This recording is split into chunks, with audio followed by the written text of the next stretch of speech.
296. Amalgamations and mergers in 1898 to 1903, such giant monopolies as Morgan's U.S. Steel Corporation and General Electric were created. Rockefeller's giant oil trust, Standard Oil, was founded as early as 1870, and by the end of the 19th century it had 90% of U.S. petroleum production concentrated in its hands.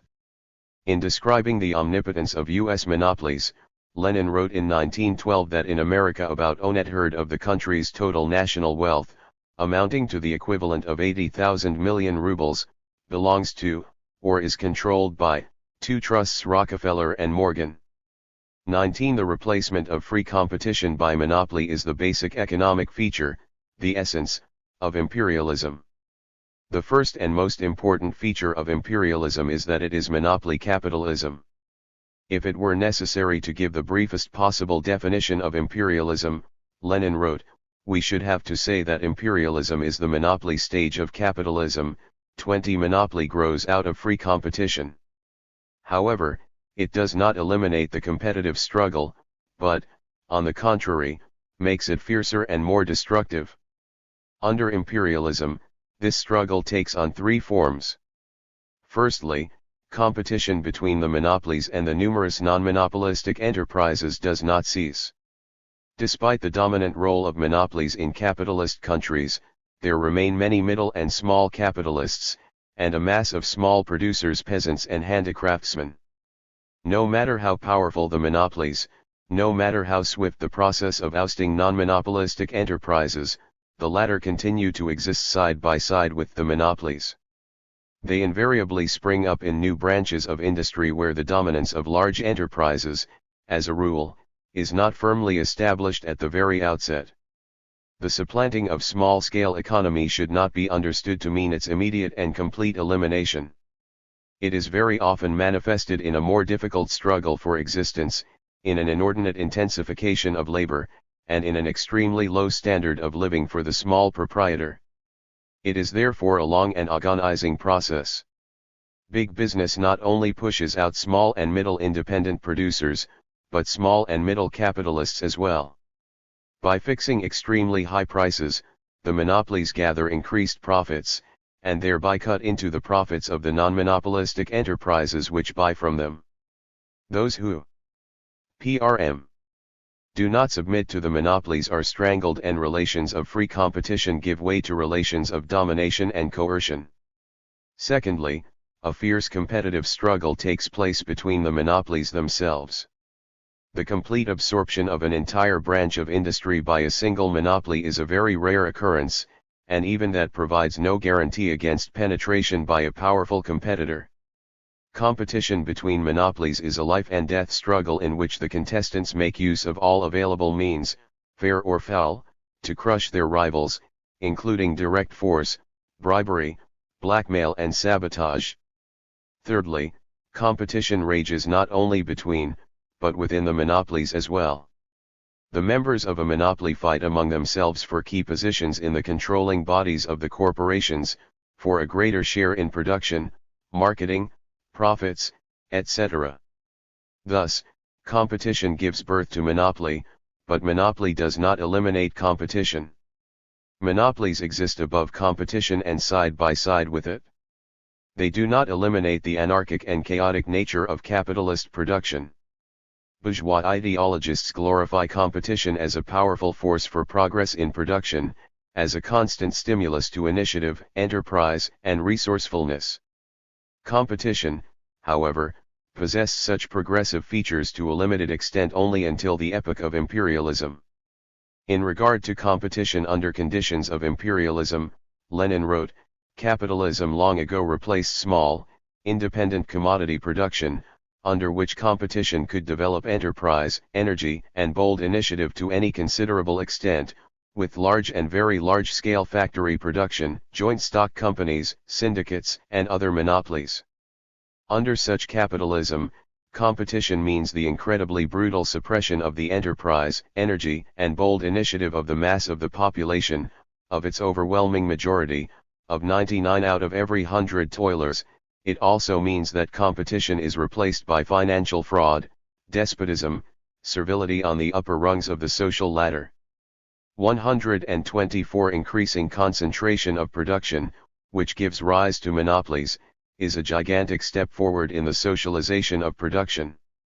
Large-scale production replaces production on a small scale, and giant factories supplant small ones. Speciali. 298. Sation of production develops more and more, linking together numerous enterprises and branches of industry. The social character of production becomes ever more striking. Enterprises, however, continue to remain the private property of individuals or groups of capitalists, who are only interested in amassing large profits. The oppression of the population as a whole by a few monopolists becomes unbearable. The contradiction between the social character of production and the appropriation of the fruits of production by private capitalists is sharpened to the utmost limit. Finance capital. Concentration of production is accompanied by concentration and centralization of banking capital. This leads to the formation of banking monopolies and to a fundamental change in the role played by banks. As banking develops and becomes concentrated in a small number of establishments, Lenin wrote, the banks grow from humble middlemen into powerful monopolies having at their command almost the whole of the money capital of all the capitalists and small proprietors and also the larger part of the means of production and of the sources of raw materials of the given country and in a number of countries. This transformation of numerous humble middlemen into a handful of monopolists represents one of the fundamental processes in the growth of capitalism into capitalist imperialism. 22 Banks become co-owners of industrial enterprises. Monopoly industrial capital, in turn, penetrates into the banking business. Thus, monopoly banking capital and monopoly industrial capital coalesce and give rise to finance capital. Magnates of finance capital, controlling large industrial enterprises and banks, are simultaneously industrialists and bankers. The concentration of production, the monopolies arising therefrom, the merging or coalescence of the banks with industry, such is the history of the rise of finance capital and such is the content of this term. 3. In the process of formation of finance capital, the interlocking and coalescence of the banks with industry, a large role was played by joint stock companies. They began to arise before the 299 advent of imperialism, but became the characteristic form of capitalist enterprise under imperialism. The capital of a joint stock company consists of the capitals of persons acquiring its shares. Shares or stocks are certificates which give the owner the right to a certain part of the profit. The price of the share is determined primarily by the magnitude of the anticipated dividend. The stockholder may sell his shares on the stock exchange, i.e., the market where trade takes place in shares and other securities and where rates of exchange of various types of securities are established. A joint stock company is formally controlled by all of its shareholders and all questions are decided by a majority vote. Votes, however, are governed by shares. The greater the number of shares held, the more votes one is entitled to cast. Thus, the capitalist or group of capitalists owning a significant number, or so-called controlling block, of shares rules the roost in a joint stock company. In a joint stock company, numerous individual capitals are transformed into a single consolidated capital. As a result of the centralization of capital, it thus becomes possible to organize larger enterprises than could be created by individual capitalists acting singly. A joint stock company's capital also includes the funds of small shareholders, office employees, a relatively small number of workers, etc. Large corporations have thousands, and at times tens and hundreds of thousands, of shareholders. When a worker buys several shares for $100, $200, or $300 and receives $5, $10 or $15 in dividends annually, he does not automatically become a capitalist or the owner of a large company. What say can he have in the management of a multi-million-dollar company? Usually, he cannot even participate in the shareholders' meetings, since for this purpose it is necessary to have the time, and not infrequently the money, to travel to another city, etc. A few score dollars in annual dividends do not change the class status of a small shareholder, nor do they reduce his dependence on the company for which he works, nor secure his future. For the big capitalists who control the joint stock companies, it is highly advantageous to sell shares of small denominations and increase the number of shareholders. This is a method of 300. Increasing the capital at their disposal.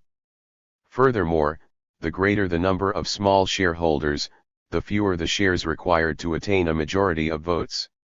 In many companies today, a controlling block consists of 10 to 20% of all the shares.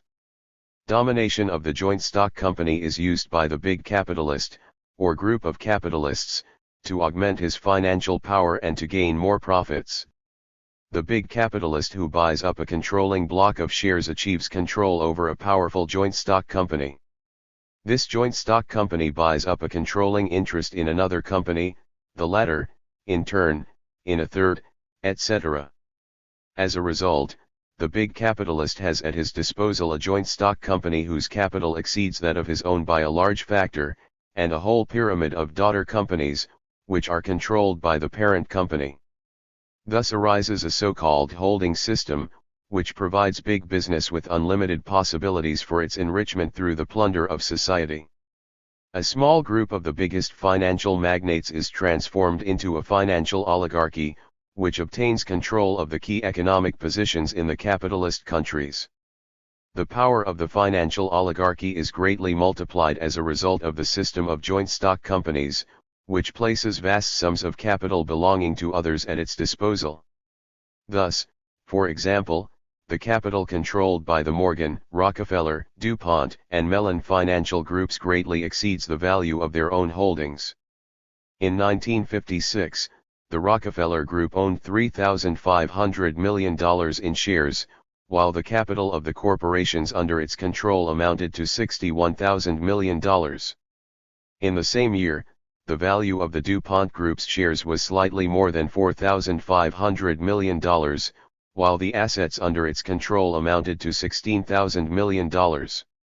Shares owned by the Morgan Group barely exceeded 5% of the total capital controlled by them, which reached the enormous sum of $65.3 million.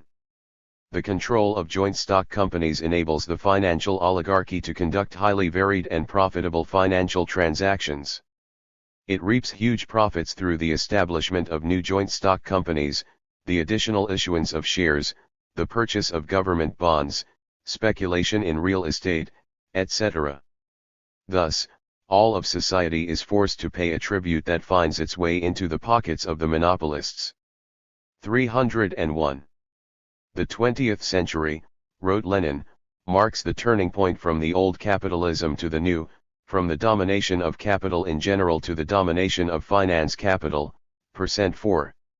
Export of capital. The domination of finance capital within the most developed capitalist countries inevitably leads to domination by a small number of imperialist states over the entire capitalist world. An important factor in this is the export of capital. Typical of the old capitalism, when free competition had undivided sway, wrote Lenin, was the export of goods. Typical of the latest stage of capitalism, when monopolies rule, is the export of capital. 125 Export of capital is the investment of capital abroad in order to appropriate surplus value created by the working people of another country. It becomes possible to export capital when a number of underdeveloped countries are drawn into the sphere of operation of world capitalism and provide the primary requirements for capitalist development on the basis of cheap local labor power. The need to export capital arises from the fact that capitalism has become overripe in a few countries.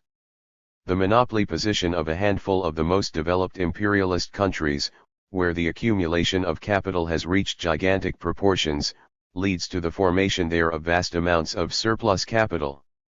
Capital fails to find a field for profitable investment within the country. Surplus capital is, of course, a relative rather than an absolute concept. If capitalist profits were used to raise the standard of living of the working masses or improve the state of agriculture, there would be no surplus capital. But then capitalism would not be capitalism. Export of capital takes place in two forms: firstly, as productive capital, Secondly, as loan capital. The export of productive capital consists of investments in industry, transport, trade, etc., while the export of loan capital occurs in the form of government loans and private credit. Capital is exported predominantly to underdeveloped, colonial, and dependent countries. Profits there are usually high because capital is scarce, land is relatively inexpensive, wages 302 are low and raw materials are cheap. Thus, in 1955, 77% of all profits accruing to Standard Oil Company of New Jersey, controlled by Rockefeller, were obtained from its direct investments in the countries of the Middle East, Latin America, etc. The rate of profit on capital invested in these countries was 6 times that on capital invested domestically. A characteristic feature of the last decades is that capital is exported not only to underdeveloped countries, but to old capitalist states as well. In 1956, for example, 39% of all the profits of International Harvester, the giant U.S. corporation producing agricultural machinery, were obtained from its transactions abroad, particularly in Western Europe. The investments of the large U.S. monopolies in Britain, West Germany, and France are very considerable, and these countries are heavily indebted to the United States as a result of loans. In the export of capital, political motives may at times predominate. The part played by the political factor became especially great after the Second World War. The export of U.S. capital has been widely used to support reactionary forces in other countries and to buy military allies. Before the First World War, the chief countries exporting capital were Britain, France, and Germany. In the period between the two world wars, the United States captured first place in the export of capital. At present, U.S. capital invested abroad exceeds the combined investments and credits of all other capitalist countries. A fierce struggle, however, rages between the imperialist powers over spheres for the investment of capital. In particular, during the last few years, the export of capital from Britain and West Germany has been increasing. The export of capital transforms most capitalist countries into the debtors and dependents of a few imperialist states. It is a weapon used by a handful of monopolists to exploit millions of people in other countries. Economic division of the world. Countries exporting capital, Lenin wrote, have, figuratively speaking, divided the world among themselves. Finance capital, however, has led to the actual division of the world among groups of capitalists. 126. 303. The export of capital and the concomitant sharpening of competition on the world market impel the monopolies to apportion spheres of influence on a world scale. This, in turn, naturally leads to the formation of international monopolies. International monopolies are agreements concluded between the biggest monopolies of various countries on the division of markets, price policy, and the volume of production. Under capitalism, the world market as well as the domestic market is divided in accordance with the amount of capital possessed, the strength of the parties involved. The balance of forces, however, between the monopolies is always changing. Each monopoly unceasingly struggles to enlarge its share of the world's wealth. International monopolies are notoriously unstable. They do not, and cannot, eliminate intense competition. As far back as 1927, Alfred Mond, owner of the British Imperial Chemical Industries Trust, openly declared, the cartel or combination is in reality nothing more than an armistice in industrial warfare. Rivalry on the world market leads, in the final count, to an armed struggle between the imperialist states in defense of the interests of their monopolies. International monopolies are one of the forms of establishing closer economic ties between various regions of the world as a result of a division of labor among countries. The process is, however, replete with distortions and contradictions, being a form of exploitation by the highly developed imperialist powers of the underdeveloped countries and even of entire continents. The establishment of closer economic ties cannot lead to the peaceful union of all countries under the rule of a single world trust. The contradictions stemming from the pursuit of profit are too sharp, and the appetites of the monopolies too large. There is no doubt, wrote Lenin, that the development is in the direction of a single united world trust embracing all enterprises without exception, and all states without exception. But the development is taking place under such circumstances and with such speed, with such contradictions, conflicts, and upheavals by no means only economic, but political, national, etc., etc. that certainly before a single world trust or ultra-imperialistic world union of national finance capitals is established, imperialism will inevitably break down and capitalism will be transformed into its antithesis. 127 degrees. 304. Completion of the territorial division of the world and the struggle for its redivision. Along with the economic division of the world between alliances of capitalists of various countries, and in close connection with it, there takes place a territorial division of the world among the imperialist states. The end of the 19th and beginning of the 20th centuries are characterized by the completion of the territorial division of the world among the great powers. Between 1876 and 1914, i.e., the period in which capitalistic monopolies were formed, developed and consolidated, the colonial possessions of six great powers, Britain, Russia, France, Germany, United States, and Japan, increased by 25 million square kilometer, which was 1.5 times the area of the metropolitan countries themselves. Three of these six powers, namely, Germany, the USA and Japan, possessed no colonies at all in 1876, and a fourth, France, had practically none. By 1914, these four powers had acquired colonies having an area of 14 million square kilometer, i.e., approximately 1.5 times the territory of Europe. In 1914, out of a total world area of 133.9 million square kilometer, the six great powers and their colonies accounted for 81.5 million square kilometer, of which 65 million square kilometer constituted colonial territory, i.e., almost one-half of the world's territory. Of the remaining 52.4 million square kilometer, semi-colonies, China, Persia, and Turkey, accounted for 14.5 million square kilometer and colonies of small states, Belgium, Holland, etc.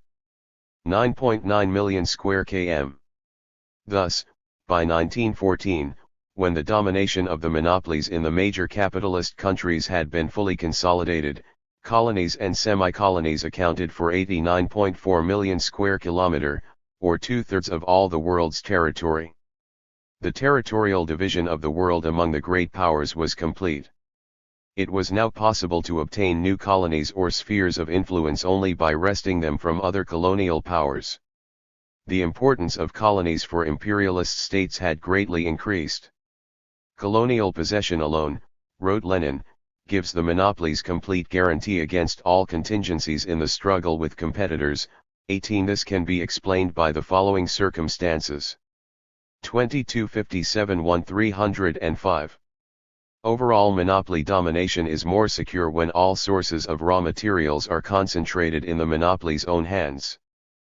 Finance capital is interested not only in discovered sources of raw materials, but in potential sources as well. Land that is useless today may prove to be profitable tomorrow. Hence, the inevitable urge of finance capital to expand its control over territory of economic value and to seize territory in general. It is also impelled to seize colonies for the sake of exporting capital. Competitors are more easily eliminated in the colonial market.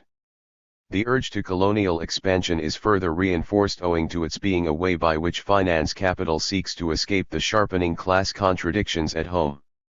Finally, the imperialist states consider colonies important as strategic military bases. As a result, an era of struggle commences for the redivision of an already divided world. The monopolies, having achieved predominance in their own country, strive to subjugate all other countries and make them the object of cruel exploitation.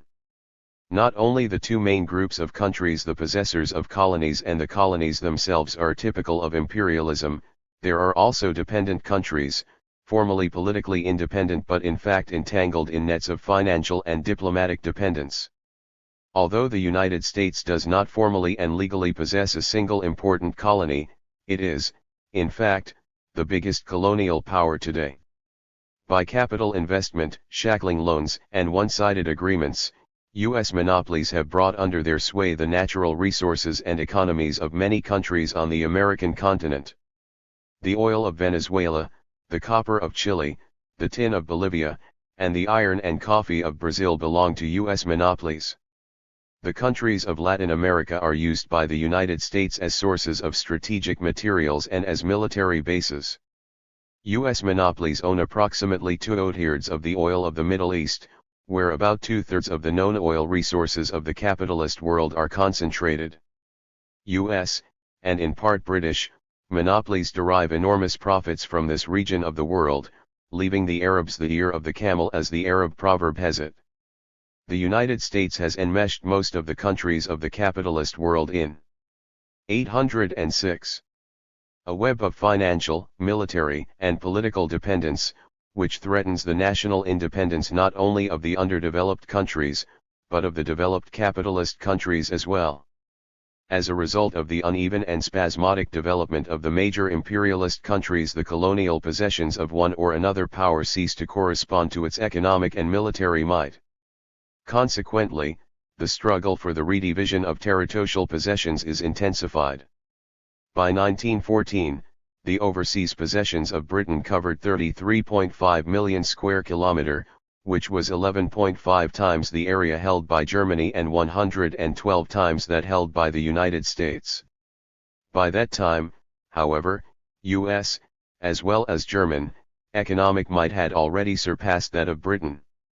In 1913, the U.S. share in world industrial production amounted to about 36%, or the share of Germany 16%, and the share of Britain 14%. In terms of rate of growth of production, by the beginning of the 20th century Japan had also considerably outstripped Britain.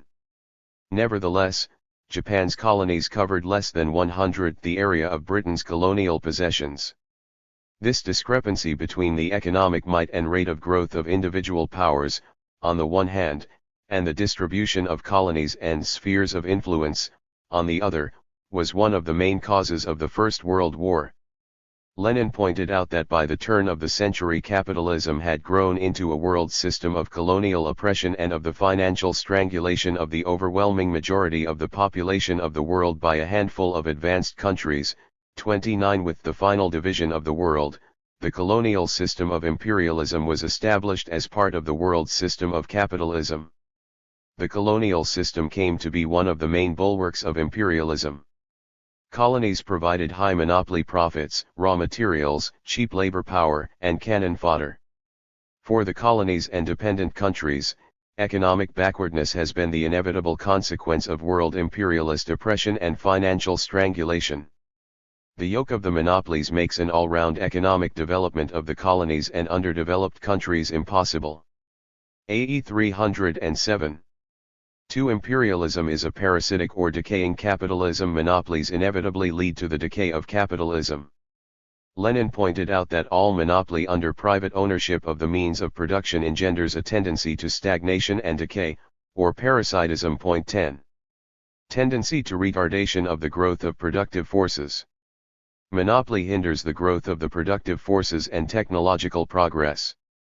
Since monopoly prices are established, even temporarily, wrote Lenin, the motive causes of technical and, consequently, of all other progress disappear to a certain extent and, further, the economic possibility arises of deliberately retarding technical progress.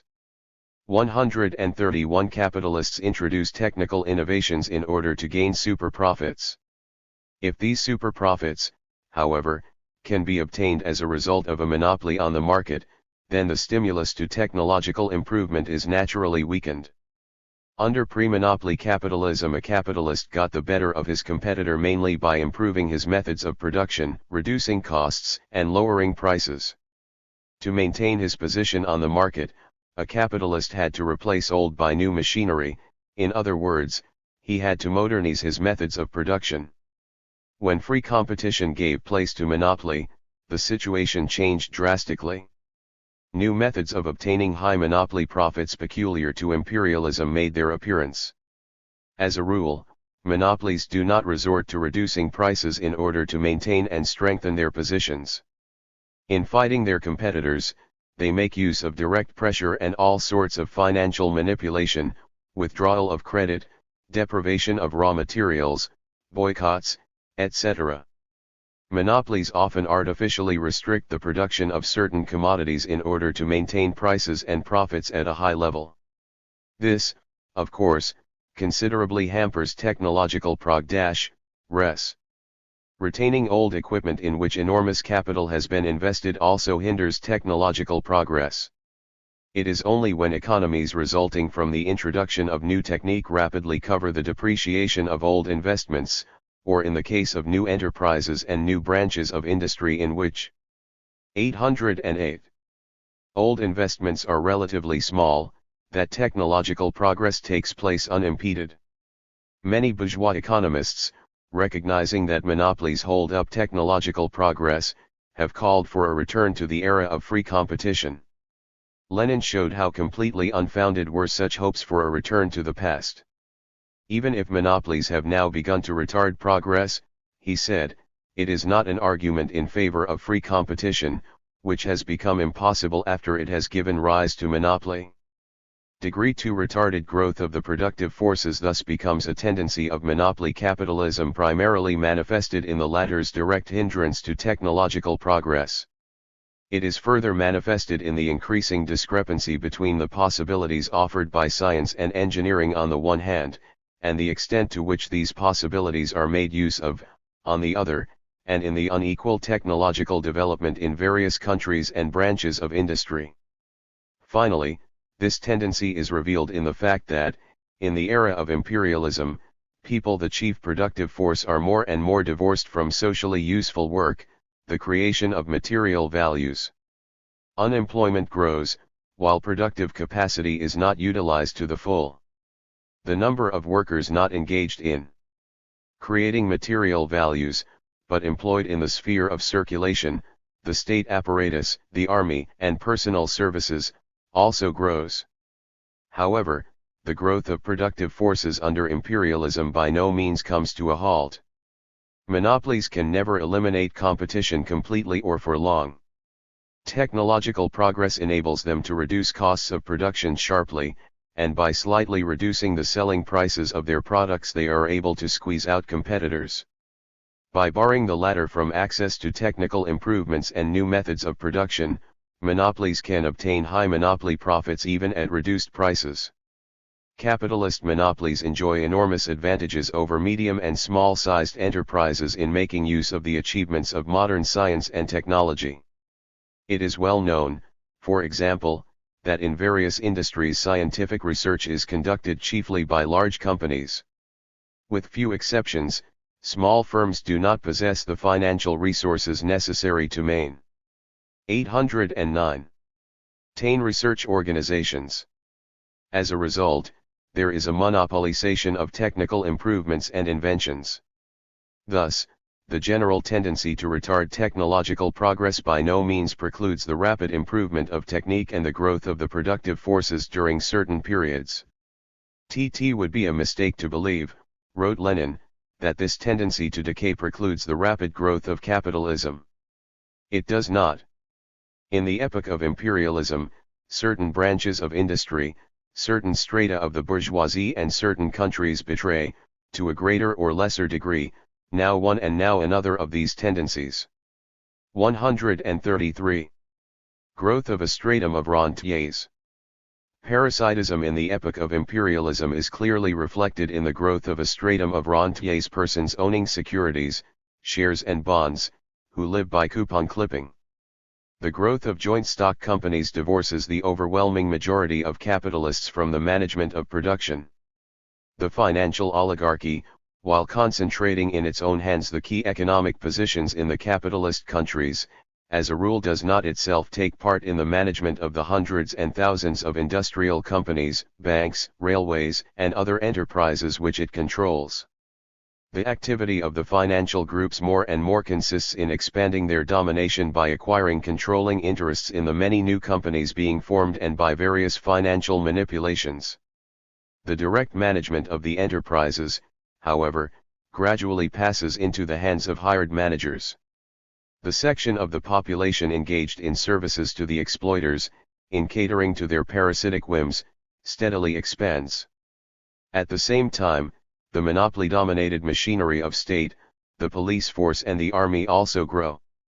Some imperialist countries become transformed into rentier states. This is the result of an increase in the export of capital, which makes it possible for creditor countries to reap huge profits in debtor countries. The returns on capital invested by Britain abroad before the First World War, when her trade was the largest in the world, was 5 times as much as her returns from foreign trade. At present, the United States is the biggest. 310. Commercial power in the capitalist world. Nevertheless, it is the export of capital and not the export of commodities that plays the decisive role in its economic expansion abroad. Today the United States is the world's biggest creditor. Political reaction. Capitalism was victorious over feudalism under the banner of liberty, equality, and fraternity. Bourgeois democracy, as a form of political domination, met the needs of pre-monopoly capitalism. However, the situation changed with the transition to imperialism. The formation of monopolies meant a transition from relations of free competition to relations of domination and the coercion associated with it. Monopolies became the rulers of economic life. Once they achieve economic domination, however, monopolies strive to dominate politically as well, to have the machinery of the bourgeois state at their service. When they have concentrated power in their own hands, monopolies more often than not discard the methods of bourgeois democracy and resort to political reaction, which clearly reveals the decaying character of capitalism. It is also a result of this decay, a consequence of the fact that the capitalist method of production has ceased to develop in an ascending line, that in the epoch of imperialism capitalist relations have begun to hamper the growth of the productive forces. A typical example of the offensive of political reaction is fascism, a terroristic dictatorship of the monopolist bourgeoisie and landowners. Fascism means the brutal suppression of workers' and peasants' movements, savage reprisals against proletarian and other democratic parties and social organizations, the militarization of the country, and the inauguration of a policy of military adventure. Prior to the Second World War, Germany, Italy, Japan, Spain, Portugal, and a number of other countries took the path of fascism. In the post-war period, a noticeable tendency toward fascisation appeared in the United States, the Federal Republic of Germany, France, and other countries. The growth of political reaction under imperialism is seen in the militarization of economic and political life, the increased influence of the Church, particularly the Catholic Church, and racialism. Still, the sharpening of capitalist contradictions in the epoch of imperialism leads to political reaction, which, in turn, still further sharpens these contradictions. The monopolies seek to deprive the workers of their democratic gains, and this brings stubborn resistance from the masses. Hence, the growth of democratic sentiments among the masses is characteristic of the epoch of imperialism. In the political arena, the working people of capitalist countries struggle for political democracy against the forces of reaction and the policies of the monopolies. The labor aristocracy. The systematic bribing of certain sections of workers by the monopolistic bourgeoisie is a typical sign of the decay of capitalism. The imperialists have an interest in creating a privileged stratum of workers, which is split off from the broad proletarian masses. This phenomenon is, in itself, not new. Bribery of individual representatives and groups of the proletariat, as a method of struggle against workers' movements, has taken place ever since capitalism came into existence. Under certain conditions, however, an economic basis develops for the establishment of an entire privileged stratum, a labor aristocracy in the working class. This first arose in Britain during the period of pre-monopoly capitalism. Britain, in contrast to other countries, possessed two features of imperialism as far back as the middle of the 19th century, colonial monopoly and the exploitation of other countries by virtue of a dominant position on the world market. This yielded the British bourgeoisie super profits, part of which was used to bribe a small upper section of the working class. This privileged group constituted a special social stratum, the labor aristocracy, which the bourgeoisie strove to counterpose to the broad mass of workers and to use as a political lever within the working class. Monopoly domination, export of capital to underdeveloped countries and colonialism led to the formation of a labor aristocracy in all imperialist countries. Bribery assumed various forms: increased wages for individual sections of the working class, lucrative government posts for venal leaders of the work. 312. In class movement, direct subsidizing of reformist organizations, etc. The labor aristocracy is the social basis of opportunism in the working class movement. Opportunism means the adaptation of the working class movement to the interests of the bourgeoisie, a policy of collaboration with the bourgeoisie and of splitting the working class movement. The opportunists attempt to divert the workers from the class struggle by preaching the identity of class interests of the proletariat and the bourgeoisie, and the possibility of improving capitalism by reforms. Thus, the opportunists are agents of the bourgeoisie in the working class movement. Opportunism in the working class movement, however, cannot hold back forever the growing class consciousness of the proletariat and the class struggle, for the trusts, the financial oligarchy, high prices, etc., wrote Lenin, while permitting the bribery of handfuls of the top strata, are increasingly oppressing, crushing, ruining, and torturing the mass of the proletariat and the semi-proletariat. 134. 3. Imperialism is moribund capitalism. Monopoly and parasitic capitalism is at the same time moribund capitalism.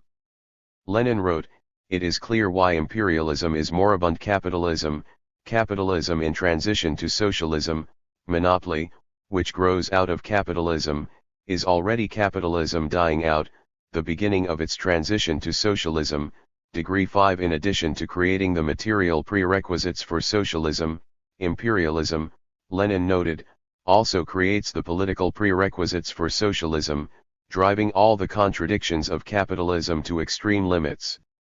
This is a characteristic feature of imperialism as a dying capitalism." He thus emphasizes that the opportunists' hope of the evolution of capitalism into socialism, or of the automatic collapse of capitalism, is groundless. Imperialism is doomed by the weight of its own crimes. It is swept away by the working masses rising in struggle for the victory of the socialist revolution. Lenin established scientifically that imperialism is the eve of the socialist revolution. 313. Creating the material prerequisites of socialism. Under imperialism, the material prerequisites develop for the transition to a higher social and economic system of society, i.e., to socialism. When a big enterprise assumes gigantic proportions, Lenin wrote, and, on the basis of an exact computation of mass data, organizes according to plan the supply of primary raw materials to the extent of 2/3, or 3/4, of all that is necessary for tens of millions of people, when the raw materials are transported in a systematic and organized manner to the most suitable place of production, sometimes hundreds or thousands of miles, when a single center directs all the consecutive stages of work right up to the manufacture of numerous varieties of finished articles, when these products are distributed according to a single plan among tens and hundreds of millions of consumers, the distribution of oil in America and Germany by the American Oil Trust, then it becomes evident that we have socialization of production, and not mere interlocking, that private economic and private property relations constitute a shell which no longer fits its contents. A shell which must inevitably decay if its removal be delayed by artificial means, a shell which may continue in a state of decay for a fairly long period, but which will inevitably be removed. 136. Thus, large-scale socialization of production in the period of imperialism creates the material prerequisites for socialism. However, we must not confuse the material prerequisites for socialism with socialism itself. Socialism arises only after the working class gains political power, eliminates private ownership of the means of production and replaces it by common ownership. The replacement of capitalism by socialism is not possible through evolutionary development. It takes place by revolution, by a revolutionary leap, which requires not only the material prerequisites, but a number of objective and subjective conditions as well. Sharpening of the contradictions of capitalism. Imperialism is also moribund capitalism in that it sharpens all the contradictions of capitalism to the utmost. 314. Above all, the basic contradiction, the contradiction between the social character of production and the private capitalist form of appropriation, becomes acute. The concentration of production and the growth of monopolies signify a further development in the social character of production. Appropriation, however, remains private. Thus, the major contradiction of capitalism is intensified with the development of monopoly capitalism. On the basis of this, all the contradictions of capitalism grow more acute. The most important are the contradiction between labor and capital, the contradiction between the oppressed peoples of the dependent countries and the imperialist powers which exploit them, and the contradiction between the imperialist powers themselves. The sharpening contradictions hasten the socialist revolution and the downfall of capitalism. Law of uneven economic and political development. Under capitalism it is impossible for individual enterprises, industries, and countries to develop evenly. Private ownership of the means of production, anarchy of production and competition make the uneven development of capitalist economy inevitable. Some capitalist enterprises, industries, and countries lag behind, while others shoot ahead. In the epoch of free competition, when there were no monopolies, capitalism developed relatively smoothly. A long period of time was required for certain countries to outstrip others. Since vast free territories were still open to colonization, the growth of economic power was accompanied by the seizure of lands not held by other capitalist powers. This took place without large-scale military clashes. In this period of relatively peaceful capitalist development, the operation of the law of uneven development inherent in capitalism did not lead to world war. It took Britain many decades to achieve industrial supremacy, to oust her competitors Holland and later France, and to establish herself as the dominant power in the world. In the middle of the 19th century she became the workshop of the world, supplying manufactured goods to all countries, in return for raw materials and foodstuffs. In 1850, the U.S. share in world industrial production was 15%, while Britain's 315 was 39%. As for Germany, until the 1870s her industrial strength was far less than Britain's. A radical change took place with the transition to imperialism. In the last quarter of the 19th century, Great Britain's monopoly was broken. This was due to the more rapid development of such capitalist countries as the USA, Germany, and later Japan. In the early 70s, development in Britain and France slowed down. From 1870 to 1913, the total world industrial output increased almost fourfold, with US output increasing 9 times, Germany's almost 6 times, France's 3 times, and Britain's only 2.25 times. On the eve of the First World War, Germany outstripped Britain and France with respect to volume of industrial production. The share of the United States in world industrial production exceeded the combined output of Britain and Germany. Thus, at the turn of the century, it became possible for some countries to outstrip others as a result of unprecedented advances in technique, the concentration of production and capital, and the development of monopolies. Countries undertaking capitalist development later than others greatly benefit by the technical progress already made and develop new branches of industry more rapidly. At the same time, the tendency to decay and slowing down of the development of the productive forces sets in earlier in the old capitalist countries. As a result, some countries develop by leaps and bounds, while others slow down. The old distribution of colonies and spheres of influence no longer corresponds to the new relation of forces. Countries which forge ahead resort to armed struggle for the redivision of the already divided world, for seizure of colonies. The contradictions between the imperialist countries increase enormously, the imperialist front is shaken and weak links begin to appear in the chain of world imperialism. Uneven economic development in the epoch of imperialism is related to uneven political development, i.e., to the fact that the political prerequisites for the victory of the socialist revolution do not mature simultaneously in all countries. Lenin stated that the proletarian revolution develops unevenly in the various countries since the conditions of political life are different in each country. In one country the proletariat is far too weak and in another it is stronger. Whereas in one country the top 316 degree section of the proletariat is weak, in others the bourgeoisie succeeds in splitting the workers temporarily, as in Britain and France. That is why the proletarian revolution develops unevenly. 137 Analyzing the changes due to the operation of the law of uneven development of capitalist countries in the epoch of imperialism, Lenin came to the conclusion that the victory of the revolution in all countries simultaneously was impossible and that, on the contrary, the victory of the revolution was quite possible at first in several countries, or even a single country. This was a new theory of socialist revolution. Marx and Engels, in studying pre-monopoly capitalism, had concluded that the revolution could triumph only simultaneously in all, or in the major, capitalist countries. However, the situation changed with the transition to imperialism. The growth of imperialist contradictions and the uneven maturing of the revolution in the various countries made it possible to break the chain of imperialism initially at its weakest link. Experience has completely borne out the correctness of the Leninist theory of socialist revolution. For the beginning of the general crisis of capitalism. When capitalism reaches the stage of imperialism, it inevitably enters the period of its general crisis. Capitalism experiences periodic economic crises, see Chapter 8, which are organically inherent in this system. However, the general crisis differs from these in that it is an all-embracing crisis of capitalism as a social system.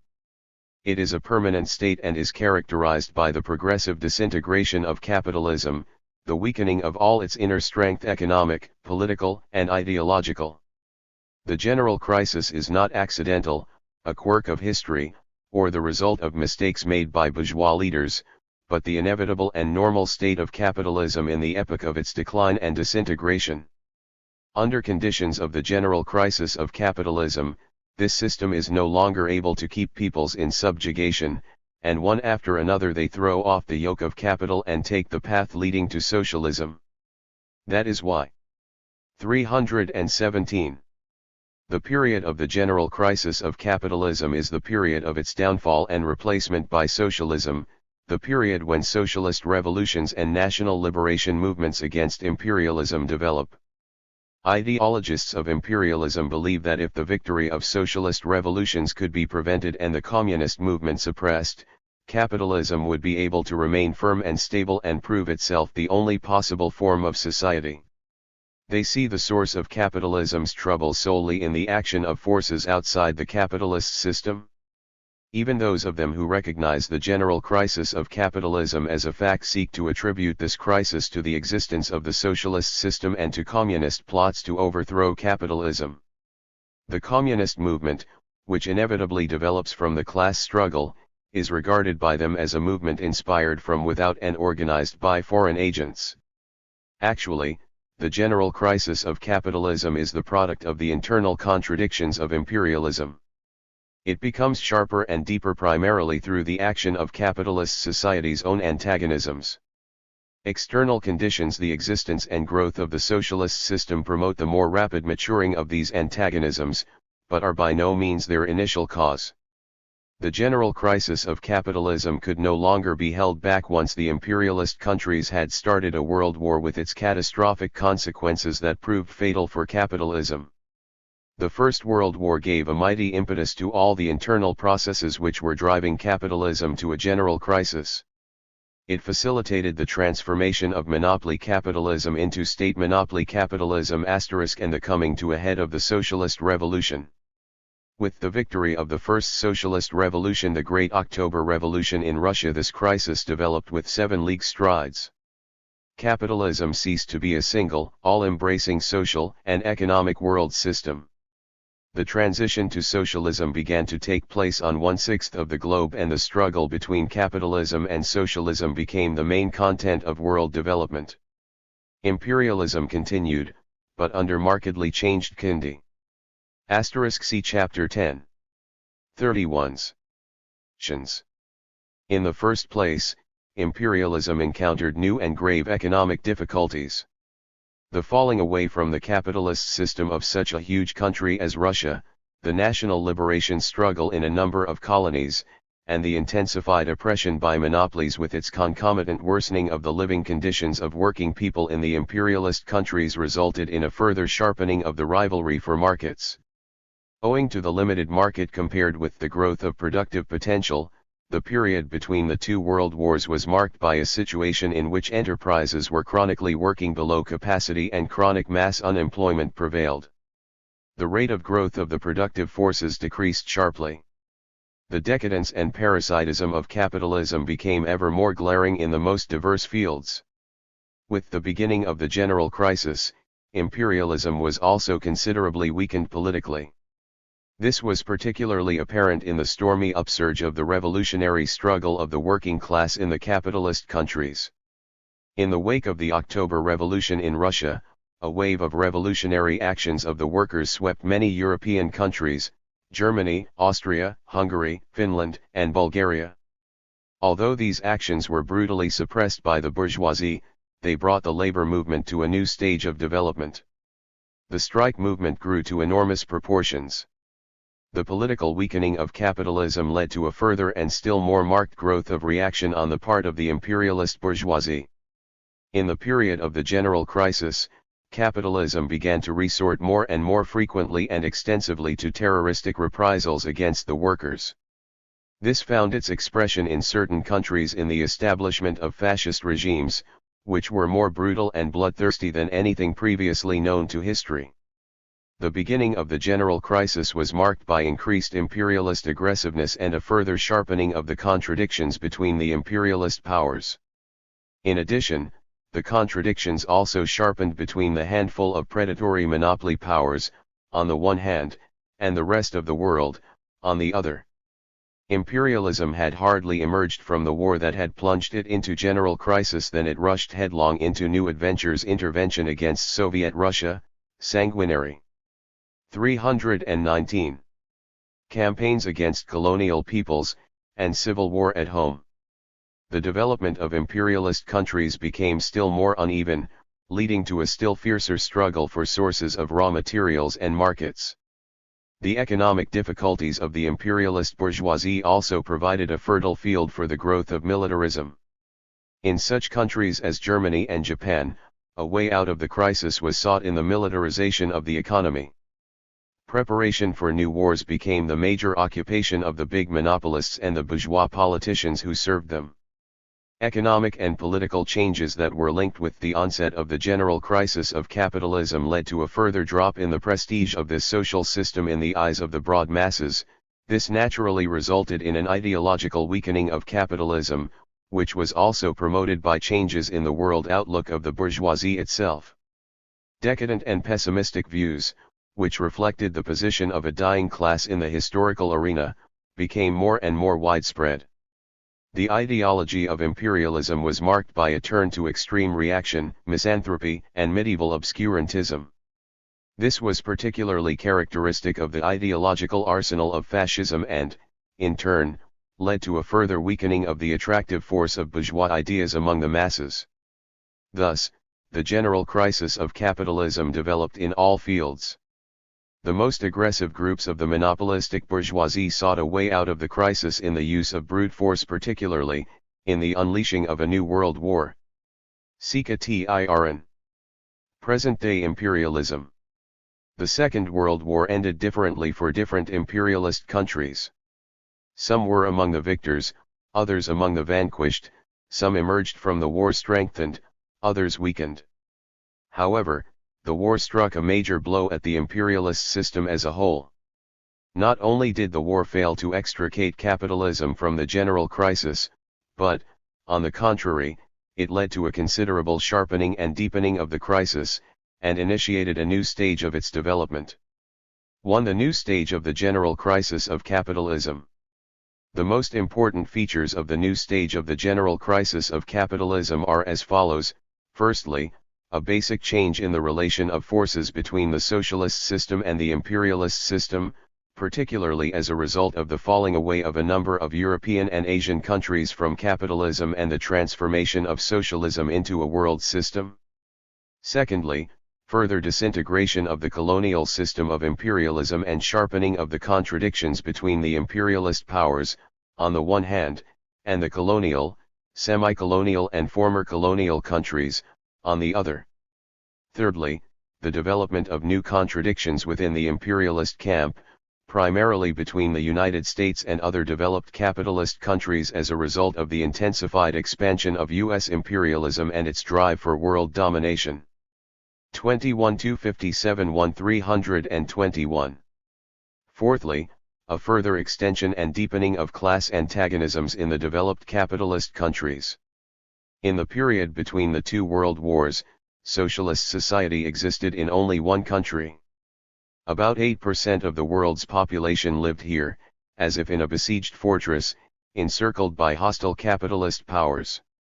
As a result of victorious people's democratic revolutions after the Second World War, a number of European and Asian countries, including such a vast country as China, took the path leading to socialism. Today, the socialist camp embraces 35% of the world's population, i.e., about 1,000 million people. With the disintegration of the colonial system, countries with a total population of more than 1,200 million people have liberated themselves from direct imperialist subjugation. Dozens of colonial and dependent countries have won national independence. About 150 million people still live under complete imperialist domination in colonies, protectorates, and mandated territories. The sphere of imperialist expansion has shrunk considerably since the Second World War. The imperialist camp, which until recently held sway over 5/6 of the world, now embraces countries with a total population of about 500 million.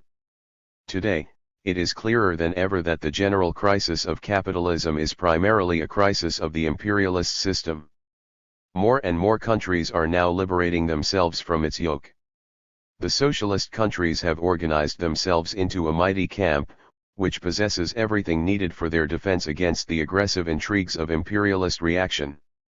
They also possess the means to assist the rapid economic, social, and cultural development of other nations which have thrown off the shackles of imperialist oppression. The imperialists did not reconcile themselves to these historic changes.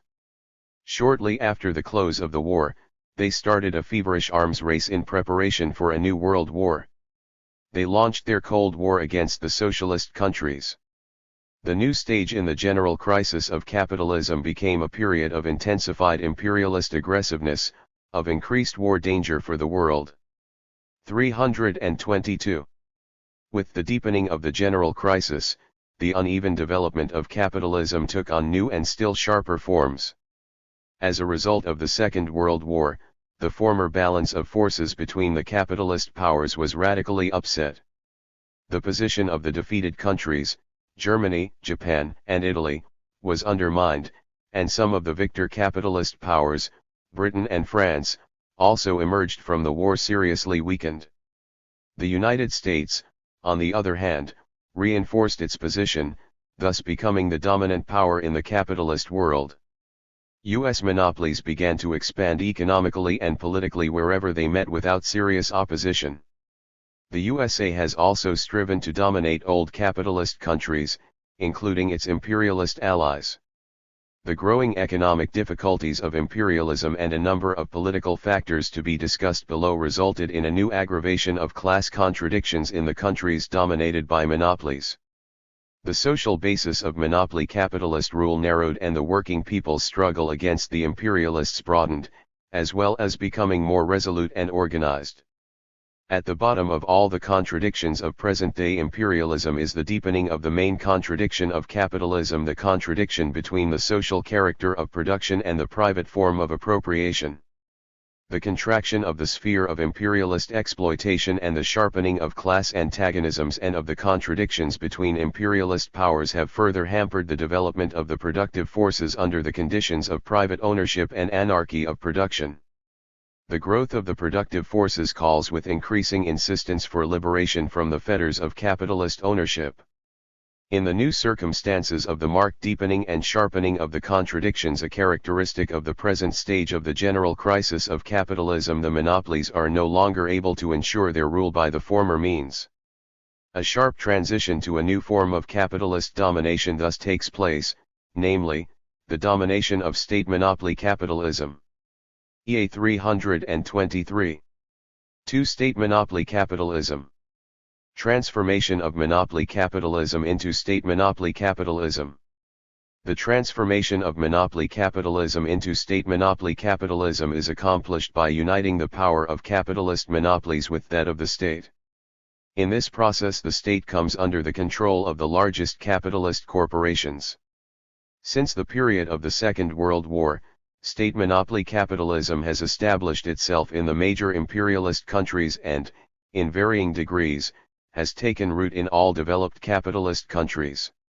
State monopoly capitalism cannot, of course, in any country embrace and transform all branches of the economy. Alongside of it, just as alongside monopoly capitalism in general, non-monopolistic enterprises medium-sized and small continue to exist. And, to a greater or lesser extent, the urban and rural petty bourgeoisie, and at times even survivals of pre-capitalistic forms of exploitation, remain side by side with state monopoly capitalism. The growth of state monopoly capitalism, however, is a new and most important element in modern capitalism, and deserves special attention. The development of state monopoly capitalism is a complex and many-sided process having both economic and political aspects. One of the very first moves of the monopolies, which had already become the predominant economic force by the turn of the century, was to enrich themselves by means of government contracts and to seek to adapt tariff legislation, government credits, subsidies, tax privileges, etc., to their selfish interests. Prior to the general crisis of capitalism, however, capitalist extended reproduction was realized by the monopolies largely without the intervention and direct participation of the state. The capitalist system as a whole still possessed sufficient stability to do without state support. With the onset of the general crisis, the situation changed. Such shattering blows to the capitalist system as world wars, economic and political crises showed the dominant monopolies that they could no longer rule by their old methods. To ensure the functioning of their machinery of production, finance and 324. Trade, it became necessary for the capitalist corporations to buttress their strength with the powerful support of the state.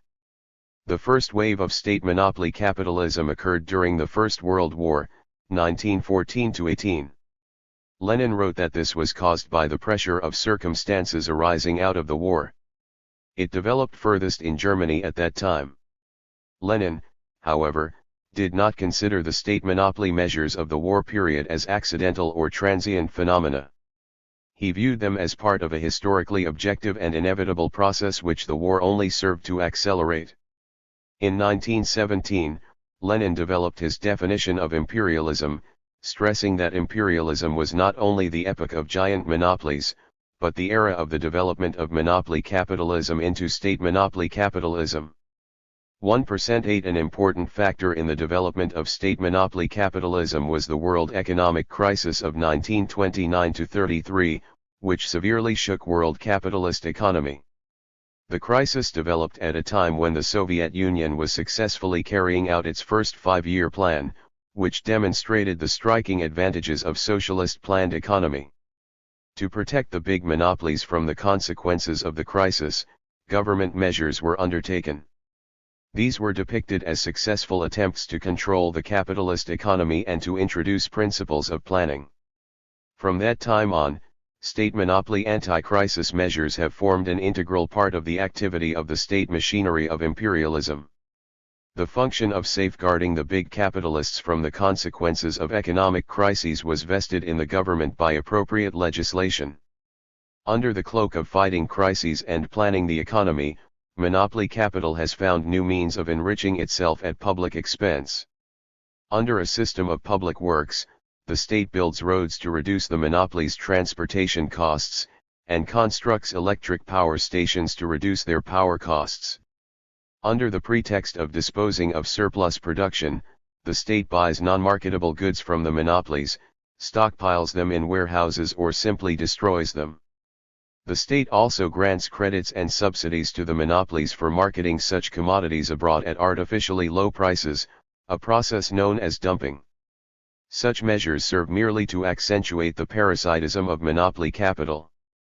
In fascist Germany, the merging of the powers of the financial 325 oligarchy with those of the state was carried to the utmost limits. Each big capitalist was empowered to act on behalf of the state at his enterprise. State bodies included representatives of big business and controlled entire branches of the economy. They placed orders with concerns, established prices, and allocated raw materials. The state became an instrument for the further centralization of capital. Laws were adopted dissolving all small joint stock companies and incorporating them into the big concerns. The fascist state brutally crushed the resistance of the proletariat, dissolving its trade unions and political parties. State monopoly capitalism here revealed to the full its ugly predatory character. The Second World War accelerated the transition from monopoly capitalism to state monopoly capitalism. The close interlocking of the all-powerful monopolies with the state, which developed under wartime conditions, was not terminated at the end of the war. Instead, it became a basic feature of the new state monopoly structure. The apparatus for the military mobilization of the economy became an integral part of the state machine in peacetime as well. As a result of two world wars, the key economic positions in the imperialist states were occupied by military concerns, which had a special interest in state monopoly measures. To utilize state power more effectively, the tycoons of finance capital had themselves appointed as ministers, heads of important departments, ambassadors, and prominent officials. The state machinery and the monopolies are so closely interlocked that it is often difficult to determine the boundary between them. Monopolies do not eliminate competition, Lenin pointed out, but merely change the forms of competitive struggle. New forms of rivalry arise. The use of economic, political, and at times physical force to strangle and suppress competitors by all possible means becomes a main weapon in the intensified competitive struggle. State monopoly capitalism still further narrows the area of free competition. It becomes the arena of a new form of rivalry, the struggle between the big monopolies for the privilege of plundering the public coffers and for control over various departments of the state apparatus. It is little wonder that Lenin called state monopoly capitalism legalized embezzlement of public funds. 326. Mechanism of modern state monopoly capitalism. The essence of state monopoly capitalism, as already indicated, is the direct union of the power of the capitalist monopolies with the enormous power of the state. In this union the state occupies not an independent, but a subordinate position. In the interests of the monopolies, the state makes some attempt to regulate the capitalist economy. It swells the government budget in order to create a special kind of privileged, guaranteed market for the corporations. This is utilized as a buffer to absorb the shocks caused by economic crises and the narrowed sphere of imperialist exploitation. The monopolies use the state to an unprecedented extent as an instrument of capitalist accumulation. To concentrate the monetary resources of the population in the very large private banks and insurance companies that finance the monopolists, the state in effect acts as a guarantor of deposits. It saves the trusts and concerns from bankruptcy and maintains and supports the high level of their profits by means of heavy tax burdens imposed on the working people. Militarism increases to huge dimensions and reinforces the imperialist foreign policy of the monopolies. The military and police functions of the state become monstrously enlarged and are employed by the monopolies to oppress the working people. A particularly important feature of modern state monopoly capitalism is the creation of a substantial state market in the form of government orders, allocations for the purchase of surpluses, etc. This market, which belongs almost exclusively to the big corporations, enormously increases the role of state fiscal policy in the economy. An ever-increasing part of the national revenue in the form of direct and indirect taxes is concentrated in the hands of the state and redistributed in favor of the monopolies. Taxes in the United States and Britain at the beginning of the century constituted only a few percent of the national income, but in the period 1956 to 58 they represented about a quarter of the national income. These enormous exactions from the population are utilized primarily for large government purchases of armaments that are produced by the concerns on government contract. Since the contracts, as a rule, are long-term, 4 to 5 years, the Monopo 327 lies are insured to a certain extent against market fluctuations of demand and the threat of a cut in production. The huge steady government purchases of armaments are the best demonstration of the parasitic nature of state monopoly capitalism. The manufacture of weapons of death and destruction diverts more and more workers, engineers, and scientists from production for the public welfare and also leads to useless expenditure of material resources, raw materials, fuel, machinery, etc. The extent of monopoly production on government orders may be gleaned from the fact that government purchases in the United States amounted to 21.4% of the national product in 1958 as against 8.2% in 1929. The state provides a more or less guaranteed market primarily for the big corporations. In addition, it grants them huge subsidies, given primarily to concerns producing commodities important from the military point of view: strategic raw materials, fuel, certain kinds of chemicals and electric power. Government credits for modernizing factories also serve as a source of enrichment for the monopolies. Furthermore, the banks derive huge profits from the floating of government loans. In the transition to state monopoly capitalism, state ownership also increases to some extent. This is furthered in particular by the rapid progress of modern technology, automation, electronics, and atomic energy. In setting up new branches of industry demanding exceptionally large initial investment of capital, the monopolies seek to shift the burden upon the state. They assume the role of contractors in constructing and equipping the enterprises, so that they are guaranteed high profits without any risk. An increase in state property also results from the construction of new armament factories and related branches of industry. Here, too, private companies seek to transfer the costs of new construction to the state. These factories are then placed at the disposal of the monopolies on government lease. Moreover, ownership is transferred to the state in several important, but not very profitable, branches of industry. In Britain, for example, this has applied to coal mining, electric power, and railways. The nationalization of these branches has proved highly advantageous for the companies involved. Thanks to the generosity of the government, the capitalist owners 328 were paid a higher price than they would have received from a private purchaser. In effect, they were given the opportunity to withdraw their capital from less profitable enterprises and to invest them in more profitable ones. This transfer of ownership to the state has been a great windfall to the capitalist corporations inasmuch as they derive great advantage from low freight and electricity rates, and low prices of coal, iron, and steel. Essentially all the key posts in the nationalist industries have been put in the hands of financial magnates and their representatives. However, despite the advantage accruing to the monopolies from the various forms of state ownership, the monopolists allow such ownership only to a limited extent and under special circumstances. True, the political situation in a number of West European countries during the immediate post-war years compelled the dominant groups of big business to reconcile themselves to more nationalization than they liked. As soon as the situation changed, however, they began to reassume possession of such state enterprises.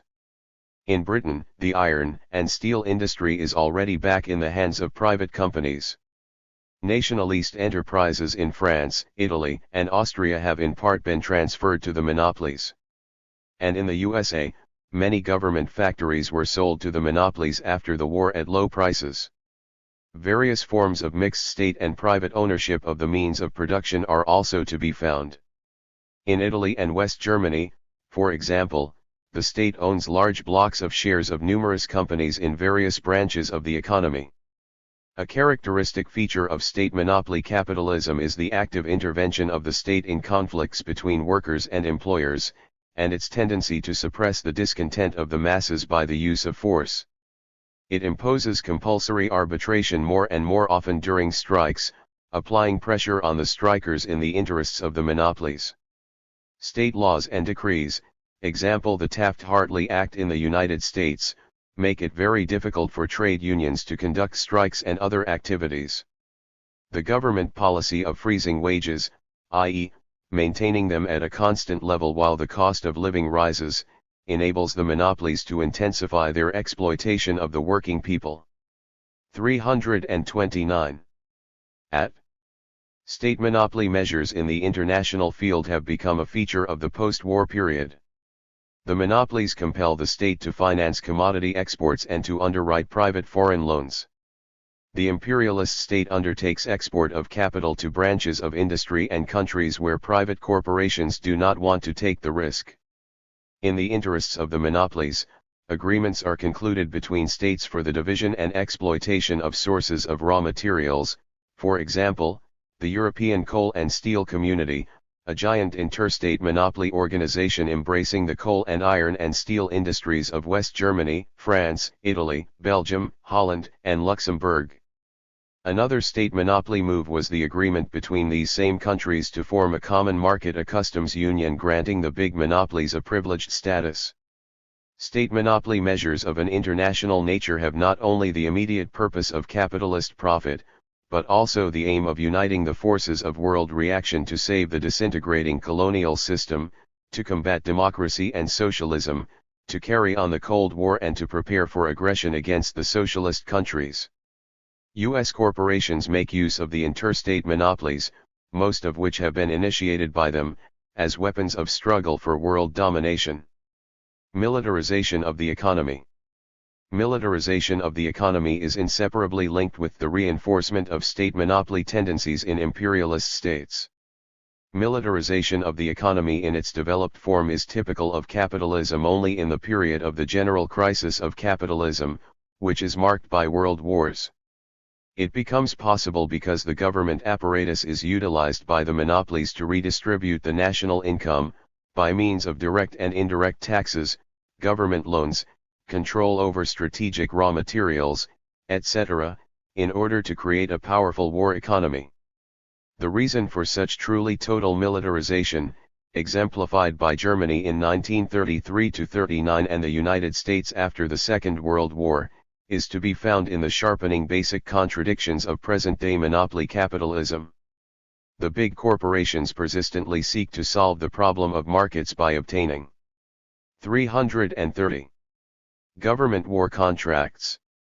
Moreover, their interest in the arms race is deep-rooted, for it is the source of super profits running into thousands of millions. The enormous sums expended by the imperialist states for military purposes serve to alleviate for a time the acute problem of markets. However, militarization of the economy cannot be attributed solely to economic causes, for it is inseparably linked with the general course of imperialist domestic and foreign policy. It is well known that as a result of the 1929–33 world economic crisis, many monopolies both in the United States and Germany became very much interested in war contracts. At that time, Hitler Germany undertook the forced militarization of the economy, and subordinated its domestic and foreign policy to preparations for a war aimed at world domination. After the Second World War, the United States became the main exponent of a militarist economy. It need scarcely be emphasized that from the moral viewpoint, a society which uses the production of weapons of mass destruction as an economic stimulus is pronouncing its own death sentence. However, the question is not simply one of morals. This policy is not only criminal, but in the final analysis also futile, for it does not solve the basic contradictions of present-day capitalism.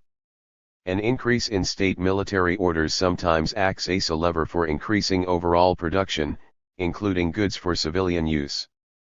It can also temporarily promote a certain increase in wages, particularly of those employed in war industry.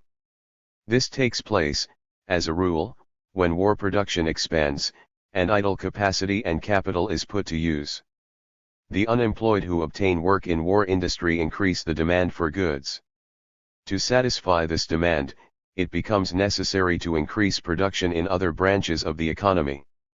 Capitalist demand also grows, especially when old enterprises are expanded and new ones constructed in anticipation of increased war contracts, with the consequent need for building materials, machinery, and other equipment. This was the situation in the United States during the Second World War, when inactive production capacity was brought 331 into operation. From 1940 to 1943, the volume of industrial production increased by 90% and the number of workers engaged in manufacturing rose by 70%. The outbreak of the Korean War in 1950 also served as a stimulus to industrial production. The example of the United States, however, also reveals the contradictions and limitations of a militarist economy. Even during the Second World War, the period of simultaneous growth of U.S. military and civilian production was short-lived. The level of civilian production soon began to fall.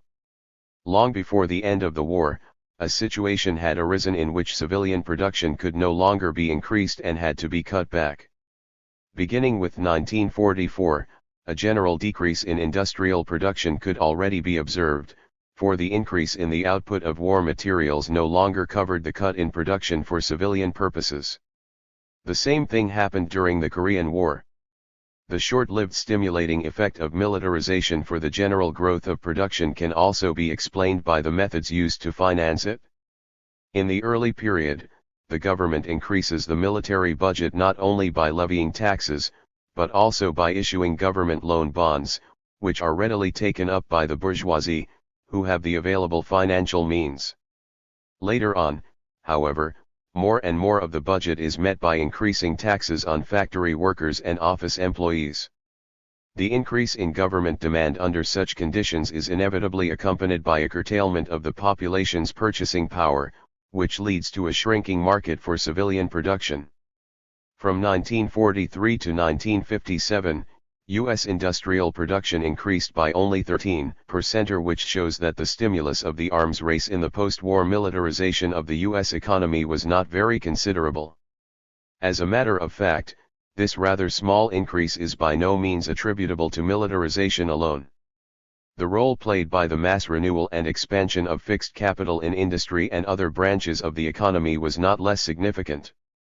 Whereas the overall volume of production in the United States grew as a result of war and militarization, the economic consequences were different in those countries whose territory was the scene of war operations. Huge military expenditure did not accelerate, but on the contrary retarded the post-war eco. 332. Economic recovery of France and Britain. Although the proportion of national income appropriated for military purposes in these countries is smaller than in the United States, it imposes a much heavier burden on their weakened economy. War expenditure swallows up the resources that could be utilized for the modernization and expansion of industry. Thus, militarization has decreased the ability of Britain and France to compete on the world market. Marx wrote that war in the direct economic sense is the same as if a nation were to throw a portion of its capital into the sea. Degree 9. When Marx wrote this, however, even in time of war such vast quantities of material values were not thrown into the bottomless ocean of war expenditure as are at present squandered in most capitalist countries in time of peace. Thus, since the Second World War, the war budgets of the most highly militarist imperialist states annually devour, on an average, 10 to 15% of the national income. Militarization of the economy is accompanied by a curtailment of production for peaceful purposes. It undermines the basis for extended reproduction and in the final analysis inevitably leads to a reduction in overall volume of production.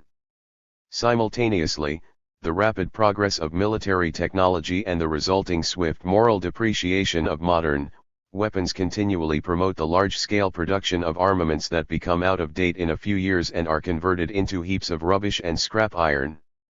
No matter how rich an imperialist country may be, militarization can only lead to a gradual exhaustion of the national economy. It inevitably retards the rate of growth of civilian branches of production and of the economy as a whole.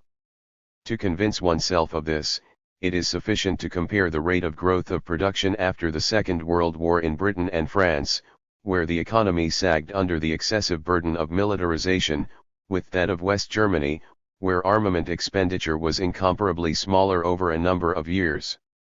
In West Germany, industrial production increased considerably more rapidly. Moreover, this country very effectively exploited the shortage of fixed capital prevailing in most capitalist countries. From 1950, she began to export increasingly large quantities of machinery, machine tools, and equipment. 383 degrees. Which the British and French factories, occupied with the production of armaments, could not manufacture. Militarization of the economy leads to an unprecedented growth in the tax burden. The state buys weapons and pays for the maintenance of military personnel mainly by levying exorbitant taxes on the people. In addition to taxation, the government obtains a certain portion of the means required for the army by state loans. The bonds of these loans are purchased primarily by capitalists who derive an important part of their incomes from the annual interest paid by the government. To pay interest to the capitalists and to redeem the bonds, however, the government must impose new taxes. Thus, the money supplied to the government by the bourgeoisie through the acquisition of state bonds is returned to them in full out of the pockets of the working people, and, moreover, with the addition of high interest. An inevitable accompaniment of a militarist economy and one of its very important methods of operation is the depreciation of money, or inflation. The state is unable to completely cover its military expenditure by taxes and loans alone. The government's budget deficit is covered in part by issuing more paper money than is required for circulation. Furthermore, state bonds are used as a means of payment, as security on loans granted by banks to the capitalists, and this leads to an increase in the amount of money in circulation. The result is inflation, the usual consequence of wars and militarization of the economy.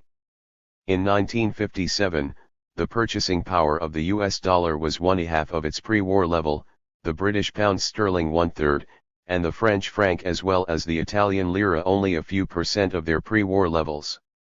Under inflationary conditions, price rises exceed wage increases. This means that capitalist profits grow at the expense of a decreasing workers' share in the national income. Inflation is a means of redistributing the national income in favor of the monopolies, thereby robbing the working people.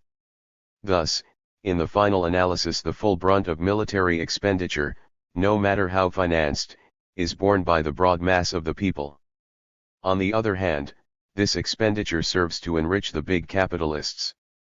Militarization of the economy leads to the expenditure of 334. Capitalist governments for social and cultural needs, schools, higher educational institutions, hospitals, etc., being reduced to a minimum. It results in a degradation of culture, the spread of chauvinism, an increase in the power of brass hats and bureaucrats, and the trampling underfoot of all the achievements of bourgeois democracy, which were won by the working masses in stubborn struggle. A most dangerous consequence of a militarist economy is the threat of war. A militarist economy is clear evidence of the parasitic degeneration of present-day capitalism. Capitalist nationalization and state capitalism. State monopoly capitalism is an extremely anti-national and reactionary system, as is monopoly capitalism in general. It should not be confused, however, with non-monopolistic state capitalism. The latter may be of a reactionary or progressive nature, depending on the social forces behind it. For example, in certain underdeveloped countries which have thrown off the yoke of colonialism, state capitalism, and particularly state ownership, play a progressive role at present. State property in imperialist countries is now, in the main, part of the reactionary system of state monopoly capitalism. Does this mean that the working class and other progressive forces should oppose state ownership and support the return of nationalist enterprises to the capitalists? Of course not, for this would be a step backward. It is not the progressive forces but rather the capitalist monopolies that want denationalization. During the Second World War, the monopoly bourgeoisie in the European capitalist countries which were occupied by the Hitler invaders discredited themselves by collaborating with the enemy. For that reason the people demanded nationalization after the war. They were determined to put an end to monopoly domination, to extirpate fascism, to punish the war criminals, and to safeguard peace, independence, and genuine democracy. In nationalization the working people saw a means of throwing off the yoke of the capitalist monopolies. However, the bourgeoisie and their abettors among the right-wing social democrats, who carried out partial capitalist nation. See Chapter 16.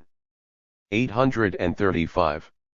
Alization under pressure from the masses, did so in such a way as to best serve the interests of the monopolies and with least consideration for the demands of the workers. Despite this, the working masses in Britain and several other countries are insistently demanding the further nationalization of basic industries, having before them the splendid example of the socialist countries, which clearly demonstrates the advantages of a socialist industry owned by the nation. The monopolists, however, strongly oppose any extension even of capitalist nationalization, for each instance of nationalization once again strikingly demonstrates to the working people that society can get along very well without capitalists. Thus, nationalization, by undermining the sacred principle of private ownership, helps to destroy the illusions which the bourgeoisie are very interested in maintaining. Moreover, as long as enterprises are in private hands, the monopolists know that they can dominate them completely.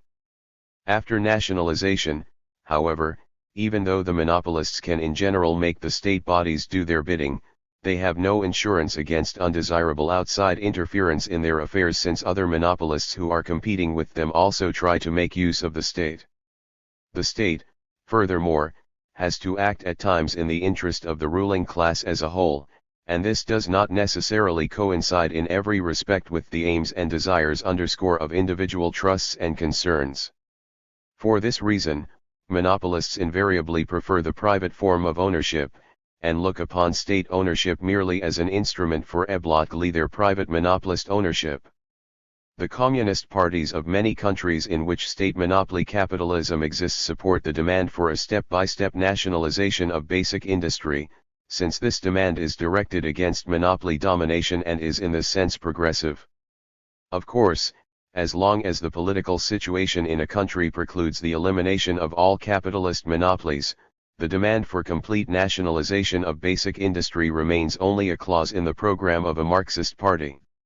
Nevertheless, even under such conditions communist parties do not confine themselves to general propaganda, but demand the immediate nationalization of specific branches of basic industry, particularly those branches in which the oppression of the MO. 336. Monopolists has become so unbearable that the workers are prepared to undertake a mass political struggle to achieve immediate nationalization.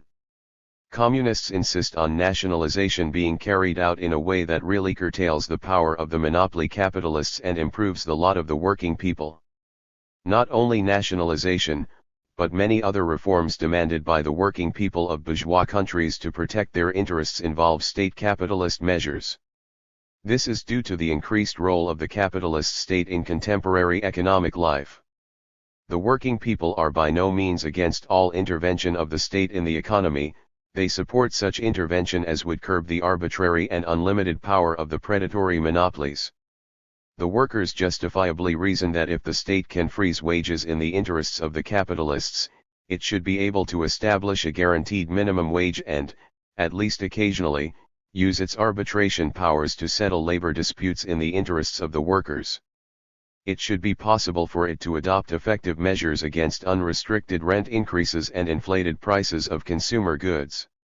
Experience shows that, as a result of struggle, the working people do in fact wring certain minor concessions from the capitalist state.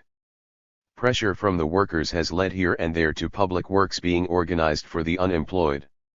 Apparently, even when finance capital holds complete sway, the ruling circles cannot afford to disregard the mounting dissatisfaction of the broad masses if these masses are backed by militant organization.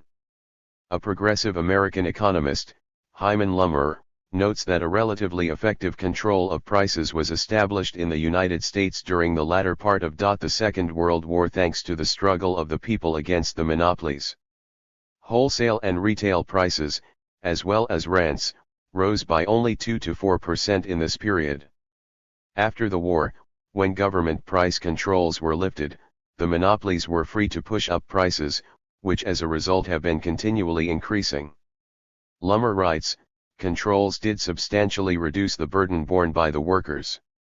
By the same token, the absence of anything remotely resembling genuine price controls in the present war economy has greatly added to their burden. 0. 22-25-71 337. Hence, the popular masses, who have to shoulder the burden of state monopoly capitalism, have every reason to continue the struggle for government measures to curb arbitrary monopoly rule. It is quite clear, however, that no amount of reform can transform reactionary state monopoly capitalism into a progressive system, let alone socialism. Only the struggle for power of the working class and of all working people under its leadership, only decisive victory in this struggle, can open up the path from capitalism to socialism. Myths of revisionists and reformists about present-day capitalism. Propagandists on behalf of the bourgeoisie, reformists, and revisionists, depict state monopoly capitalism as a new social system that is basically different from the old capitalism. For this purpose, they deliberately equate this form of monopoly domination with those state capitalist measures which the working people by their class struggle have succeeded in wringing from the capitalist class.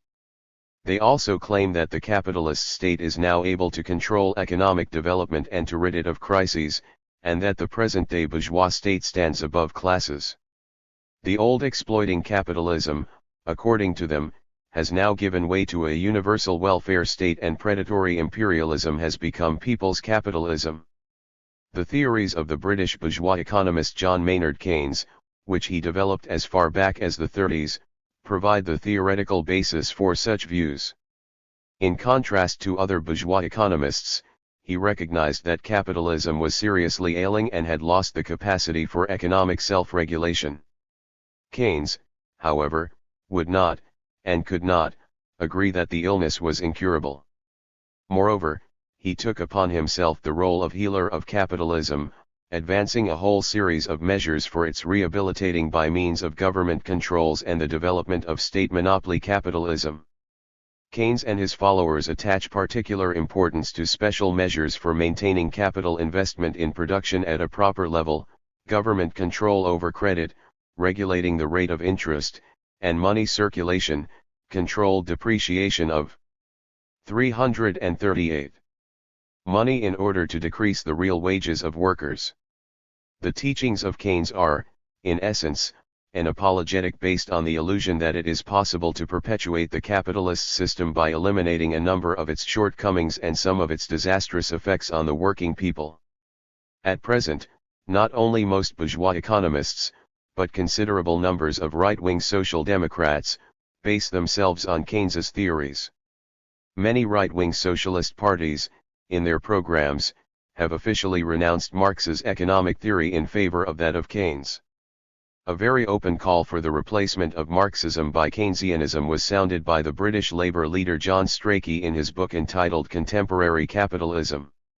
He asserted that Keynes, although an open defender of capitalism and enemy of socialism, proposed, without himself being aware of it, methods for achieving a gradual evolution from state monopoly capitalism to socialism, Keynes called upon the state to encourage the investment of capital in production in every way possible and to establish a control over those possessing money that would make them spend it instead of hoarding it and thus maintain effective demand at a high level.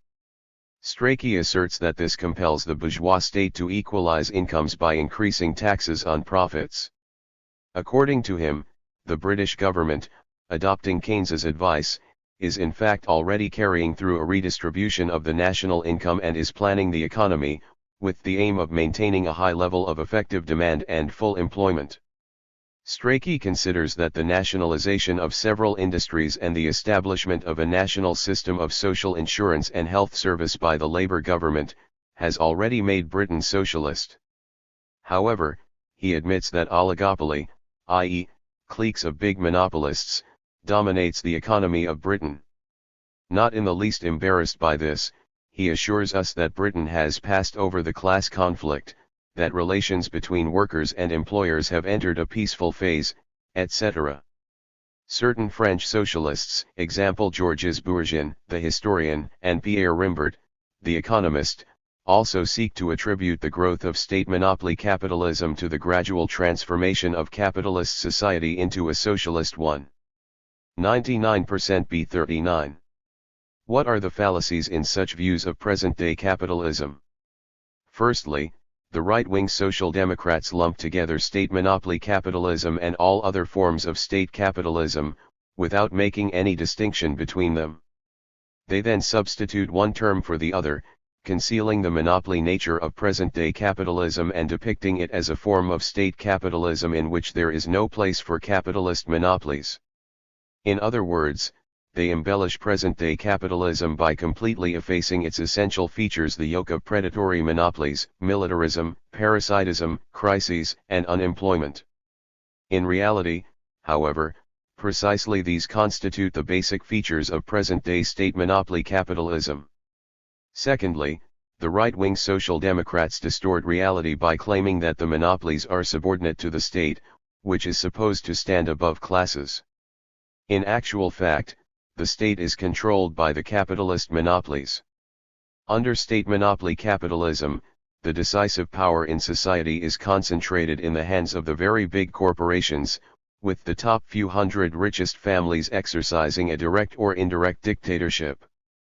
Thirdly, the right-wing Social Democrats attempt to slur over the class character of ordinary state capitalism, depicting state capitalist measures as steps in building socialism. As long as power remains in the hands of the bourgeoisie, the nationalization of individual enterprises and other state capitalist measures do not eliminate the capitalist relations of exploitation even in those countries where such measures at present have a progressive character, example in India and Indonesia. Socialist production relations cannot arise in the midst of capitalism, only the material preconditions for socialism can be created there. To begin the building of socialism on the basis of these preconditions, however, is impossible as long as the state remains in the hands of the capitalists, i.e., as long as power is not transferred to the working people. In scientific socialism, as well as in the minds of many generations of participants in the working class movement, the concept of socialism has always been closely associated with social ownership. Present-day right-wing Social Democrats, however, are now contesting also this scientific view. 4. 340. Example, the Declaration of the Socialist International states. Socialist planning does not presuppose the establishment of social ownership over all the means of production. It is compatible with the existence of private ownership in the basic branches of the economy. Guided by this view, the British right-wing Labour Party leadership has declared against further nationalisation measures. A careful examination of the programs of present-day right-wing Social Democrats cannot fail to disclose that their portrayal of socialism is in essence merely a copy of existing state monopoly capitalism. Apparently their vision of the future does not go further than this social ideal, i.e., the ideal of the Morgans and Rockefellers. Some revisionists in Yugoslavia have also followed in the footsteps of the right-wing Social Democrats in their embellishment of present-day capitalism. The draft program of the League of Communists of Yugoslavia declares that in capitalism today there appear more and more new elements in the economy which are socialist in their objective tendency, and exert pressure on the capitalist mode of production. The rights of private capital are being restricted and more of its economic functions are being turned over to the state. Thus, they say, a process of development to socialism is taking place in the capitalist world. This revisionist idea coincides, in essence, with the claims of right-wing social democrats that capitalism is growing over into socialism. However, it was, of course, more difficult for Edvard Kardelj to convince communists in Yugoslavia of the likelihood of such a miraculous transformation than for Mr. Strachey to convince laborites in Britain. When Kardelj called this capitalism state capitalism, many Yugoslav communists suggested that it be called by its real name state monopoly capitalism. Kardelj, however, in his speech before the Congress of the League of Communists of Yugoslavia, insisted on using the term state capitalism, explaining that the term state monopoly capitalism merely expresses the origin of state capitalism. Thus, like a clever conjurer, he transformed reactionary state monopoly capitalism into an embryonic form of the less offensive state capitalism. He then manipulated state capitalism as well and transformed it into 841 socialist elements, which finally purge present-day capitalism of its foulness. This, indeed, is real sleight of hand and no swindle. Such a defense of the revisionist program of the League of Communists of Yugoslavia was, of course, amusing, but not very convincing. In opposition to the reformist and revisionist program of state monopoly capitalism growing over into socialism, the Marxist-Leninist parties advance a program of resolute struggle against the capitalist monopolies, against their domination, and for the overthrow of the dictatorship exercised by a handful of families comprising the monopolist aristocracy. Marxists-Leninists strive to utilize in the interests of the working people all possible reforms under capitalism, including reforms of a state capitalist nature. At the same time, they hold that the replacement of the capitalist by the socialist mode of production can take place only as a result of a socialist revolution. 3. Is capitalism getting rid of economic crises?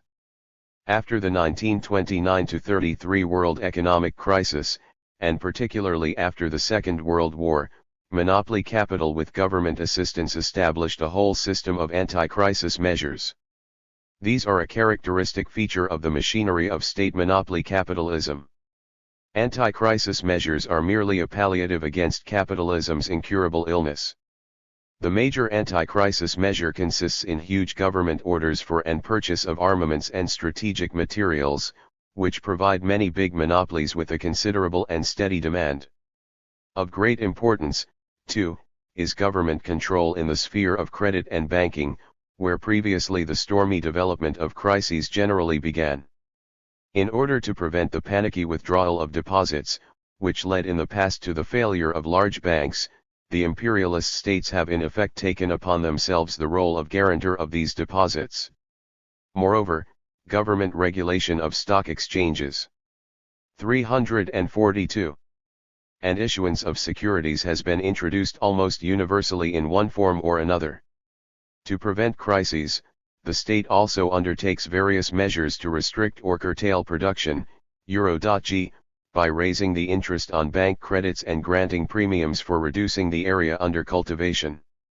Simultaneously, the state seeks to influence the economic situation by regulating consumer credit, the sale of cars, television and radio sets, furniture, etc., on credit or hire purchase.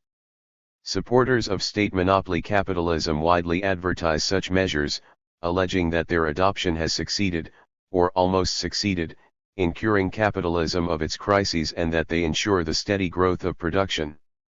The road is now said to be open to perpetual prosperity and deliverance from unemployment. But how do matters really stand? By way of example, let us take the United States, where the big capitalist monopolies have achieved the greatest freedom of action, the strongest influence over the state, and where the ravages of war have least affected economic development. Despite the highly favorable post-war conditions for the United States in domestic and foreign markets, anti-crisis measures have not had the desired effect. Instead of a steady growth of U.S. industrial production, three slumps in production occurred in the single decade 1948 to 58. The first took place in 1948 to 49, when the drop in production, according to official data, amounted to 10.5%. The second developed 4 years later, 1953 to 54, the decrease amounting to 10.2%. And the third occurred 3 years later, 1957 to 58, with production falling 13.7%. The crisis character of these production slumps is indicated by the fact that mass unemployment in the United States not only has not disappeared, but has actually increased. With each succeeding production slump, the number of those registered as fully unemployed grew sharply. Thus, in 1949, unemployment rose by 1.3 million over the 1948 level. From 1953 to 1954, it rose by 1.6 million, and in mid-1958, unemployment was 2.4 million higher than the 1957 average. At the beginning of 1959, about 5 million fully unemployed were officially registered. Moreover, it should be borne in mind that official production figures include armaments and strategic materials, for which 0.43 government orders during crises increase rather than decrease. If war production is excluded, the curtailment of civilian production will undoubtedly prove to be much greater than appears from an examination of available U.S. statistics. These are indisputable facts regarding the recent period. It would be incorrect, however, to conclude that state monopoly capitalism can in no way influence the nature and form of economic crises by means of anti-crisis measures.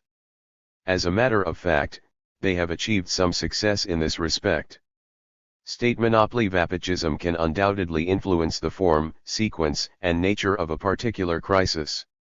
The big monopolies are in a position to utilize the enormous financial power of the state as a shock absorber, which in many instances weakens the spontaneous explosive force of a crisis at its outbreak.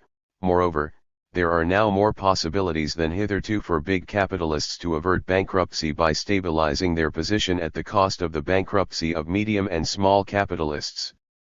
Furthermore, in time of crisis the big corporations can often prevent spontaneous decreases in commodity prices from taking place and, at times, even raise certain prices.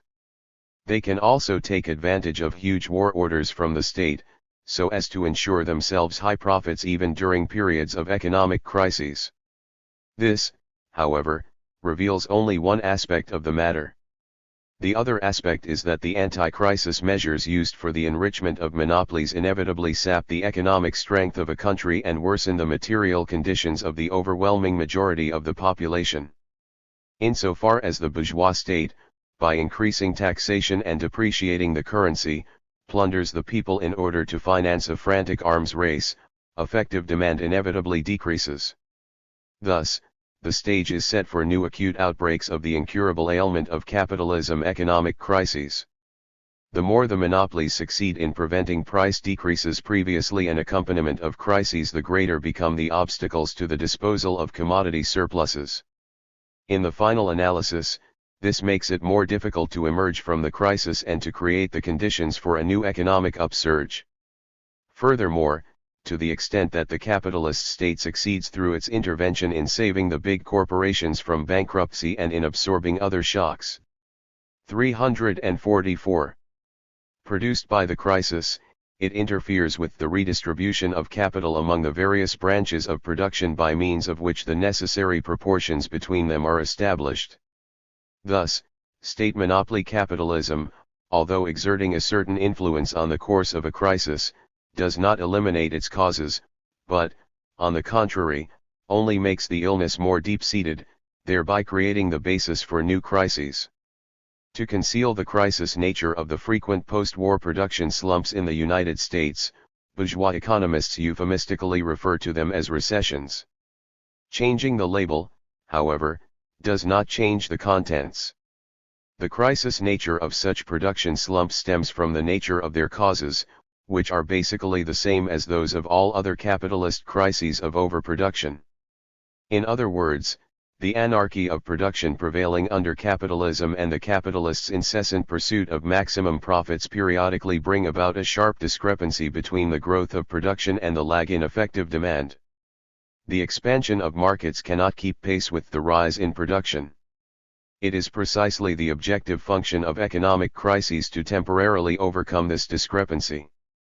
Changes seen in the character of recent crises, particularly in the United States, do not of course provide sufficient basis for the claim that all economic crises under state monopoly capitalism will henceforth have these features.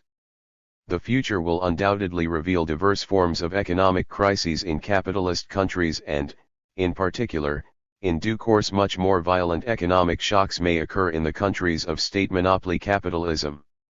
One thing is quite clear: as long as the contradiction exists between the social character of production and the capitalist, private, form of appropriation, i.e., as long as capitalism exists, economic crises will inevitably recur.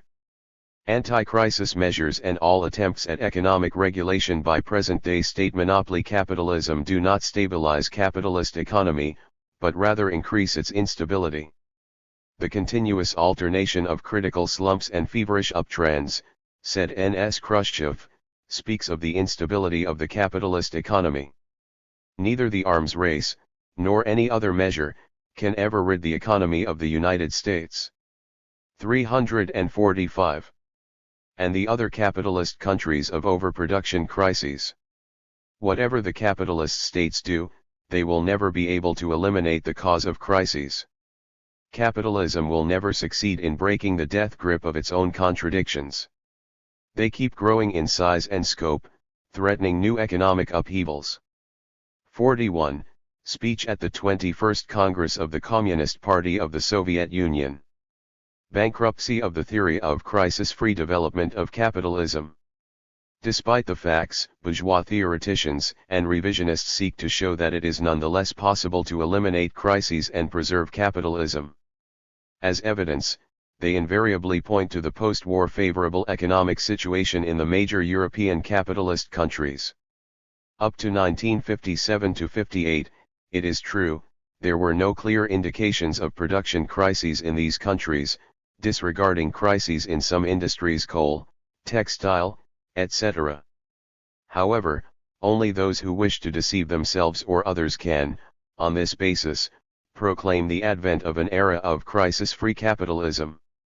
The favorable economic situation in Western Europe, even more so than in the United States, resulted from certain transient, historically determined causes bound up with the aftermath of war. These countries suffered considerable destruction and devastation during the war. This applies especially to Germany, Italy, and France, and also to Japan, the sole Asian country of monopoly capitalism. Obviously, there could be no overproduction in these countries as long as the destruction due to war had not been made good. This took, however, more than just a year or two. No sooner was this achieved in the main than grave signs of crisis began to appear. Thus, beginning with 1958, production was cut down in Britain, Belgium, Holland, Norway, and Japan, while in West Germany, France, and Italy only small increases in industrial production were recorded. In 1958, the volume of industrial production and foreign trade of the capitalist world declined for the first time since the end of the war. Thus, history has once again discredited the pseudo-theoreticians who specialize in whitewashing capitalism. Confronted. 346. By undeniable facts, they seek to excuse themselves by pointing out that Marxists, too, have erred in regard to crises, that the entire post-war course of the cycle and of crises did not resemble the pattern previously described by Marxists. As a matter of fact, Marxists have never believed that one cycle must parallel another, and that the established periodicity and features of crises are not subject to change. In 1908, for example, in answering the revisionists who challenged Marx's theory of crises, Lenin wrote as follows: "Facts very soon made it clear to the revisionists that crises were not a thing of the past. Prosperity was followed by a crisis. The forms, the sequence, the picture of the particular crisis changed, but crises remained an inevitable component of the capitalist system. V.I. Lenin, Marxism and Revisionism. Communists, of course, do not gloat over the fact that capitalism has not succeeded in eliminating crises. Despite the assertions of bourgeois propagandists and reformists, the communist movement does not pin its hopes for the victory of the socialist revolution on the outbreak of economic crises. A destructive economic crisis, to be sure, increases the wrath of the working people against capitalism. But as history has shown, it simultaneously promotes reaction and fascism and increases the danger of war. Moreover, communists cannot welcome economic crises, for they are fully aware of the great misfortunes involved for the broad masses of the working people. And that is why communists have always exposed the unfounded illusions of a crisis-free development of capitalism. Indeed, as soon as the working people onto whose shoulders the monopolies seek to shift the entire burden of crises free themselves from these illusions, they will be able to fight properly for their vital interests. The best way to abolish crises is to replace capitalism by socialism. It would be a most serious mistake, however, to consider that under capitalist conditions all struggle against the onerous consequences of crises is futile. Communists believe that such a struggle is indispensable and can yield important results for the masses of people. The communist parties, therefore, organize the working people to fight for such government measures as would in 347 anyway alleviate the conditions of the masses. These measures include higher wages, the extension of mutually advantageous trade relations with the socialist countries, which have eliminated crises forever, the organization of large-scale public works, the construction of housing, schools, and hospitals, improved unemployment insurance, lower taxes, and controlled rents. 4. Aggravation and extension of class antagonisms. Changes in the capitalist economic structure, due to increased difficulties and contradictions and to the transition of the monopolies to new, state monopoly forms of rule, deeply affect the various classes and social strata of bourgeois society. Working class and capital. With the development of the general crisis of capitalism, the exploitation of the working class is inevitably intensified and its position worsened. This is reflected primarily in the unprecedented intensity of labor and the accompanying increase in industrial accident and sickness rates resulting from overexertion. Intensified labor accelerates the wear and tear of the organism and reduces the worker's efficiency. Such is the price of creating the enormous wealth which flows into the pockets of the exploiters. However, the worker's share in the national income does not grow larger but smaller. True, a considerable rise in nominal wages has occurred almost everywhere over the past few decades. But this has been largely nullified by currency depreciation and tax increases. As a result, real wages in most capitalist countries have not risen at all or only insignificantly. Thus, the average annual real wages of workers in U.S. manufacturing industries, after deducting taxes and losses suffered from unemployment, were lower in the 10-year period 1945 to 54 than in 1944. This level was finally exceeded in 1955 to 56 by 2 to 6%. The standard of living of the American worker decreased again in 1957, and even more in 1958. According to the French Communist Party, the average real wages of most categories of French workers in 1954 were still below the 1938 level. In Britain, the pre-war 348 level of real wages was not exceeded until 1956, and then by only 2 to 3%. Bare wage statistics, however, do not give a full picture of the material conditions of the working class. One must take into account the value of labor power, which is determined above all by the expenditure necessary for its maintenance and reproduction. In the past few decades, the value of this labor power has risen sharply, first of all, owing to increased intensity of labor. Clearly, the greater the exertion required of the worker, the greater the expenditure needed for the recuperation of his energy. Secondly, owing to changes in the historically conditioned requirements of the worker and his family. Urban centers, for example, have mushroomed during the past few decades, and an increasing number of workers live at some distance from their place of work. As a result, a growing portion of the worker's budget is eaten up by heavy transport costs. Another characteristic of this period has been the absorption into production of more and more women, who were previously occupied solely with household matters. Although this adds somewhat to the family income, new expenditure becomes necessary: household appliances and equipment to lighten the work in the home, more expensive items in the budget, such as prepared foods, etc. The cost of health insurance and medical treatment for the working class family has also gone up. Furthermore, the demands of modern industry for more highly trained workers have placed an additional load on parents in regard to the education of their children. The value of labor power, as a rule, has risen considerably higher than the level of real wages. Some idea of this disparity may be gained from a comparison of real wages with the minimum subsistence wage that would reflect to a certain extent the needs of the worker and his family. In the United States, for example, it was estimated, by Professor Heller's committee, whose figures are regarded as authoritative by official bourgeois science, that wages in manufacturing in 1944 were 19% or less than the subsistence minimum for a family of four, and in 1958 29% less. In West Germany, the subsistence minimum for a family of four in 1955 was 445. 349 marks monthly. Nevertheless, 70% of the workers received less than this minimum. Present-day capitalism is almost inseparably linked with chronic unemployment. In a country like the United States, even during the years of greatest prosperity there were 3 million fully unemployed and a still larger number of partially unemployed. In Italy, the army of unemployed and semi-unemployed has exceeded 2,500,000 in the post-war period. Capitalism, today as never before, has accentuated the precarious state of the worker and his uncertainty of the future. This stems not only from the general fear of crises and mass unemployment, but from the constant fear of losing the capacity to work as a result of overwork, illness or accident. The nightmare of want as a consequence of premature old age continually haunts the worker. Life is made even more precarious for the working class as a result of the expansion of consumer credit by the hire purchase system.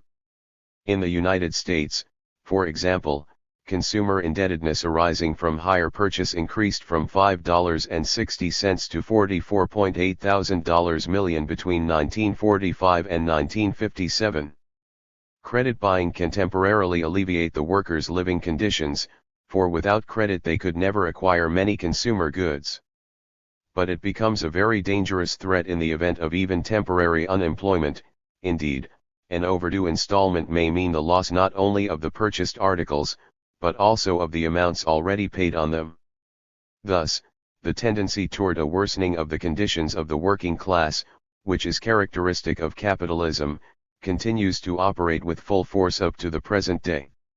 True, in several capitalist countries the working class, or part of it, has achieved some improvement in living conditions during the past 10 to 15 years. However, this does not mean that the above-mentioned tendency no longer holds good.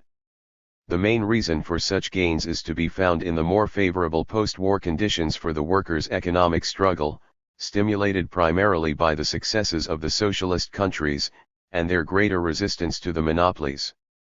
Even in those instances, therefore, where the working class, or a part of it, lives somewhat better than formerly, the sharpness of the antagonism between labor and capital has not did. 350. Diminished. On the contrary, the changes undergone by capitalism during the past decades have, in fact, provided additional causes of class conflict, by accentuating the political contradictions between the working class and the capitalists. The threat to peace, democracy, and national independence resulting from monopoly rule is fraught with grave consequences, particularly for the working class, and thus makes the latter an even more implacable enemy of the monopoly bourgeoisie. However, this does not always lead to an actual upsurge of class struggle. Experience shows that under capitalism today, as formerly, the working class movement develops unevenly. And in some countries, at times, it lags behind the urgent class tasks facing it. The main cause of this is the harsher political oppression of the monopolies, which increasingly use the state machine to suppress the workers' movement. Whereas formerly the workers had to deal with individual employers, today they more and more frequently come into conflict with the concentrated might of the imperialist state. With its help, the monopolies have established a powerful apparatus for suppressing the proletariat. They have introduced controls over trade union activities, and compulsory arbitration in labor conflicts. Reprisals against workers, such as the blacklist and organized factory police, are more extensively applied. At times, even in those capitalist countries where democracy has not been abandoned officially, at least great selflessness and heroism is demanded of workers engaging in the most elementary forms of class struggle, such as ordinary strikes. But the monopolists can abolish neither the basic reason for the class struggle, the antagonism between labor and capital, nor the struggle itself. In the past few decades, the working class in many countries has also grown stronger, it has become better organized, more class-conscious and militant. The changes that have taken place in the world, the shattering of the bastion of international reaction, viz., German and Italian fascism, the successes of world socialism, and the upsurge in the liberation movement of the colonial peoples have created more favorable world conditions for the workers' struggle in the capitalist countries. Notwithstanding the savage dictatorship of monopoly capital. 351. In the United States and a number of other countries, the working class has not laid down its arms but continues to carry on its fight everywhere, not always frontally along the entire line, but at times seeking roundabout methods which are more suitable in the situation. Thus, the actual state of things today clearly refutes the myth, widely disseminated by right-wing socialists and revisionists, concerning class peace, which is alleged to have replaced the period of class struggle. On the contrary, as will be shown below, the changes which capitalism has undergone not only deepen the old class contradictions, but create new ones. Alongside the major class conflict between labor and capital, an antagonism between the clique of monopolists and the entire nation arises and grows increasingly acute. On this basis, the class struggle of the working people draws ever wider sections of the population into its orbit. It penetrates to the most remote and peaceful cells of the social organism, and becomes increasingly acute and intense. Other classes of present-day bourgeois society. Alongside the working class and capitalists in bourgeois society are other classes and strata: peasants, urban petty bourgeoisie, artisans, handicraftsmen, retail traders, intellectuals, and office employees. These middle, or intermediate, strata are of considerable importance from the standpoint of both numbers and influence. Reactionary bourgeois ideologists claim that these middle strata are gradually expanding at the expense of all other classes. The social structure is gradually coming to consist of a single middle stratum, whose living conditions are constantly improving. In this way, declare these reactionary theorists, capitalism is getting rid of its class antagonisms and evolving into a society of social harmony. Facts, however, plainly refute this propaganda. They show, in particular, that with the development of state monopoly capitalism, considerable numbers of the middle strata are confronted with complete ruin. This applies above all to the small independent producers. 352. The so-called old middle strata, i.e., those that are, in a sense, survivals of the pre-capitalist mode of production and its corresponding forms of exchange, for example, peasants, artisans, and handicraftsmen. In West Germany, for instance, more than 200,000 peasant households were ruined in the decade 1949 to 58.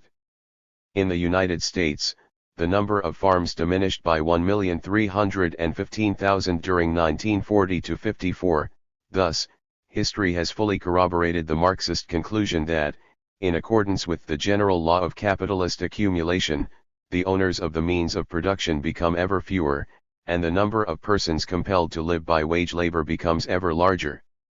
Under state monopoly capitalism, the mass ruin of small independent producers is not only due to competition with big capital. The process is deliberately accelerated by the monopolies through a whole series of government measures, the regulation of prices, credit, etc. The aim of this policy is to eliminate or completely subordinate the small producer. More and more small producers and tradesmen remain independent in name only, their means of production actually belong to creditors, banks, and large companies. Whereas the stratum of small producers is steadily being ruined and swept away, an opposite trend is characteristic of the so-called new middle class consisting of intellectuals, office workers, and others. The growth of technology together with the swollen apparatus of management, both in the economy as well as in the government, leads to a rapid increase in the numbers and relative importance of white-collar workers, scientific and technical personnel, bookkeepers and accountants, trade and advertising experts, and, finally, persons engaged in information media, education, and art. The conditions of these growing social strata, however, also change for the worse, primarily because the labor of the large majority of intellectuals depreciates in value with their increase in numbers, and they lose their former privileged status. This has been graphically demonstrated in the case of office workers. In 1890, the average salary of an office employee in the USA was almost 100% or more than that of a worker. In 1920, the gap had narrowed to 65% or, and in 1952, the average salary of an office worker amounted to only 96%. 23 to 97 353 cent of the average worker's wage. The classroom teacher receives a pittance as compensation for his labor. This also holds true for many categories of scientific personnel and specialists in other fields. Changes in the material situation of those engaged in intellectual occupations, however, do not give the complete picture. A loss of independence is characteristic even of those in the so-called liberal professions, law, medicine, science, art, etc. Increasing numbers of persons in intellectual pursuits pass into the employ of others, i.e., they swell the numbers of those directly exploited by capitalist corporations. This results not only in restricting the professional freedom of the intelligentsia, whose members are compelled to serve the most sordid interests of monopoly capital, but also in the growth of a suffocating political control.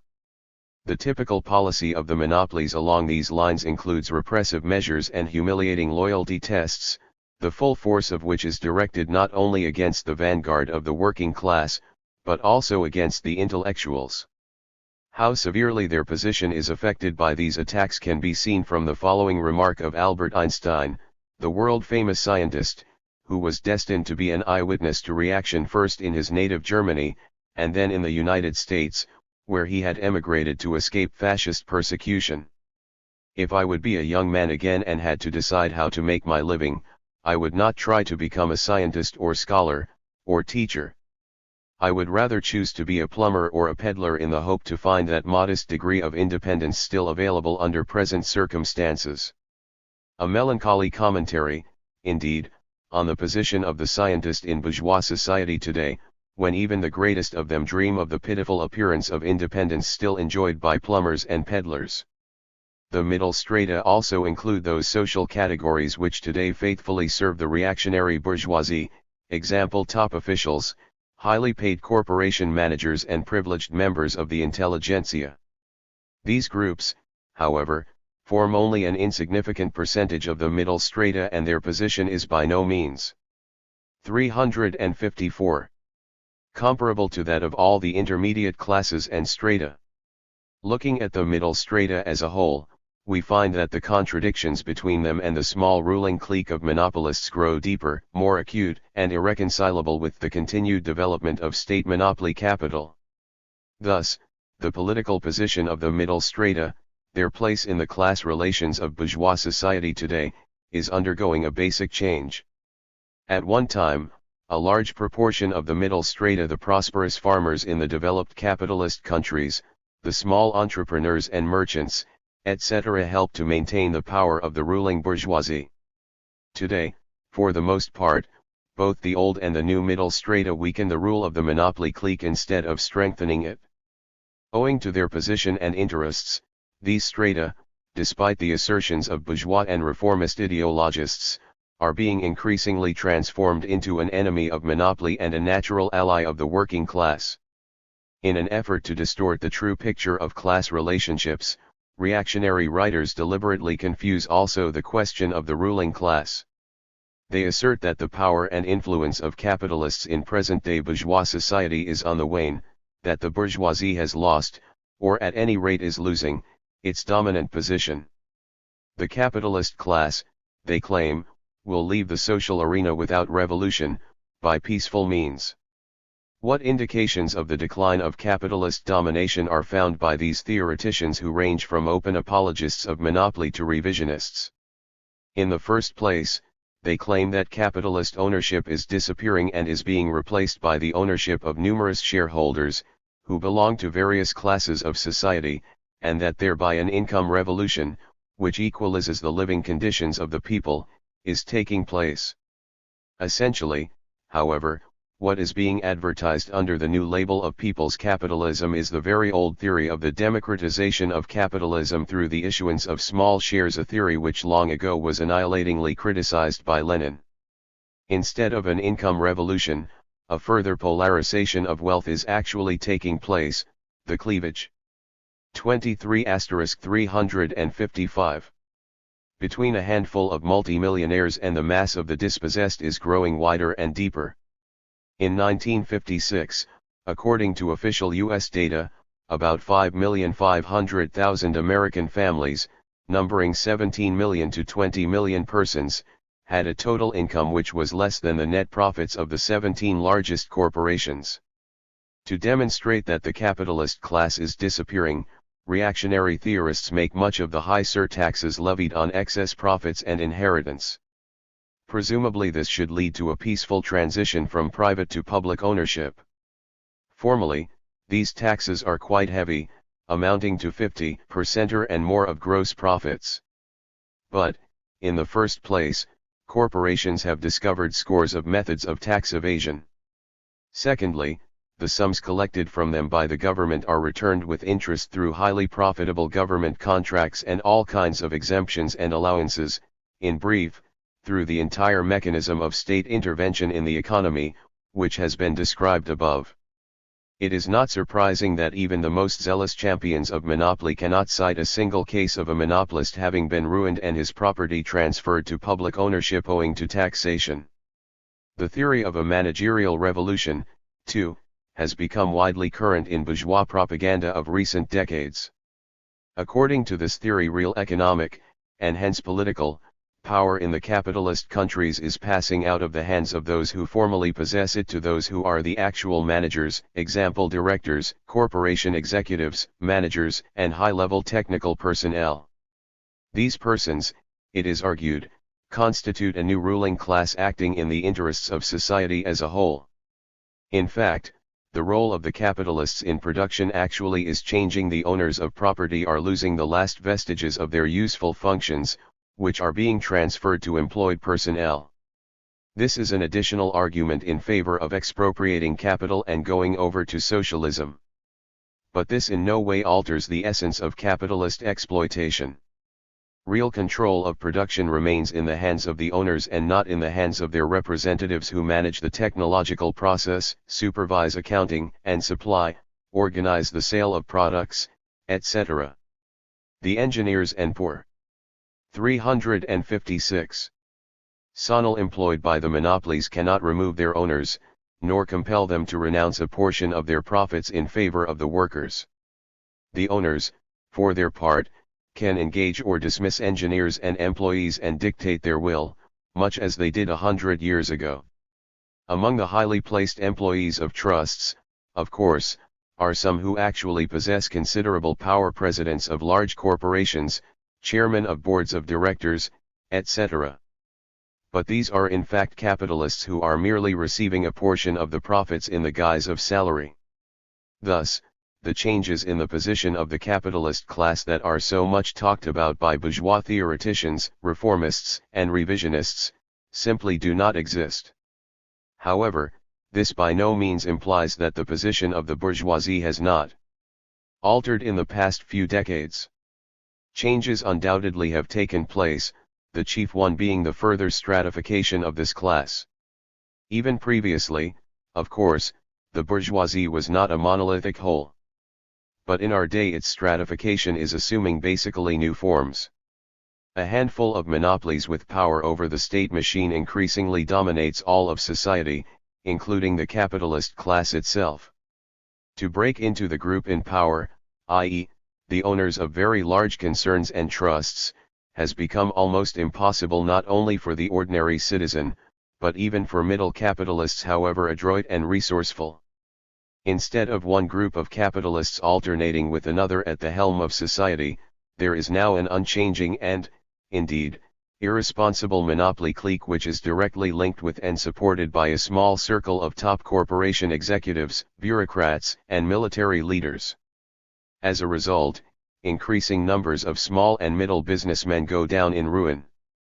The mortality rate of their enterprises has become so high that some bourgeois economists compare it with infant mortality in the colonies. Such businessmen are faced with the ever more urgent problem of their very existence as a privileged class. Small and middle businessmen find themselves in a paradoxical situation. On the one hand, today, like half a century ago, they are exploiters deriving profits from the labor of 357 wage workers. On the other hand, they themselves are oppressed and plundered by the all-powerful trusts and corporations. State monopoly capitalism thus accentuates the stratification within the bourgeoisie to the point of splitting its ranks. On the one side appears a small clique of all-powerful monopolists and on the other, the mass of small and middle capitalists forming the majority of this class. The social base of capitalist monopoly rule is thus becoming still narrower. 5. The final rung in the historical ladder of capitalism. Every new stage in the general crisis of capitalism is not only a result of change that has taken place in the past, but also the precondition for new changes, the threshold of the future. Once the general crisis of capitalism has started, it develops with gathering momentum to the complete collapse of capitalism. An analysis of present-day capitalism and of the fundamental laws of its development shows that all measures undertaken by the monopolist bourgeoisie to save capitalism do not bring deliverance from the contradictions undermining it but, in the final analysis, lead to the further aggravation of its disorders. The imperialist camp is unable to stop further changes in the balance of forces in favor of the socialist camp. The imperialists make use of all methods of struggle against the socialist countries from open warfare, as in Korea, and counter-revolutionary uprisings, as in Hungary, to all kinds of subversive activities. But the answer of the socialist countries to these embittered imperialist attacks is to rally still closer round the banner of socialism. True, the uninterrupted arms drive and war preparations of the imperialist states compel the socialist countries, to divert a considerable portion of their efforts and resources from peaceful construction to defense purposes. But the advantages of the socialist mode of production are so great that, even under such conditions, the countries of the socialist camp are able to achieve ever greater successes in economic competition with the world system of capitalism. The victories 358 gained in this world historic competition inspire the peoples of the socialist countries to new feats of labor, accelerating further their rate of peaceful construction. This, at the same time, heightens the attractive power of socialism for the working people in capitalist countries. The imperialists have tried without success to restore their crumbling colonial empires, or at least to check further disintegration of the colonial system. In an effort to strengthen and restore colonialism by brute force, the monopoly bourgeoisie itself has further sharpened the contradictions between the imperialist powers and the peoples of the colonies, semi-colonies, and those countries which have thrown off the colonial yoke. But attempts at economic enslavement of the former colonial peoples push them to even closer cooperation with the socialist camp. The efforts of the monopoly bourgeoisie to suppress the class struggle of the working people in the metropolitan countries are, in the last analysis, equally futile. History reveals, it is true, that brutal terror and unrestrained demagogy can for a time almost put an end to open action by the working class and other sections of the working people, as under the fascist regimes in Germany and Italy. Nowadays, however, with the growth in organization and strength of the liberation movement of all opponents of the monopolist bourgeoisie, it becomes more and more difficult to carry out such a policy in practice. Moreover, should the ruling oligarchy achieve any measure of success in its attempts, this by no means eliminates the class struggle but only drives it underground, while increasing the class hatred of the working people. The more use the reactionaries make of the state in their own interests, the more assiduously they take cover behind it for protection against the blows prepared for them by history, the more convinced become the broad masses that it will be impossible for them to defend and realize their interests without a struggle for state power. Despite all efforts of the reactionary bourgeoisie of the chief capitalist countries, the contradictions within the imperialist camp continue to grow. To realize Tyusser ambitious plans for world domination and to crush the liberation movement of the peoples, U.S. imperialists seek to ensure themselves a leading 359 position in the capitalist world and establish a network of alliances with all major capitalist countries. Unquestionably they have some achievements in this respect. It should not be forgotten, however, that imperialism can acquire allies solely by the method of subordination. This, in turn, has led to constant clashes with the ruling circles of those states which are tied to the chariot of U.S. imperialism, especially because, as a result of the uneven development of capitalism, the existing division of spheres of influence ceases to correspond to the actual correlation of forces in the capitalist camp. The conclusion to be drawn from all this is that the greatest difficulties of present-day monopoly capitalism still lie ahead. With increasing insistence, the social character of production demands the abolition of private ownership of the means of production, the replacement of capitalism by socialism. In an attempt to avert socialized production under a socialist system, finance capital has tried to outwit history by giving its rule new, state monopoly forms. But such attempts are doomed to failure. The transition of monopoly capitalism to state monopoly capitalism offers no salvation to an obsolete system. It represents merely the completion of the material groundwork for a new socialist system of society. State monopoly capitalism, wrote Lenin, is a complete material preparation for socialism, the threshold of socialism, a rung in the ladder of history between which and the rung called socialism there are no intermediate rungs. 143 Thus, in the womb of capitalism, important economic processes are being completed which will materially facilitate the socialist transformation of society after the seizure of power by the working people. In the advanced capitalist countries, the socialization of property belonging to the monopolies would mean the conversion of about 60 to 70% or even more of social production into public property. In a revolutionary situation, at the time of revolution, emphasized Lenin, state monopoly capitalism passes over directly into socialism. 14 The political prerequisites for the socialist revolution, as foreseen by Lenin in his analysis of imperialism, also continue to grow. 360. State monopoly capitalism does not lead to the dying down of class contradictions, but rather to intensified class struggle on the part of the proletariat, a deepening of the antagonism between a reactionary monopoly oligarchy and all other classes and strata of present-day bourgeois society. Furthermore, it leads to the growth of new democratic movements more closely linked to the emancipatory struggle of the working class and to the establishment of a very broad anti-monopoly and anti-imperialist front. All these phenomena of present-day capitalism, which will be examined in detail in the following chapters, signify that this obsolete social system has entered the period of its final downfall. Part 4. Theory and Tactics of the International Communist Movement. Chapter 8. The Historic Mission of the Working Class. A deep analysis of the economic structure of capitalism led Marx and Engels to the conclusion that this social system contained the seeds of its own collapse and that a new social system, socialism, would replace it. But the founders of Marxism not only disclosed the main direction of further development, they also discovered that the proletariat, the working class, was the leading social force destined to bring about the great social transformation, i.e., to destroy capitalism and build socialism. Marx and Engels formulated this discovery and fully substantiated it in the Communici Manifesto published in Germany in 1848.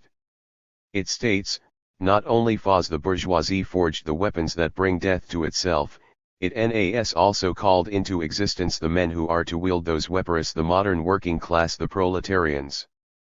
The development of modern industry, therefore, cuts from under its feet the very foundation on which the bourgeoisie produces and appropriates products.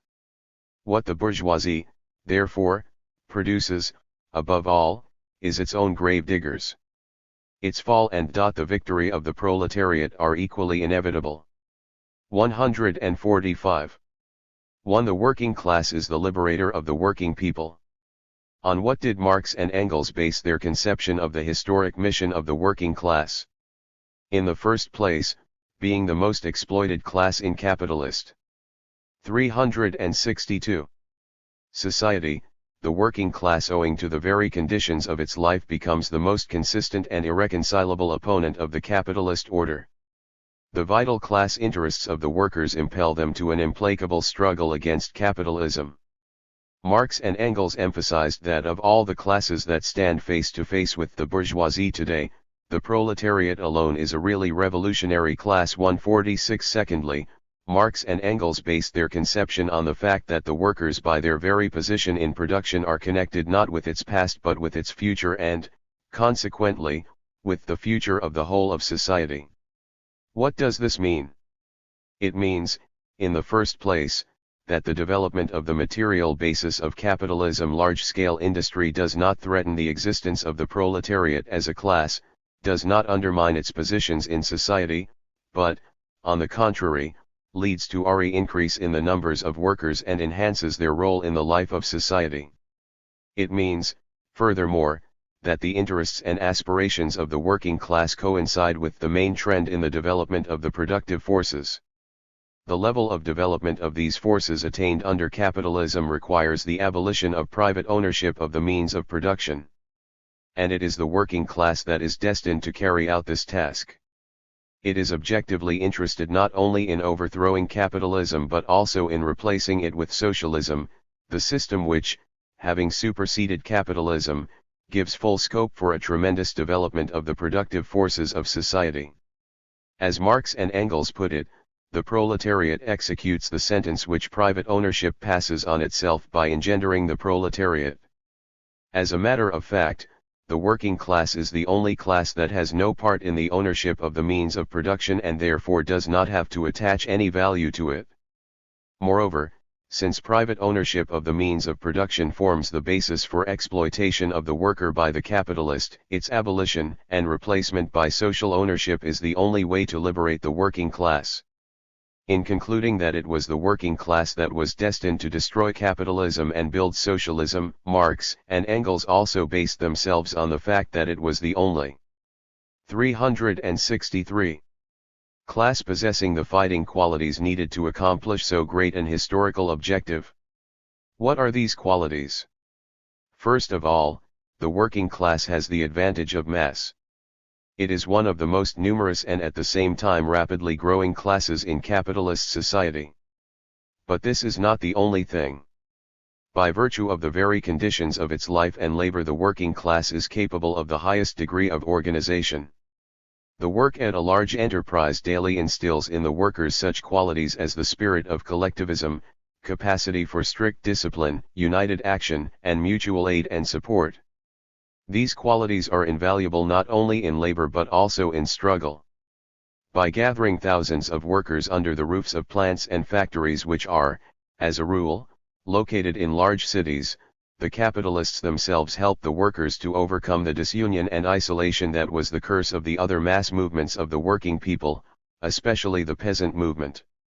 That is why the workers lend themselves to organization and union more readily than any other class. Of all the oppressed classes, the working class is also the most capable of developing its political consciousness and of adopting an advanced, scientific world outlook. Large-scale industry requires more highly educated workers than do the other forms of economy, while the conditions of the class struggle in the capitalist epoch require much higher political consciousness. The proletariat acquires political consciousness not only and not so much from books as from its experience in labor and in struggle. In addition, the best minds of the intelligentsia come over to the side of the working class and help it to elaborate and gain a scientific, revolutionary world outlook which, by becoming the property of millions of workers, grows into a prodigious force. At the same time, the working class is the most militant and revolutionary class of society. All this gives the working class the mission of abolishing capitalism and replacing it with socialism. It is no mere chance that this mission of the working class is called an historic mission. 564. In the course of history, various classes, slave owners, feudal lords, capitalists, found themselves at the head of society. By reshaping society according to their own needs and interests, each of these classes helped to establish a more advanced mode of production. But social injustice and inequality were invariably retained. Each time society was headed by a handful of oppressors, and each new step along the path of progress was made at the price of incredible suffering of the working masses, who always constituted the vast majority of society. When the working class comes to head society, it puts an end to this greatest injustice forever. By liberating itself, it simultaneously liberates all of humanity. By reshaping society according to its own needs and interests, it creates a new society in which all people will find true happiness. It is the mission of the working class once and for all to abolish the prime basis of social injustice, the private ownership of the means of production, which caused the division of society into rich and poor, exploiters and exploited, oppressors and oppressed. Fulfillment of this task is the only way to free society from poverty and from a situation in which the masses are deprived of their rights, and to put an end to political and national oppression, militarism, and wars. In the Communist Manifesto, Marx and Engels wrote, "All previous historical movements were movements of minorities or in the interest of minorities. The proletarian movement is the self-conscious, independent movement of the immense majority, in the interest of the immense majority." The doctrine of the historic mission of the working class constitutes a highly important part of the Marxist world outlook. It was the first to show a feasible way of realizing the aspirations of the oppressed and exploited masses for freedom and justice. Many outstanding people and social movements landed in an impasse only because they did not see the social force that could give the peoples freedom, well-being, and happiness. Some appealed to the wisdom of monarchs, others hoped society would be saved by the creative genius of scientists and engineers, still others expected a feed from critically thinking personalities, and others again set their hopes on a revival of the patriarchal peasant ways of life and the order of 365 things that had prevailed in the medieval handicraft guilds. But all these hopes and expectations only entailed a useless waste of effort and not infrequently the loss of human lives. Socialism, humanity's splendid age-old dream, ceased to be an incorporeal utopia only from the moment that the social force capable of carrying this dream into life appeared and was scientifically established, that the historic mission of the working class became manifest to the workers themselves and to the progressive representatives of the other oppressed classes in capitalist society. This is why, in appraising the historical services rendered by the founders of Marxism, Lenin wrote, "The main thing in the doctrine of Marx is that it brings out the historic role of the proletariat as the builder of a socialist society." 18. 2. Growth of the importance of the working class and of its social and political role. When Marx and Engels discovered the historic mission of the working class, this class constituted a rather small section of the population even in the well-developed countries, while in most of the other countries the working class was few in numbers. Besides, it was a class which was only beginning to become aware of its interests. It had as yet to develop into a conscious and organized force. The ideas of scientific socialism and communism were the property of only a small group of class-conscious workers and progressive intellectuals who took the side of the working class. The first Marxist party, the Communist League, created by Marx and Engels in 1847, united only a few hundred people scattered through different countries. The trade union movement was also just coming into being. However, it required less than a century for what had been perceived only by two brilliant minds to become patent to many millions of people. The working class has grown into the main social and political force of the present day, and in a number of countries has already demonstrated in practice its ability to fulfill its historic 866 mission to abolish capitalism and build socialism. But even in the countries where the workers are still an oppressed class, its powers and capacity for struggle have enormously increased. Increase in the numbers of the working class. In the middle of the 19th century there were about 1 million workers in the USA, i.e., approximately 5 to 6% of the population. In 1957, the United States had nearly 20 million workers, who together with their families form almost half the population. 100 years ago the German working class comprised less than 3% of the population, but in the middle of the 20th century it was more than half the population. In Britain the working class now constitutes the overwhelming majority.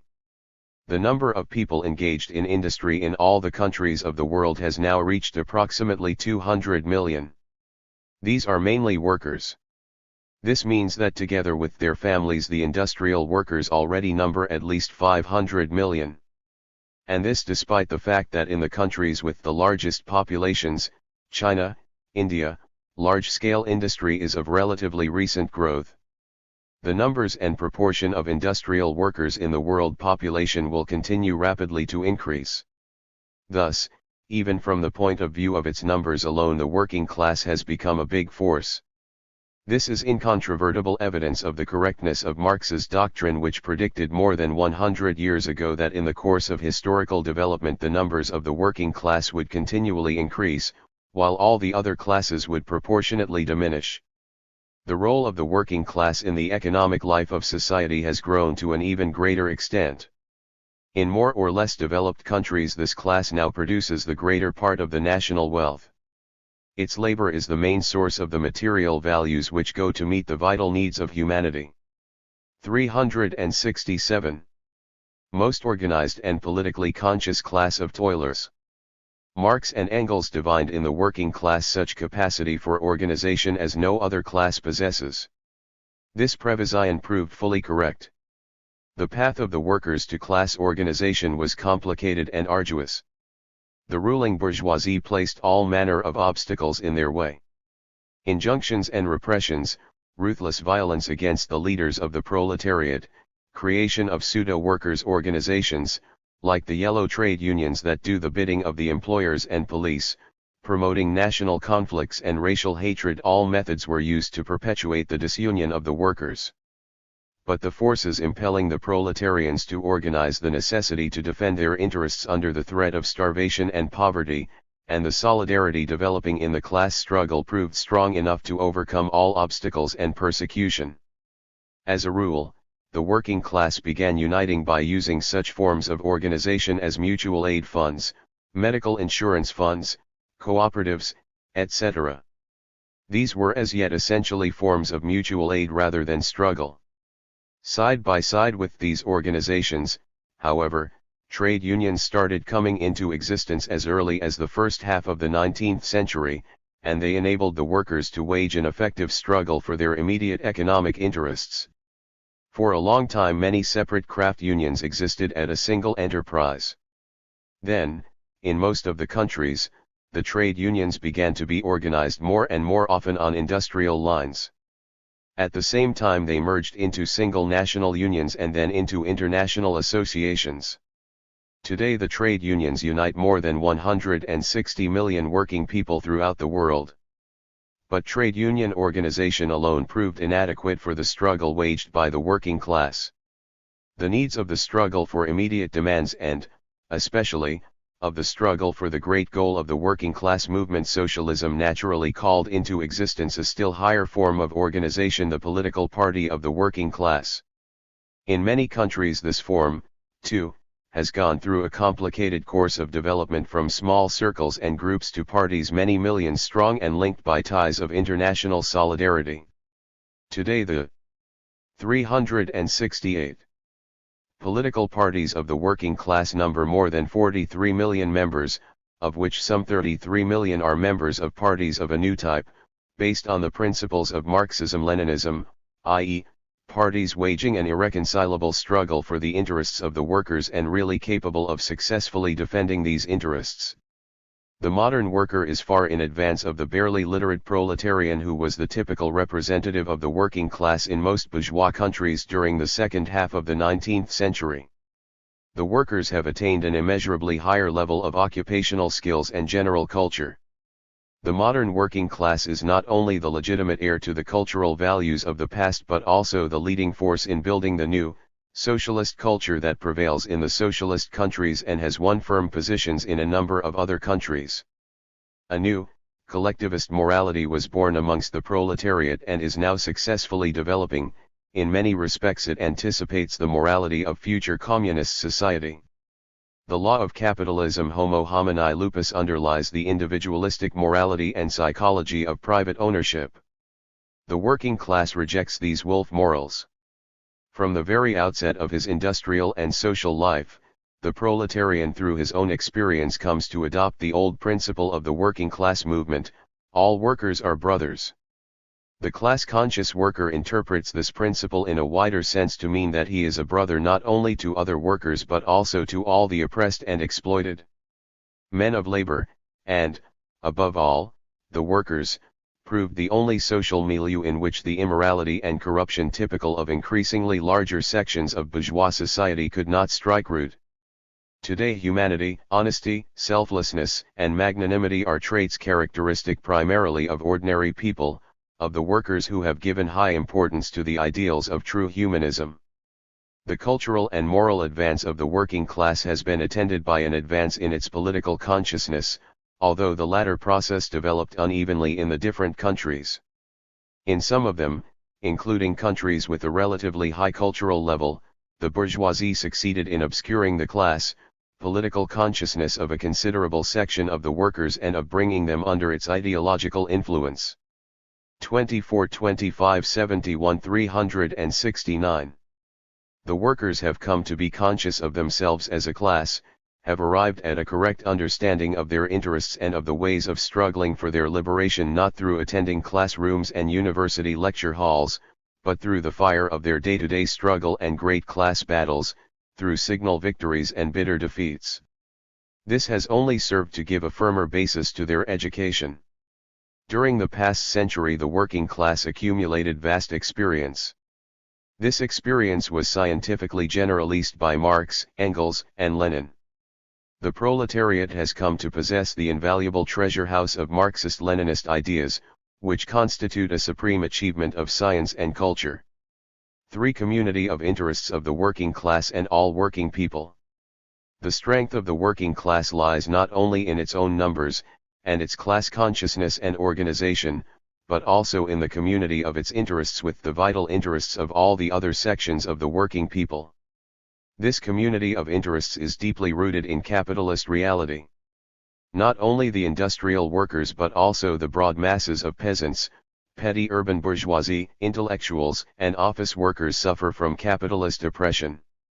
As capitalism develops and, especially, as the monopolies establish their all-powerful domination, the economic and political oppression of the ruling bourgeoisie embraces ever broader sections of society and becomes increasingly intolerable.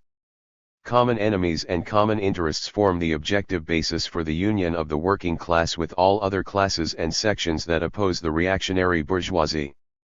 This union increases the power of the proletariat tenfold and makes its victory possible even in those countries in which it does not constitute the majority of the population. Lt was thus, for example, in Russia.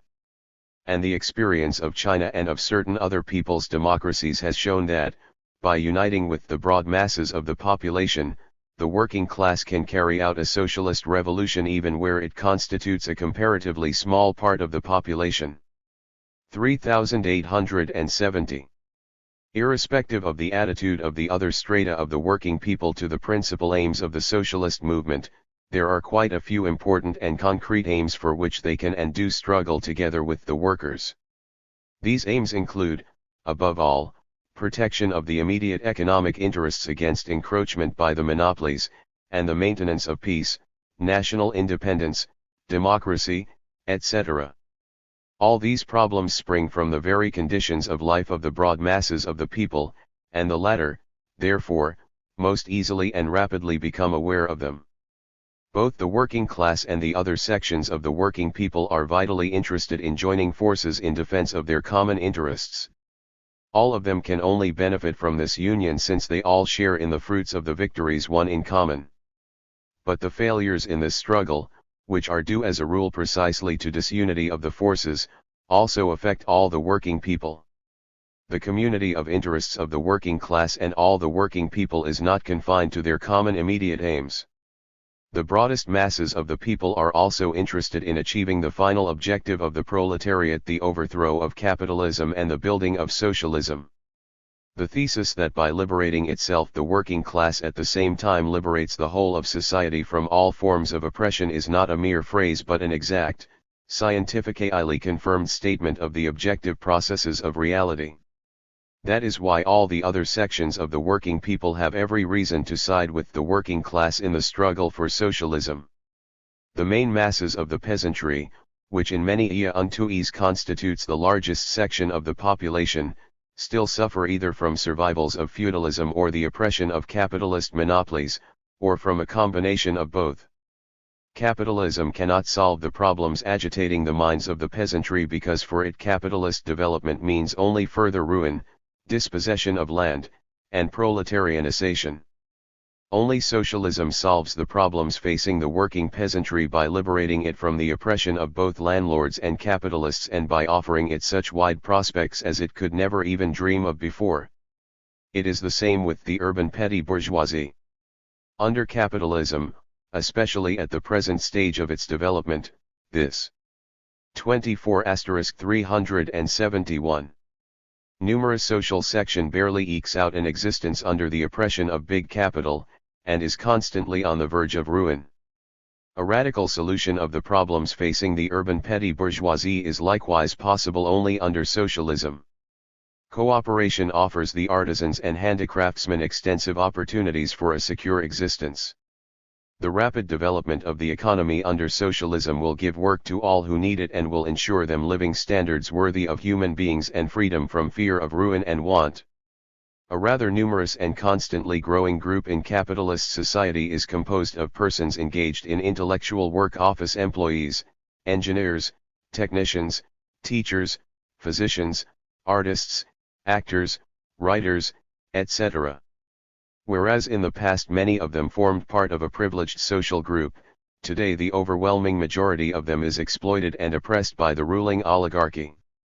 They will be liberated from oppression only by socialism, which offers unprecedented scope for scientific and artistic endeavor and ensures the flowering of culture by liberating the intellectual workers from the demoralizing influence of the money power. The working class is the leading force in the struggle of the people for liberation from capitalist oppression. Thus, the present-day situation offers particularly favorable conditions for the union of the working class with the other social groups opposing the reactionary bourgeoisie. In this union the working class is destined to play a special role, the role of the leader, the hegemon.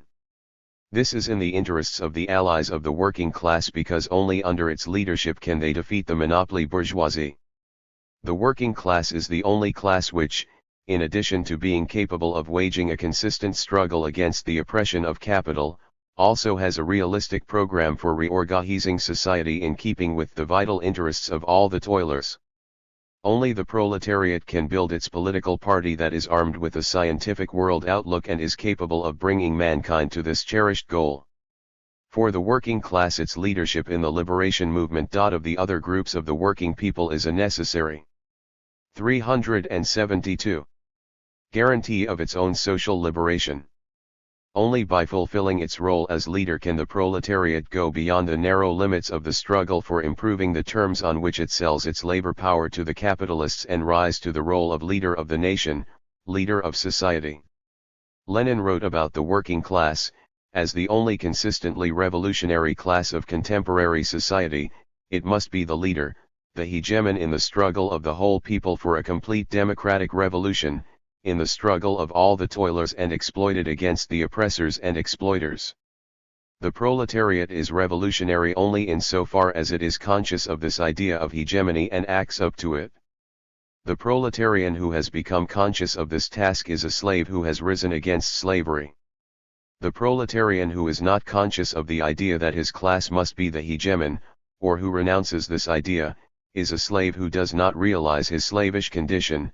At best he is a slave who fights to improve his condition as a slave, but not for the overthrow of slavery. 149 The working class does not strive for any privileges at the expense of the other classes and sections of the people. On the contrary, the leadership of the masses of working people imposes upon the working class new duties, including the duty of considering the special interests of the other sections of the working people, of looking after these interests and fighting for them as for its own. It follows that in insisting on its leading role in the liberation struggle of the working people, the working class takes it as its starting point that it can liberate itself only by liberating all the oppressed and by building a society free from all forms of exploitation and oppression. 4. Internationalism is a source of the strength of the working class movement. International nature of the working class movement. In the past neither the oppressing nor the oppressed classes could be internationalist. They were prevented by the historical conditions of their time, their place in social production and their mode of life. 373. The working class, the proletariat, is the first consistently internationalist class. It appeared in the historical arena at the time when a world economy began to be formed, when economic relations assumed a really worldwide character and when, in the wake of the economic relations, cultural and other relations between countries and peoples developed to an unprecedented extent. Such was the general historical situation in which working-class internationalism came into being and developed. However, it is not only external conditions but also its vital class interests that make the working class truly internationalist. The workers own no private property that divides men and have no interests that engender hostility to the working people of the other countries and nationalities. On the contrary, the workers of all countries have the same fundamental interest: the abolition of capitalist oppression. This interest unites them against the international power of capital and makes internationalism not only a possibility but also a necessity for the workers, an essential condition for their successful struggle for socialism and communism. The international character of the working class movement revealed itself long ago. At first the workers of each country waged a struggle against their own bourgeoisie, but then they began to arrange for joint action, to help each other and set up their international organizations. Since the time when the Marxist doctrine appeared and spread throughout the world, and the proletariat organized its political parties, the working class movement has been imbued with a profound spirit of internationalism. Marx and Engels expressed the principle of internationalism in the clear-cut immortal slogan "Workers of all countries, unite." Whoever has mastered the Marxist doctrine and understands the historic mission of the proletariat that Marx discovered is bound to be an internationalist, to strive consciously for the unity and cooperation of the working people of all nations. That is why, as Marxism-Leninism wins in the working class movement of any country, the international ties of this movement with the working people of the other countries become greater. The Marxist-Leninist parties lay particular stress upon internationalism as one of the most important constituents of their ideology and policy. 374. Without internationalism, without the united efforts of the workers of all countries, it is impossible to defeat the world bourgeoisie and build a new society. Proletarian internationalism is, in the first place, the scientifically confirmed ideology of the community of interests of the working classes of all countries and nations. Secondly, it is the feeling of solidarity of the working people of all countries, of the brotherhood of the working people. Thirdly, it is a definite form taken by the relations between the national detachments of the working class. These relations are based on unity and concerted action, mutual aid and support. The special characteristic of these relations is that they are built on a voluntary basis, on the realization that such relations correspond to the fundamental interests of the workers of all countries. Proletarian internationalism in no way denies the independence of the different national detachments of the working class or their right to make their own decisions.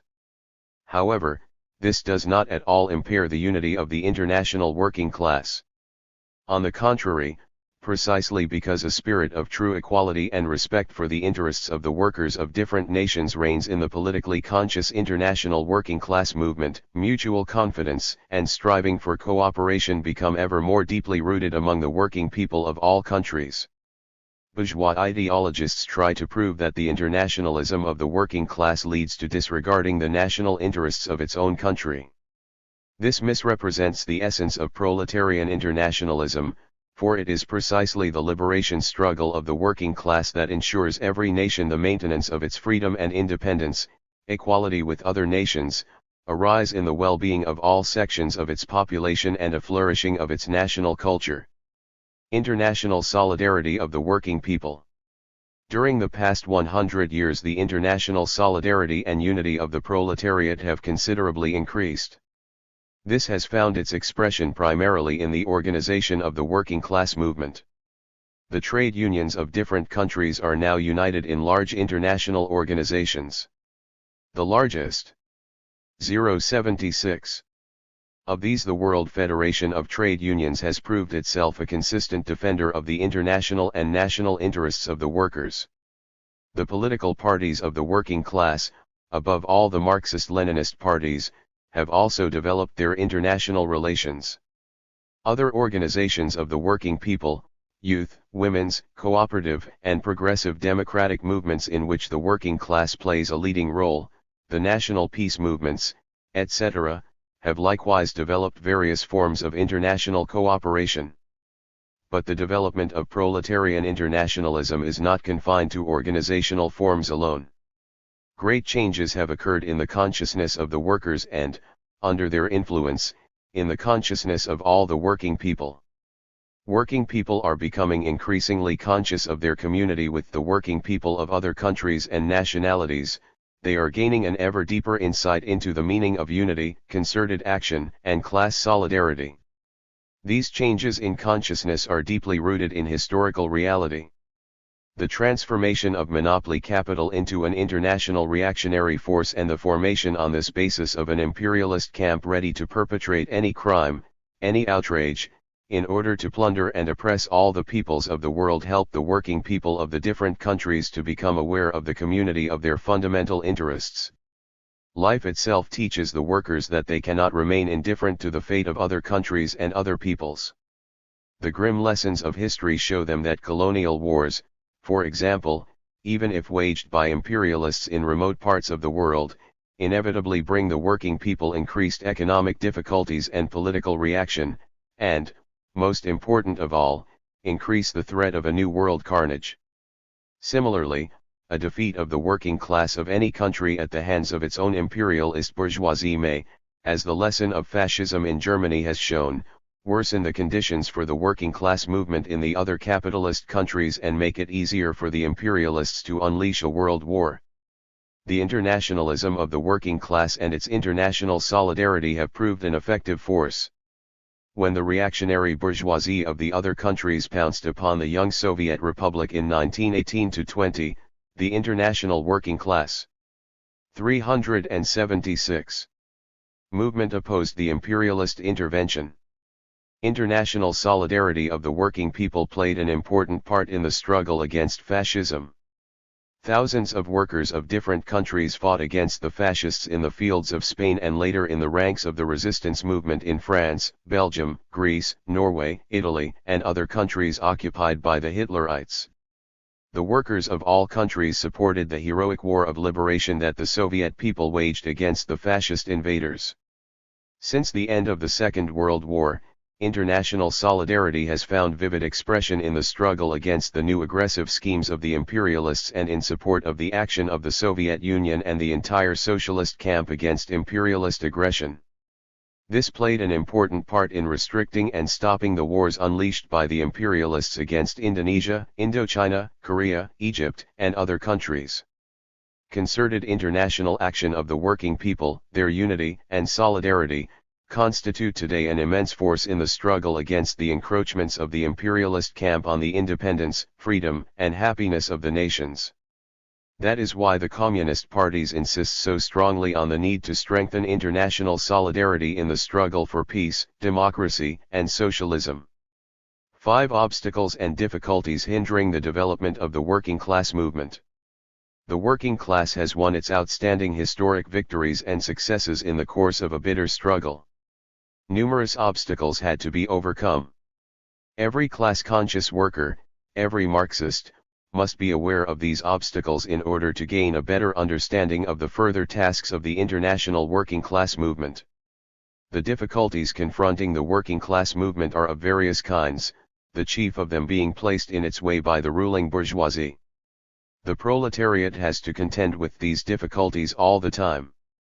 It is not easy to surmount the obstacles. 377. Put by the ruling bourgeoisie in the way of the liberation struggle of the working people, for the workers have to fight a class that has extensive political experience and a powerful apparatus for exercising economic pressure, as well as for physical and moral coercion. The working class organizations are still far from having learned successfully to fight these difficulties everywhere, and this is one of the main reasons that the socialist movement is lagging behind in a number of bourgeois countries. During more than 100 years of its history, the working class movement has seriously suffered from the terrorism used by the bourgeoisie, as a result of which many thousands of the foremost proletarian fighters were brutally murdered, and scores and even hundreds of thousands jailed. The working class organizations were repeatedly driven underground and their activities were seriously hampered. Today the ruling circles in the capitalist countries increasingly resort to police repressions, blackmail and intimidation against the most active and class-conscious workers. The more precarious the position of the bourgeoisie, the more frequently and extensively it resorts to violence. But in its struggle against the working class movement, the ruling bourgeoisie does not confine itself to physical violence alone. In the countries with chronic unemployment, it is no less of a curse for the workers to have to live under the constant threat of dismissal and of being blacklisted by the employers' organizations.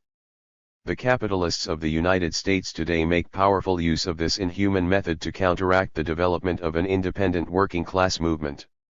Furthermore, the ruling bourgeoisie extensively resorts to deception, social demagoguery and other more subtle and cunning, and therefore more dangerous, methods of disorganizing the working class in an endeavor to bring the workers under its corrupting influence. The fact that the working class is not homogeneous aggravates the situation. The ranks of the working class are continuously increased by members of the ruined petty bourgeoisie who not infrequently bring with them the handicap of bourgeois ideology, psychology, and morality, with which they infect the other workers. In addition, observing the old rule of all oppressors divide and rule, the big capitalists try to bribe. 378. The top section of the proletariat, to make it a privileged group, a workers' aristocracy, in order to use it as their support, as the bearer of bourgeois influence within the working class movement. All this makes a certain section of the workers susceptible to the social demagoguery of the bourgeoisie and its agents. The bourgeoisie is devoting increasing attention to this form of activity. In addition to the usual apparatus for exerting ideological influence on the masses, press, films, radio, etc., even special sciences, social relations, human relations, industrial sociology and psychology, etc., have been developed in recent decades to promote this activity in the USA and other bourgeois countries. Hundreds and even thousands of specialists in these sciences are already working in industrial enterprises and government and administrative bodies. They are responsible for elaborating various measures for disorganizing the working class movement, frustrating strikes, instilling into the workers contentment with their fate, creating an appearance of class harmony and establishing class peace in industry. The split in the working class movement. Bourgeois influence on the working class movement manifests itself in various forms. The most dangerous of these is the spread of opportunism, of reformism. The essence of opportunism consists in striving to reconcile the working class movement to the capitalist system, from which follows the practical activity of the leaders of reformism aimed at conciliation with the ruling bourgeoisie. Reformism is responsible for the deep split in the working class movement, a split which has long existed in the capitalist countries. This is the main harm done to the modern working class movement by opportunism. The split in the working class movement weakens the ranks of the proletariat, hampers its struggle against the bourgeoisie and makes it easier for the capitalists to pursue a reactionary, anti-labor policy. The lack of unity among the workers enables the bourgeoisie to counterpose one section of the working class to another and even to use certain groups of workers under its 379 influence for a struggle not against the enemies of the proletariat but against their class brothers, against the revolutionary working class movement. It is clear that the split in the working class movement benefits only the capitalist class, which exploits the workers. The spread of bourgeois ideas of nationalism and chauvinism among the proletariat also does serious harm to the working class movement. The danger of nationalism lies primarily in the fact that it diverts the workers from the struggle against their class enemy. Time and again the reactionary bourgeoisie has managed temporarily to paralyze the class struggle of the proletariat by kindling nationalistic moods.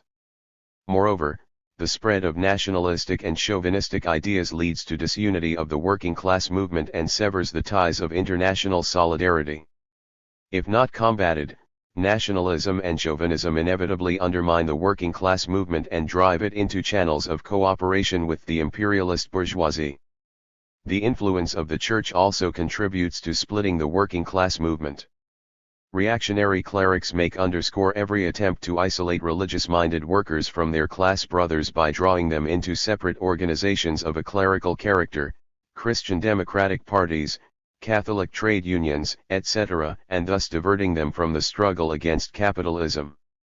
However, the reactionary policies of the church leaders directed against the working class are meeting with increasing resistance from the believers themselves and a certain section of the clergy. There are many cases of honest priests who, because they value their good reputation, join the struggle for peace and oppose reaction. But these activities are at variance with the prevailing tendencies of the church leaders, who subordinate the church to the aims of imperialist reaction. Thus, the ruling bourgeoisie still has powerful means of counteracting the liberation struggle of the working class. It would be wrong to underestimate the ensuing difficulties. We must not forget that, as the working class movement grows stronger, the class enemies of the proletariat also increase their resistance. Hence the achievements of the working class movement. 380. Should not be allowed to dull the vigilance of the working class or cause it to relax its efforts and lessen its determination in fighting the obstacles which still hinder it from accomplishing its historic mission. 6. A class of fighters, a class of builders. And the course of the somewhat more than 100 years which separate us from the first independent revolutionary action of the workers, in 1848 in France, the proletariat has had to fight many thousands of class battles, big and small, unsuccessful and victorious. In these battles the working class demonstrated such heroism as had never been shown by any other class in history. The high fighting qualities inherent in the working class were particularly clearly seen during the October Revolution in Russia in 1917, in the revolutionary actions of the workers of a number of European countries after the First World War, and in the People's Democratic Revolution in China and other countries. In a number of countries, populated by more than one-third of mankind, the working class has won complete victory in the liberation struggle, shattering the system of capitalist slavery and taking power into its own hands. But the struggle of the proletariat has made it an important social and political force even in the countries still ruled by capital. This has left a deep imprint on our whole epoch. The struggle of the working class for its immediate economic interests. One of the main trends of the workers' struggle in capitalist countries is the fight for their immediate economic interests, i.e., for demands connected with improving the living and working conditions of the proletariat. The working class has developed this struggle on a large scale despite the desperate resistance of the ruling bourgeoisie and has achieved important successes. In many highly developed capitalist countries it has succeeded in winning concessions which restrict capitalist tyranny and safeguard the working. 381. People against some of the gravest forms of exploitation. In particular, the working class has succeeded in having the working day reduced from 12 to 16 hours to 8 hours, and even less for certain occupations in some countries. In a number of countries the workers have forced the bourgeoisie to adopt social security measures, introduction of pensions, unemployment relief, paid holidays, etc., which, although inadequately, somewhat alleviate their conditions. In some places it has been possible to limit to some extent the pernicious effects of the monstrous intensification of labor, to improve the system of labor protection and win certain benefits in the field of public health. In a number of countries the workers have succeeded in forcing the bourgeoisie to make wage concessions, thus somewhat diminishing the effects of the continual currency depreciation that has afflicted the working people in all capitalist countries. At the present stage of historical development the working class wages a struggle for its immediate economic interests on an ever wider scale. The greater organization and class consciousness of the proletariat enables it to bring forward also demands of a more general character, for example, restriction of the economic power of the monopolies, taxation changes in favor of the working people, introduction of unemployment insurance, etc. The economic gains of the working class have considerably checked the marked tendency towards a worsening of the position of the workers under the conditions of contemporary capitalism. They have also lightened the conditions of existence of other sections of the working people. Moreover, influenced by the successes of the working class movement, these sections have also embarked on the path of struggle for their specific immediate interests, not infrequently adopting forms of resistance to the exploiters that have been developed by the working class, viz., organization of trade unions, strikes, etc. Nowadays these forms of struggle are used not only by workers, but also by office employees, including civil servants, and various other groups of intellectuals, medical workers, teachers, etc. In a number of capitalist countries the leaders of the reformist movement have hastened to take the credit for these conquests of the working class and are trying to persuade the working class that it has no need to wage a political struggle. 382. Especially one for the overthrow of the bourgeois system. These assertions are nothing but demagogy. The proletariat of the capitalist countries owes its gains not to the conciliators and opportunists but primarily to the struggle of the most active and class-conscious workers.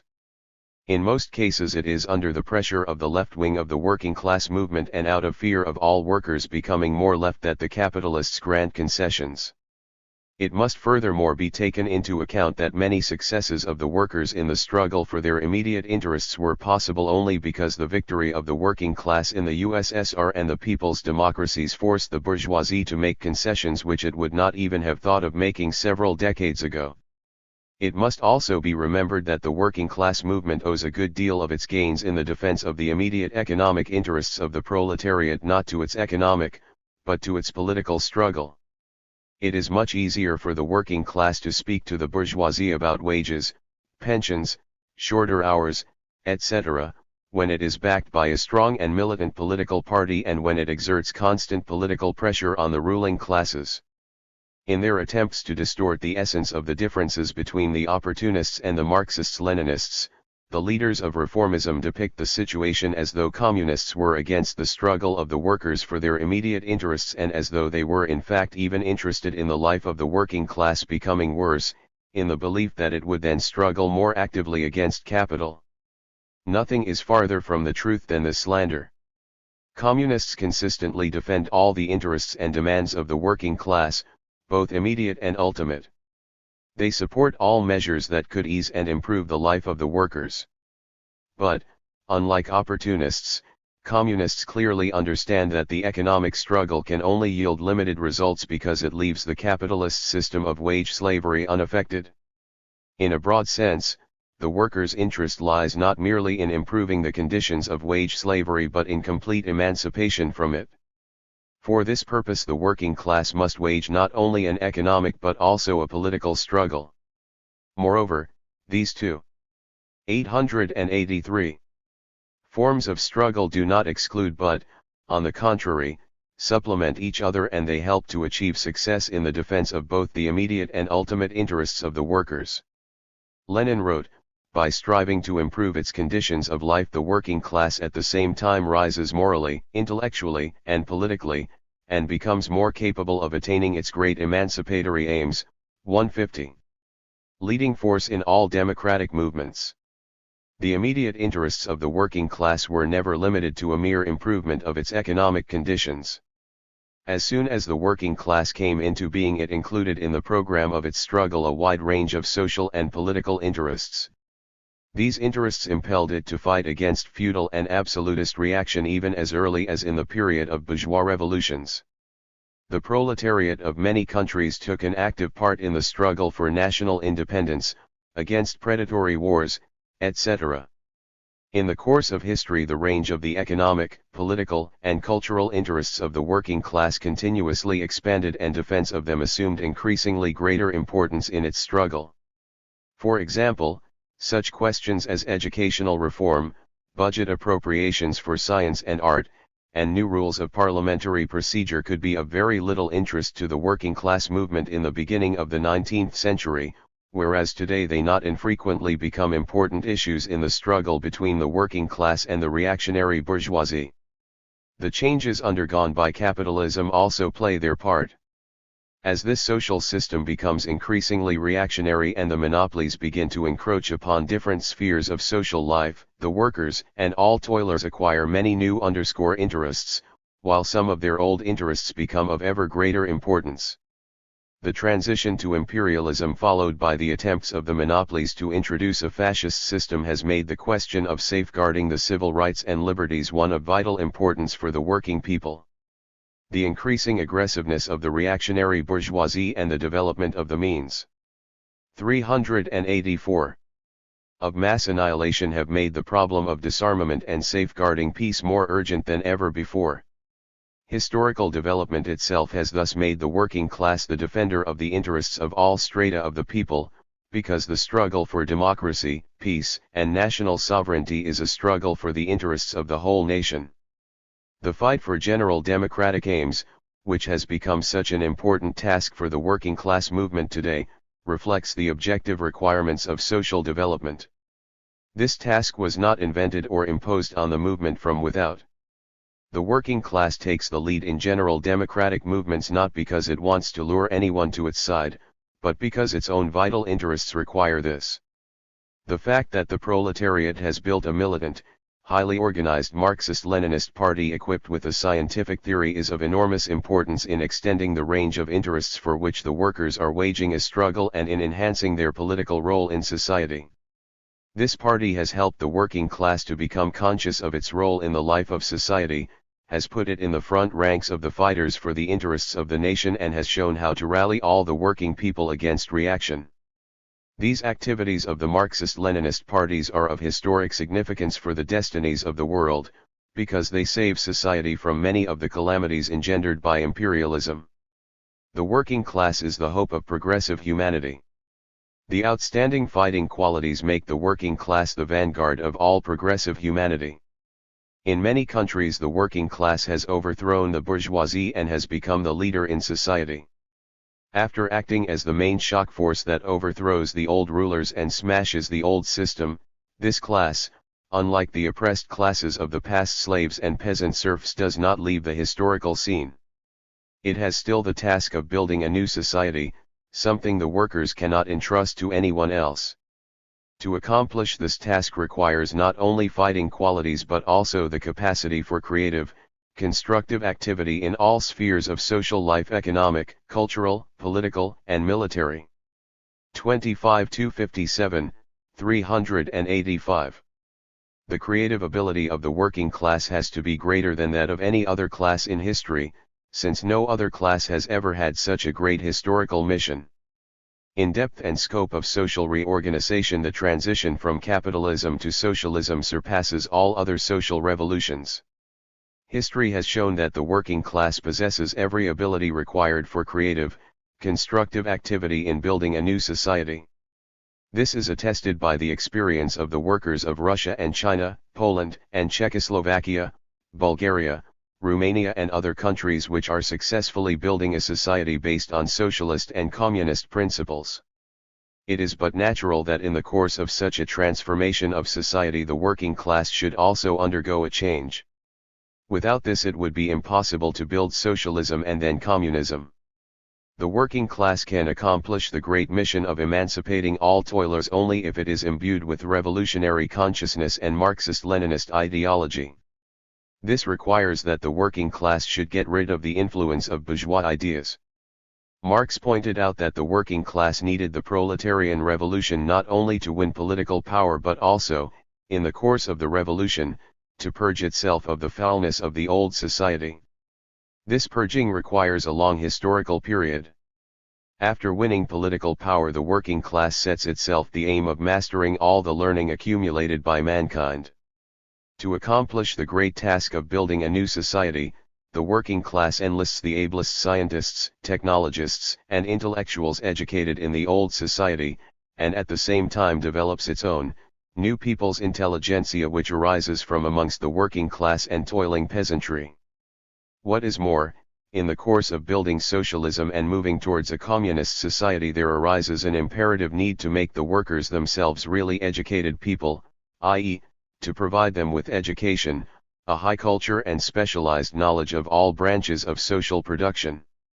On the way to accomplish its historic mission, the working class, leading the progressive forces, has already won high prestige and the appreciation of all the working people and all decent persons. The victories of the working class have greatly reduced the sufferings and misfortunes of mankind, and 386. Many countries have already paved the way to prosperity and happiness. But the struggle between the forces of reaction and the forces of progress is far from finished. On the contrary, it has entered a decisive phase. Millions of people are threatened with monstrous annihilation in a nuclear war. Scores of millions are still languishing under the yoke of colonial oppression. The working people of many capitalist countries are again facing a real and growing danger of reaction and fascism. Imperialism menaces world culture and civilization. And there are still so many dispossessed people, so much poverty, suffering and injustice in the world. Can humanity forever rid itself of all these misfortunes? It can. Today the Marxists-Leninists confidently answer this question, no longer on the basis of theory alone but also on that of extensive practical experience. History gives every ground for such optimism. However difficult the way to emancipation may be, it is a feasible way. Its feasibility lies in the growing power of the working class movement. This power is a guarantee of the successful struggle of the nations for peace, freedom, and national independence, for culture and civilization, for the building of a life in which there will be no place for poverty, oppression, and suffering. That is why all the hopes of progressive humanity are bound up with the liberation struggle of the working class. 25 *. Chapter 12. The Great October Socialist Revolution, a turning point in the history of mankind.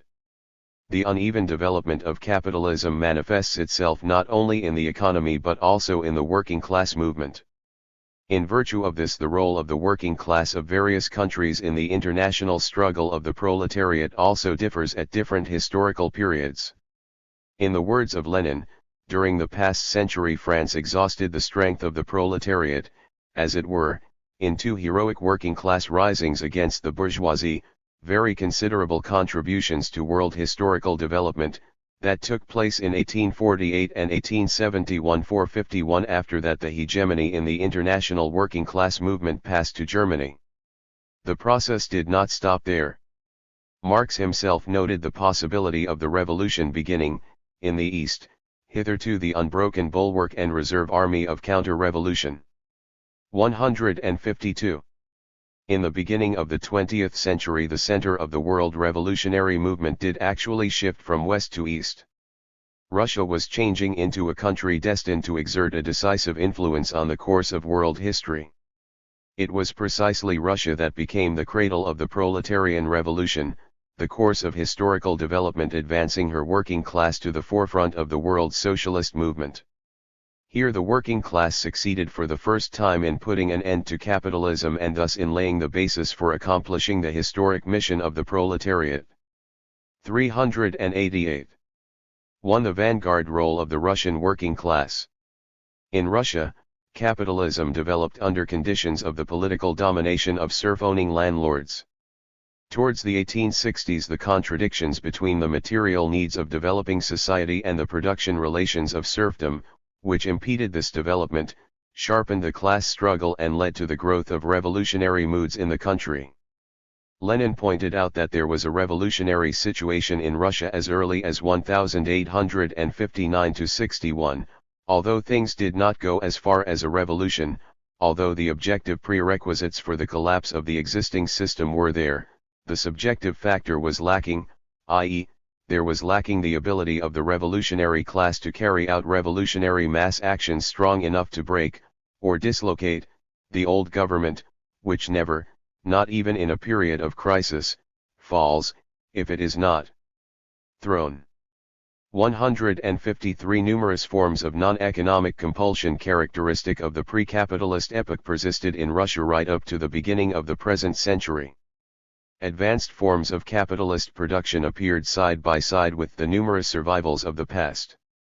As a result, the contradictions caused by the growth of large-scale industry were more acute in Russia than in any other country. The coexistence of elements of developed capitalism with the survivals of the past engendered forms of oppression particularly painful for the working people.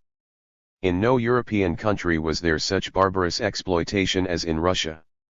Lenin wrote that nowhere did the working people suffer so much, not only from the development of capitalist production, but also from the incompleteness of that development.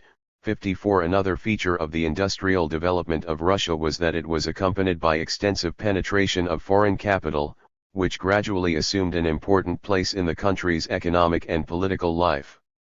Lenin showed that in Russia the American, English and German capitalists make profits with the aid of the Russian capitalists, who also get a very good share of them. 5. But, while falling into ever greater servitude to foreign capi. 389. Tsarist Russia at the same time acted as an imperialist colonial power with respect to many countries. The possibility of oppressing and plundering foreign peoples frequently leads to the strengthening of economically backward forms of economy because, Lenin pointed out, often, the source of income is not the development of productive forces, but the semi-feudal exploitation of aliens. 456. That was precisely the case in Russia. Thus the economic and political conditions in Russia brought about a rapid revolutionization of the Russian working class, which began its struggle against the capitalists as early as the 1870s.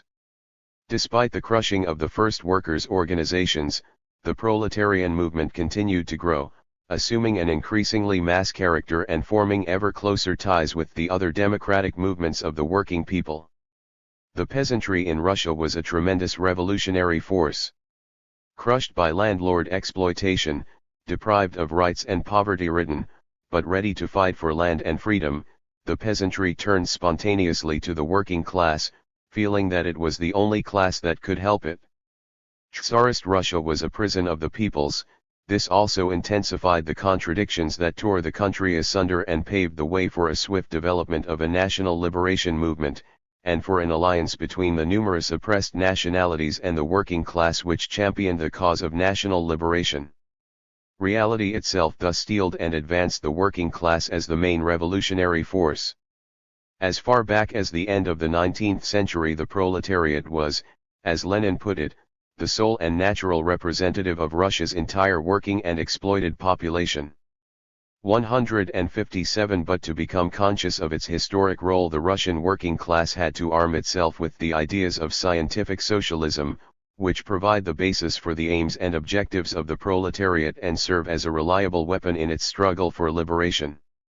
The existence of a considerable number of workers with an unquenchable thirst for knowledge and a profound interest in social problems was characteristic of the Russia of that time.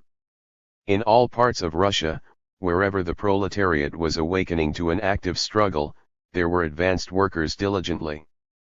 390. Searching for answers to the vital problems of social life and eagerly reaching out for the ideas of socialism. The Russian revolutionary democratic intelligentsia aided in spreading these ideas among the working people. The glorious traditions of the ideological struggle waged by Herzen, Belinsky, Dobrolyubov, Chernyshevsky and other revolutionaries were taken up by the Marxist intellectuals, who went among the masses of workers in order to build a revolutionary party of a new type. The rapid increase in the numbers of class-conscious workers testified to the enormous spiritual forces of the Russian working class which, owing to the whole objective course of development, was getting ready to accomplish its historic mission. The role of guardian of the ideological and political integrity of revolutionary Marxism passed to the working class movement in Russia, which was becoming a focus of the most acute contradictions of the new epoch, the epoch of imperialism. Lenin later said that it had indeed been the result of a great deal of suffering that Russia had adopted Marxism as the only correct revolutionary theory. It had adopted it as a result of half a century of unprecedented torments and sacrifices, unparalleled revolutionary heroism, incredible energy and selfless seeking and striving, learning, testing in practice, disappointments, checking and comparison with the experience of Europe. Not a single country could equal Russia as regards the wealth and instructiveness of revolutionary experience, the swiftness of the changes in the movement and the variety of its forms, legal and illegal, peaceful and non-peaceful, underground and open, circle and mass, parliamentary and terroristic. Russia became the birthplace of Leninism, which enriched Marxism with new propositions and conclusions in keeping with the new historical situation. Leninism, which came into being on Russian soil, has struck deep roots in the whole international working class movement. Having joined the struggle later than the proletariat of the West European countries, the Russian working class could guide itself by their experience, adopt their best revolutionary traditions and at the same time avoid their mistakes and be on the lookout for the dangers with which the spread of opportunism threatened them. Russia became the birthplace of the first new party of the Leninist type, which was destined to play a world historic role. 39. One of Lenin's greatest contributions to the development of the revolutionary doctrine of Marxism was his theory of the possibility of socialism triumphing at first in one country, taken by itself.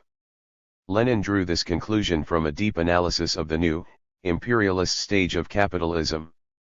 Lenin's theory opened up a clear view of the future before the proletarians of different countries and gave full play to their revolutionary initiative. It freed them from the antiquated thesis that a revolution had to occur simultaneously in all or the overwhelming majority of countries after they had reached a high level of economic, technical, and cultural development and had thus become ripe for socialism. It is well known that the theoreticians from the Second International made a great fuss about this thesis, which under the new conditions began to hold back the emancipatory movement of the working class. The Russian workers could not have roused the broad masses of the people to action against the autocracy and the oppression of capitalists and landlords if they had not, together with Lenin and the Bolshevik Party, become convinced that they could fight for socialism and win by their own strength without waiting for other detachments of the international proletariat. 2. The world's first socialist revolution. Transition from the bourgeois democratic to the socialist revolution. The immediate task of the Russian working class was, in alliance with the peasantry, to overthrow Tsarism. The 1905-07 revolution, crushed by the autocracy, was unable to carry out this task. Nevertheless, it was of tremendous historical importance because it was not only the first Russian revolution but also generally the first bourgeois democratic revolution occurring under the leadership of the working class instead of under the leadership of the bourgeoisie, which had ceased to be a revolutionary force. The problem of overthrowing Tsarism was solved by the bourgeois democratic revolution in February 1917. Unlike the bourgeois revolutions in the West, which were followed by a long 592 period of bourgeois rule. The February Revolution in Russia began to develop rapidly into a socialist revolution. This development took a particularly stormy course because the deep contradictions that had torn the country asunder and had been repressed after the defeat of the 1905 revolution were extremely aggravated during the First World War. The bourgeoisie, on coming to power in February 1917, not only failed to carry out the most important tasks of the bourgeois democratic revolution but continued to lead the country along the disastrous path of the imperialist war. By its anti-national policies it brought the people and the country to the verge of catastrophe. This set in motion the broadest masses of the working people, who had learned from their own experience that salvation lay only in a socialist revolution. Lenin wrote that the war had brought about so vast a crisis, had strained the material and moral resources of the people to such an extent and had dealt such blows to the whole contemporary social organization that Russia was faced with the alternative of either perishing or entrusting her fate to the most revolutionary class for the swiftest and most radical transition to a superior mode of production 5* to socialism. As a result of the armed uprising on October 25, November 7, 1917, the Russian working class led by the Bolshevik Party and in alliance with the poor peasantry overthrew the rule of the capitalists and landlords and took the political power into its own hands. The participation of the broadest masses of the people, including the soldiers and sailors, in the October Revolution paralysed the resistance of the bourgeoisie, with the result that this revolution was almost bloodless. Despite the subsequent fantasies of imperialist propaganda, the facts of history incontestably prove that the socialist revolution carried out under the leadership of the communists was imbued with the spirit of proletarian humanism. This is attested by numerous reports of impartial observers, including foreigners. For example, the well-known American writer, Albert Rees Williams, who was in revolutionary Petrograd in 1917 and later traveled extensively through Russia, wrote as follows. As the ruling class, the workers were in a position to take vengeance on their former exploiters and executioners. J knew that thousands of workmen now in authority had 398 been sent with clanking chains across the snows of Siberia. I had seen them pallid and tottering from long years in those coffins for the living, the stone sacks of Schleswig. I had seen the deep scars cut in their backs by the Cossacks' Nagaika, and I recalled the words of Lincoln, "If for every drop of blood drawn by the lash another shall be drawn by the sword, the judgments of the Lord are pure and righteous altogether." But there was no dreadful bloodbath. On the contrary, their idea of reprisal seemed to have no hold on the minds of the workers. On November 30, the Soviet passed the decree declaring the abolition of capital punishment. This was not merely a humanitarian gesture. The workers turned to their enemies not only to guarantee their lives, but in many cases to grant them freedom. The verdict of history, Albert Rees Williams continued, will be that the Russian Revolution, vastly more fundamental than the great upheaval in France in 1789, was no Saturnalia of revenge. It was to all intents a bloodless revolution. As though anticipating the attacks of the enemies of the revolution, Rees Williams wrote, "But the Red Terror," someone interjects. That was to come later, when the Allied armies were to come to Russia, and under their protecting wing the Tsarists and Black Hundreds were to loose upon peasants and workers the White Terror of the counter-revolution, a hideous orgy of butchery and lust in which helpless women and children were to be massacred in droves. Then in defense the workers, goaded to desperation, were to strike back with the Red Terror of the revolution. Then capital punishment was to be restored and the white conspirators were to feel the swift chastising hand of the revolution. 159 There had been popular uprisings in the past, too. But the October Revolution differs in that it has forever abolished class oppression and exploitation of man by man and has thus ushered in a new era.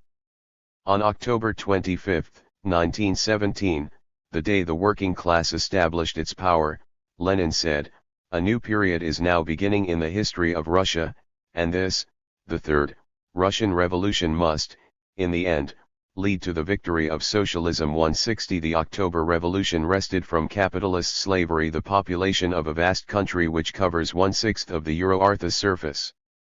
It not only brought social emancipation to the 394 working class and the toiling peasantry, but also solved the national problems of Russia and carried out the country's general democratic tasks. The revolution took the country out of the exhausting war, saved it from the danger of dismemberment and colonial enslavement, gave the peasants the long-awaited land and freed the peoples inhabiting the country's outlying regions from national oppression. It not only put an end to Russia's considerable economic lagging behind the foremost Western countries but also made it possible for Russia to catch up with them within a short time. For the first time in the history of the world, this revolution created the conditions for solving the problem of women's rights, i.e., for the legal and actual emancipation of women and giving them equal rights with men. Lastly, the October Revolution in Russia gave rise to a new, socialist state whose foreign policy has from the very outset served the cause of peace and friendship among nations. How the Russian proletariat shattered the old dogmas concerning the impossibility of a socialist revolution.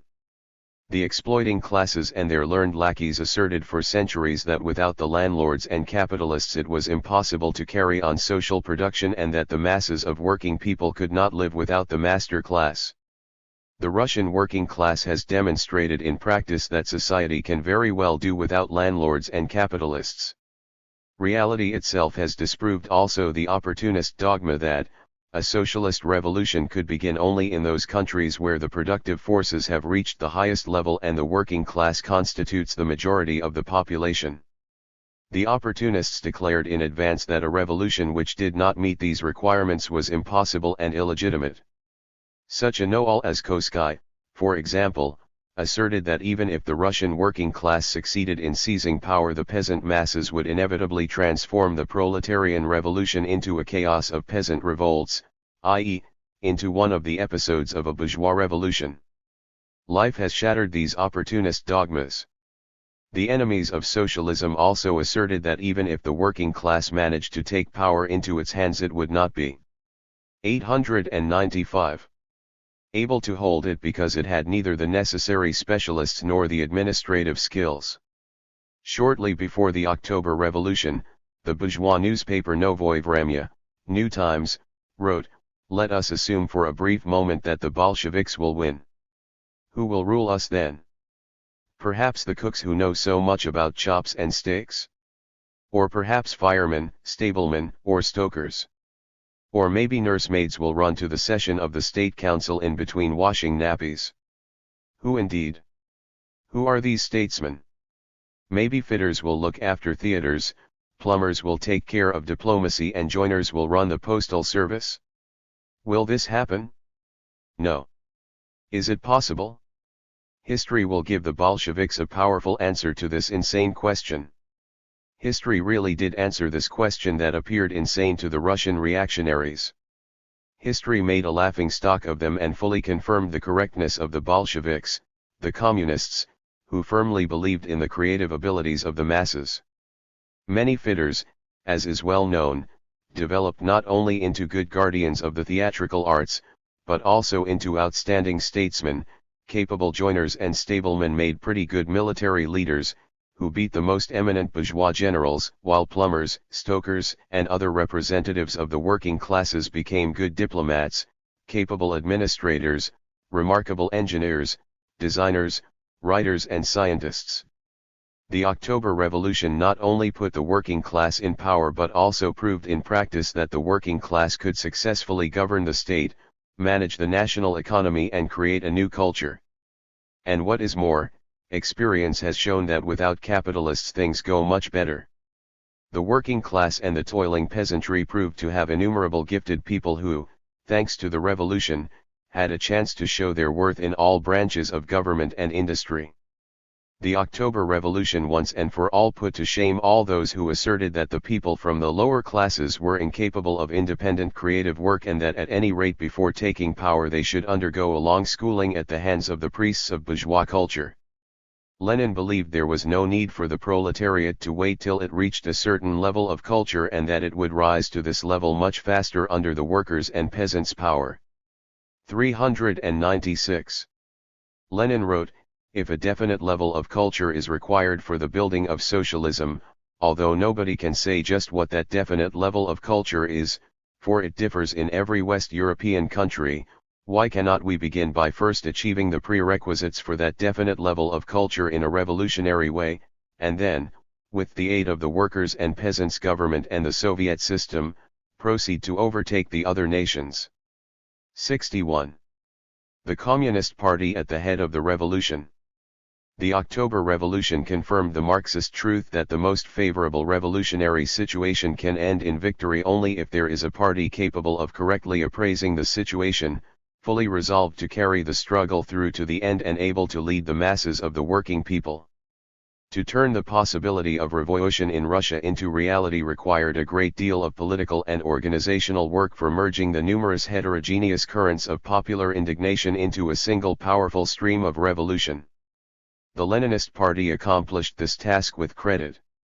It succeeded in uniting into a single revolutionary stream the socialist movement of the working class, the general democratic movement against the war and imperialism, the revolutionary democratic struggle of the peasantry for land and peace, and the national liberation movement of the peoples of Russia. When not only the workers but the broadest masses of the people had come over to the side of the Communist Party, the party rallied all the working people to struggle for power, for a socialist revolution. The working class parties had written about socialism in their programs for many decades, but when their words had to be translated into action, it turned out that for many of them socialism was only a propagandist slogan and not a concrete task that had to be accomplished by means of struggle. The Leninist Party was the first actually to bring the working class into action aimed at accomplishing its historic mission by translating socialism from theory into practice.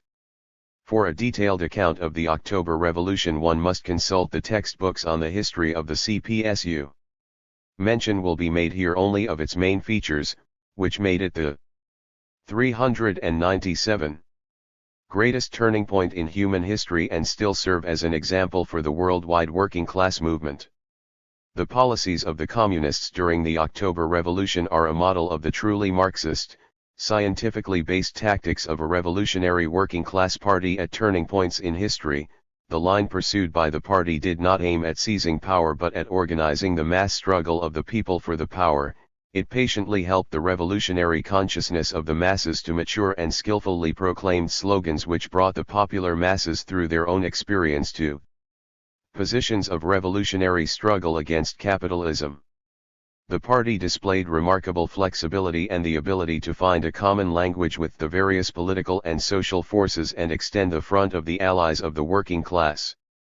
The Great October Socialist Revolution triumphed precisely because the working class was led by the Communist Party, which had mastered the art of applying the Marxist-Leninist teaching to the special features of Russian life.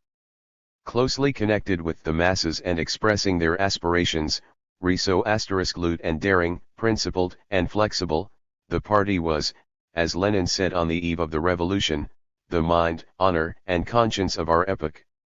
The leadership of the Bolshevik Party became a classical model for the Marxist-Leninist parties of the other countries. First example of proletarian power in history. The Great October Socialist Revolution not only brought victory to the working class, but also created the first example in history of proletarian power for the transitional period from capitalism to socialism. The dictatorship of the proletariat, with the Republic of Soviets as its state form, became firmly established in the country. Immediately and with revolutionary energy the new Soviet government began to carry out measures for consolidating the revolutionary order, and for satisfying the urgent needs of the masses and improving their conditions. A great deal of attention and effort had to be devoted to defending the revolution from the encroachments of its class enemies. Many popular movements in the past perished because the parties and classes that led them did not dare to use force to 398. Suppress the exploiter classes and could not strike back in defending the gains of the revolution from its enemies. The October Revolution avoided these mistakes. Lenin, the communists, and the Russian workers did not fail to use drastic measures against the active enemies of the revolution, while at the same time ensuring broad proletarian democracy for the working people. Strong working class rule under the conditions. of hostile capitalist encirclement was the country's only salvation. The opportunists, who called themselves socialists, rejected the idea of dictatorship of the proletariat and denounced Lenin and the Leninists for their resolute struggle against counter-revolutionary elements.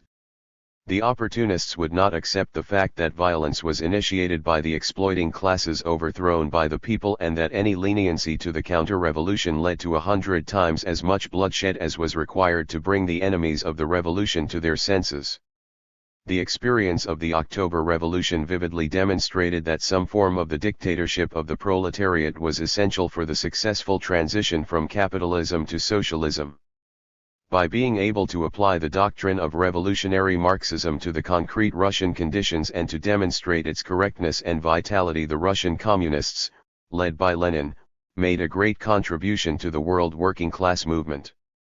A revolution, Lenin pointed out, is worthless unless it can defend itself. Many revolutions suffered defeat merely because they could not organize their own defense. The October Revolution escaped also this weakness. It demonstrated in practice its ability to defend itself by creating in the shortest possible time a new revolutionary army of workers and peasants to take the place of the demoralized and virtually disintegrated Tsarist army. The Russian Revolution was opposed by a broad coalition of the internal reactionary forces and the international big bourgeoisie. The whole of the Soviet Republic was intersected by the fighting fronts of the Civil War and the foreign intervention. Nevertheless, the young Red Army, frequently ragged and hungry, its arms much inferior to those of its enemies, triumphed.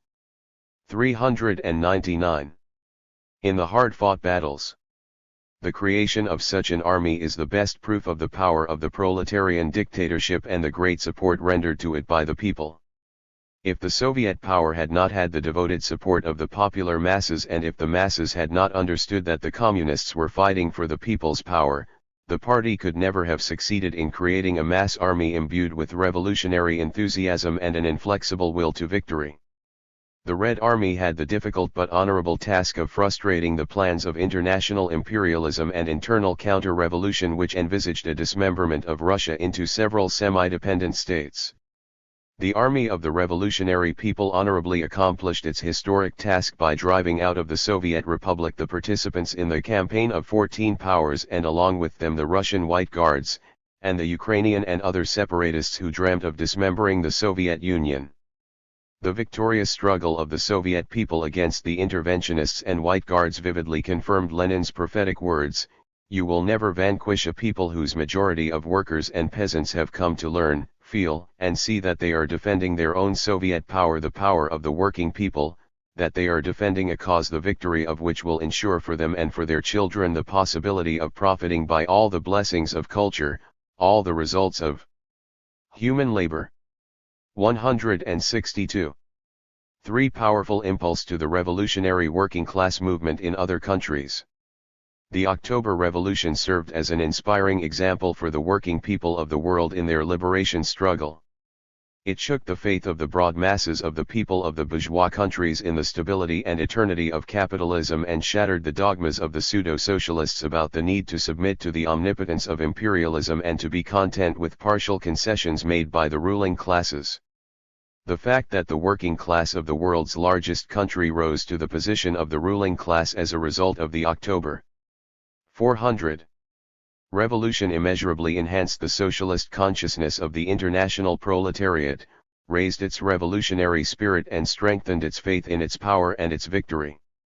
The ideas of socialism and communism became more popular among the masses of the working people, and the working class grew politically more mature and militant.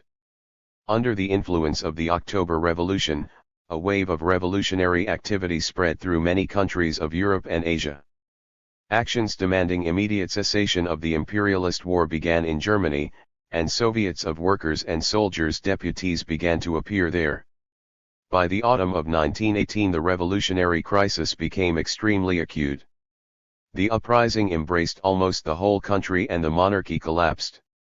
The revolutionary wave also swept away the Habsburg monarchy, and the tattered Austro-Hungarian Empire fell to pieces. Independent national states Czechoslovakia, Yugoslavia, Hungary, and Austria were reborn. A working-class revolution broke out in Finland in January 1918. Soviet power was established in Hungary, Bavaria, and Slovakia in 1919, and, although it was crushed by the counter-revolution, it left an indelible impression on the minds of the working people. A broad movement for setting up factory Soviets began in Italy. The workers took over the factories and the peasants seized the lands of the big landlords. A revolutionary struggle developed in France, Britain, Belgium, and Poland. In 1920–21 general strikes spread over Bulgaria, Romania, and Czechoslovakia, and a mass strike movement swept the USA and South American countries.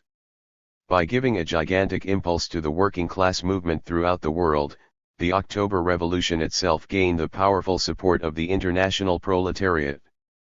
A movement of solidarity under the slogan of "Hands off Soviet Russia" developed in Britain. National and local committees leading a struggle for stopping intervention were set up in many countries. Dockers refused to load armaments for the White Guards and interventionists. In Italy, this movement put forward the slogans: "Not one rifle, not one cartridge, not one soldier against the motherland of the toilers. Act like Russia." As V.I. Lenin. 26-25-71-401. Put it, the nations learned by the march of events to look upon Russia as the center of attraction. 63 The October Revolution ushered in a new, Leninist sea in the international working class movement, characterized by the appearance of communist parties in many countries and the creation of the Communist International, the militant organ of world proletarian solidarity. The working class movement emerged from the state of disorder and impotence in which it had found itself through the fault of the opportunists of the Second International during the 1914–18 imperialist war. The October Revolution made the working people conscious of their power, gave them a clear purpose and confidence in the future. 4. Influence of the October Revolution on the national liberation movement. The October Socialist Revolution not only ushered in the era of proletarian revolutions, it also initiated a crisis in the colonial system of imperialism, a new period in the history of the national liberation movement of the oppressed peoples of the East. By putting an end to the national oppression in Russia, the Socialist Revolution gave an object lesson to the whole world. It made the peoples formerly oppressed by Tsarism really free and equal. Soviet power not only gave these nations political liberties, political equality, and their own statehood, but also ensured them the possibility of overcoming their economic and cultural backwardness. As the more advanced and stronger nation, the Russian people rendered them invaluable aid. No wonder the October Revolution has served as a mighty source of inspiration for the colonial and dependent peoples in their struggle for liberation from imperialist enslavement. The Russian Revolution showed them the way to win their freedom and national independence. Moreover, the example of the Soviet Union, which routed the armies of the interventionists and defended its socialist gains, showed these peoples that, however apparently stable the rule of the imperialist states over them, their liberation from colonial oppression was actually possible. Before the October Revolution, the Marxist-Leninist teaching was unknown in the countries of the East. 402. The gun volleys of the October Revolution, said Mao Zedong, brought us Marxism-Leninism. The October Revolution helped the progressive elements in China and the rest of the world to apply the proletarian world outlook in determining the fate of the country and re-examining their own problems. The conclusion was to follow in the footsteps of the Russians. 164. The Chinese Communist Party came into being in 1921. It followed the advice given by V.I. Lenin to the Communists of the East in November 1919 to guide themselves by the general communist theory and practice and by adapting themselves to peculiar conditions which do not exist in the European countries to be able to apply that theory and practice to conditions in which the bulk of the population are peasants, and in which the task is to wage a struggle not against capitalism, but against medieval survivals. 65. The first powerful response of the Chinese people to the October Revolution was the movement of May 4, which began in 1919 with a protest against the transfer of the former German concessions in China to Japan, and which impelled the Chinese government to refuse to sign the Versailles Peace Treaty and to remove a number of ministers hated by the people. In this broad national movement, directed primarily against Japanese imperialism and the feudal militarist government, the Chinese working class acted for the first time as an independent political force. The Chinese Revolution changed from a bourgeois democratic revolution of the old type led by the bourgeoisie into a democratic revolution developing under the hegemony of the working class. In 1919, more than 2 million Korean people took part in mass actions directed against Japanese rule.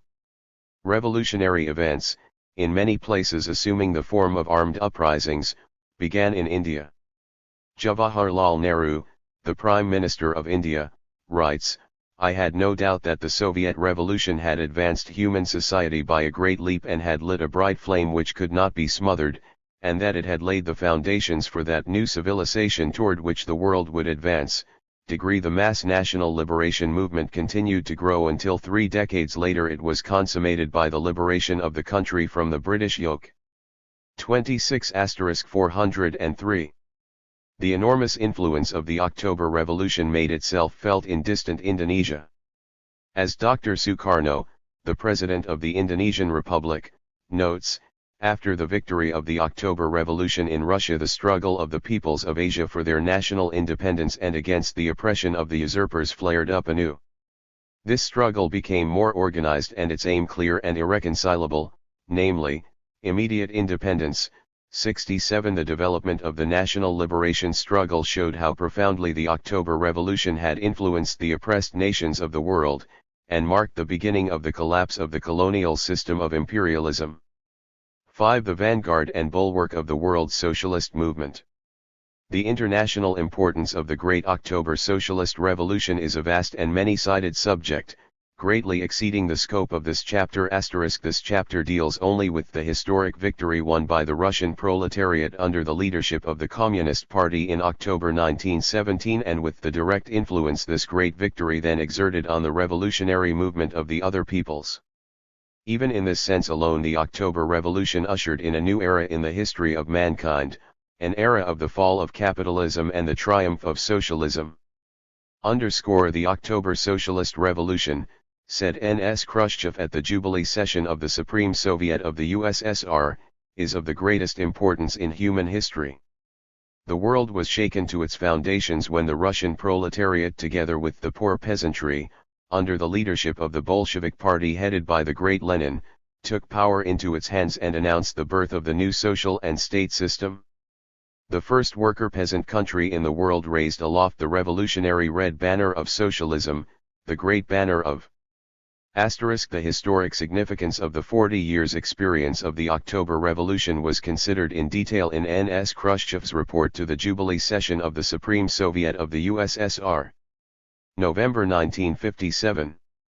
In this book, this subject is treated in a number of chapters of Part 4 and in all chapters of Part 5. 404. Marxism-Leninism, covered with the glory of struggle and victory. 168 As a result of the historic victory of the October Revolution, the Soviet Union appeared before the whole world as the vanguard and bulwark of the international socialist movement.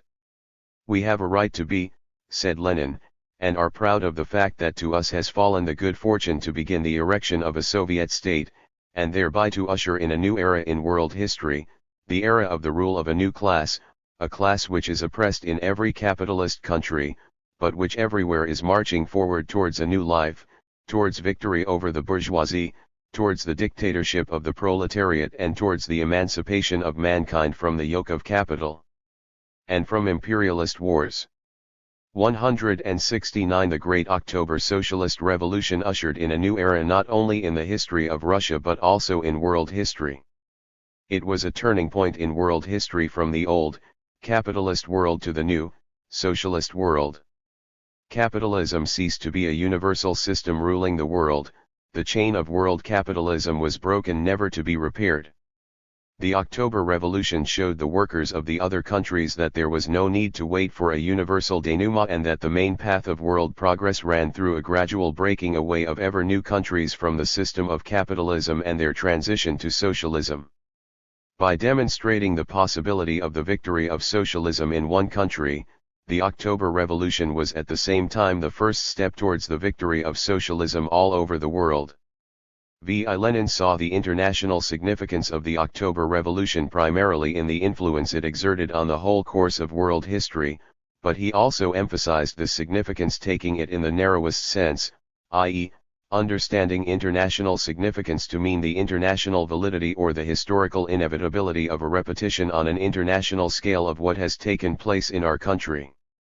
70. The victory of October immeasurably enhanced the possibilities of socialist revolutions. It became clear that it was no longer a narrow circle of developed countries but the whole world that could break out of the grip of capitalism. This was a decisive contribution to the growth of the international Eman. 405. Participatory movement of the working class and to the weakening of imperialism.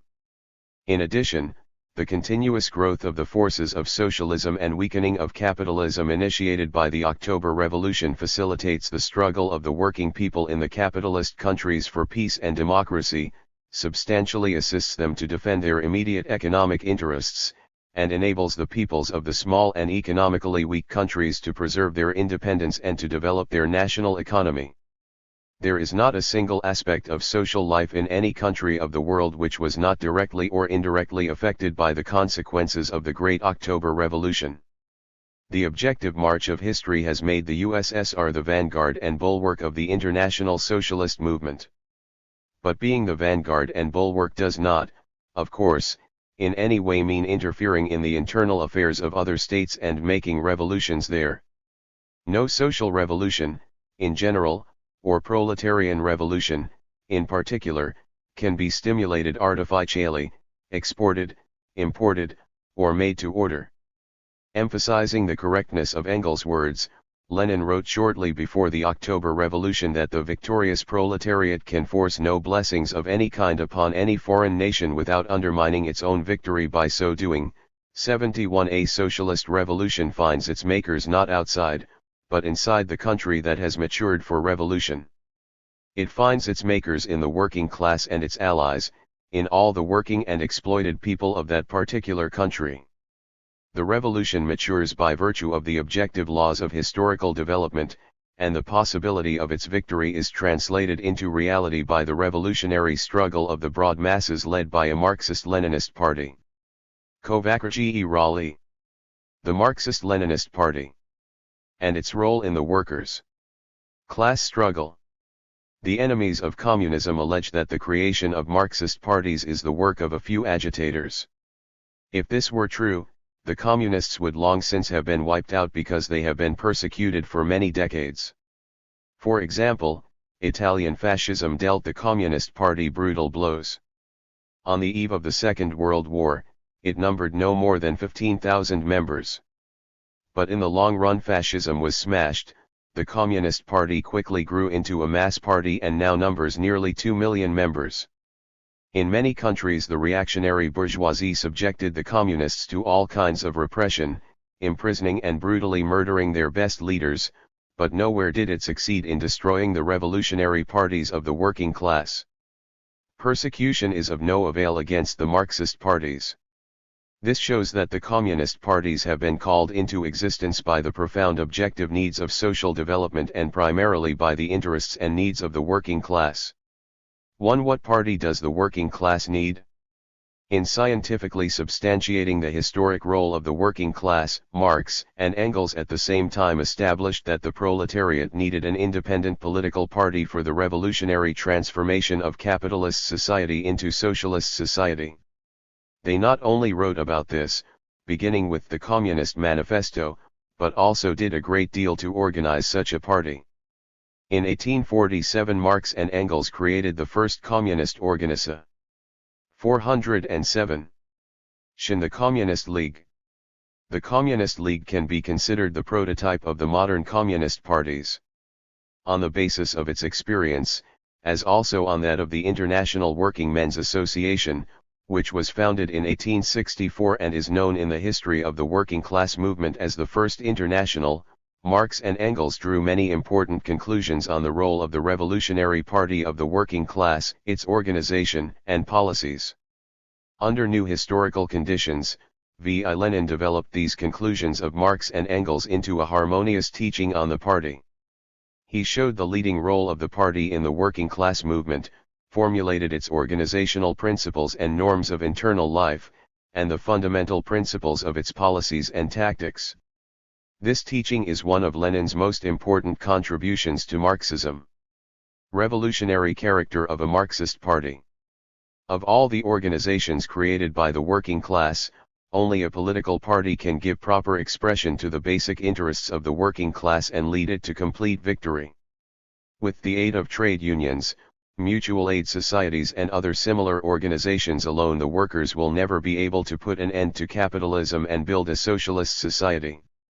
For this the workers need an organization of a higher type, an organization that does not confine itself to the struggle for the satisfaction of the current needs of the working people but aims at bringing the working class to power in order to effect a revolutionary transformation of society.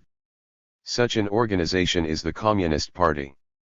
Lenin wrote that, in order that the bulk of a certain class may learn to understand its interests and its position, in order that it may learn to pursue its own policies, requires precisely that the advanced elements of this class should be organized immediately and at all costs, even if these elements at first constitute a negligible part of the class. 72 As long as the working class wages only an economic struggle, the bourgeoisie does not see any great danger in that for itself. But when the working class organizes politically, i.e., creates a political party which expresses its will as a class, the bourgeoisie begins seriously to fear for its rule. That is why reaction 408 deals its main blows against the political party of the working class. At the same time, trying to undermine the party from within, capitalist propaganda endeavors to persuade the workers that they can do without their own party. One of the manifestations of bourgeois influence on the working class is the anarchist and anarcho-syndicalist denial of the leading role of a political party. Anarchists entirely reject the necessity for any political organization. The anarcho-syndicalists preach that the working class should not engage in politics and that trade unions alone are enough. By denying politics, the anarchists in actual fact subordinate the working class to bourgeois politics. Exposing the theoretical untenability and the danger of these views, Lenin wrote, only a political party of the working class, i.e., a communist party, is capable of uniting, educating, and organizing such a vanguard of the proletariat and the whole mass of the working people, a vanguard which is alone able to resist the inevitable petty bourgeois vacillations of this mass, the inevitable traditions and relapses of trade unionist narrowness or trade unionist prejudices amidst the proletariat, and to lead all the joint activities of the whole proletariat, i.e., to lead the proletariat politically and through it to lead all the masses of the working people. 73 However, not every political party claiming the leadership of the working class is capable of accomplishing this task. This is evident from the experience of the social democratic parties of the Second International. Acting through the opportunist leaders of social democracy, the bourgeoisie was able to a considerable extent to bring these parties under its influence, to tame them and make them barely distinguishable from the usual bourgeois parliamentary opposition. As a result, the social democratic parties, which at first raised high hopes in the working class, lost their ability to organize and lead the revolutionary working class movement. This was particularly evident when all the social contradictions engendered by the epoch of imperialism became extremely aggravated. Objective reality and the interests of the proletariat made the creation of working class parties of a new type a matter of imperative necessity. The first such party was successfully built in Russia, where 409. The imperialist contradictions were particularly sharp. At the end of the 1890s, Lenin raised the banner of struggle against opportunism in the ranks of social democracy. This struggle set an example for the revolutionary movement throughout the world. After the Great October Socialist Revolution, communist parties began to be organized in many countries. The national peculiarities and the conditions of the struggle have left their imprint on each communist party, but at the same time they all have something in common that radically distinguishes them from the social democratic parties. The main thing that characterizes the parties of the new type is their irreconcilability to capitalism. The communists are waging an active struggle for its abolition, for a revolutionary transformation of capitalist society, for they hold that the taking of political power by the working class and the establishment of a dictatorship of the proletariat are essential conditions for this transformation. Hence the intolerance displayed by communists for all forms of opportunism, which in practice signifies adaptation to capitalism. The communist parties do not act blindly, groping in the dark, but are guided by the revolutionary theory of Marxism-Leninism, which scientifically expresses the fundamental interests of the working class. The party is a voluntary union of like-minded persons united for the purpose of applying the Marxist world outlook and carrying out the historic mission of the working class. The revolutionary character of the party determines its organizational principles, its unity, its identity of action and the flexibility of its tactics. But the communist parties owe their strength mainly to the fact that they are not parties of isolated individuals or narrow groups of professional revolutionaries, but of the broad masses of the working people, with whom they establish the closest possible contact and whose struggle they strive to lead. Vanguard of the working class and all working people. The Communist Party is the vanguard of the working class, i.e., its advanced, class-conscious part, capable of leading the masses in the struggle for the overthrow of capitalism and the building 410 of socialism. V.I. Lenin wrote, "By educating the Workers' Party, Marxism educates the vanguard of the proletariat, which is capable of assuming power and of leading the whole people to socialism, of directing and organizing the new order, of being the teacher, the guide, the leader of all the toilers and exploited in the task of building up their social life without the bourgeoisie and against the bourgeoisie. For the party of the proletariat, the Communist Party, while being a class party, has at the same time deep roots not only among the workers but also among other sections of the people. Communists are in no way peculiar people, they are plain workers, peasants, intellectuals, in a word, ordinary people. But they are distinguished by their greater class consciousness, ideological steadfastness and, consequently, more intense revolutionary character and readiness to face any ordeal for the sake of the lofty idea which they have united to realize. Their life is bound up with the interests of the people and they are deeply concerned with everything that agitates the people's minds. The mass communist parties include representatives of all the popular forces that have joined the struggle against capitalism and, above all, the finest members of the working class. The Italian Communist Party, for example, consists of 44.6% workers, 18.6% agricultural laborers, 13.4% sharecroppers, 5.3% small peasants and 5.6% handicraftsmen.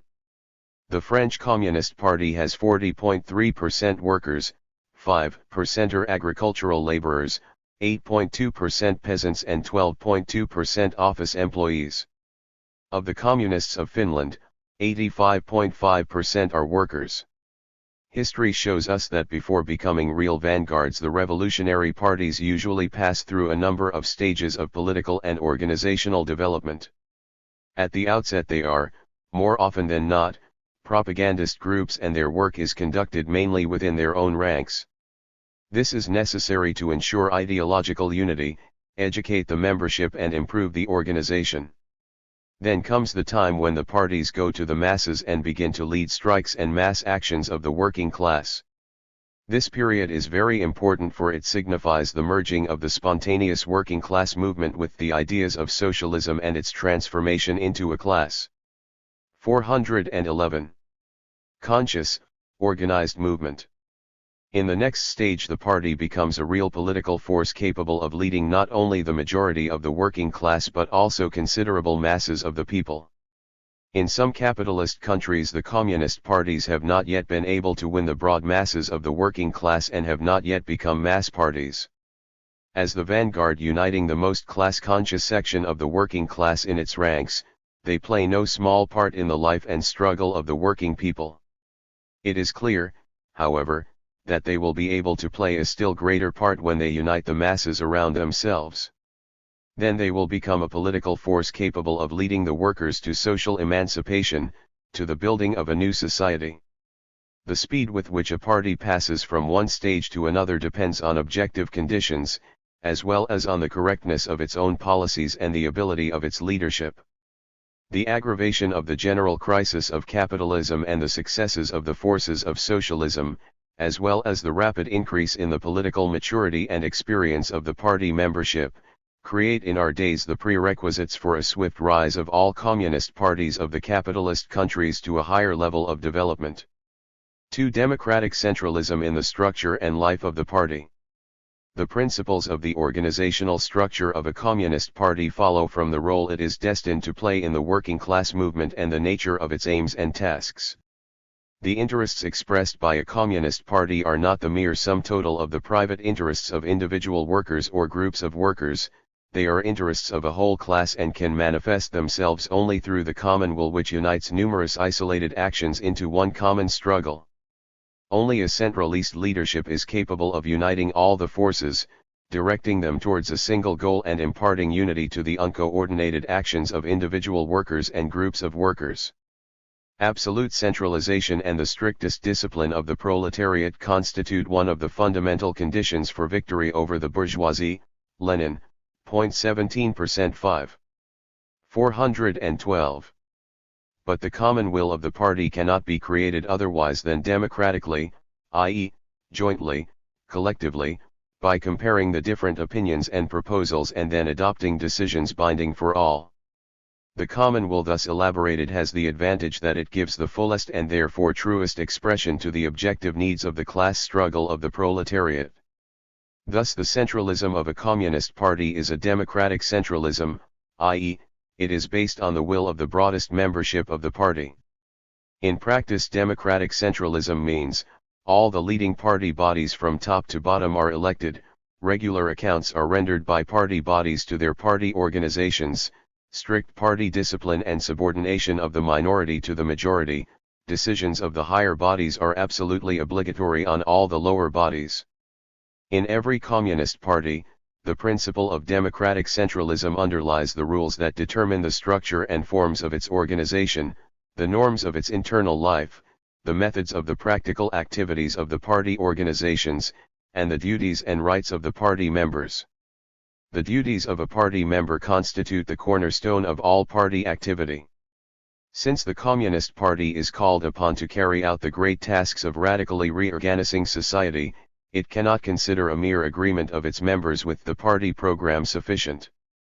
A communist is one who actively helps to carry out the program of the party and necessarily works in one of its organizations under its leadership and control. The opportunists do not make such demands of the members of their parties. It was on this question that a split occurred in 1903 between the revolutionary and opportunistic trends in the Russian Social Democratic Party. Today all communist parties guide themselves by the Leninist principle of membership. At the same time, the concrete conditions for admission and the duties required by a particular communist party from its members take into account the peculiarities of the country and the traditions of its working class movement. The parties admit new members readily but at the same time circumspectly. 413. Being careful not to contaminate the party ranks with agents provocateurs sent in by the bourgeoisie, or with casual elements. Some communist parties, for example, the French and Italian, annually exchange or re-register their members' party cards. The exchange of cards, which aims at bringing the members into activity and strengthening work among the masses, enables the party, when the conditions are ripe for it, to get rid of those who have actually ceased to function in their party organizations. Party democracy and leadership. The internal life of the party is organized in such a way as to allow the maximum participation of the communists in its practical work. This is the essence of party democracy. All necessary conditions are established for giving the party members the opportunity to discuss all questions, to check the fulfillment of adopted decisions, to elect the leaders, and to know and check their activities. The Communist Party does not reduce inter-party democracy to mere participation in electing the leadership. Such a notion of democracy, which prevails in the social democratic parties, is essentially a transfer of the norms and rules of bourgeois parliamentarism to party life.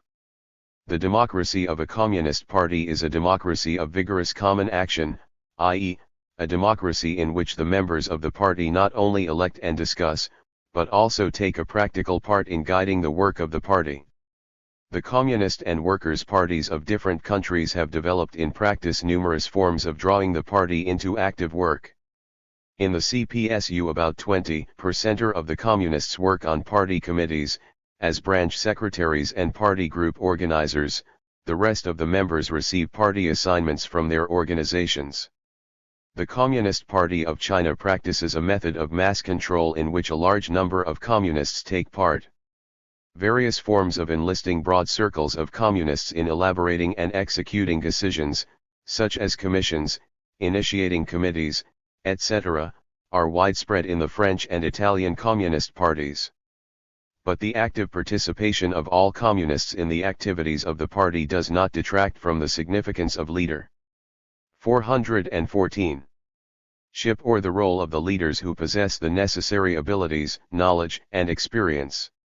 The history of the working class movement of different countries has shown that political parties can operate successfully if they have stable groups of experienced, authoritative and influential leaders. Such people constitute the leading nucleus of a party, its cadres, its elected leadership, which organizes in practice the execution of adopted decisions and ensures continuity of experience and traditions.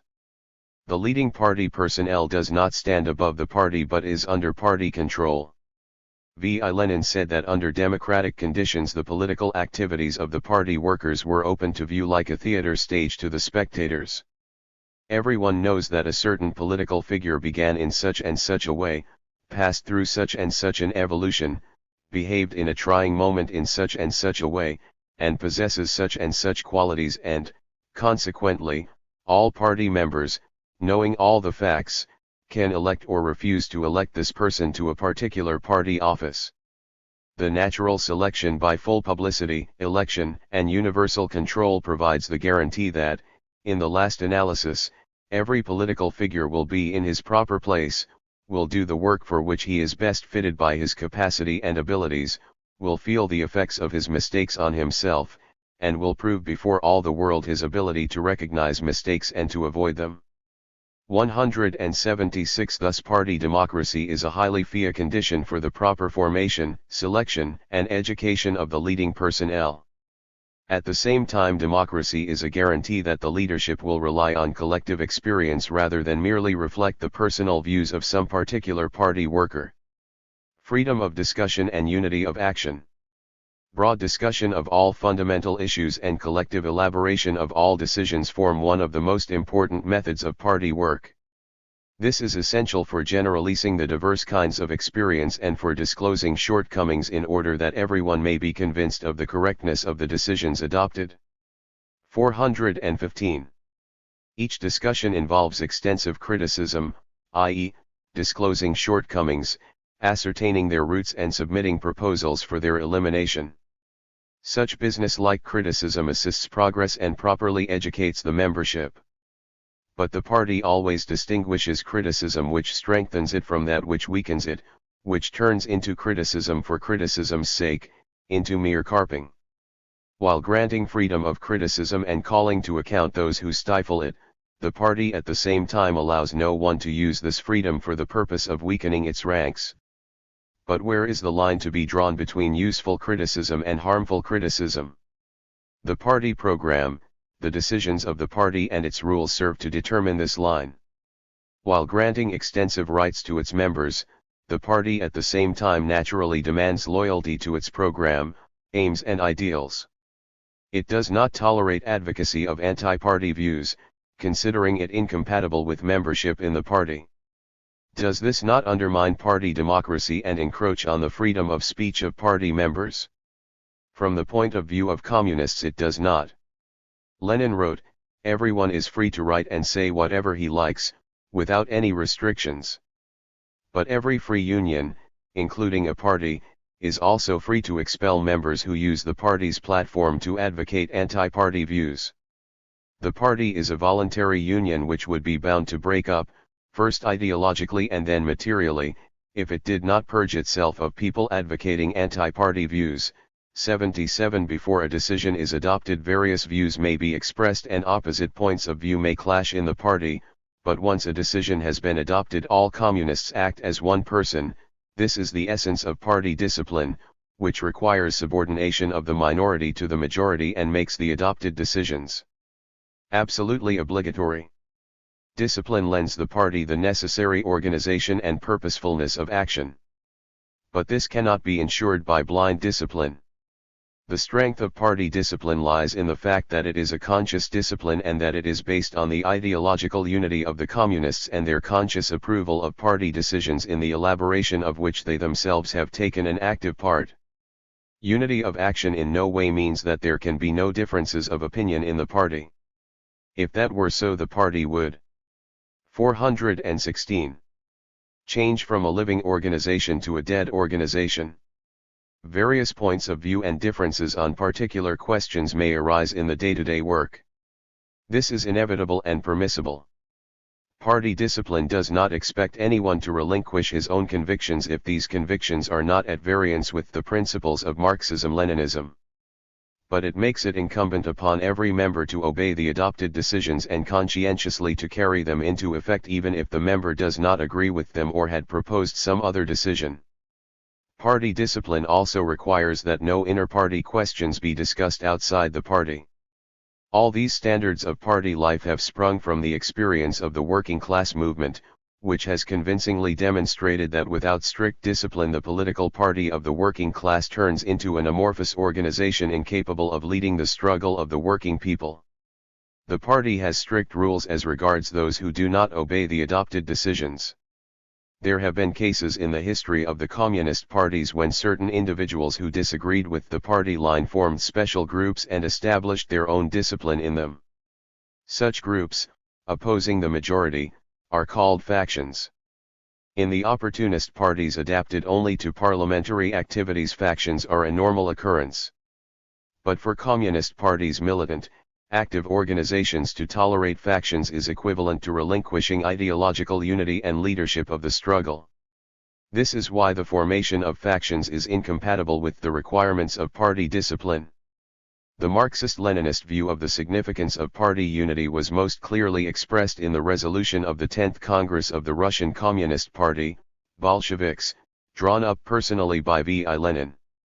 It emphasized that all class-conscious workers must clearly understand the harm and inadmissibility of any factiousness, which inevitably diminishes the effect of concerted effort. 178, and it recommended, in cases of the appearance of factiousness, the use of all measures of party censure, to the point of expulsion from the party.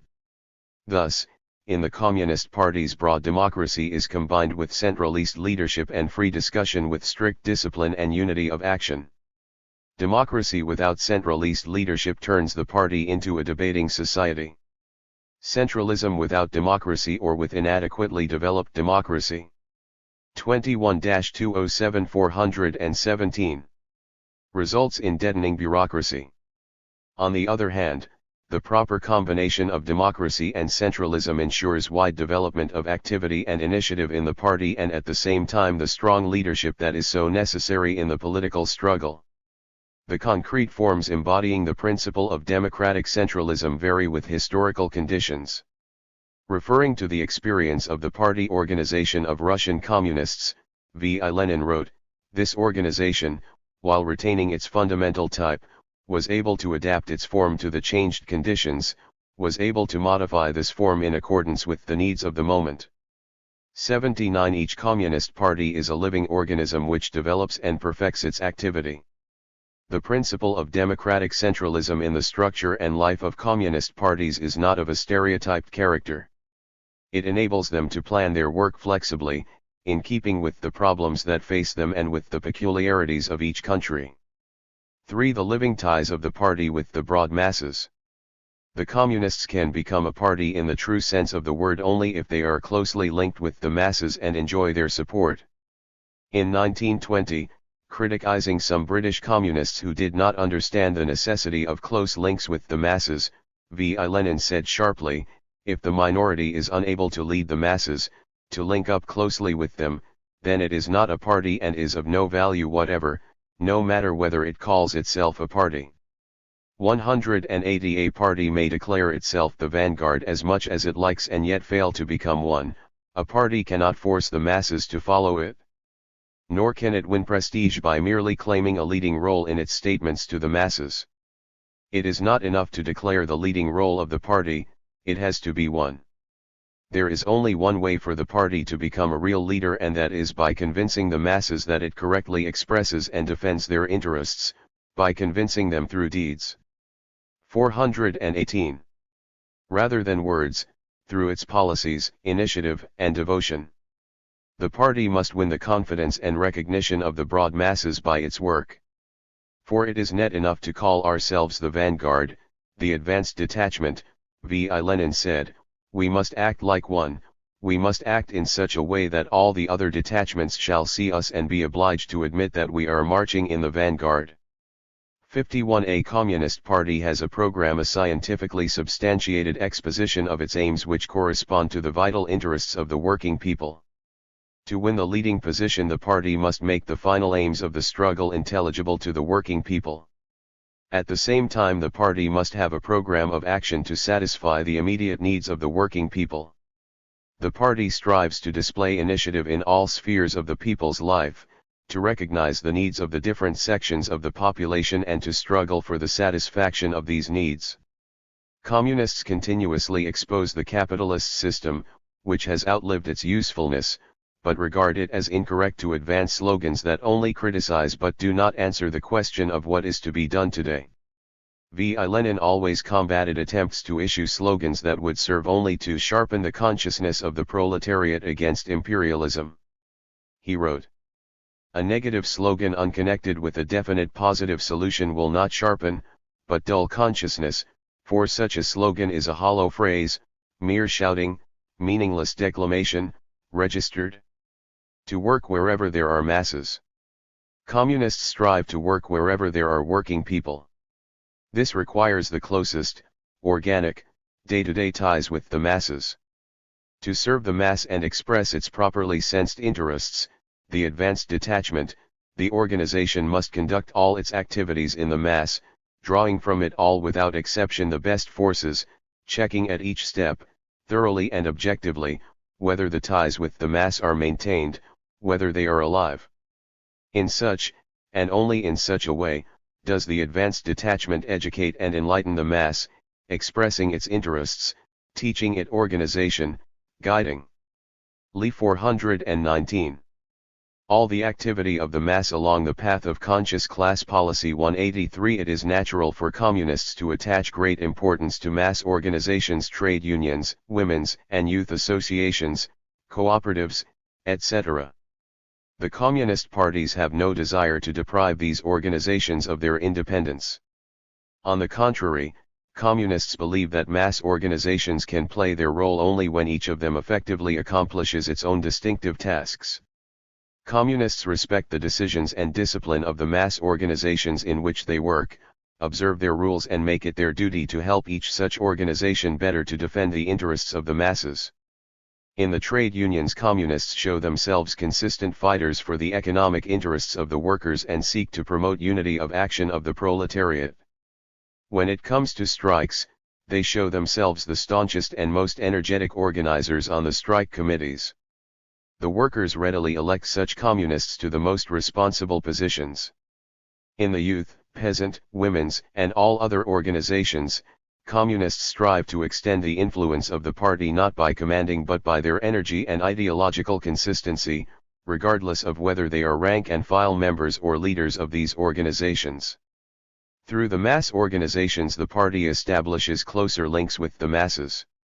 For example, the Italian Communist Party bases itself on the numerous democratic organizations, including the General Italian Confederation of Labor, L'Italy's largest trade union organization which unites in its ranks the bulk of the country's organized workers, the National Union of Peasants and Farm Laborers, and other organizations. The same holds good of France, where the Communist Party is closely linked with the General Confederation of Labor, the Union of French Women, the Union of French Girls, the Union of the Peasant Youth, the Republican Association of Ex-Servicemen, and other mass organizations. The Finnish Communist Party is member of the broad Democratic Union of the People of Finland and is closely connected with the Union of Small Landowners. The Indonesian Communist Party leads the activities of the All Indonesia Central Council of Trade Unions, the country's 420 largest trade union center, with more than 2,500,000 members, the Indonesian Peasant Front, 2,350,000 members, and the Women's Organization, close to 500,000 members. Communists strive to find a way to the working people belonging to organizations in which the leaders and sometimes a large number of the rank and file members are indifferent or even hostile to communism. In relation to the masses, one must not take offense but must find a way to the minds and hearts of the working people without fearing prejudices or even taunts and insults.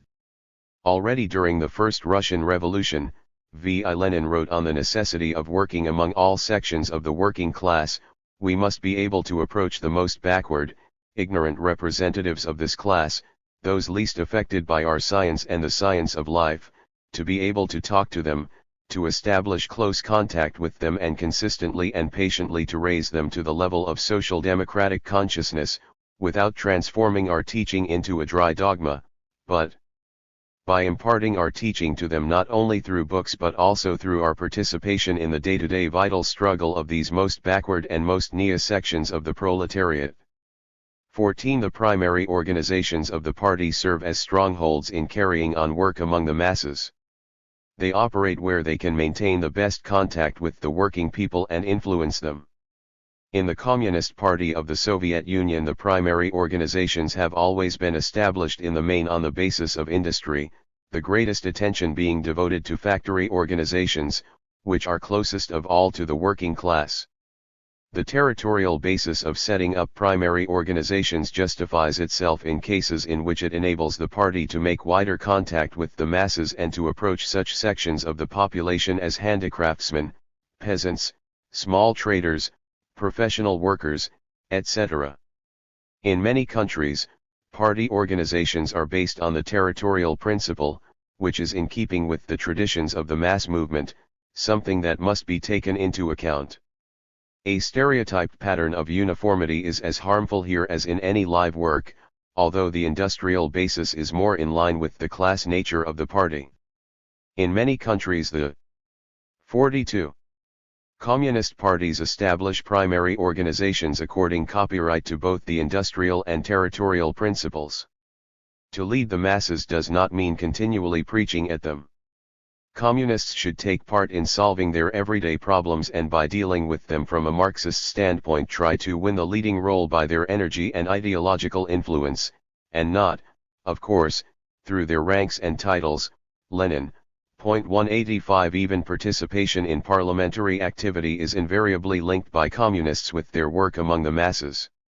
The opportunists look on parliamentarism only as a means of making combinations among the top cliques and settling issues behind the backs of the masses. Condemning such practices, V. I. Lenin wrote that the communists in Western Europe and America must learn to create a new, unusual, non-opportunist, non-careerist parliamentarism. 186. The communist parties of a number of capitalist countries have succeeded in developing the kind of parliamentary activity that V. I. Lenin had in mind. It is not without reason that millions of electors cast their votes for the French and Italian communist parties in all the post-war elections. Communists also have numerous seats in many municipal councils of these countries. As mayors, deputy mayors, and municipal councillors they do their best to carry out the mandates of their electors. Parliamentary activity inseparably linked up with the mass struggle enables the communist parties to achieve real results. When the masses see this, the influence of the communists increases. To lead the masses and learn from the masses _. It is possible to lead the masses only by taking into account their experience and the level of their class consciousness, without losing touch with reality and without running ahead. Otherwise there is a risk of being in the position of a vanguard that has lost contact with the main forces lagging behind. But taking the level of class consciousness of the masses into account has nothing in common with adaptation to this level, with adopting the level of their backwardness. Such an understanding of connection with the masses is characteristic. 422. Of opportunism. Revolutionary Marxists understand it differently. They do not drift with the tide. The Communist Party, which generalizes the experience of its class and of the whole people, and interprets it in the light of the lessons of history and Marxist theory, is in a position to perceive the tendencies which have not yet fully manifested themselves but which claim the future. A Marxist party does not invent anything, it proceeds from life, but marches at the head of the spontaneous movement, showing it the way because it is able to propose in good time solutions for the problems that agitate the minds of the people. The party can lead the masses and teach them only if it itself learns from the masses, i.e., carefully studies all that arises out of the people's practical activity, and assimilates the wisdom of the people. To learn from the masses in order to teach the masses, this is the principle of Marxist-Leninist leadership that is observed by all Communist parties. The Chinese Communists call it the line of the masses. Whatever the prestige enjoyed by the party, it cannot live on previously accumulated political capital. This capital must be continuously increased by winning the support of the masses for the policies pursued by the party and all the measures carried out by it. At the same time, the party cannot adopt the attitude of an infallible teacher, it speaks to the masses frankly about both its successes and its failures. Communists are not afraid to speak of their weaknesses, something the other parties, which hide their mistakes from the masses, cannot afford to do. 4. Marxist-Leninist policy as science and art. The fact that the communist parties can build their policies on a scientific basis is one of the most important sources of their strength.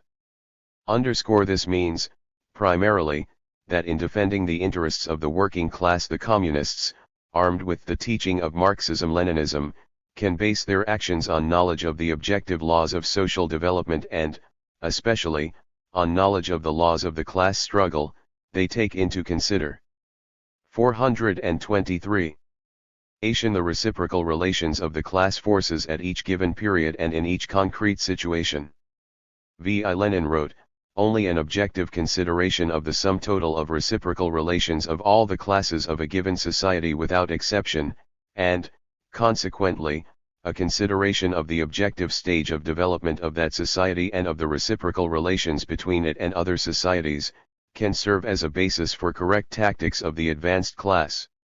At the same time, all classes and all countries are regarded not statically, but dynamically, i.e., not in a state of immobility, but in motion, the laws of which are determined by the economic conditions of existence of each class. 187. Below we shall dwell on some general questions of the policies of the communist parties as a science and art. The practical execution of these policies and their most important problems are dealt with in subsequent chapters of this book. On political strategy and tactics. The acts comprising the activities of a Marxist-Leninist party are not improvisations of the party leadership. They are the concrete expression of the political line elaborated by the party on the basis of a scientific analysis of the given stage of the struggle in the given situation. In political language, the terms tactics and strategy are also used to denote this line. The term tactics often implies a political line for a relatively short period of time determined by particular concrete conditions, whereas strategy refers to the line for a whole historical stage. However, this distinction was not always made. In the old working class movement, before the October Revolution, the term party tactics was used to embrace all its policies regardless of the period of time for which they were planned. That is how Lenin used this term, denoting by it both the relatively rapidly changing tasks of leadership in the struggle of the working class, tactics in the narrow sense, and the tasks persisting throughout a whole historical stage. For example, in his book Two Tactics of Social Democracy in a Democratic Revolution, Lenin wrote about tactics in the sense of the general line of the party planned for the whole period of preparing and carrying out the bourgeois democratic revolution in Russia. Lenin rarely used the concept of strategy borrowed from the 424 military sphere. Only during the post-October period did he also mention party strategy in some of his works relating to the policies of the fraternal communist parties, without deeming it necessary, however, to differentiate this concept from that of tactics. Today communists speak of strategy, or the strategic line, when it is a question of the general line of the party directed towards accomplishing the most general tasks of a given historical stage, taking the existing correlation of forces between the classes as a starting point. In this sense, of course, it is quite appropriate to speak of the importance of observing the strategic line of the party in order, on the one hand, to emphasize the necessity for a steady effort to accomplish the main task of the given historical stage, and, on the other hand, to prevent the leftist tendency of jumping over stages. But when speaking of the political strategy of the party, one should beware of being led astray by analogies from the field of military science, because political strategy radically differs from military strategy. In politics one has to deal not with ready-formed armies but with social classes and forces, some of which may be organized but others not, and some of which act consciously while others act spontaneously. A military leader has all the available forces under his command. He can freely maneuver with them, throwing in his reserves wherever he considers necessary and taking only military expediency into account. Political leaders have no such possibilities. The classes and forces taking part in the events are neither armies nor reserves. Each of them acts not on the order of a commander, but under the influence of its own interests, and, what is more, as it understands these interests at the given moment. There are also many other factors which greatly complicate the task of political leadership compared with military leadership. All this must be borne in mind when using the concept of political strategy. When elaborating the strategic line of the party under capitalist conditions, it is important, in the first place, to determine correctly the main aim of the working class at the given stage and the chief class enemy against whom it is necessary to concentrate at the given stage the class hatred and the shock force of all the working people in order to overcome this enemy's resistance. 425.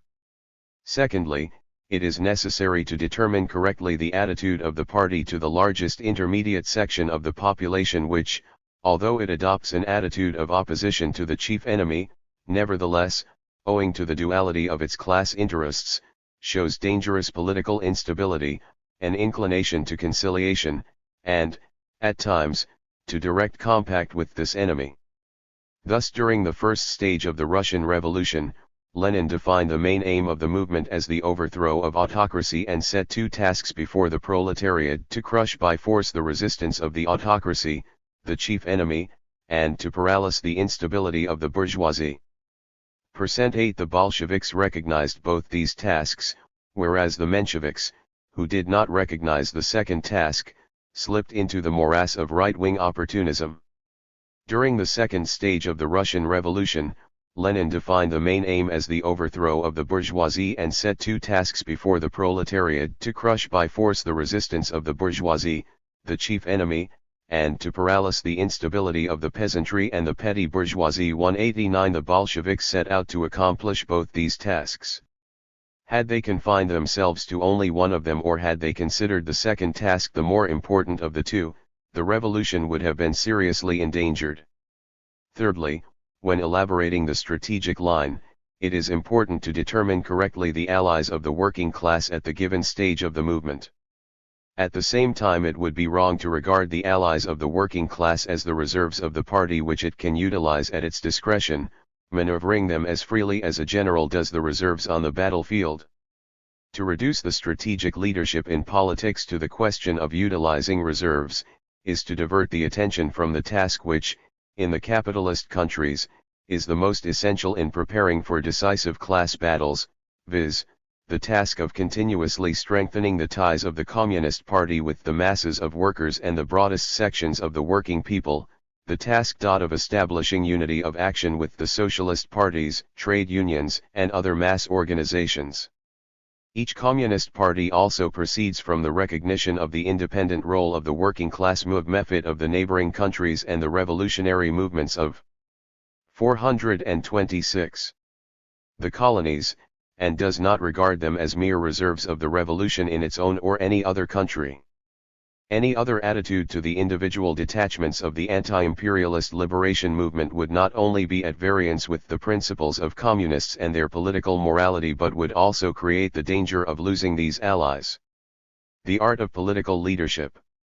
Lenin said that politics were not only a science but an art.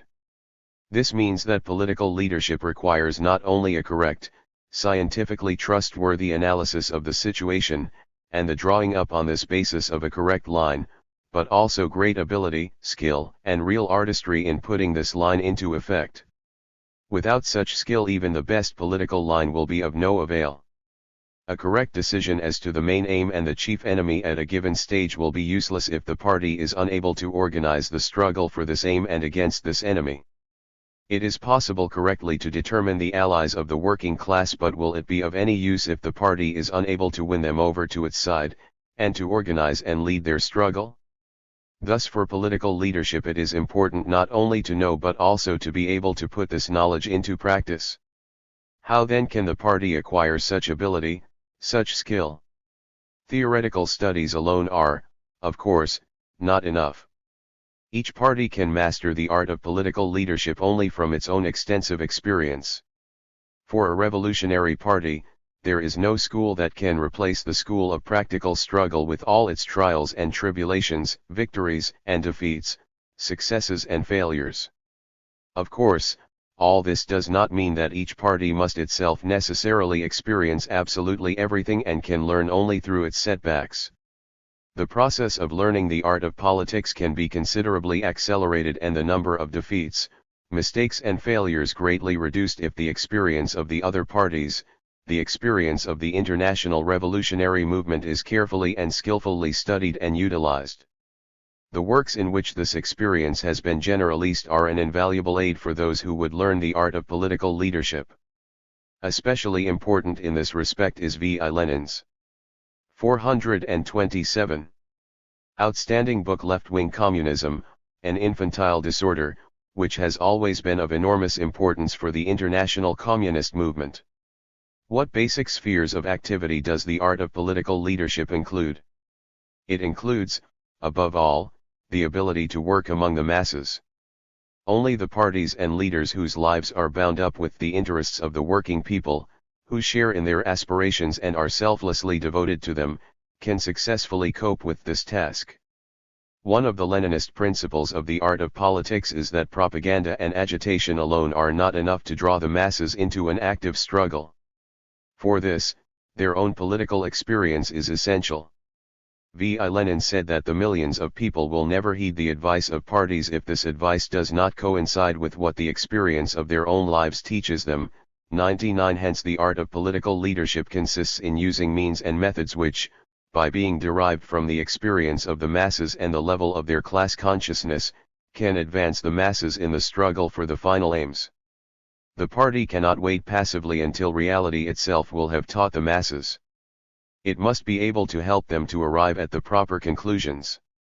V. I. Lenin referred to this as the ability to bring the masses to the positions of a decisive struggle on the basis of their own experience.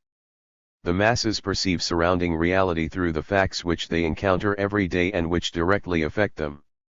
Hence the parties can bring the working people into the struggle against capitalism only by leading the struggle for the immediate economic needs and political interests of the masses, by putting forward demands in line with the urgent requirements of the different sections of the working people, and by fighting for the satisfaction of these demands. An important part of the art of political leadership is, furthermore, the ability of the leadership to unite its efforts with the efforts of all those with whom it is possible to achieve unity of action, including those with whom there are differences on fundamental questions. This is an important, although difficult, matter as will be shown in greater detail in the next chapter. 425. The art of political leadership also includes the ability correctly to choose suitable forms of struggle for a given situation, and the ability to be ready to change these forms most swiftly and unexpectedly. If a party knows how to choose the forms of struggle correctly, and if it elaborates a political line in accord with the existing conditions, it can act vigorously and achieve definite results under the most complicated and difficult conditions. A party of the Leninist type will never stand by idly, holding aloof and waiting for the great hour, the situation which will itself evoke the revolutionary enthusiasm of the working people and weaken the resistance of their enemies. It seeks and finds possibilities for active work among the masses, for an active political struggle, even under the most unfavorable conditions. The party thus strengthens its positions and, what is even more important, brings very much closer the hour of the decisive battle, and prepares for this hour not only itself, but also the broadest possible sections of the working people. The supreme art of political leadership consists precisely in the ability to find, even during the periods when the revolution abates, directions and forms of struggle that will provide the basis for future victories and will bring these victories closer. A brilliant example of such art is the Leninist policy of the Russian Communists during the years of reaction which followed the defeat of the 1905-07 revolution. During those years the party showed how to act if a revolution has failed. At that time V.I. Lenin wrote, "The revolutionary parties must complete their education. They have learned to attack. Now it is time to realize that this knowledge must be supplemented with the knowledge of how to retreat properly, to realize, and the revolutionary class is taught to realize it by its own bitter experience, that victory is impossible unless they have learned both the right way to attack and the right way to retreat." 191. 2. The ability to find the main link. The science and art of political leadership are also in the ability to single out the main issues on the solution of which special efforts should be concentrated. 429. Political events are interconnected, but they are always very tangled. V.I. Lenin said they could be compared to a chain, with the difference that the sequence of the links, their shapes and couplings are not so simple as in a chain forged by a blacksmith. Besides, in an ordinary chain all links are alike, whereas in political life there are fundamental questions and subordinate, secondary questions. One must be able at each particular moment to find the particular link in the chain which one must grasp with all one's might in order to hold the whole chain and to prepare firmly for the transition to the next link. 9. After the overthrow of Tsarism, the decisive link in Russia was the revolutionary withdrawal from the war. Immediately after the February Revolution, the broad masses of the people were bent on a defensive war. They believed that the nature of the war had changed and that it had ceased to be imperialist.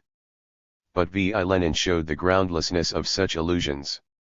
As long as the bourgeoisie was in power, the war continued to be an imperialist one. There was then no other way to achieve peace than by a socialist revolution. And though the masses did not understand that at first, the party was confident that the logic of events would lead them to the conclusion that revolution was the only salvation. And the party concentrated its efforts on helping the masses to arrive at this conclusion. It required but 6 months for the bourgeoisie completely to unmask itself as a class that was interested in continuing the war. Then came the turning point in the consciousness of the masses, who became convinced that the war could be brought to an end only by an armed overthrow of the bourgeoisie. Revolutionary Russia succeeded in withdrawing from the war, said V.I. Lenin. It took great effort, but the main need of the people was taken into account, and this gave us victory. 193. At the present time, when the danger of an annihilating atomic war threatens the world, and when international reaction is growing active again in its attempts to impose a fascist order on the nations, the struggle for peace and democracy has become the main link in the policies of the communist parties in capitalist countries. The Marxist-Leninist analysis of reality and the close ties with the masses enable each party, proceeding from the Perdic. 450. Uller's situation in the country, to single out the main problem whose solution brings closer the achievement of the final aim of the working class. 5. The need to fight right-wing opportunism and sectarianism. The reactionary bourgeoisie has never relinquished its attempts to disrupt the communist movement from within. It pins great hopes on utilizing for its aims the inter-party differences and on spreading opportunist views among the politically unstable members of the party. The party keeps growing, its ranks being increased not only by advanced workers, but also by people insufficiently mature politically, including some who come from different intermediate strata and who, voluntarily or not, bring their prejudices and delusions into the party. This is why there is always a possibility that bourgeois and petty bourgeois influences, various opportunist views, despondent moods, and disbelief in victory may penetrate into the communist parties. And it is for this reason that the struggle for the purity of the Marxist-Leninist world outlook is an immutable law of the existence and development of the communist parties. The danger of revisionism. As the struggle of the working class develops, bourgeois ideology changes its coloring. The crude forms of ideology justifying capitalism are replaced with finer methods of defending it. But this does not change the essence of bourgeois ideology. Similarly, whatever form it may take, opportunism always aims frankly or in a disguised manner at reconciling the working class to capitalism, at adapting the working class movement to the interests of the ruling classes. This is precisely the reason for the constant attempts of the opportunists to revise Marxism-Leninism, the revolutionary world outlook of the working class. V.I. Lenin pointed out that revisionism is one of the chief, if not the chief, manifestation of bourgeois influence on the proletariat and bourgeois corruption of the workers. 431.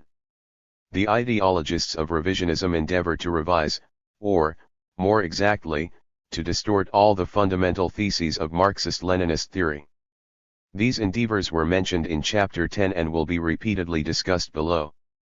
But they have invariably chosen Lenin's teaching on the party as one of their main targets. The theoretical and practical efforts of the revisionists are in the final analysis always subordinated to their attempt to liquidate the party or to transform it into a reformist organization. Under some historical conditions this intention is not even concealed, under others it is disguised. After the defeat of the First Russian Revolution, the revisionists in Russia started a campaign against the party, maintaining that it was an organization which should be given up as a bad job. In place of it they proposed to create a broad nonpartisan organization, a workers' league. Reflecting the apathy, perplexity, and loss of revolutionary perspective caused by the attacks of the reaction, the liquidators, the name by which the revisionists of that time came to be known in the history of the Russian working class movement, wanted the party to be replaced by something indefinite, something that might suit not only the bourgeoisie but also the autocracy. If the revolutionary Marxists had not at that time politically rooted the liquidators, the working class would have entered the period of new revolutionary upsurge, which began soon afterwards, disorganized and deprived of their militant leader, the Bolshevik Party. Copyright. The most characteristic features of modern revisionism are noted in the Declaration of the Meeting of Representatives of Communist and Workers' Parties, November 1957. The declaration states: modern revisionism seeks to smear the great teaching of Marxism-Leninism, declares that it is outmoded and alleges that it has lost its significance for social progress. The revisionists try to kill the revolutionary spirit of Marxism, to undermine faith in socialism among the working class and the working people in general. They deny the historical necessity for a proletarian revolution and the dictatorship of the proletariat during the period of transition from capitalism to socialism, deny the leading role of the Marxist-Leninist Party, reject the 432 principles of proletarian internationalism and call for rejection of the Leninist principles of party organization and, above all, of democratic centralism, for transforming the Communist Party from a militant revolutionary organization into some kind of debating society. 1% Nowadays the revisionists do not always openly advocate the liquidation of the party. Under the pretext of extending inter-party democracy they seek to do away with party discipline, to obtain for the minority the right to disregard decisions adopted by the majority and the right to organize factions. But this would mean disrupting the party's unity of action and transforming the party into an arena of struggle between various factions.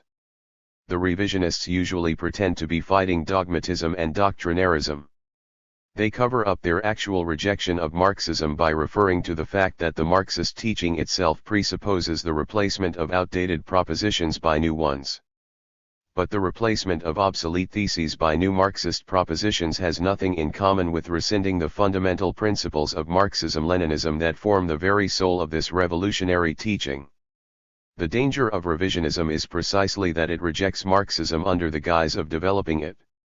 It is natural that the communist parties regard the struggle against revisionism on all questions, including the questions of party organization, as one of their most important and permanent duties. Dogmatism and sectarianism lead to isolation from the masses. Communist parties have to wage a struggle not only against revisionism but also against sectarianism. Outwardly, revisionism and sectarianism are the exact opposites of each other. In reality, however, sectarianism, which makes itself out to be very leftist and revolutionary, also leads to a weakening of the party. Sectarianism is based on a dogmatic attitude to various theoretical propositions and formulas, as though they offered a solution for all possible problems of political life. Instead of studying actual life, dogmatists proceed from a scheme, and if the facts do not fit into the scheme they ignore the facts. 28-257-1435. Dogmatism means losing touch with reality, and, if the party does not fight dogmatism, it becomes a sect out of touch with life. The attempts to cling to yesterday, to the policies and organizational forms which no longer correspond to the changed conditions, actually mean, as V.I. Lenin put it, policies of revolutionary idleness. 196. The practice of all the communist parties has confirmed the correctness of this Leninist conclusion by numerous examples. In Russia, sectarianism manifested itself in a reluctance to take advantage of the legal possibilities which the First Russian Revolution succeeded in wresting from Tsarism despite its defeat. The members of the party who considered themselves more revolutionary than the party opposed participation in the State Duma and work in the trade unions and mutual insurance societies. Instead of hard work among the masses, they preferred to wait proudly aloof for a new revolutionary crisis. In the beginning, many of the communist parties formed in capitalist countries after the October Revolution committed errors of a sectarian nature. At that time, V.I. Lenin called this an infantile disorder of left-wing communism. These errors manifested themselves in a refusal to work in the trade unions headed by reactionaries and opportunists, to participate in bourgeois parliaments, make compromises when necessary, and in general to employ flexible tactics. Manifestations of sectarianism have to be combated also today. The essence of sectarianism consists in isolation from the masses, the failure to take advantage of the available opportunities for revolutionary work, and an effort to evade the vital issues raised by life itself. Whereas revisionism seeks to reconcile the party to capitalism, sectarianism deprives the party of its ties with the masses, without which it is impossible to wage a successful struggle against capitalism. It is therefore impossible to strengthen the party without fighting sectarianism, whatever its manifestations. The meeting of representatives of communist and workers' parties in Moscow emphasized the necessity for resolutely combating revisionism and dogmatism in the ranks of the parties.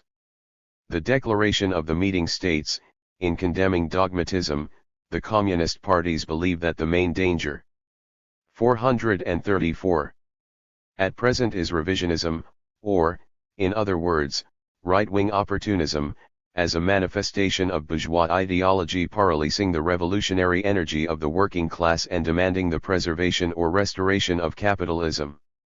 However, dogmatism and sectarianism can also be the main danger at different phases of development in one party or another. It is for each communist party to decide what danger threatens it more at a given time. 197. 6. International character of the communist movement. The communist movement is international in its very essence. But each party has to wage the struggle for communist ideals on a national basis. Under certain conditions, this may give rise to the danger of artificially counterposing national interests to international interests. To people who have not freed themselves from national narrow-mindedness and short-sightedness, it may appear that the conditions prevailing in their country are in some way exceptional, and that the struggle of the working class there is bound to be radically different from that occurring in other countries. Such attitudes and moods play into the hands of imperialists, who are interested in disrupting the unity of the international working class movement. Such views are not only profoundly erroneous but also harmful. The laws of social development are universal and operate in all countries. That is why the working class movements in different countries have so much in common. This makes it incumbent upon the communist parties not to shut themselves off from one another, but, on the contrary, to exchange experience. A party that is unfamiliar with the experience of other parties and does not take this experience into account is the sooner likely to make a mistake. It is much easier to advance on the basis of the collective experience of the international communist movement. The Communist Party of the Soviet Union has accumulated particularly rich and varied experience during the more than 50 years of its struggle. Owing to its extensive political experience, the CPSU has repeatedly demonstrated its ability to 28*435 gain a deep insight into the processes taking place throughout the world. Many documents of the CPSU are therefore of great international importance. Such importance also attaches to the decisions of the 20th and 21st Congresses of the CPSU. The declaration of the meeting of representatives of Communist and Workers' Parties states, "The historic decisions of the 20th Congress of the CPSU are of tremendous importance not only to the CPSU and to the building of communism in the USSR, they have opened a new stage in the world communist movement and facilitated its further development along Marxist-Leninist lines." 198. What does the ability to utilize the experience of other parties involve? It means, above all, apprehending this experience creatively and not mechanically. Any experience is always conditioned by many circumstances: place, time, situation, and correlation of the class forces. If the concrete conditions are disregarded, the experience and practice which justify themselves in one situation may produce other results in a different one. But it would be incorrect to doubt the value of experience itself. Marxism-Leninism draws from any experience its essence, that which is not of local or specially national, but of universal importance, i.e., that which assumes the nature of a general law. It is this general essence that the parties must be able to relate to the concrete conditions of their different countries. The exchange of experience and the coordination of the activities of the communist parties of different countries require the establishment of close ties between them. The forms of these ties differ, they vary with the historical conditions.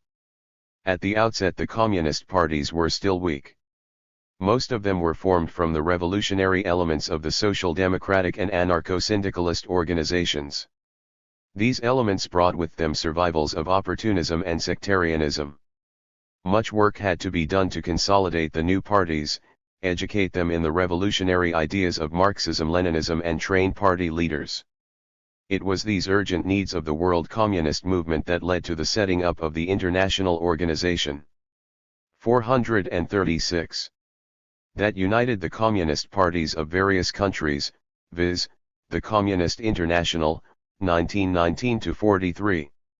The service rendered by the Communist International was that it restored and strengthened the ties between the working people of different countries which had been broken by the First World War, elaborated many theoretical problems of the working class movement under new historical conditions, seriously helped to spread the ideas of communism among the masses and facilitated the education of leaders of the working class movement. But as the communist movement developed and the parties grew stronger, this form of relations between the parties outlived its usefulness. The increased political maturity of the communist parties made the existence of a world communist organization of the previous type superfluous. Nor could this organization lead the whole communist movement because of the international conditions that obtained during the Second World War. In May 1943, the Executive Committee of the Comintern adopted a decision, later approved by all the communist parties, to dissolve the Communist International. The history of the communist movement knows of other forms of relations between the communist parties. Today the most widespread of these forms are meetings of leaders and mutual exchange of information on a bilateral basis, exchange of delegations, and also wider meetings and conferences of the communist and workers' parties for discussing urgent problems, exchanging experience, learning each other's views and positions, and coordinating the joint struggle for the common aims of peace, democracy, and socialism. The Moscow meeting, which took place in November 1957 and adopted such important documents for the whole communist movement as the Declaration and the Peace Manifesto, was of particularly great importance. The fraternal relations of the Communist and Workers' parties are based on the principles of Marxism-Leninism, on the principles of proletarian internationalism. The essence of these mutual relations lies in combining the sovereignty of each party with unity of action by the whole world communist movement, while remaining politically and organizationally independent, the Communist parties voluntar. 437. Ili, by mutual agreement, proceeding from the unity of their views on the international problems of the working class, unite their actions, jointly elaborate, if necessary, a unified line of conduct, and act as a unified international force safeguarding the interests of the working people of all countries, world peace and security. The exchange of opinions on the most important questions and mutual comradely criticism help the parties better to perceive their shortcomings. But the essential condition of mutual criticism is that it should serve the interests of socialism and strengthen the parties and the unity of the world communist movement. To unite the working class, all the working people and the freedom-loving and peaceable forces, requires, above all, the solidarity of the communist parties themselves. The broader the struggle of the masses, the greater the importance of the unity of the parties, which are the leading centers of this struggle. The unity of the parties is based on the common aim of the communist movement, allegiance to the ideas of Marxism-Leninism, but unity is not uniformity, it offers extensive opportunities for initiative and a creative approach to political problems. Marxism-Leninism holds that unity in the main, fundamental, essential things is not impaired, but, on the contrary, ensured by diversity in details, local peculiarities, and methods of approach. Each communist party is independent in its actions, and this is precisely why it is so important not to stray from the general course, not to lose the feeling of fellowship, not to fall into the error of counterposing the specially national to the common, the fundamental, the international. The unity of the parties is not something in existence once and for all.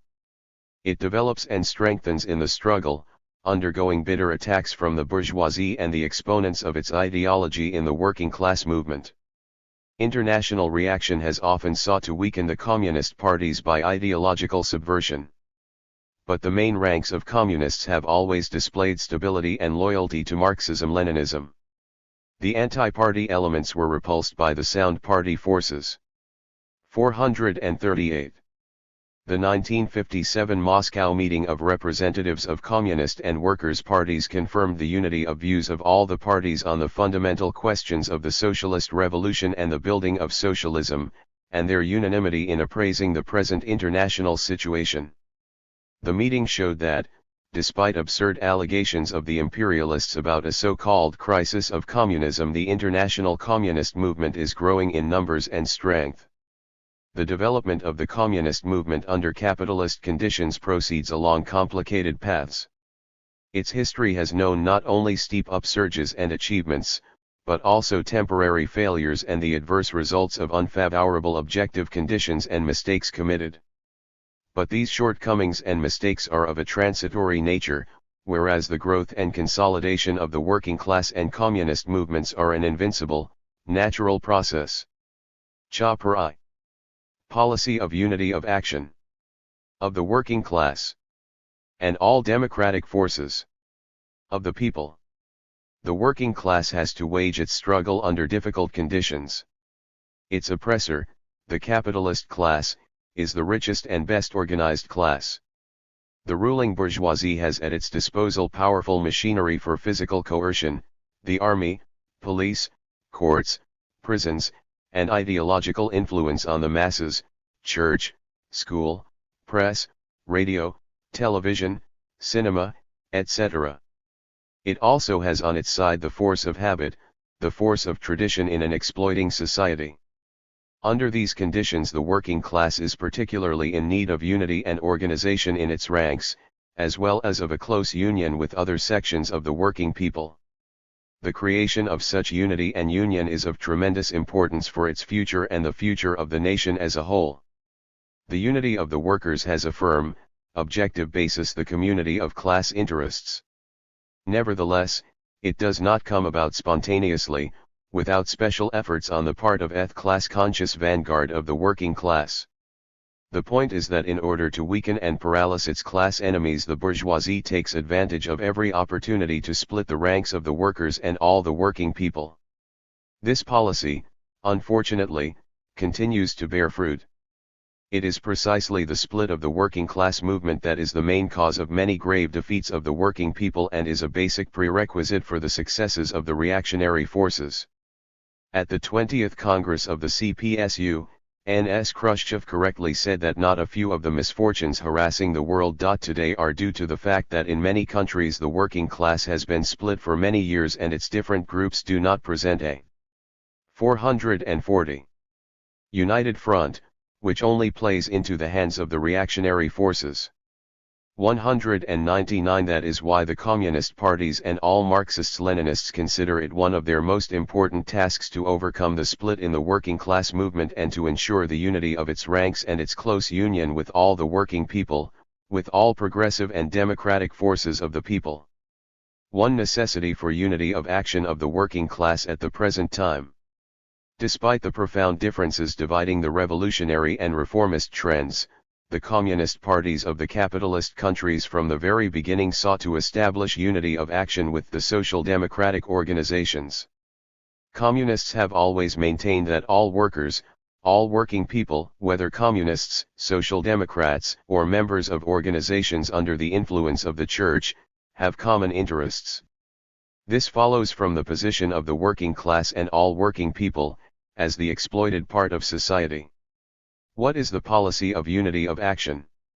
In the struggle for the common interests of the working people, the communist parties strive to cooperate with all working class organizations regardless of the political and religious views of their members. The activities of the communist parties aimed at securing this cooperation are known as the policy of unity of action. There are quite a few outstanding examples of such unity in the history of the international working class movement. Whenever serious danger threatened the interests of the working people, the urge for unity grew strong, and the working class organizations, as a rule, acted jointly. That was the case in the 1930s when fascism was trying to obtain power in many European countries. A strong movement for working class unity arose in France, Spain, and Austria at the time and influenced the leaders of the socialist parties who formerly did their best to oppose cooperation with the Com. 441. Communist parties. Agreements on unity of action against fascism were concluded between the communists and socialists of these countries in 1934–36. Popular Front governments were formed in France and Spain. During the Second World War, the working people again achieved considerable unity. Communists, many rank-and-file members and officials of socialist parties, and quite a few supporters of bourgeois parties, Democrats, radicals, and Catholics fought jointly in the ranks of the resistance movement.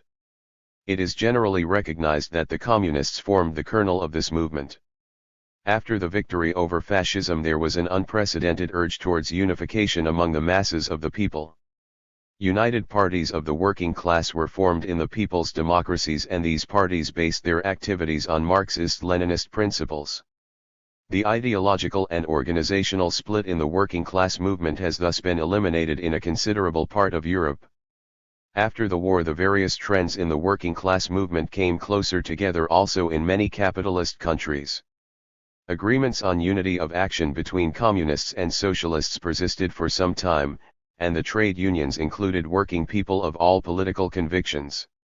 The World Federation of Trade Unions, WFTU, was set up in October 1945. This federation united for the first time the trade unions of the USSR with those of capitalist Europe, the USA, Latin America, and the countries of the East. The international working class movement had never been so close to unity as it was then. However, the international reactionary forces spared no efforts to foil this tendency to unity. This time it was the US monopolies that undertook the role of inspirer and organizer of a split. They chose as the occasion for this the opposition of the European Communist parties to the shackling terms of the Marshall Plan. A furious campaign of slander and attacks was launched against the Communists, and their representatives were ousted from the governments.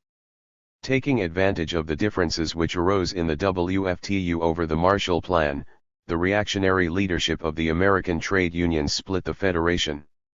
In 1949, the British trade unions, the U.S. Congress of Industrial Organizations, the Trade 442 Union federations of Belgium, Holland, and a number of other countries left the WFTU. Somewhat later they set up their own parallel center, the so-called International Confederation of Free Trade Unions. Despite the genuine aspirations of the masses, the working class movement found itself split again and the struggle between its different trends flared up anew. What unity of action would give? The dangers that threaten working people today are much more serious than those that threatened them on the eve of, and even during, the Second World War. The menace of a nuclear war and the unconcealed striving of monopoly capital to establish its dictatorship everywhere make the need for unity of action of the working class particularly clear. The responsibility of the working class parties has immeasurably grown and the situation urgently requires their concerted efforts, otherwise the reactionary forces in capitalist countries will be able to steer a course towards a savage dictatorship and new military adventures. The struggle for peace and democracy, which makes unity of action an imperative necessity, at the same time makes it easier for the working class parties to reach agreement. Agreement on questions of a general democratic nature is easier because not a single working class party can be in favor of an aggressive war or fascism. It follows that the range of questions on which cooperation between the working class organizations can and must be achieved is now considerably wider. In addition to the traditional demands higher wages, shorter hours, etc., there is now one more platform for unity of action, namely, the struggle for general democratic demands. The unity of working class action could exert tremendous influence on the solution of the problems affecting the fate of all mankind. There are 83 communist parties numbering more than 33 million members in the world today. In the capitalist world there are 70 communist parties with a membership of 4.5 million. According to official figures, the Socialist International unites 39 socialist parties and groups with some 10 million members, 6 million of them are members of the British 443 Labour Party. The World Federation of Trade Unions and the International Federation of Free Trade Unions have a total of more than 160 million members. It is not hard to imagine how important for the cause of peace the unity of action and the cooperation of all these parties and organizations might prove to be. If, for example, the British Labour Party, the German Social Democratic Party, the French, Belgian and Austrian Socialist parties, and the Social Democratic parties of the Scandinavian countries agreed on unity of action with the Communist parties of the Soviet Union, China, the People's Democracies, and the Communist parties of Italy, France, Finland, India, Indonesia, Brazil, and other capitalist countries, there is no doubt that this would restrain the forces of reaction and war and that the guarantees for preserving world peace would greatly increase. Cooperation between the working class parties would facilitate the unification of all peace-loving and democratic forces. Working class unity would form the basis for unity of action of all the democratic forces. 2. Who hampers the establishment of working class unity of action? In reply to the Communists' convincing arguments for unity of action, the official leaders of the social democratic parties put forward a number of arguments which many socialists still accept. The excuses of the enemies of unity. The social democratic leaders declare that the communist proposals for a united front are only a maneuver, a ruse, that the communists are not really concerned for the interests of the working class but only for their own narrow party interests and that they want to draw more workers into their ranks. This is a gross distortion of the motives that prompt the communists. In actual fact, in struggling for unity the communists act in the interests of the working people, including those who are members or supporters of the socialist parties. When the workers act concertedly and unitedly they all gain. 4. By it, as a whole and each one individually. This is clear even to the least class-conscious proletarian. It is high time the Social Democrats realized that the policy of unity of action is proposed by the Communists with absolutely honest intentions, with all the sincerity and earnestness natural to the party of the working class. By pursuing this policy, communists are in no way prompted by fleeting considerations. They are certain that the working people need unity today, when the working class movement and all progressive humanity are waging a struggle for peace and democracy, and will need it even more tomorrow, when the task of building socialism arises in many countries. A policy planned for so long a period cannot be degraded to a petty ruse. All the practical activities of the communist parties convincingly demonstrate that their proposals for unity of action are not intended to gain a momentary advantage, but are an expression of their permanent political line dictated by concern for the vital interests of all working people. Not only communists believe that unity has become an imperative necessity. Many non-communist representatives of the working class movement also think so. For example, Professor Camille Huysmans, former Prime Minister of Belgium and one of the oldest members of the Belgian Socialist Party, stated upon visiting the Soviet Union in 1956, "As an old socialist and friend of Lenin and his wife Krupskaya for many years, I was deeply moved by all this. I knew Lenin's thoughts and his merits. I considered the rupture that occurred between us in 1917 a mistake. But all this is a thing of the past and I do not want to reproach anybody for it. But I do want to do all I can to restore the unity of the working class in Europe." Particularly valuable are the conclusions of Otto Buchwitz, a well-known veteran of the working class movement, which he sets out in his book 50 Years as a Functionary of the German Working Class Movement. Otto Buchwitz, a former weaver, was a member of the German Social Democratic Party from 1898 to 1946 and a Reichstag deputy for a number of years.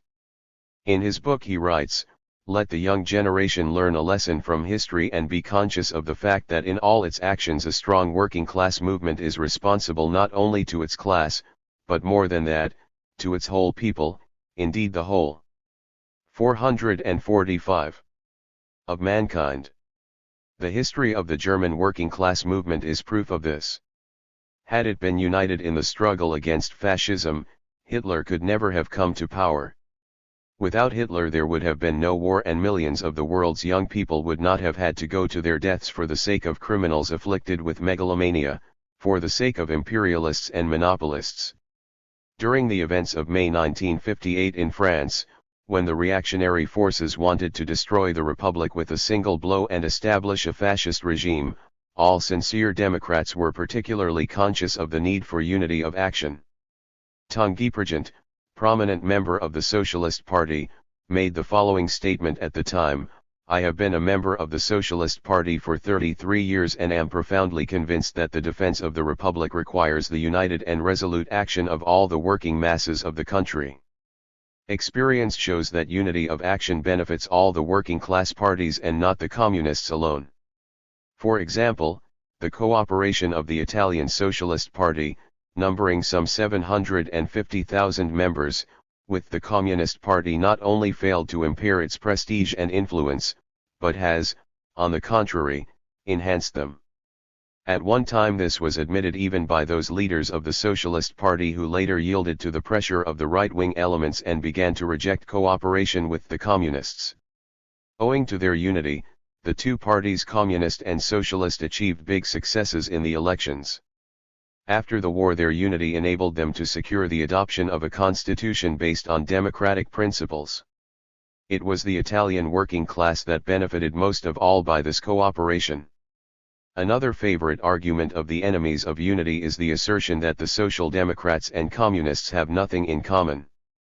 Socialism and communism have nothing in common, are the exact words of the decision adopted by the Bureau of the Socialist International on April 7, 1956, in answer to the appeal for cooperation made by the 20th Congress of the CPSU. But the falsity of this thesis is exposed by unbiased witnesses from among the socialists themselves. For example, Professor G.D.H. Cole, prominent theoretician of the British law. 446. Boer Party, wrote after the publication of the statement of the Socialist International, "I do not dispute that there are immense and deep differences between the doctrines upheld by the Social Democratic and Labour parties which form the Socialist International and those upheld by the Communist parties which until only the other day were united in the common form. But even between these two groups, it is sheer nonsense to say that there is nothing in common. And Professor Cole went on to show that the views of communists and socialists coincide at least in 4 points. 1. Common to communists and socialists is the conviction that the most important means of production should be collectively owned and used in the interests of the whole of society, i.e., that capitalism must be replaced by socialism. 2. Both the communists and socialists strive to build a society with a high level of well-being and widest opportunities for education, public health, social security, etc. 3. Both agree that nobody has any right to live by the labor of others, i.e., there must be no exploitation. 4. Both are convinced that building a new society is the task of the working class. The possibility of cooperation despite ideological differences is also recognized by some functionaries of the French Socialist Party. Albert Gazier, member of the leading committee of this party, wrote after his visit to the Soviet Union in 1955. The basic differences dividing Bolshevik socialism from the society to which democratic socialism aspires must in no way prevent us from fighting for a rapprochement of the peoples, for peaceful coexistence and international cooperation. All these statements undoubtedly reflect the opinions of very many members of socialist parties who are concerned for the fate of the working class movement. The enemies of unity furthermore allege that the communists will invariably demand a leading role in each joint action, will dictate and issue orders. Experience, however, contradicts this. The practical realization of the United Front in Italy and other countries has shown that the communists sincerely strive to gain an understanding of the point of view of their allies and that they are partners deserving of trust. Communists in no way seek always to be the initiators and leaders of the joint actions, leaving it to the so. 447. Socialists only to follow them. Communists are ready and willing to support any reasonable proposal of a social democratic organization as long as it meets the interests of the working people. During elections, communists not infrequently even refuse, in favor of socialists, to nominate their candidates in certain districts in order that they may jointly defeat the representatives of the reactionary parties. The communists propose that the platform for cooperation should be elaborated jointly, that it should be submitted to the membership for approval and that the demands winning the greatest support of the masses should be formulated jointly. It is perfectly clear that the socialists have every chance to test the sincerity of the communists in practice by accepting their proposals for unity of action. When the enemies of unity have exhausted their arguments, they begin to intimidate rank-and-file socialists by alleging that after the victory of the United Front the communists will make short work of them. They refer to the fate of the Russian Mensheviks. However, one should bear in mind the historical conditions prevailing in Russia at that time, for it happened that most of the Mensheviks formed a bloc with the White Guards and Dutt supported the armed struggle against Soviet power. Things took a different course in a different historical situation. In the European people's democracies, the bulk of the membership of the socialist parties joined the ranks of the united parties of the working class, and many of their former leaders now hold important state posts. Under present-day conditions, which are more favorable to a victory of the working class, the communists and socialists can very well reach agreement not only in the struggle against the threat of war and in defense of democracy, but also in the joint struggle for socialism. In the countries where historically formed social democratic parties are functioning, the communists want these parties to participate not only in the working class conquest of power but also to undertake a share of the efforts in laying the foundations of socialism and to form part of the socialist governments. Thus none of the arguments against communist and socialist unity of action can withstand criticism.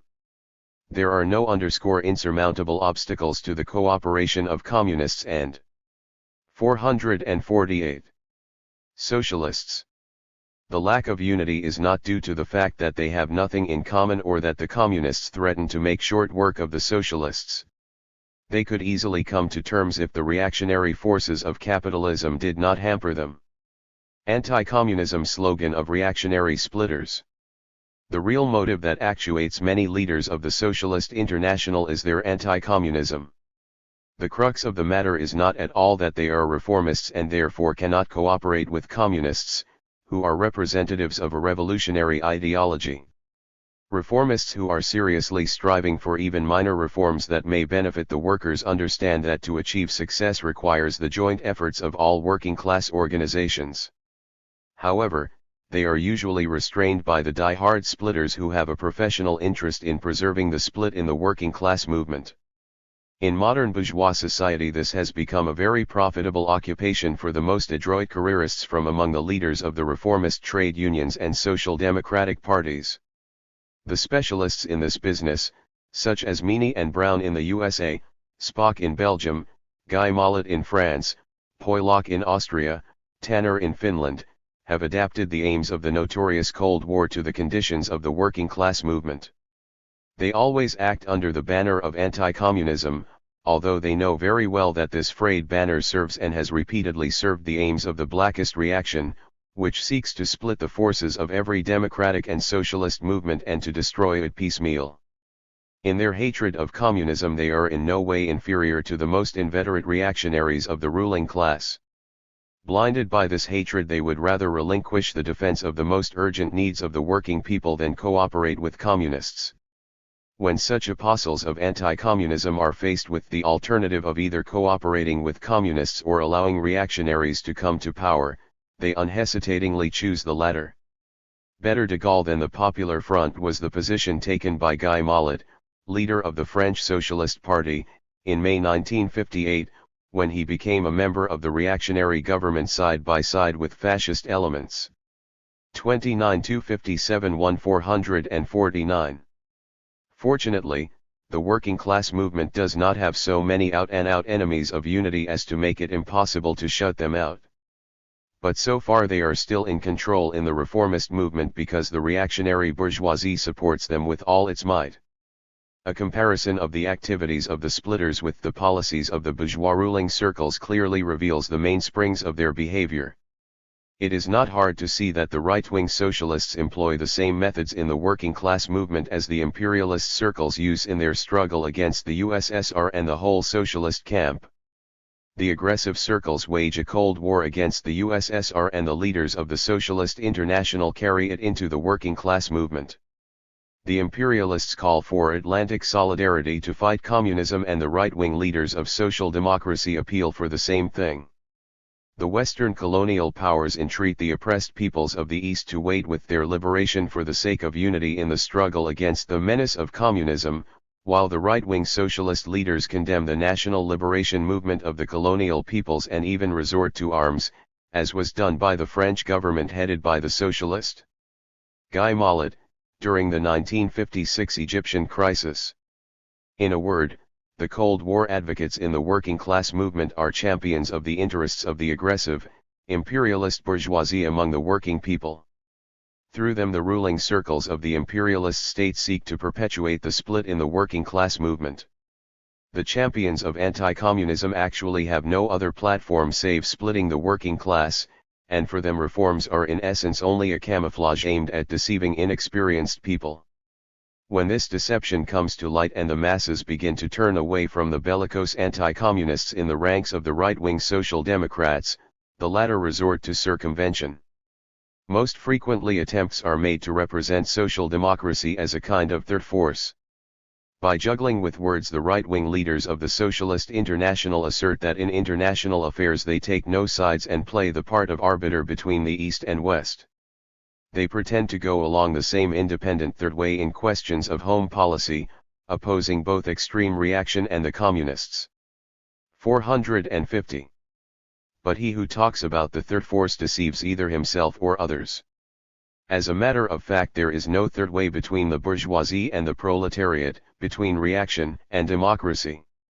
The right-wing social democrats demonstrate it very clearly themselves by actually cooperating with the bourgeois reactionary circles. The best of the adherents of the third force idea sooner or later come to recognize the necessity of united action with the communists. This once more confirms V.I. Lenin's words that in politics it is impossible to avoid a choice between the capitalists and the working class, that any attempt to form something in between results in the fact that even wholly sincere people slip to one side or the other. 200. The advocates of the third force try to flirt with both the workers and capitalists. They promise the former to fight capitalism and the latter, to defend them from communism. On this basis they demand new credits from both. But in granting credit to the right-wing Social Democrats, the capitalists demand that they should redeem it immediately by intensifying their attacks on communists. The working class, on the contrary, expects an intensification of the struggle against the arbitrary rule of the capitalist monopolies. But since the political speculators cannot pay both bills at the same time, they inevitably become bankrupt. It is no accident that the theory of the third force has not met with a broad response among the masses and is now less and less frequently brought to mind. The reactionary policy of anti-communism is directed not only against the revolutionary vanguard of the working class, but also against all the working people and Democrats. True, at first the reactionaries sow illusions that repressions and restrictions will be directed only against communists and will not affect other contingents of the working class and democratic movements. But no sooner do the working people swallow the bait and refrain from resisting the measures aimed at the communists than the reactionary bourgeoisie proceeds to the next phases of the operation, i.e., it extends the campaign of persecution to the social democratic parties, the trade unions, and even liberal bourgeois movements and organizations. Thus the question as to who hampers working class unity of action can be answered in only one way: it is hampered by 451. Capitalist reaction, the ruling oligarchy of monopoly capital. It is in the interests of capitalist reaction that the advocates of anti-communism and organizers of the Cold War, who call themselves leaders of the working class movement, act in the leadership of the working class organizations. The arguments they put forward against unity do not express, and, indeed, conceal their real motives.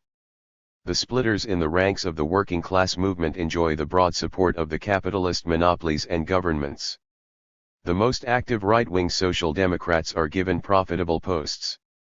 For example, 410 leading members of the German Social Democratic Party hold 929 highly paid posts in big West German companies and banks.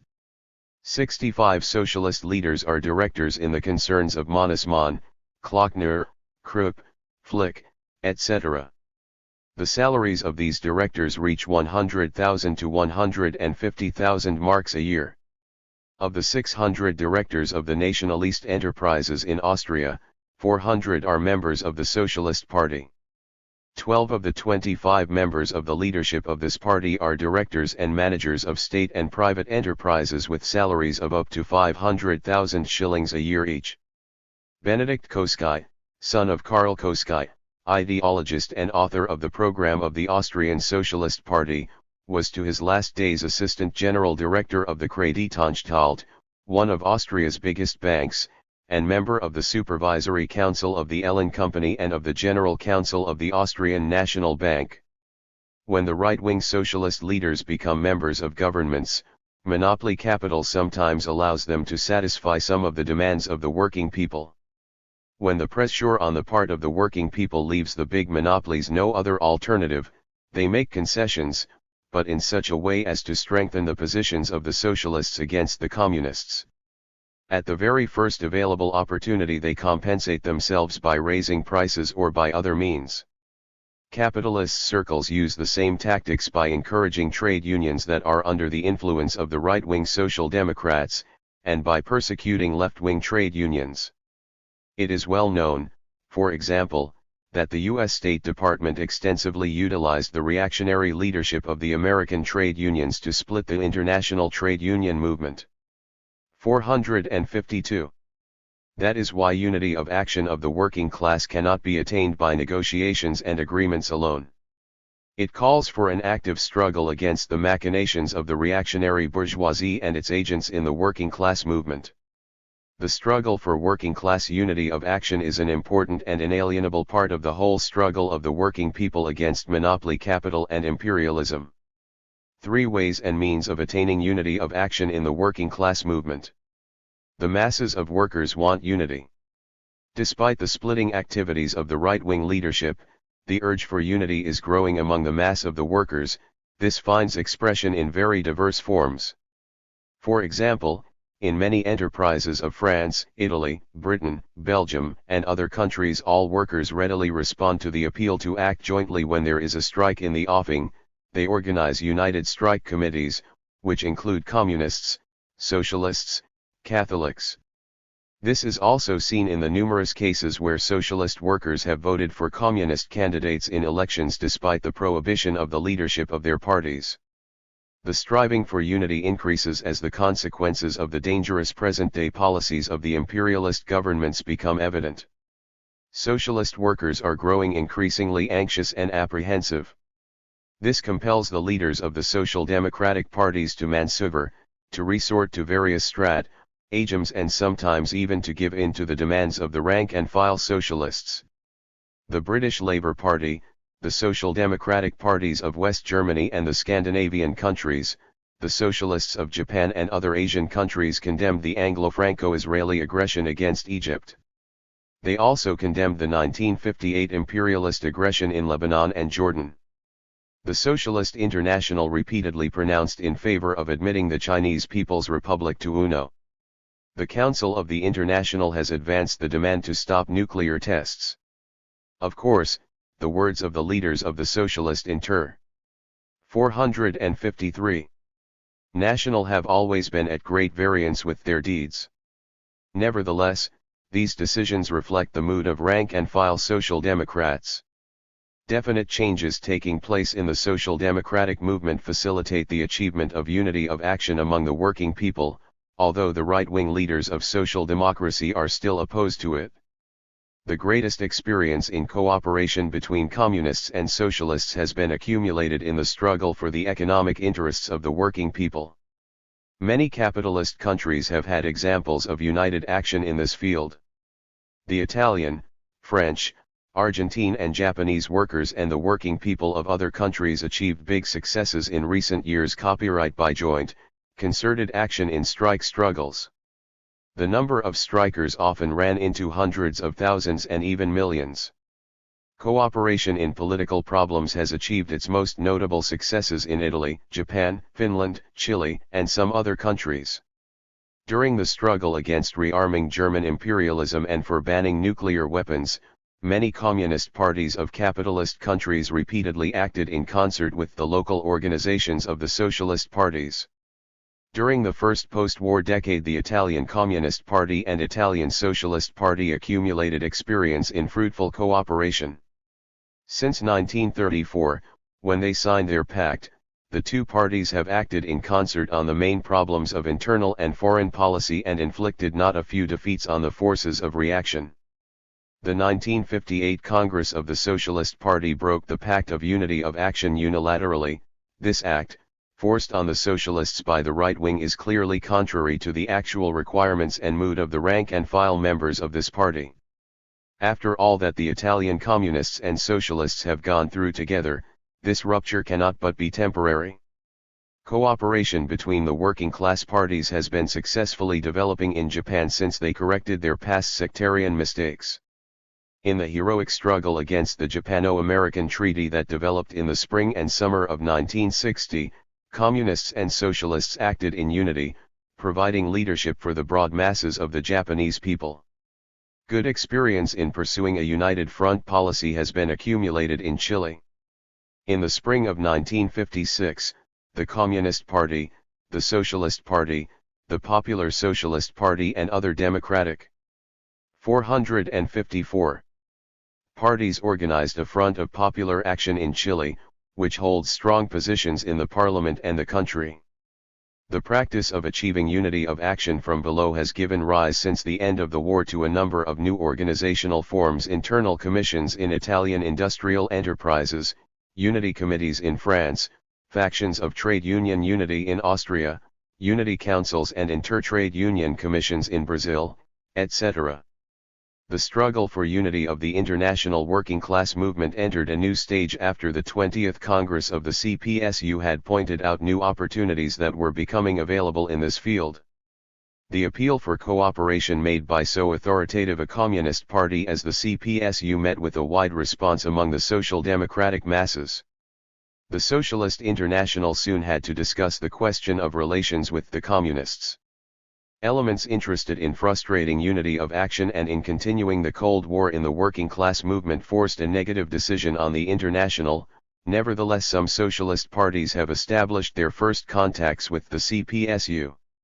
In 1956–58, the Central Committee of the CPSU took the initiative again and sent letters appealing for united action in defense of peace to the socialist parties of Italy, France, Germany, Great Britain, Norway, Denmark, Belgium, Holland, and Austria.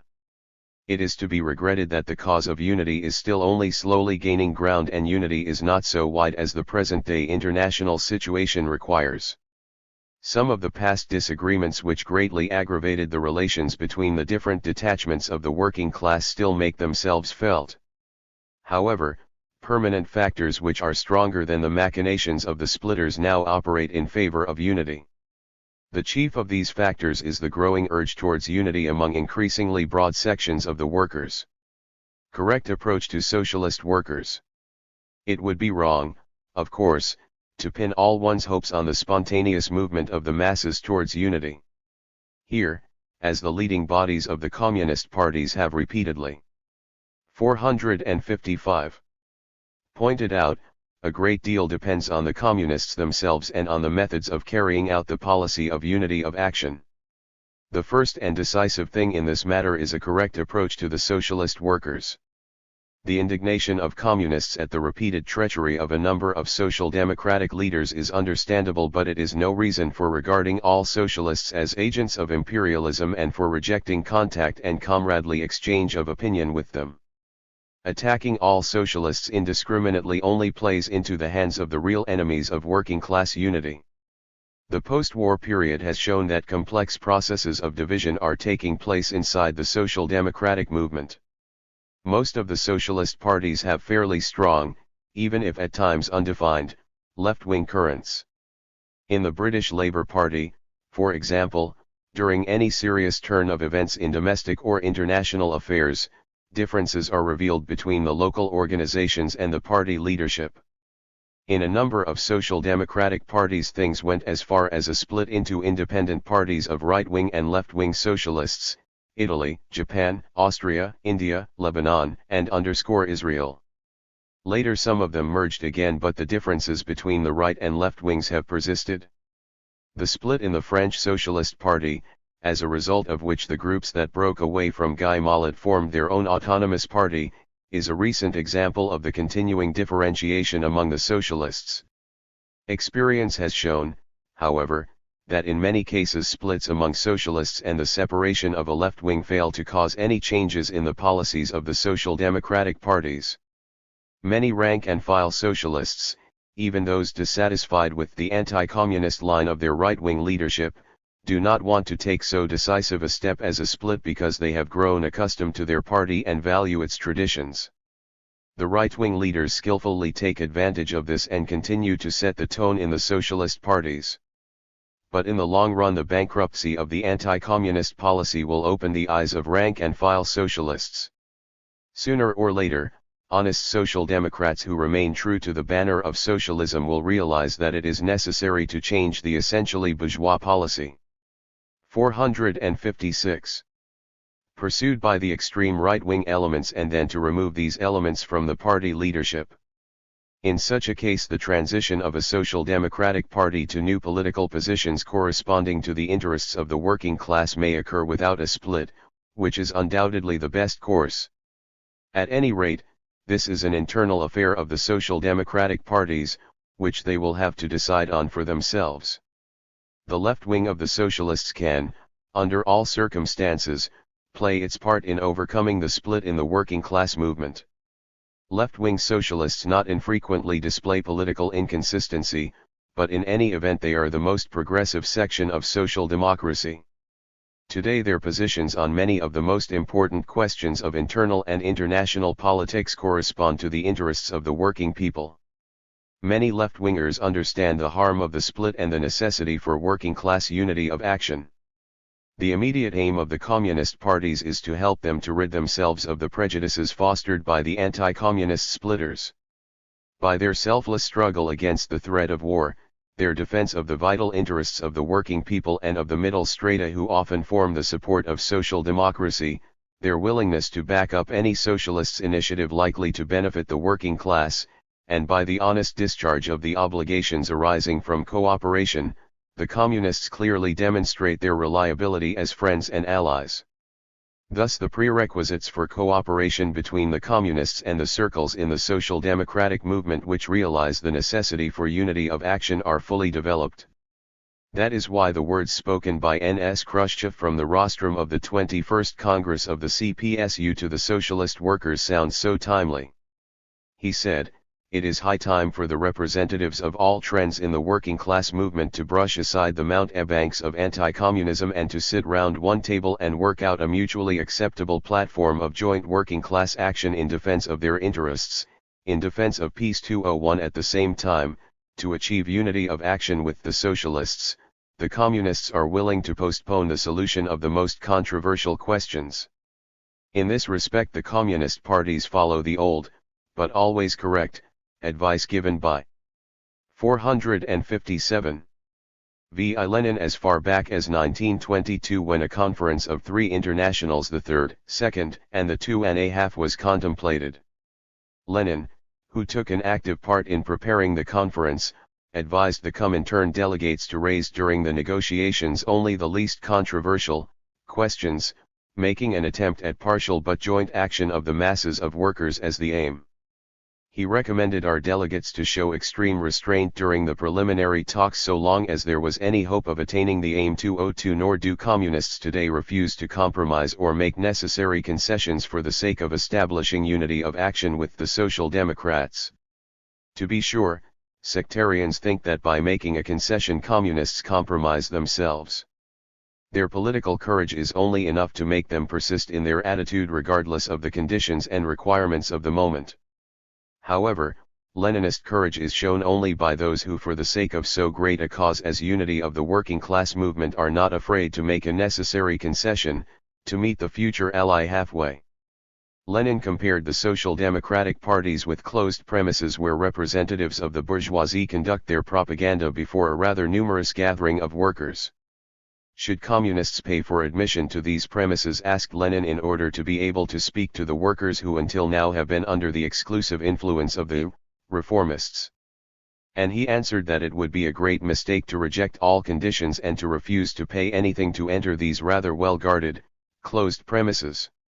Lenin taught that Communists must not stew in their own juice, but must learn to act so that they may, without fearing certain sacrifices and mistakes which are inevitable when starting a new and difficult undertaking, to get inside the closed premises where representatives of the bourgeoisie bring influence to bear on the workers. Communists who refuse to understand and learn this cannot hope to win the majority of the workers. 293 Each country has its own conditions of struggle, its own traditions in the working class movement. The ways that lead to working class unity differ in different countries. Under some conditions unity can be achieved during an election campaign, under other conditions during the struggle for trade union and 458. Social rights, under still other conditions in waging a campaign for disarmament, etc. The ability to look for and select the particular occasion, the special event, which in a given country may prove to be the shortest way to cooperation among all trends in the working class movement, is one of the main conditions for success of the Communist parties in their struggle for a united front. Ideological differences are no obstacle to cooperation. But cannot the ideological differences between Communists and those socialists who realize the necessity for cooperation hinder their cooperation? For while socialists agree with Communists in many respects as far as the present-day tasks of the working class are concerned, they differ with them over fundamental questions of social development, above all, such questions as recognizing the necessity for overthrowing capitalism and establishing a dictatorship of the working class during the transitional period. In order to prevent unity of action, the right-wingers usually point to this as an insurmountable obstacle to cooperation.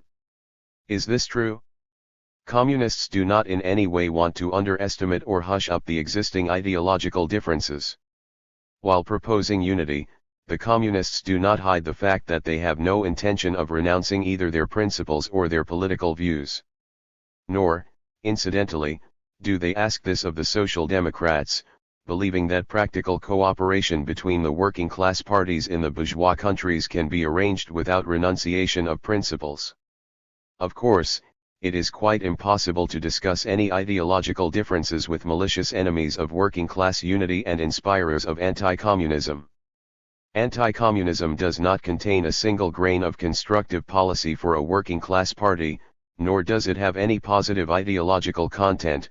The ideology of reformism which it uses as a cover is nothing but a mask. As a matter of fact, the champions of anti-communism have lost the right of calling themselves even reformists. If they sacrifice the vital interests of the working people in order to frustrate cooperation with the communist parties, then what kind of reformists are they? Every honest social democrat at 459 least believes he is fighting for the interests of the working people, and he will not scorn allies in this struggle. But anti-communists are not reformists at all, they are inveterate enemies of the working class movement. It is clear that with such people the communists will never be able to find a common language. It is quite different, however, with the conscientious advocates of reformism who are sincerely striving for progressive social changes. There are fundamental differences between the Marxist-Leninist and the reformist ideas of socialism. The communists have criticized and will continue to criticize the erroneous positions of the reformists on the question of the class struggle, the proletarian revolution and the dictatorship of the proletariat. Using the successful building of socialism in the USSR and the people's democracies as an example, the communists will persuade the socialist workers of the correctness of the way to socialism based on Marxism-Leninism. But it is already possible to find something in common in the ideas of socialism entertained by both communists and sincere social democrats, something that opens the way for their joint struggle for the basic ideals of the working class. For both of them socialism means above all the establishment of public ownership of the principal means of production. For communists this is an axiom, and the same aim is proclaimed in the official programs of a number of socialist parties. The Declaration of Principles of the French Socialist Party states that this party aims at replacing the regime of capitalist ownership by a regime in which the natural resources serving as the means of production and exchange will become the property of the collective, and in which, consequently, classes will be abolished. What then prevents the French socialists, especially those who take this clause of the program seriously, from cooperating with the communists in the struggle for replacing the system of capitalist private ownership by a system in which public ownership will prevail? For example, could not the communists and socialists jointly support the demands of the mass of the workers for nationalization of the property of the monopolies? Of course, communists and socialists explain the possibility of a peaceful transition to socialism differently, but in this question they have undoubtedly acquired not a few points of 460 contact. They can successfully cooperate wherever the conditions favor such a transition. And the greater the unity in the working class movement, the greater the chances in a number of countries for a peaceful transition to socialism. Communists and socialists can come to a broad mutual understanding in the struggle for reforms to alleviate the conditions of the working people in capitalist countries. The communists and socialists differ in their appraisal of these reforms. For many social democrats, reforms are the only possible way to socialism. Today they reason the state is introducing certain measures aimed at regulating the national economy, tomorrow it will introduce social security measures, pensions, etc. Thus, according to the reformists, the introduction of socialism is beginning within the framework of bourgeois society. Socialism, as they see it, is introduced in capitalist society piecemeal. Someday they hope it will thus be possible to reform capitalism completely and transform it into socialism. Communists regard this principal idea of the reformists as fundamentally erroneous.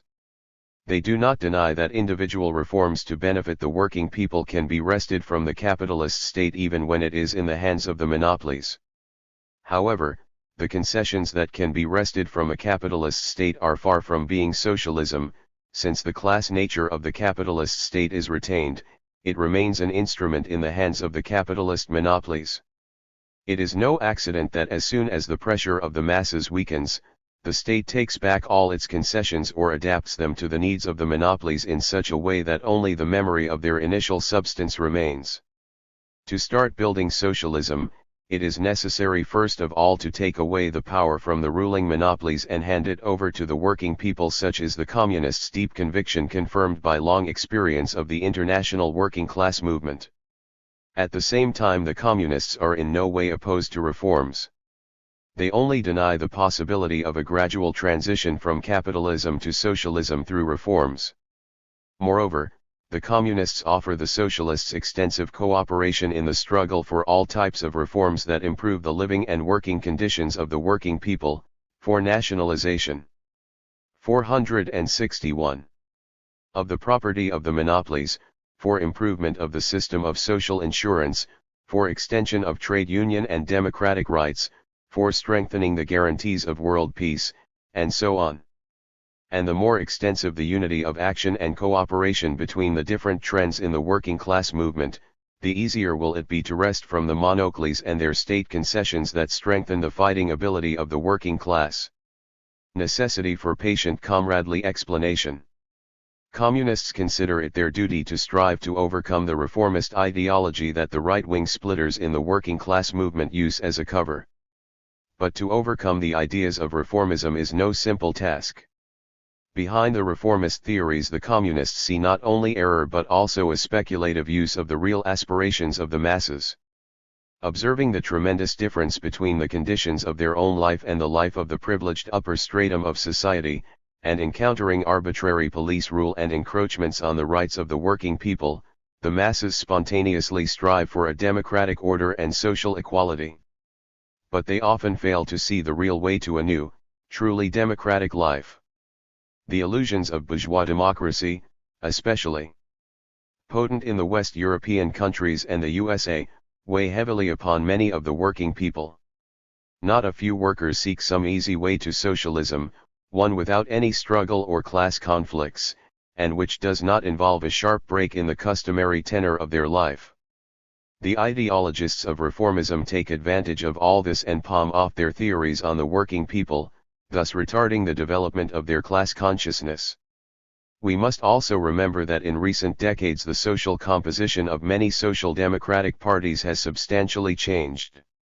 There are less and less workers in their ranks and more petty bourgeois elements, office employees, and bourgeois intellectuals. In the French Socialist Party, for example, not more than a quarter of the members are workers. But the main thing is that the reformist theories have the support of the ruling classes. The bourgeoisie is not afraid of 462. These theories. Not infrequently it even willingly allows them to be propagandized and praises them in the columns of its press, while communists are persecuted on account of their views. The ruling classes are not afraid of admitting the ideologists of reformism to government posts, at the same time ousting communists from such posts at the earliest opportunity. What is more, the bourgeoisie sometimes allows the social democrats to conduct their socialist experiments, which do not affect the foundations of its class rule and in some cases even strengthen these foundations. At the same time the bourgeoisie supports reformist illusions among the masses. To overcome the reformist ideology we must use methods of patient persuasion and comradely exchange of opinion rather than a mere repetition of our own slogans. No didactic or peremptory tone, and no slighting or, especially, contemptuous attitude towards the convictions of a social democratic worker are permissible. The argument with socialists must be a real controversy and not an exchange of unflattering epithets. While working among the masses of social democratic workers, communists expose the erroneousness of the reformist theories, democratic socialism, etc., setting against them the scientific socialism of Marx and Lenin, which has achieved such historic triumphs. By open discussions in the press, and in conversations with socialist workers, communists can dispel their anti-communist prejudices and show them that the principles of Marxism-Leninism coincide with the vital interests of the working people. While exposing those who are really underlings of the imperialist bourgeoisie, the communists are ready to cooperate with all those in the ranks of the social democratic movement who sincerely strive to put an end to capitalism, all those who want to fight for improving the conditions of the working people, for peace, democracy, and socialism. 4. Policy of democratic unity. The communist parties are fighting not only for a united working class front, they are striving to unite broader sections of the people. Working class unity should be the basis for the unity of a broad democratic movement. 4683. The conditions for joint action of the working class with the most diverse sections of the population were never so favorable as they are today.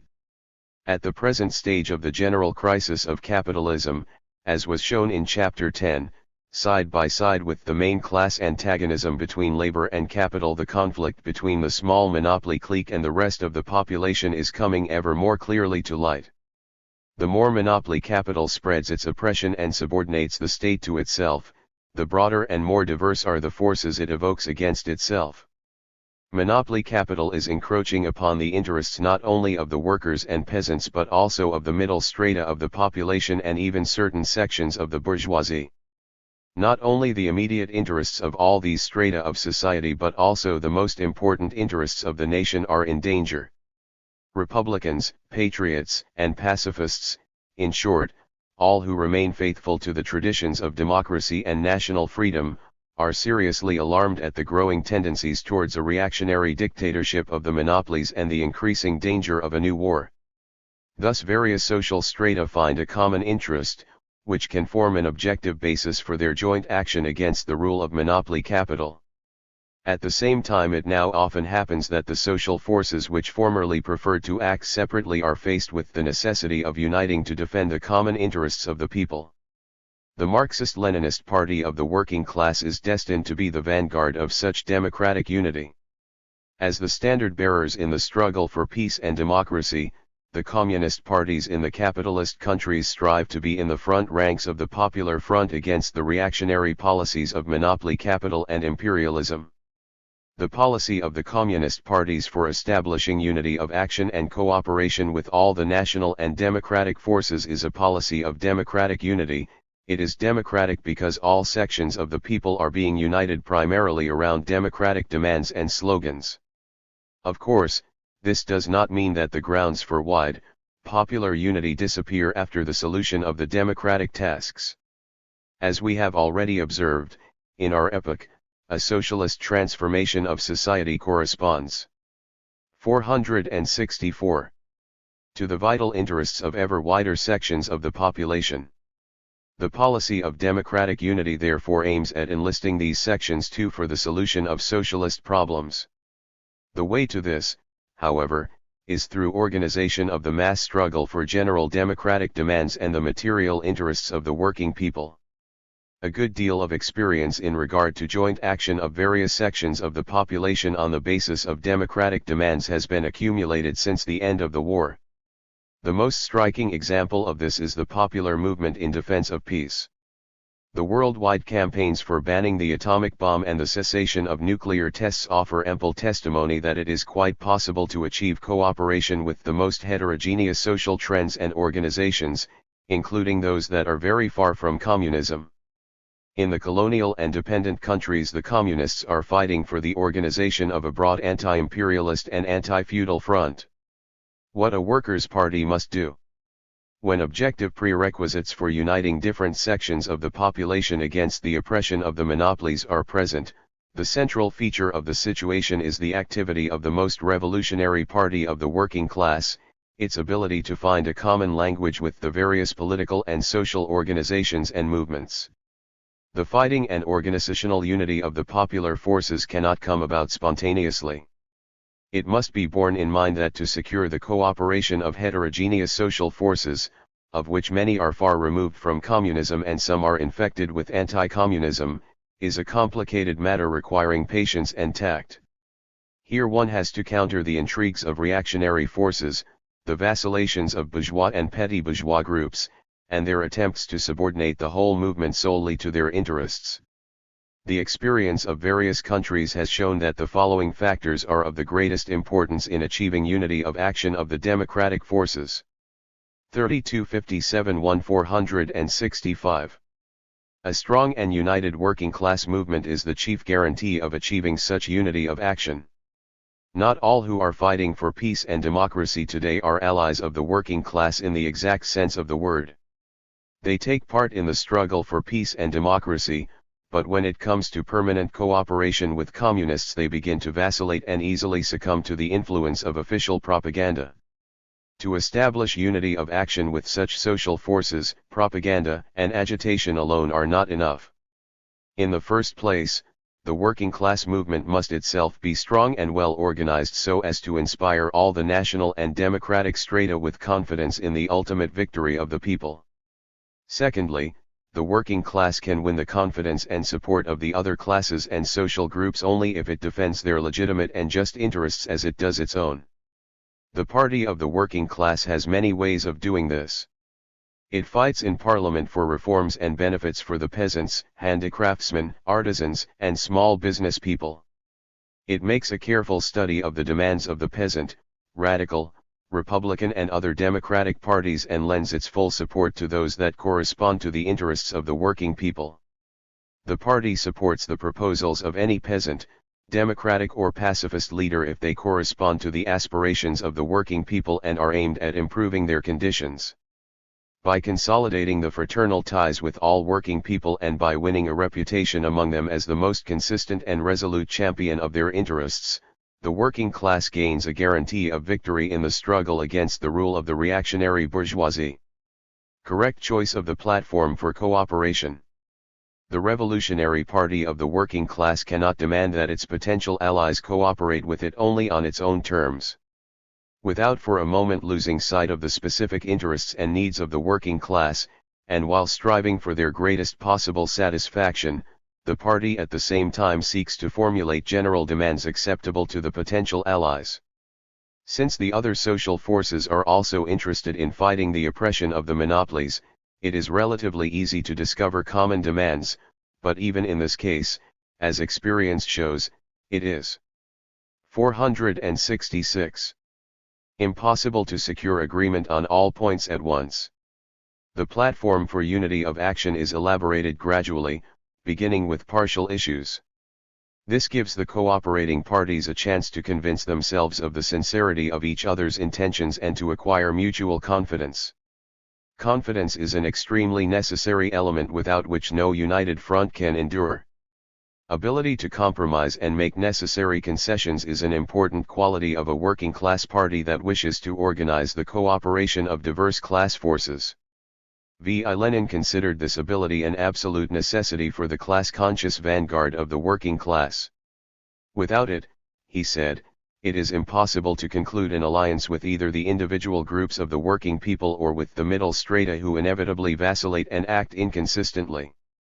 Lenin wrote, "Those who fail to understand this, fail to understand even a particle of Marxism, or of scientific, modern socialism in general." 204 Without relinquishing any of its principles arising from the Marxist ideology, the revolutionary party of the working class at the same time displays flexibility and takes into consideration the legitimate interests of the other social and political forces united in the bloc. It is important only Lenin taught that the compromises and concessions should not lower but raise the general level of class consciousness of the vanguard of the working class and enhance its ability to struggle and win. How does this look in practice? For example, one of the most important principles of socialism, connected with the very essence of the new social system replacing capitalism, is that privately owned capitalist industry must be nationalist. In practice, however, this principle can be carried out by various methods. Although the victorious working class has the right to take away from the capitalists the property they have amassed by exploitation, it may, in appreciation of the services rendered by certain sections of the bourgeoisie in the struggle against the monopolies, make concessions to them. After the victory of the revolution it may leave the middle bourgeoisie in possession of its property. The people's state may even help the middle bourgeoisie, with credits, raw materials, tax privileges, and a guaranteed market. Later, however, when the question of completing the nationalization of the whole of the 30*467 national economy comes up, the state may carry it out peacefully and gradually, taking into account the legitimate interests of the owners, for example, by buying the means of production from them, i.e., by granting them a certain compensation.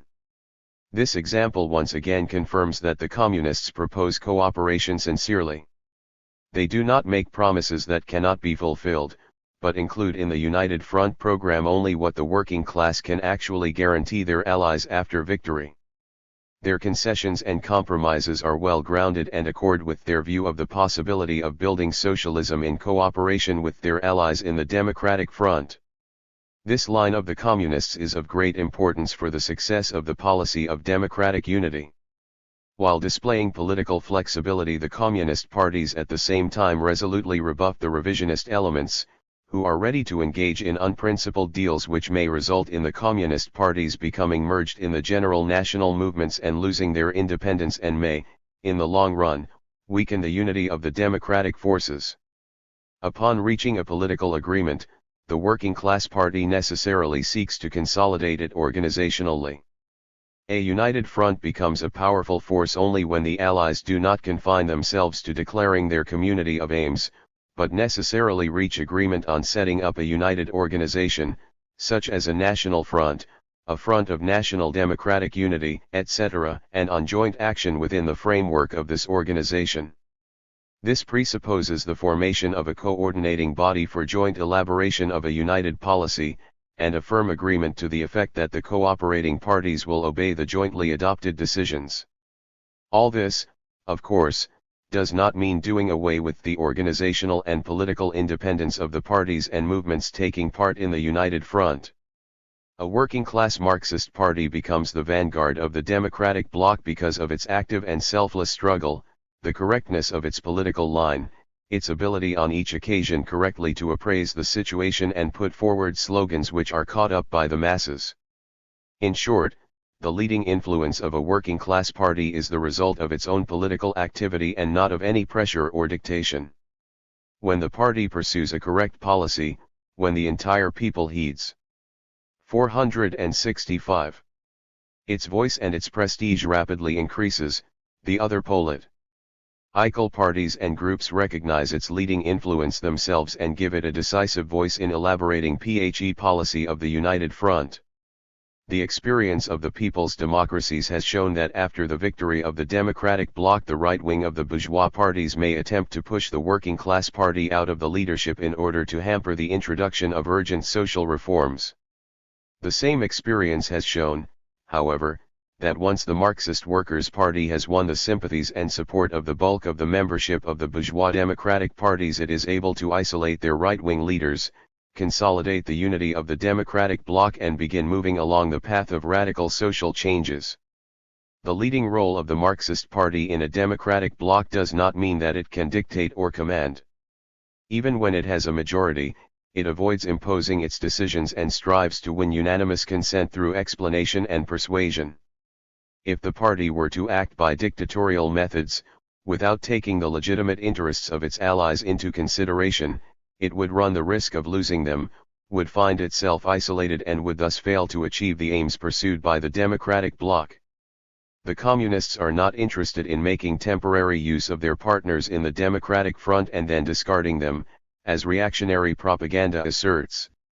On the contrary, they want to advance further together with them so as to reach a real solution of all the democratic problems and to satisfy in the best possible manner the just demands of the broadest sections of the people, something that is possible only under socialism.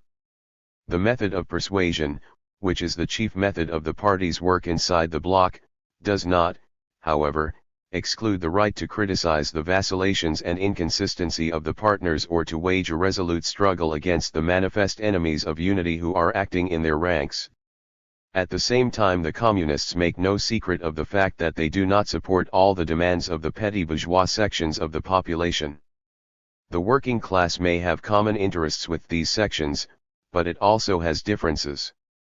The Communist parties take this into account beforehand and, when necessary, firmly declare their position in regard to par. 469. Particular demands unacceptable to the working class. Unity is not achieved by endless concessions but by resolute support of the just demands of the allies of the working class, and at the same time by a struggle against the vacillations of a certain part of these allies, vacillations which represent a danger to the common aims of the People's United Front. The policy of democratic unity cannot be carried into effect without a resolute struggle against sectarianism and right-wing opportunism.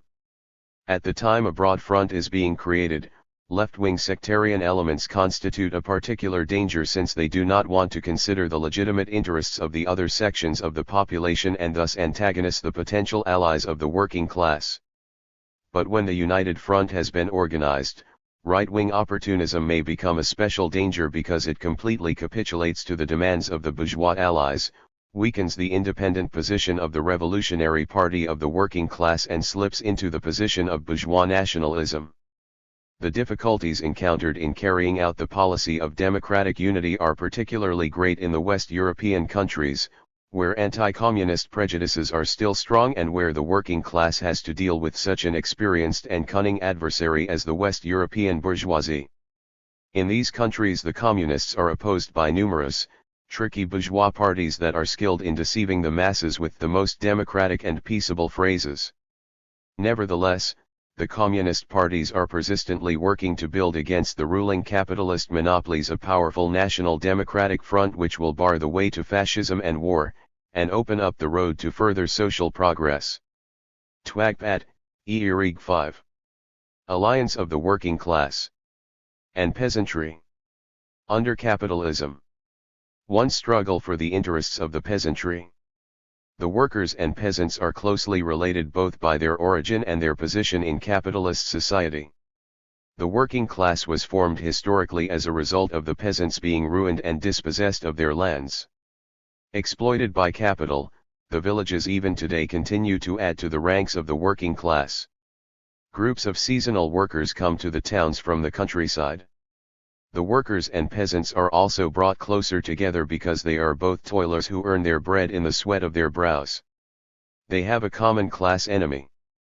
As a matter of fact, as Marx and Engels pointed out, the exploitation of the peasants differs from that of the workers only in form, while both have the same exploiter capital. Despite the kinship and affinity of the workers and peasants, an alliance between them is not established spontaneously. The ruling bourgeoisie for a long time succeeded in disuniting the workers and peasants, and in many countries they are still successful in this. Of all the political parties known to history, only the communists have waged a consistent struggle for strengthening the alliance of workers and peasants. Marx and Engels were the first to point out the necessity for such an alliance, drawing the lessons of the defeat of the proletariat in the revolutionary battles it had fought in Western Europe in 1848 and the tragic fall of the Paris Commune in 1871. The statements of Marx and Engels on the peasant question, consigned to oblivion by the opportunists of the Second International, served as the starting point for V.I. Lenin in elaborating the program of the Bolshevik Party. The alliance of the working class and the 471. Peasantry became one of the principal ideas of Leninism. This idea distinguishes the communist parties from the social democratic parties, which have no faith in the peasantry and instill distrust of them in the workers. This same idea, too, distinguishes the communist parties from the peasant parties, whose leaders, as a rule, set the peasants against the workers, which only plays into the hands of the big bourgeoisie and the big landowners. Necessity for an alliance of the workers and peasants. In advocating an alliance of the working class and peasantry, the communists are not prompted merely by good intentions. They base themselves on the objective laws of social development and know that the interests of capital inevitably conflict with those of the overwhelming majority of the peasants. The operation of the universal law of capitalist accumulation in agriculture leads to the differentiation and disintegration of the peasantry. The middle strata are eroded, while the extreme groups, the well-to-do and the poor peasants, increase. The well-to-do farmers or peasants, whose farming is based on the exploitation of hired labor, become capitalists themselves. They are more or less closely connected with industrial and banking capital, although in the recent period they, too, have frequently come to be oppressed by the monopoly bosses. The overwhelming majority of peasants find themselves enslaved by capital. Some of them go to the towns where they reinforce the ranks of the proletariat, while those who remain in the countryside gradually become semi-proletarians. On the basis of his studies of agrarian relations in Russia, Western Europe, and the USA, V.I. Lenin established that the small farmers, to a considerable extent, and the very small farmers, in the majority of cases, are not independent farmers but essentially workers with a plot of land. The capitalists need the small farm owners as a reserve of cheap wage labor.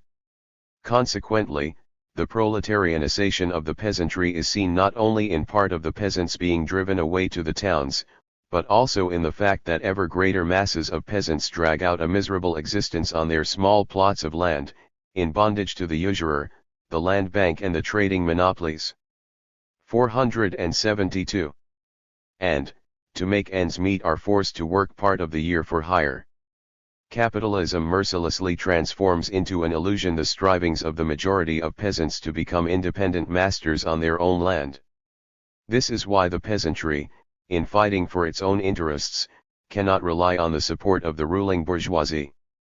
It has to look to the working class as an ally.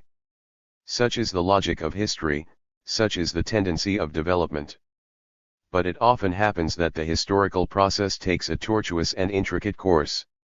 What is the factual basis for the communists' confidence that a rupture between the peasantry and the bourgeoisie is necessary and that a political alliance of the workers and peasants is inevitable? When the bourgeoisie fought for political power against the rule of the feudal lords, it used as its shock force the peasants who sought to cast off the fetters of serfdom. The peasant uprisings and the peasant wars in Europe shattered the foundations of feudalism and created the prerequisites for the victory of the bourgeois revolutions in England, France, Germany, Italy, and other countries. But the fruits of the bourgeois revolution in the countryside were reaped mainly by kulaks, usurers, merchants, and speculators who grew rich by exploiting the working peasants. The rich people in the countryside became the bulwark of the bourgeois state and its reserve in the struggle against the revolutionary movement of the working class. They were the channels for spreading bourgeois influence amongst the peasantry. The social differentiation rapidly destroyed the relative community of interests which obtained within the peasant communes under the yoke of the feudal lords. While the kulaks and rich peasants drew closer to the urban bourgeoisie, the poor peasants increasingly gravitated towards the working class. The victory of the bourgeois revolutions cleared the way for big capital in the countryside, where it everywhere destroyed small-scale production and forced enormous masses of peasants to abandon their homes. The development of capitalism in Europe was attended with a veritable migration of peoples.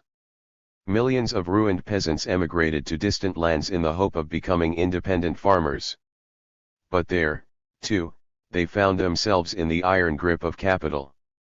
473. After consolidating its political power, the bourgeoisie of Western Europe became the worst enemy of the peasant movement.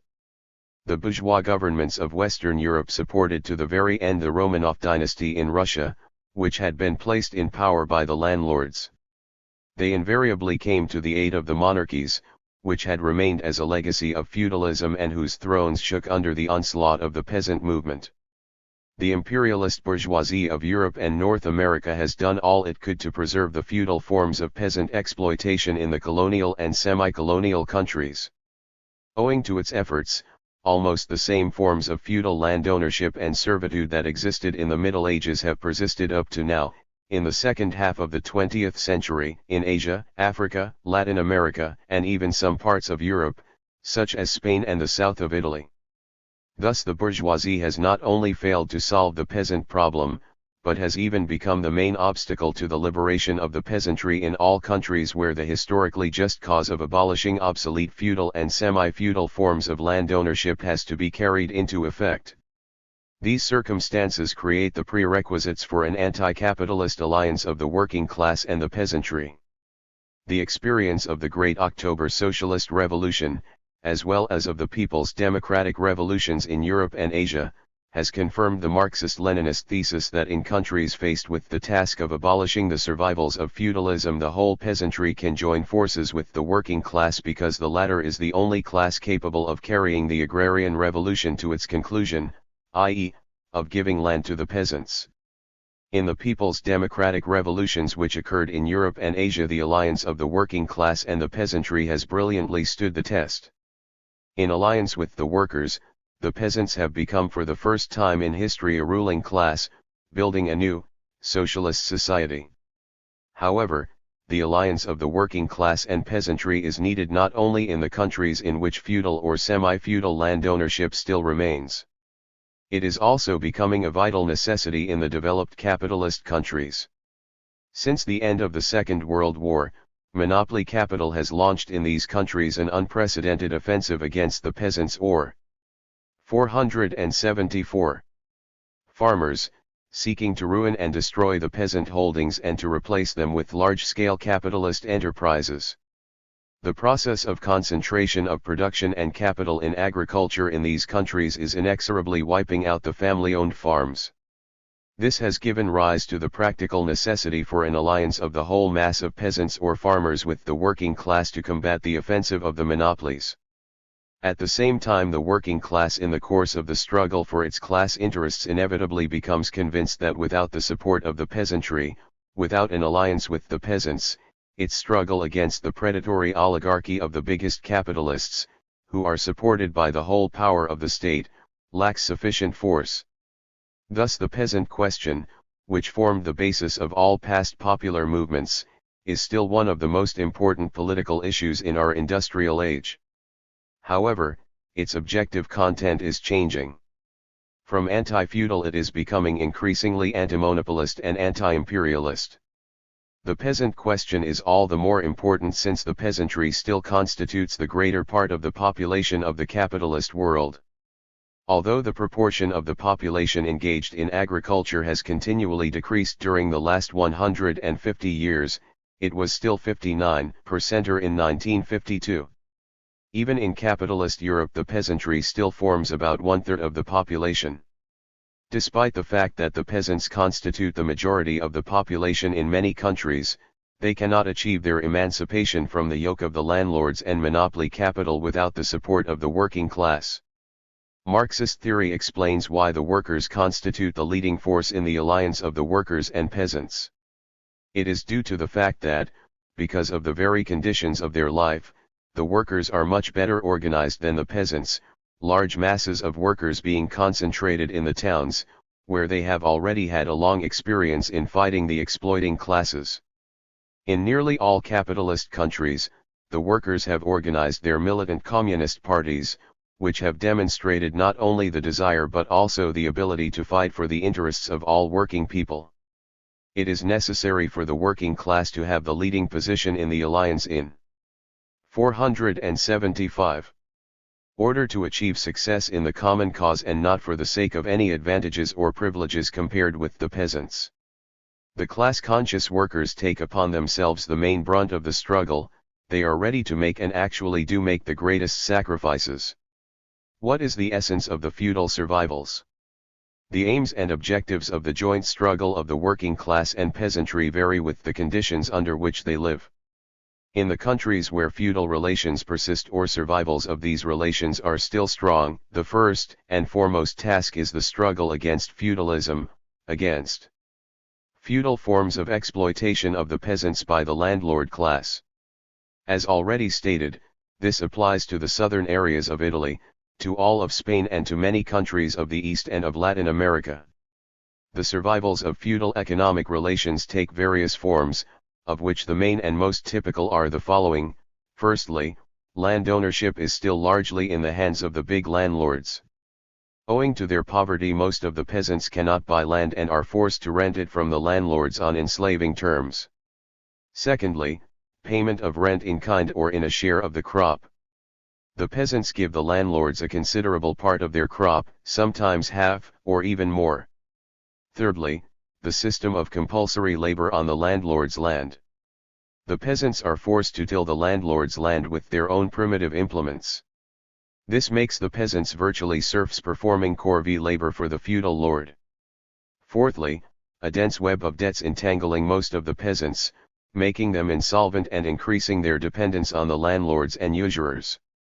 The results of all these survivals of feudalism are well known: extreme technical backwardness of agriculture, desperate poverty of the overwhelming majority of peasants, meagerness of the home market and lack of means to industrialize the country.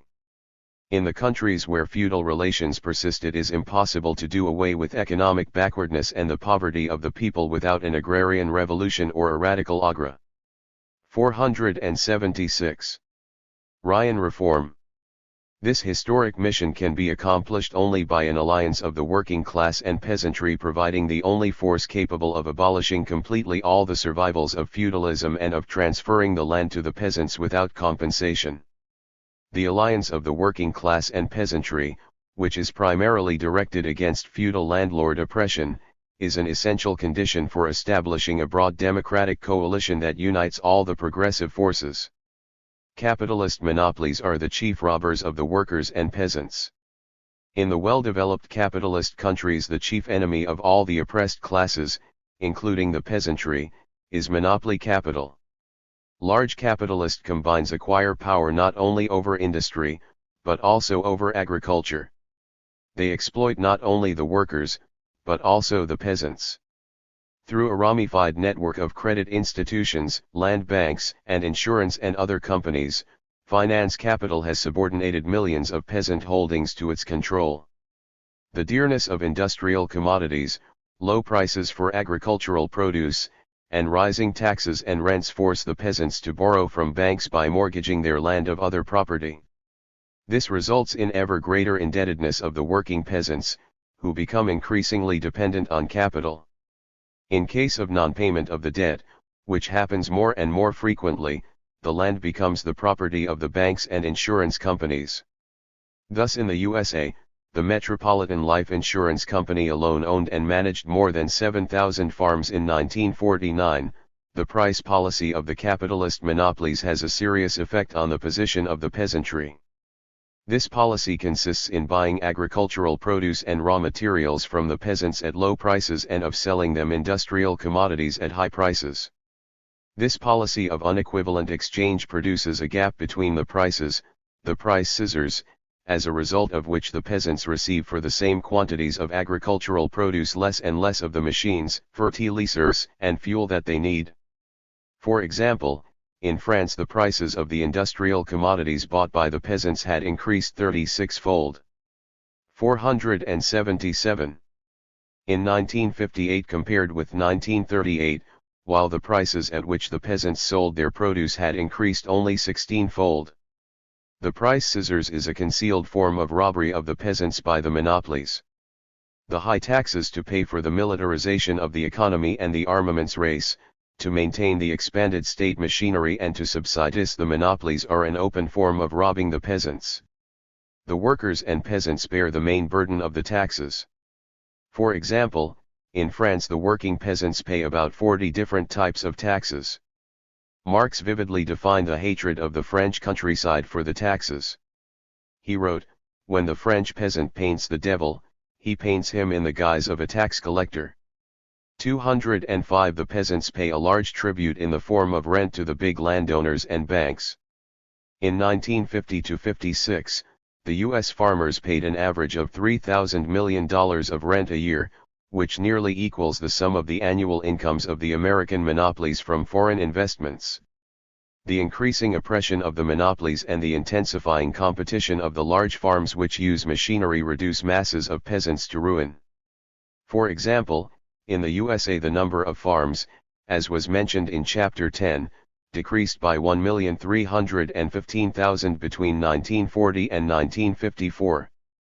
More than 200,000 peasant households became bankrupt in the Federal Republic of Germany between 1949 and 1958, and more than 834,000 peasant households, not counting those with less than 1 hectare of land, were ruined in France between 1929 and 1956. On the other hand, the number of large capitalist farms has been growing. State-monopoly capitalism pursues a policy that ameliorates the wiping out of the small and middle farmers. This purpose is served by the so-called programs of aid to agriculture, the aid being actually extended to big agricultural capitalists. The state loans and subsidies granted to big landowners to buy machinery, fertilizers, and building materials at the same time artificially create a profitable market for the capitalist corporations which are interested in selling these commodities. Direct invasion of agriculture by big capital has become a characteristic occurrence in the well-developed capitalist countries since the end of the Second World War.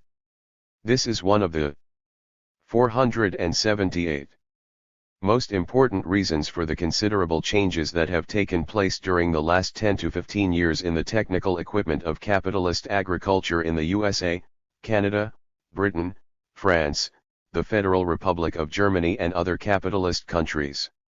A high degree of mechanization of agricultural enterprises, extensive use of chemical fertilizers, use of selected seeds, and the breeding of pedigree cattle are becoming more and more typical of the agriculture of these countries. Characterizing the changes in U.S. agriculture, the American economist, Victor Perlo, writes, "Monopoly capital, seeking ever new areas for investment, is no longer satisfied with the indirect appropriation of ground rent and of surplus value produced in agriculture, through the price scissors and interest on debts. It is moving into direct operation of large-scale agricultural enterprises on a vast scale. For monopoly capital, full application of advanced techniques combined with the hiring of farm labor, mainly Negro, Puerto Rican, and Mexican, at extremely low wages, permit the realization of a satisfactory rate of profit despite the price scissors. It is not by chance that the ideologists of monopoly capital in the USA and other countries repeat over and over again that it is high time the technically weak farms were more quickly done away with and more generous state support given to the large holdings. A new danger of ruin is threatening millions of peasant holdings. In 1957, Benson, U.S. Secretary of Agriculture, stated that 2 million American farmers would have to abandon their lands. In France it is planned to do away with about 800,000 peasant holdings. There are similar projects in West Germany and certain other capitalist countries. State monopoly capitalism threatens the very existence of the peasantry as a class. All this inevitably leads to the struggle of the peasants in the principal capitalist countries becoming essentially an anti-monopoly struggle. The oppression of the monopolies has also considerably increased in the colonial and dependent countries, where it is combined with feudal forms of exploiting the peasantry. Here the land hunger of the peasantry results not only from the concentration of land in the hands of the landlords, but also from the fact that vast areas of land are taken up by plantations owned by foreign monopolies. Whereas formerly Eman 479. Emancipation from the oppression of the feudal landlords was the peasants' main problem. Today they are facing everywhere the problem of fighting the oppression of the monopolies as well. Two communists are defenders of the vital interests of the peasant masses. The policy of the communist parties on the peasant question takes into account the changes in the objective content of this question in our epoch. At the same time it is based on the special features of the position of the peasantry in the different countries. Where feudal survivals are considerable, the peasants suffer from a double oppression, that of the landlords, on the one hand, and that of the capitalist monopolies, national and foreign, on the other hand. In the well-developed capitalist countries the chief oppressor of all sections of the peasantry is monopoly capital. But whoever the enemy against whom the working people of the countryside are waging their struggle, defense of the direct interests of the peasants is one of the chief aims of this struggle. The Communist and Workers' parties consider it a vital duty to defend such demands of the peasants and agricultural workers as equalization of the rights of the agricultural workers with those of the workers of other occupations, abolition of the price scissors, reduction of the taxes and rent, and expansion of the market for agricultural produce by raising the wages of the working people and re-establishing normal trade relations with all countries. In the Federal Republic of Germany, Japan, Spain, and a number of other countries, the peasants are increasing their resistance to the confiscation of their lands for American war bases, airfields, etc. The slogan "Not war, but land" is becoming increasingly popular amongst the peasantry. The communists take into account the special features of the position of the peasantry not only in each country as a whole, but also in its various regions. In the south of Italy, for example, land hunger is a particularly acute problem. The Italian communists therefore consider helping the peasants in their struggle for land to be of paramount importance. In the 480 north of Italy, where there are large agricultural enterprises of a capitalist type, which is also characteristic of many areas in France, the defense of the vital interests of the agricultural workers is the first and foremost task. This includes the support and organization of their struggle for increased wages, improved working conditions, unemployment relief, etc. In defending the demands of the peasants, the communists attach great importance to utilizing parliamentary forms of struggle. The Italian and French communist parties have extensive experience in this respect. The Italian communists conduct a continual, vigorous struggle in Parliament for the improvement of the terms of agricultural agreements in the interests of the working tenants, for the establishment of rent control, etc. In April 1946, on the insistence of the parliamentary group of the Communist Party, the French Constituent Assembly adopted a statute for farmers and sharecroppers regulating rent relations in the country. The Italian and French communists succeeded in having their parliaments adopt a number of laws in the interests of the peasants. In the struggle for the interests of the peasantry, the communists have to overcome many difficulties and obstacles. The bourgeois parties and groups, and in many countries the Catholic Church, do all they can to keep the peasants under their influence, carry on a demagogic propaganda among them, and slander the working class and the communists. They try to hinder the formation and consolidation of an alliance of the working class and peasantry and to prevent the spread of the influence of the communist parties in the countryside. The difficulties encountered by the communist parties in their work in the countryside are also due to the fact that a considerable part of the peasant organizations in North America, USA, Canada, and in West European countries, except Italy, are under the influence of the reactionary parties and groups connected with monopoly capital. Peasants' struggle for agrarian reform. Since the overwhelming majority of the peasants own little or no land, the struggle for agrarian reform becomes one of their most important aims.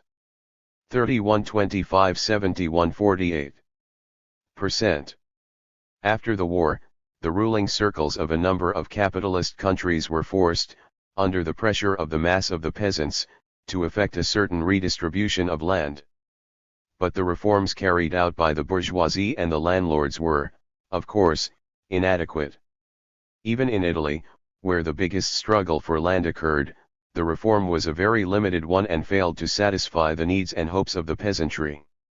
Only 11% of large landed property was affected by the agrarian reform. The distribution of land was not substantially altered. In Italy there are still 2.5 million landless peasants, while 1.7 million peasants have plots of 0.6 hectares or less. Today many communist and workers' parties are uniting the peasants to struggle for a truly democratic agrarian reform. Their main demand is land for those who till it. At the same time, in proposing solutions to the problem of allotting land to the peasants, the programs of the Marxist parties take into consideration the special features of the agrarian relations in the country concerned. The French Communist Party is fighting for the expropriation of the lands and property of the big landowners and for their transference to the working peasants, small tenants, sharecroppers, agricultural workers, and peasants having little land. The Italian Communist Party regards a general agrarian reform as one of the structural reforms to limit and undermine the economic power of the monopolies. Limitation of large-scale land ownership is envisaged for the purpose of releasing up to 5 million hectares of land for handing over to the tenants and agricultural workers. The agrarian reforms proposed by the communist parties of the Latin American countries envisage the confiscation of lands from landlords who own great estates and the gratuitous, or with a minimal compensation payment, transfer of these lands to the peasants owning little or no land. The documents of these communist parties declare that the democratic state which will be created in the course of the national liberation struggle will recognize the peasants' right to the ownership of land seized by them from the landlords and will issue them appropriate title deeds. The ownership of land will also be guaranteed to peasants who cultivate unused landlords and state. 482. Lands but do not have any property rights to these lands. Peasants who till land they have rented will be given possession of this land. In these countries the struggle for land constitutes one of the most important elements of the general democratic movement. It is clear that the success of this struggle is inseparable from the success of the national liberation movement of the peoples of these countries against American imperialism. The continuous and consistent struggle of the Marxist parties for turning the land over to those who till it gives the lie to the bourgeois propaganda that tries to persuade the peasants that the communists want to deprive them of land. As a matter of fact, the communists guarantee the peasants not only the retention of the land they own, but also a reasonable increase in the land they farm. 3. What a victory of the working class offers the peasants. The defenders of big capital and of the landlords continue to spread the slander that the proletarian revolution will give the peasants nothing and is hostile to them. This slander is best disproved by the historical experience of Russia and the other socialist countries. Facts show that the proletarian revolution was not only far from hostile to the peasants, but that, on the contrary, it was this revolution that helped them to realize their most cherished hopes by giving them land and liberating them from the yoke of the landlords and capitalists. In Russia, as early as November 8, 1917, i.e., the day following the revolution, the Second Congress of Soviets abolished the landlords' ownership of land, without any compensation, and declared that all land in the country was turned into national property and was being transferred to the use of those who tilled it. Agrarian reforms were also carried out in all the people's democracies. These reforms abolished the landlord's ownership of land and put into effect the principle of the land belongs to those who till it. As a result of agrarian reforms in the European people's democracies, the peasants received 14 million hectares of arable land. 31*483. In China, the land reform carried out with the active participation of the peasants themselves put about 300 million peasants in possession of almost 50 million hectares of land. The peasants were exempted from paying the landlord's ground rent, which had constituted an average of 1/2 to 3/4 of the cost of the crop, and were freed from other burdens and requisitions. In summarizing the experience of the socialist revolution in Russia, V.I. Lenin repeatedly and insistently pointed out that with the establishment of the power of the working people, the first and foremost duty of the new government would be to adopt measures for an immediate and decisive improvement of the material standards of the peasant masses. Lenin regarded such measures as one of the decisive factors in consolidating the power of the workers and peasants, the alliance of these classes under the leadership of the working class.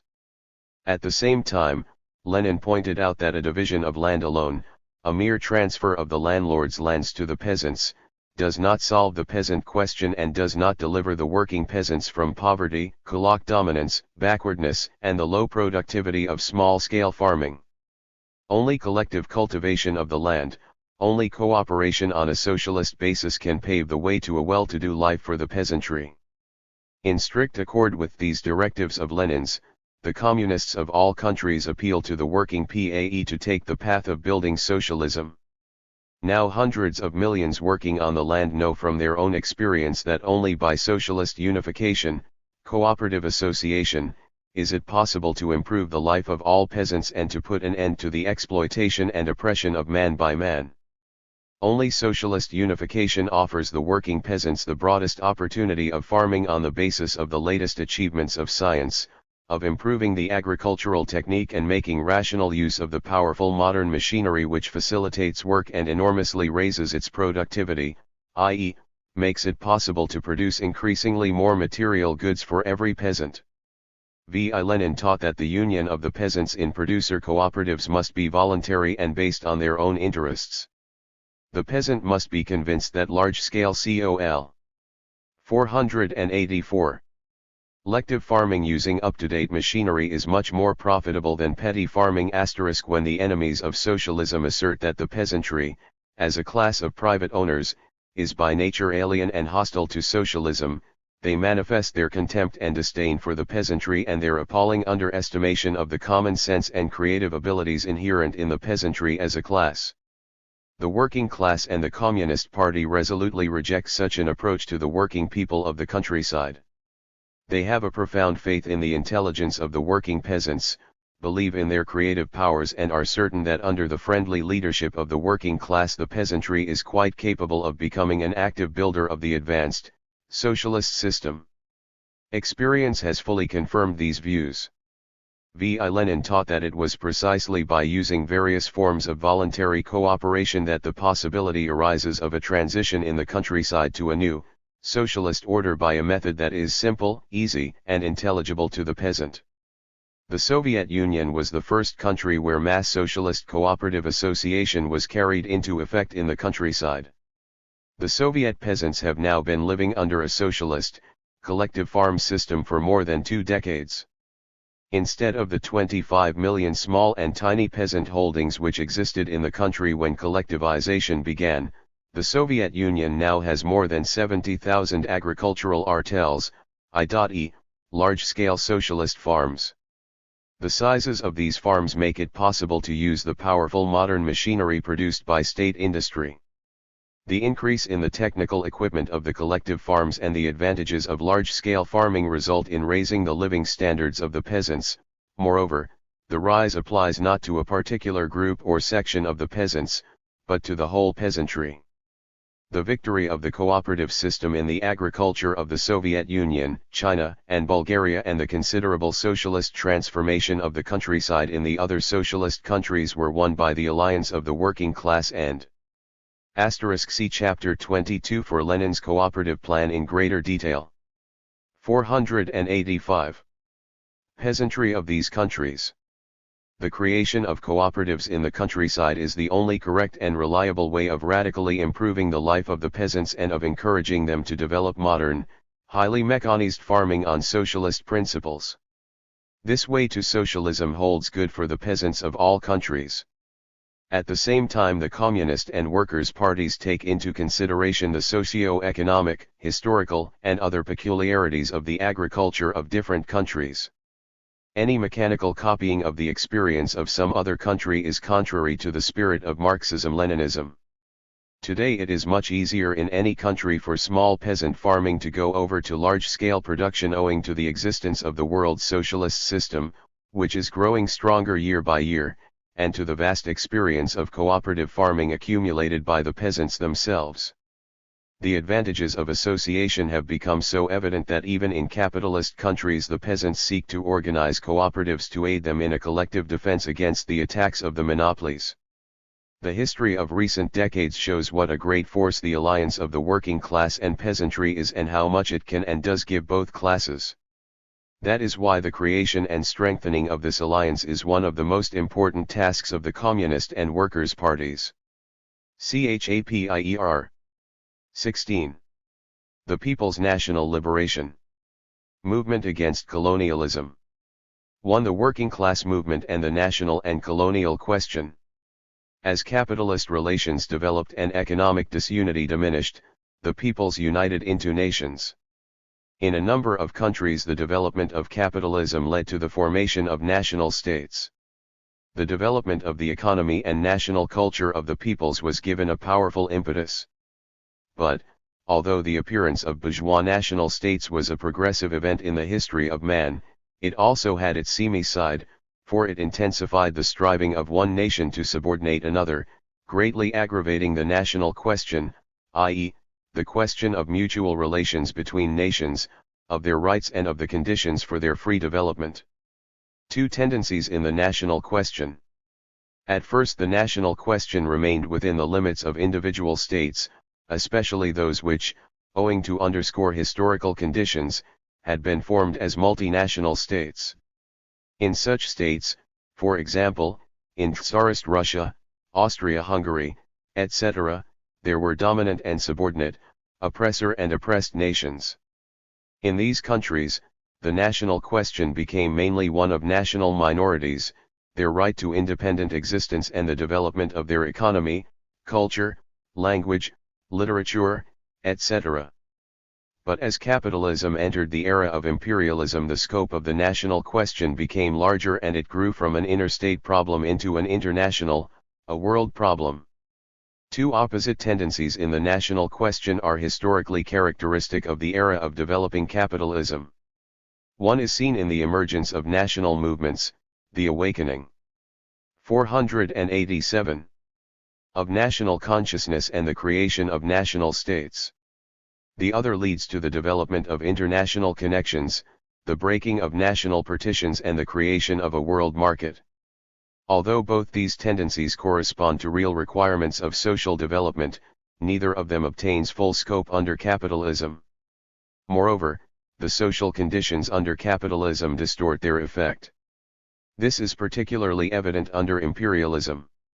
After the victory of the bourgeois national movements in the economically developed countries of Europe and America, the further creation of national states was interrupted for a long time. With the beginning of the colonial expansion of the capitalist powers, most of the countries in Asia and Africa were deprived of the right to national development and were turned into colonies. As regards the tendency to unification of the nations and the establishment of international economic and political connections, under capitalism this is realized in a form painful to the peoples, because capitalism cannot unify nations other than by violence and enslavement, colonial conquest and wars, cruel exploitation of the backward countries and their transformation into agrarian and raw material appendages of the developed capitalist states.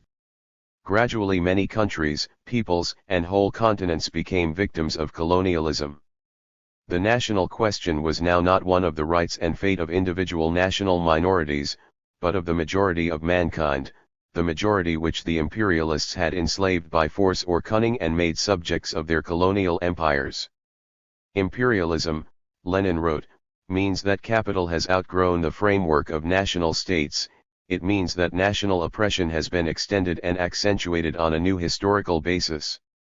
He pointed out that the division of nations into oppressing and oppressed was the essence of imperialism. 206 Under imperialism, the national question turned into the national and colonial question. The liberation struggle of the peoples of the colonial and dependent countries, their strivings to break the bonds of foreign oppression and win state independence became its principal content. This does not mean that in modern times the problem of NA 488 national minorities in developed capitalist states has disappeared and that these states have put an end to national oppression at least within their own boundaries. The reactionary bourgeoisie is altogether incapable of solving the national question, as is eloquently attested by the gravity of the Negro question in the United States of America. The imperialists prefer such means of solving the national question as suppressing small and weak nations, fanning racial enmity and conflicts, and instigating ruthless reprisals against any liberation movement. This inability to find a solution for the national question is a vivid expression of the reactionary nature and decay of capitalism, since it was none other than the bourgeoisie that heralded national unity and national independence at the time when it was still a rising class. And now, in the decline of capitalism, the bourgeoisie has become the oppressor of nations and the worst enemy of their freedom. Lenin wrote that from the liberator of nations that capitalism was in the struggle against feudalism, imperialist capitalism has become the greatest oppressor of nations. 207. The working class is the irreconcilable enemy of national oppression. For the class-conscious part of the working class, the interests of the struggle for social emancipation and socialism are always of the greatest importance. But this in no way means that the labor movement is indifferent to the national aspirations of the masses and that the national relations in any particular country are immaterial to it. Abolition of national oppression is of vital interest to the working class because this oppression always and primarily affects the working people, hampers their spiritual development and keeps them away from the class struggle. By engendering distrust and alienation among the workers of different nationalities, it prevents them from coming together and joining their forces in the struggle for their common class demands, and thus makes it easier for the bourgeoisie to exploit the masses. V.I. Lenin noted that nothing so much holds up the development and strengthening of proletarian class solidarity as national injustice. 208. 489. Marxism has been from the very outset an irreconcilable enemy of national oppression in any form and has consistently fought for national equality, for the complete freedom and self-determination of the nations. The formula elaborated by Marx and Engels, a people that oppresses other peoples cannot itself be free, Lenin termed as the fundamental principle of internationalism. And proletarian internationalism is an inalienable part of Marxism. As the national question changed to a national and colonial question, the Marxist parties resolutely supported the liberation struggle of the colonial peoples against the imperialist bourgeoisie oppressing them. As early as 1916, V.I. Lenin wrote, "Socialists must not only demand the unconditional and immediate liberation of the colonies without compensation, and this demand in its political expression signifies nothing else but the recognition of the right to self-determination, but they must render determined support to the more revolutionary elements in the bourgeois democratic movements for national liberation in these countries and assist their uprising and, if need be, their revolutionary war against the imperialist powers that oppress them." 209 The bourgeoisie tries to put forward its program of retaining the colonies against the stand of the class-conscious workers. Bourgeois propaganda, not without the aid of right-wing socialists, tries to persuade workers who are not class-conscious that the continued existence of the colonial empires is in their interests. It asserts that renunciation of the colonies will entail grave economic and social consequences, that it will stop the supply of raw materials to the metropolitan countries and will result in curtailment of production, unemployment, and deprivation. A powerful stream of such propaganda is directed against the workers of Britain, France, Holland, and the other colonial powers where imperial traditions and prejudices are especially persistent. The communists and other progressive elements who demand that the colonies should be granted immediate independence are accused by the imperialists of subversive activity, attacks on historically established connections, etc. But the communists do not in any way deny the importance of the economic connections established between the metropole. 490. It and states and their colonies. Nor do they deny the fact that the industry of the developed countries depends on the supply of raw materials from Asia, Africa, and the Middle East. Britain, for example, cannot do without the Middle Eastern oil, which covers 70% of her fuel needs. But does this mean that the Arab countries must continue to be colonies of British imperialism? Britain must and can receive Middle Eastern oil, Malayan rubber, and African cotton, but she must do so under normal commercial conditions and not by robbing the legitimate owners of these resources. It is therefore not a question of breaking the economic connections which have been historically established between the metropolitan states and their colonies, but one of transforming the forced, imperialist relations into voluntary and mutually profitable ones. If anything suffers by that, it will only be the profits of the big capitalists and not the interests of the mass of the people.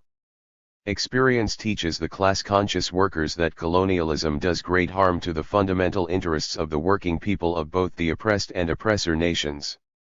The super-profits extorted by the monopolies from the colonies have failed to bring happiness to any people.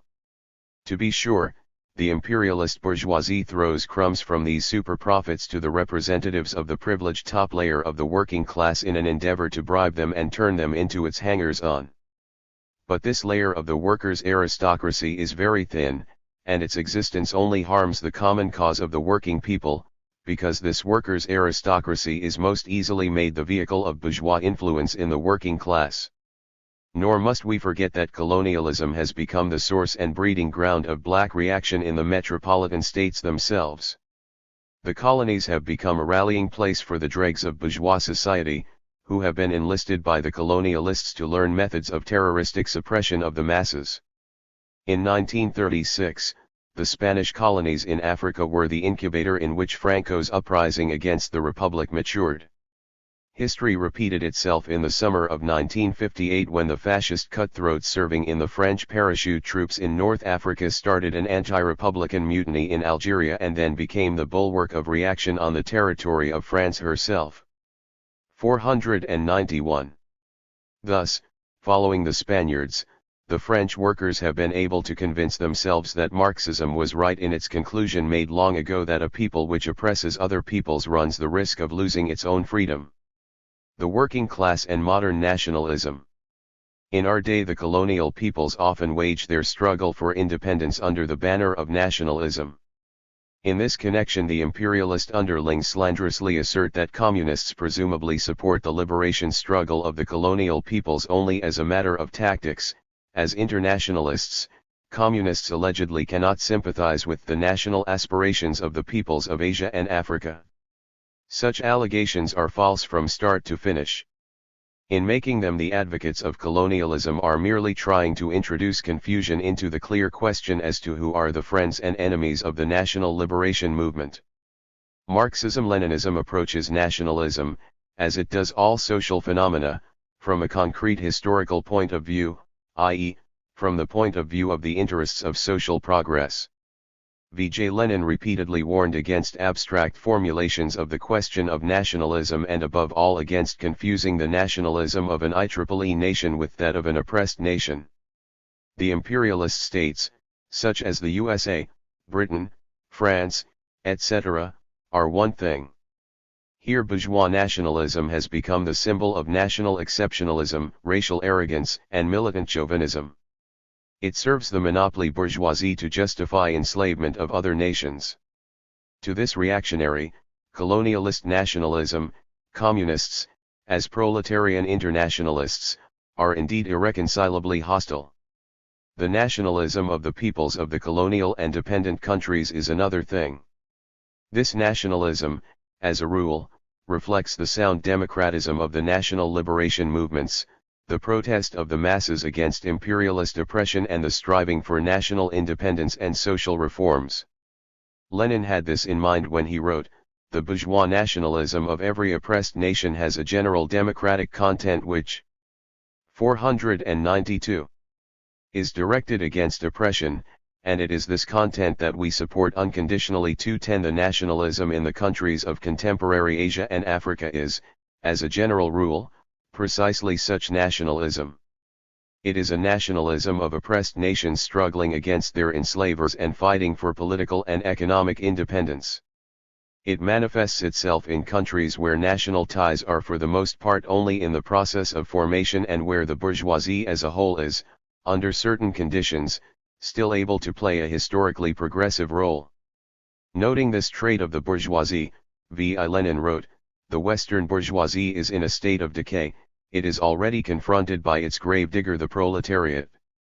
In Asia, in contrast, there is still a bourgeoisie capable of championing sincere, militant, consistent democracy, a worthy comrade of France's great enlighteners and great leaders, of the close of the 18th century. The principal representative or the principal social support of this Asian bourgeoisie, which is still capable of fighting in a historically progressive cause, is the peasant." 21. The nations and national consciousness in the countries of Asia and Africa are being formed in the struggle against imperialism and feudalism. This leads to the awakening of the masses from medieval dormancy, to a struggle against colonialism, backwardness, and reaction. All this imparts to the nationalism of the contemporary East a democratic, progressive content. National consciousness forms the initial stage of anti-imperialist consciousness, particularly for the 10 millions of peasants. Communists can support such nationalism with a clear conscience, and they do support it without relinquishing an iota of the principles of proletarian internationalism. It stands to reason that communists support nationalism only in so far and as long as it serves the cause of winning national freedom and victory over imperialism and feudalism, and awakening in the masses a sense of their own dignity, which the oppressors suppressed and derided. Attempts to make use of nationalism for reactionary purposes, as an instrument of national egoism and subjugation of other peoples, or for the struggle against the just demands of the masses, cannot meet with the sympathies of communists. 493. 2. Rise of the national liberation movement and breakup of the colonial system. Only a few decades ago the colonial rule of the imperialist powers seemed unshakable.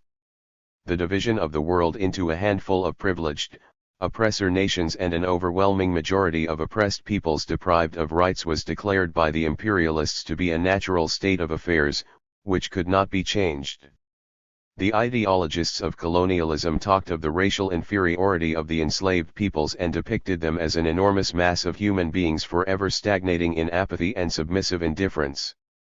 The colonialists had almost two-thirds of humanity under their rule as late as 1939.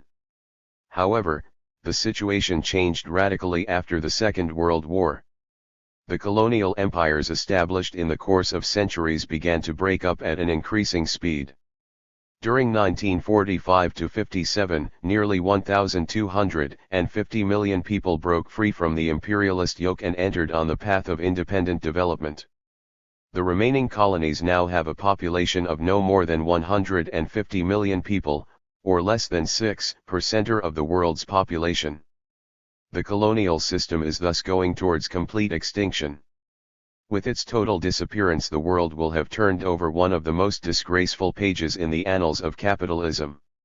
International conditions for the rise of the national liberation movement. The crisis of the colonial system began simultaneously with the general crisis of capitalism.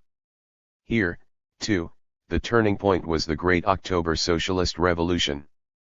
Having shaken the very foundations of imperialism, it gave a powerful impetus to the national liberation movement in the East and opened before it prospects of victory over the colonialists. The October Revolution itself for the first time successfully merged in one stream the uprising of the proletariat against the capitalist system and the struggle of the enslaved peoples of Tsarist Russia for the overthrow of national and colonial oppression. For the world's oppressed peoples, the first socialist state became an inexhaustible source of moral and political support. The Central Asian Soviet republics in particular have served as 494. An inspiring model for them, because in a very short historical period they made their way from colonial backwardness to a prosperous national economy and flourishing culture.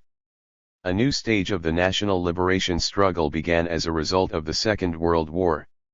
The war had drawn into its vortex many countries of the colonial world. Some of these countries, in Asia and North Africa, had themselves become the scene of war operations. The needs of the war economy impelled the imperialist powers to expedite the development of some branches of industry in their colonial possessions, which resulted in a rapid growth of the local proletariat. The liberating, anti-fascist character assumed by the Second World War as it developed, especially after the Soviet Union's entry into the war, evoked a powerful response among all oppressed peoples. The rise in the political consciousness and organization of the masses was also facilitated by the internal weakness of the Western colonial powers, revealed during the war. The most favorable conditions for the development and success of the national liberation movement were created by the new balance of forces in the international arena resulting from the defeat of German fascism and Japanese imperialism, the consolidation of the power of the Soviet Union and the emergence of the people's democracies. The formation of the world system of socialism and the attendant marked weakening of the imperialist camp made it easier for many countries of Asia and Africa to win their independence. The scope of the national liberation struggle became vastly greater, and the crisis of colonialism entered its final stage, the stage of the breakup of the colonial system.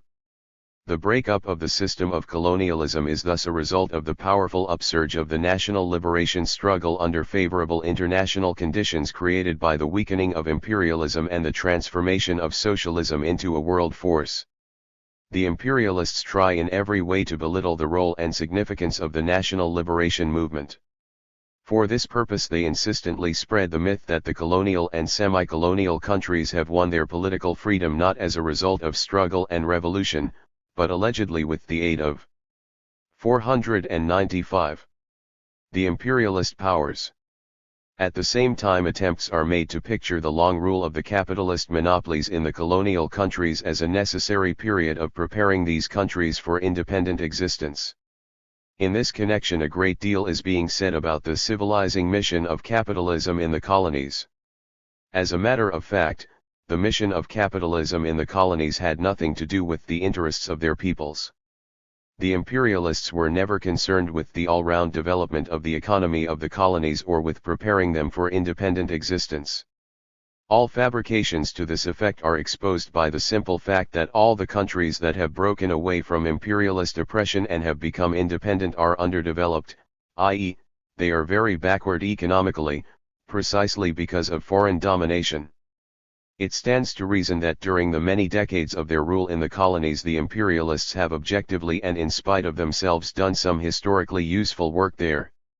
Guided by egotistic, mercenary considerations they have objectively and against their will hastened the ripening of some prerequisites for a political and social revolution in Asia. It is precisely in connection with this that Marx referred to the colonialists as the unconscious tool of history. At the same time, however, he emphasized that the civilizing activity of the imperialist bourgeoisie promised the masses neither national nor social liberation. In particular, Marx wrote, "All the English bourgeoisie may be forced to do in India will neither emancipate nor materially mend the social condition of the mass of the people, depending not only on the development of the productive powers, but on their appropriation by the people." He furthermore pointed out that the Hindus would never be able to reap the fruits of civilization till they themselves shall have grown strong enough to throw off the English yoke altogether. 22. History has confirmed the correctness of Marx's words. It has also demonstrated that from the point of view of the imperialist civilizers no people of any colony is ever ripe enough or quite ready for independent existence till it rises against the rule of the colonialists. The facts testify that the colonialists leave only when forced to do so by the actions of the mass. 496. Of the people. The colonial peoples wrest their independence from the imperialists, they do not get it as a gift. The liberation of the hundreds of millions of colonial slaves has taken place, of course, in various ways, including armed struggle and methods of political pressure. But whatever the concrete means, the basis of liberation has always been a struggle of the broad mass of the people. Driving forces of the national liberation struggle. The colonial oppression of the imperialists weighs heavily, although in varying degree, on nearly all the sections of the population of the enslaved countries, impelling them to struggle for liberation. Owing to their class interests, the working class, the peasantry and considerable sections of the local bourgeoisie cannot reconcile themselves to the rule of foreign monopolies, which is responsible for the ruthless plunder of natural resources, hunger, poverty, and all manner of oppressions in the subject colonial countries. With the exception of a handful of feudal chiefs, whose power is maintained by foreign bayonets, and the parasitic groups of the local bourgeoisie who make their profits by collaborating with the colonialists, the absolute majority of the population of the colonies sympathizes with the liberation struggle or directly participates in it. The most active part in this struggle is played by the working class. Despite its relative numerical weakness in the colonial countries, the working class and the communist parties which stand at the head of it are in the forefront of the national liberation movement.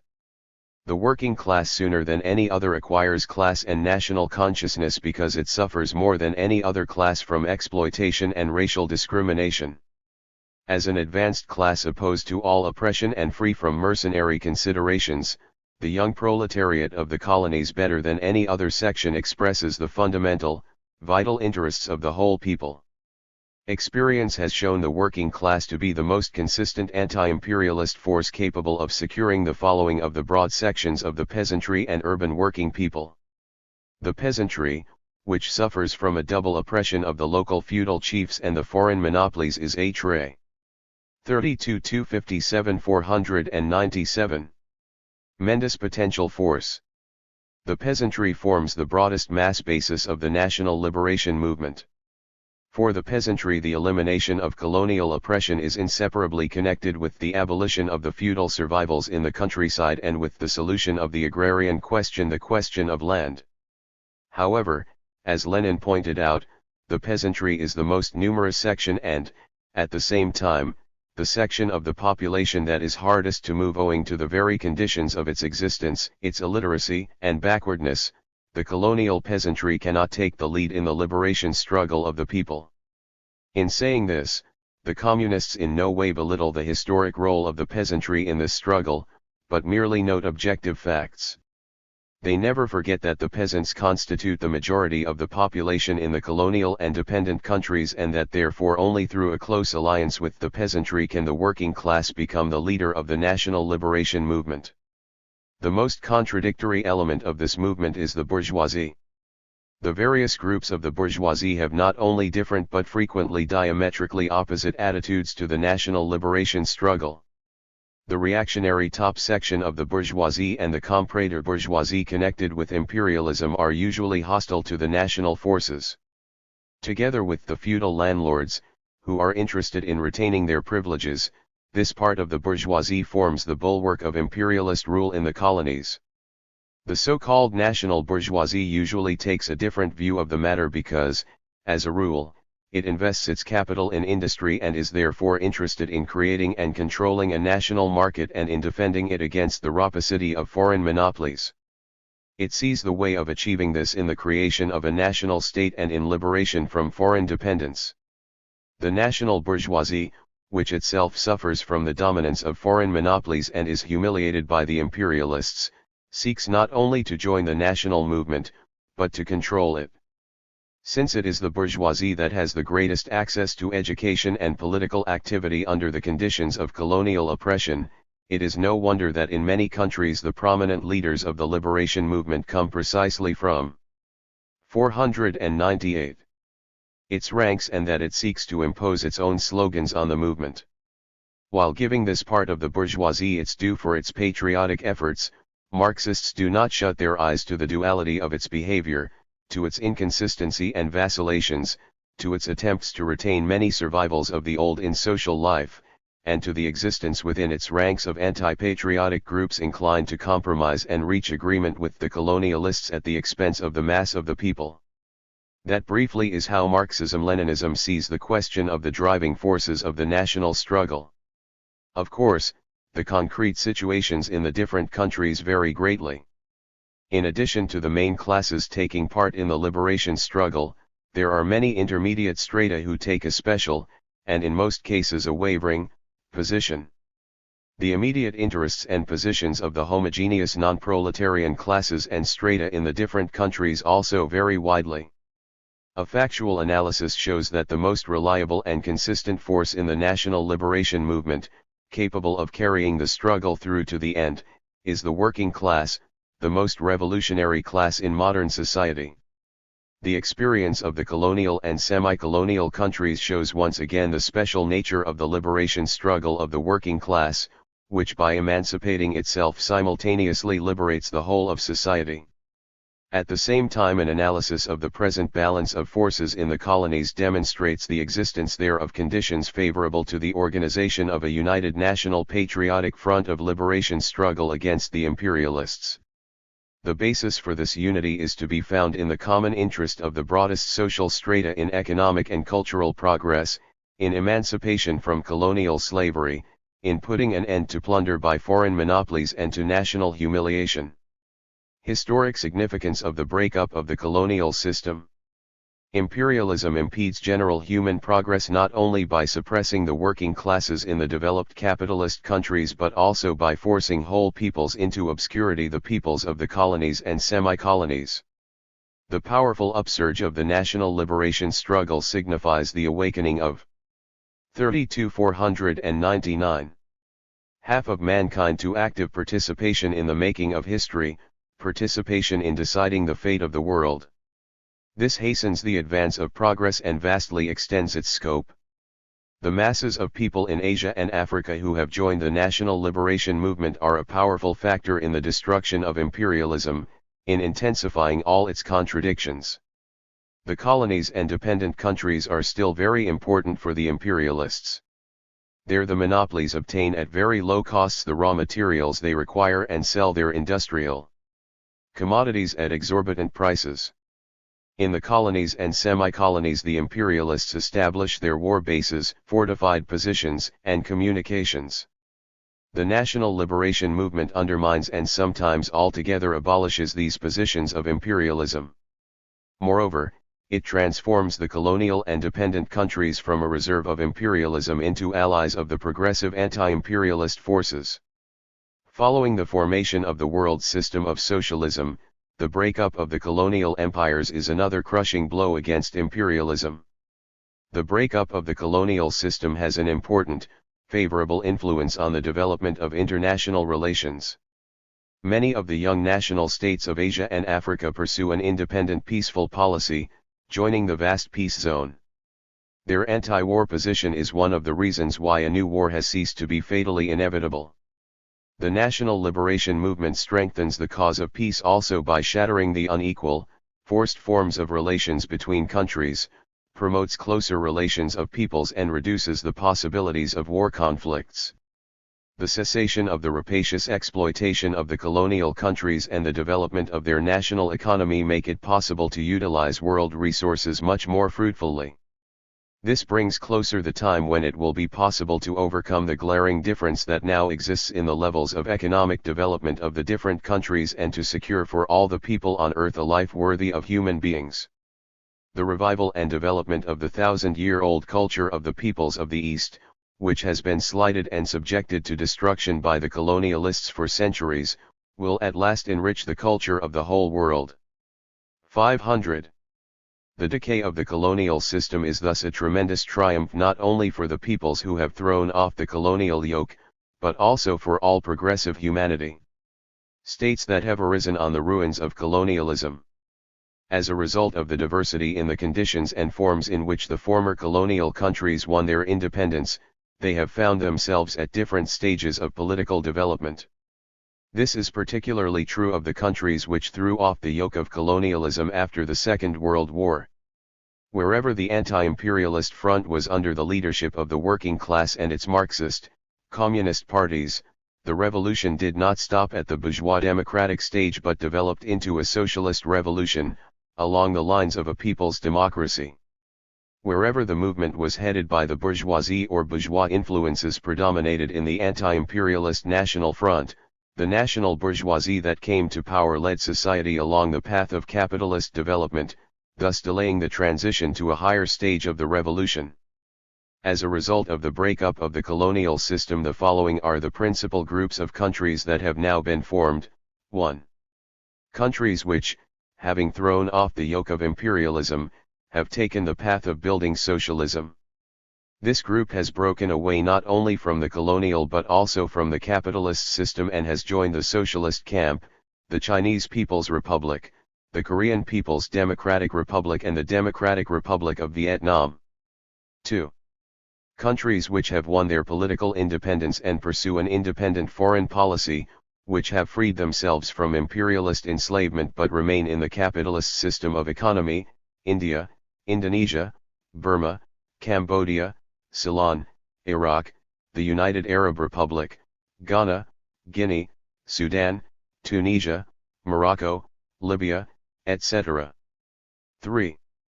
Countries which won their independence but immediately allowed it to be greatly limited by entering into fettering economic agreements and joining the aggressive blocs of the imperialist powers: Pakistan, Thailand, the Philippines. 501. Lastly, some countries continue to be enslaved, colonies in Africa, remnants of the colonial possessions in Asia and Latin America, some island possessions of Britain, Portugal, the USA, and other imperialist powers. It should be remembered that, apart from the states which have firmly taken the path of building socialism, the other young states that have arisen on the ruins of the colonial system are still in process of political formation. After the winning of independence, their social development has not only been greatly accelerated but is taking place under conditions of a sharp struggle of different class forces. The policies of these countries and their position in the world system of states depend on the forces reactionary or progressive that gain the upper hand in this struggle. Owing to this, the boundaries between the second and third groups of countries are still quite fluid. The example of Iraq shows how rapidly a country can pass from one group into another. Until the revolution of July 1958, this country was politically one of the most backward in the whole of the Middle East. But the revolutionary Iraqi people was able in a short time to break the fetters of colonial dependence, bridle the internal reactionary forces and go over to an independent internal and foreign policy determined by its national interests. Of course, one must not think that individual cases of political regression of the liberated countries are impossible, especially since they are under continuous pressure from without, from the imperialist oppressors. 3 achievements of the anti-imperialist, anti-feudal revolution in the Asian countries that have taken the path of socialism. An anti-imperialist and anti-feudal revolution in its most complete form has taken place in China, North Korea, and North Vietnam, where it was headed by the working class led by Marxist parties. The experience of these countries has shown that the hegemony of the proletariat makes it possible to score the greatest success in achieving national liberation and eliminating the results of colonialist rule. Particularly instructive in this 502. Spect is the progress made by the great country of China. It had to solve the same problems as those which history has posed before the other countries of Asia and Africa that have thrown off the yoke of imperialism. These problems include, in the first place, consolidation of the independence one and its extension from the political sphere to the sphere of economy and culture. Closely connected with this is the great task of accelerating progress in the economic, social, and cultural spheres so as to overcome the age-old backwardness and to put an end to the dominance of semi-feudal relations, poverty, ignorance and illiteracy of the broad mass of the working people. How has People's China coped with the gigantic tasks of national revival and reconstruction, the accomplishment of which all the peoples of Asia had vainly expected from their old rulers for many decades? We shall start with the agrarian problem, which is particularly urgent and acute in the East. People's China is the first of the large Asian states to have been able to use its state independence for carrying out broad democratic reforms, in the first place for solving the land problem in favor of the working peasantry. In the course of 3 years, 1949 to 52, the land reform in the Chinese People's Republic put an end to feudal land ownership. Some 50 million hectares of landlords' land was transferred to the peasants. As soon as the land reform had been carried out, an extensive movement for cooperation in production was started in the countryside. By their own experience, the peasants quickly learned the advantages of collective labor. As early as the middle of 1956, less than 4 years after the land reform, the reorganization of agriculture along socialist lines was essentially completed. People's China courageously and completely put an end to its economic dependence on foreign capitalist monopolies by nationalizing without compensation all the industrial, transport and commercial enterprises, banks, and insurance companies. These for details on the building of socialism in China and the other people's democracies in Asia, see chapters 21 and 22. Here we shall briefly dwell only on the experience relating to the solution of the problems directly arising from the national liberation, anti-imperialist, and anti-feudal revolution. 508. Monopolies had owned the property of the comprador bourgeoisie, of the high officials of the Chiang Kai-shek regime and of all counter-revolutionaries, was nationalist at the same time. The conversion of the principal means of production into national property and the transfer of the key economic positions to the people's state made it possible to proceed to a planned industrialization of the country and the most rational utilization of all its resources. With the aid of the Soviet Union and the other socialist countries, China in less than 4 years restored her shattered economy and after another 4 years in 1957 began to compete economically with Britain, one of the industrially most developed capitalist states. The slogan put forward in China, to overtake and surpass Britain in the production of pig iron, steel, and other most important industrial commodities in the next 15 years or sooner, is at once a remarkable result of economic development and an indication of the tremendous potentialities of a country after taking the path of socialist development. The Chinese People's Republic has succeeded in appreciably raising the living standards of the working people in town and country, in bringing about an extensive cultural revolution and in training numerous national specialists for industry, agriculture, and science.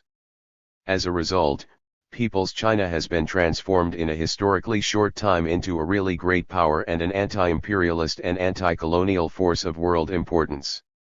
Its independent, peaceful policy is capable of producing a powerful effect on the situation in Asia and throughout the world. The attempts of American imperialism to isolate the CPR have ignominiously failed. A similar development is taking place in the Korean People's Democratic Republic and the Democratic Republic of Vietnam. In these countries, as in China, a united People's Democratic Front headed by the working class with its Marxist parties was formed. Land reform, confiscation, and nationalization of the property of foreign monopolies and traders to the motherland, and extensive democratization of social and political life, have ensured for these countries a rapid strengthening of their national independence, economy, and culture. Immediately after the establishment of people's power, the peoples of both Korea and Vietnam had to fight a bitter war. 504. Against foreign aggressors and the internal reactionary forces. This created tremendous difficulties for the young states, but they stood the test of war with honor and upheld their independence. The fraternal aid and support received by them from the other socialist states played an invaluable part in their struggle. The fact that the southern parts of Korea and Vietnam are still under the rule of reactionary bourgeois landlord governments and their imperialist patrons has left its special mark on the development of the Korean People's Democratic Republic and the Democratic Republic of Vietnam. The national liberation struggle here cannot be considered ended until national unity is restored. The KPDR and the DRVN play a historically progressive role as the standard bearers of this unity. Having taken the path of socialism, the people's democracies the CPR, the KPDR, and the D.R.V.N are quickly doing away with the consequences of colonialism and are vividly demonstrating the advantages and merits of this path to the other people that have thrown off the yoke of imperialism. For the young national states of the East in the struggle for consolidating their independence.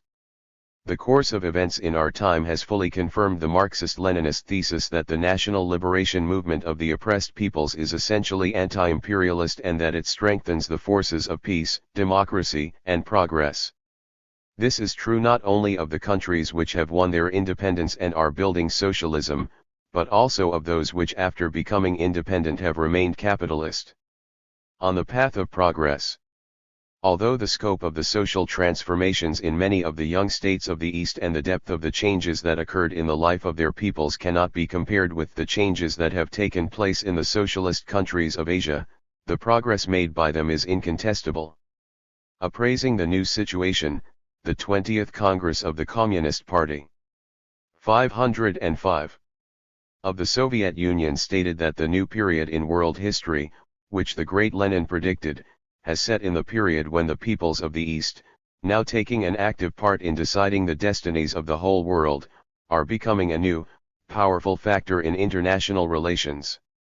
The appearance of the young national states on the international arena has radically altered the balance of forces in favor of peace. These states increasingly oppose the aggressive course of the imperialist powers, expose colonialism, and strive to safeguard peace. A lasting peace is an objective necessity for the countries which have won their independence and have set themselves the task of eliminating, as rapidly as possible, the economic backwardness they had inherited from colonialism. They have nothing to gain by war, which would only jeopardize their independence. Hence most of the young states pursue a policy of peace and international cooperation.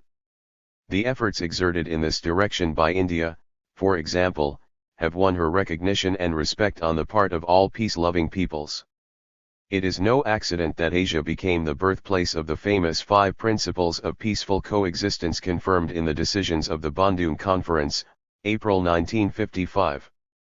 Essential changes have likewise taken place in the internal situation of such countries as India, Indonesia, Burma, Ceylon, the United Arab Republic, Iraq, etc. Since they won their political freedom, they have spared no efforts in developing their national economy and reducing its dependence on the imperialist powers. For this purpose Egypt nationalized the Suez Canal and Egyptized the banking system. Indonesia repudiated her debts to Holland and took over big Dutch property in the country. The part played by the state-owned sector of the economy, especially heavy industry, has increased in nearly all the young eastern states. In recent years, the volume of industrial production has noticeably increased, the manufacture of many formerly imported commodities has been organized and the working class has grown in numbers. The first timid steps have been taken in regard to land reform, although abolition of the consequences of feudalism is, on the whole, a slow process. In India, only the feudal system of intermediaries Jagirdars and Zamindars introduced by the 506 British has in the main been abolished. Land in excess of the established norm of 200 fettans, 1 fettan 1.04 acre, is being confiscated from the landlords in the Egyptian area of the United Arab Republic. Of course, the national bourgeoisie, which has strengthened its position and extended its sphere of activity, has gained the most from all the reforms so far carried out. This fully confirms Lenin's remark that from the standpoint of national relations, the best conditions for the development of capitalism are undoubtedly provided by the national state too, but at the same time national independence has contributed a good deal that is new and constructive to the life of the broad sections of the population in the young states of the East. The single fact alone that the working people in town and country no longer suffer from double oppression that weighed on them before, alters the conditions of their existence and of the struggle for their economic and political rights. The situation for this struggle is much more favorable within the framework of an independent state than it was during the arbitrary rule of the foreign monopolies. The rate of further progress in the young states of the East and the magnitude of their social transformation now more than ever depend on the development of the class consciousness, organization, and political maturity of the working class and on how far it is able to establish close links with the mass of the peasantry and lead its struggle. Awakening of the peoples of the Arab East. In recent years the peoples of the Middle East and North Africa have come into the forefront of the national liberation struggle by undertaking a broad offensive against the positions of colonialism. 7 new states Syria, Lebanon, Jordan, Libya, Sudan, Tunisia, and Morocco have come into being in this area since 1943. Extensive changes have also occurred in the Arab countries. A republic was proclaimed in Egypt and the country has completely freed itself from British occupation. Egypt and Syria have formed the United Arab Republic. As a result of the Revolution of July 14, 1958, the republican system has triumphed in Iraq, which was long considered a bulwark. 507. Of British dominion in the Arab world. Nor is the national liberation movement growing weaker in Algeria. The struggle of the Arabs against imperialism and for their national independence is of great international significance. Its results are important not only for the Arabs themselves, but also for the general fate of imperialism and its colonial policy. The fact is that the Middle East has come to play a tremendous role in the economic, political, and military strategy of the principal imperialist states, above all Great Britain and the United States.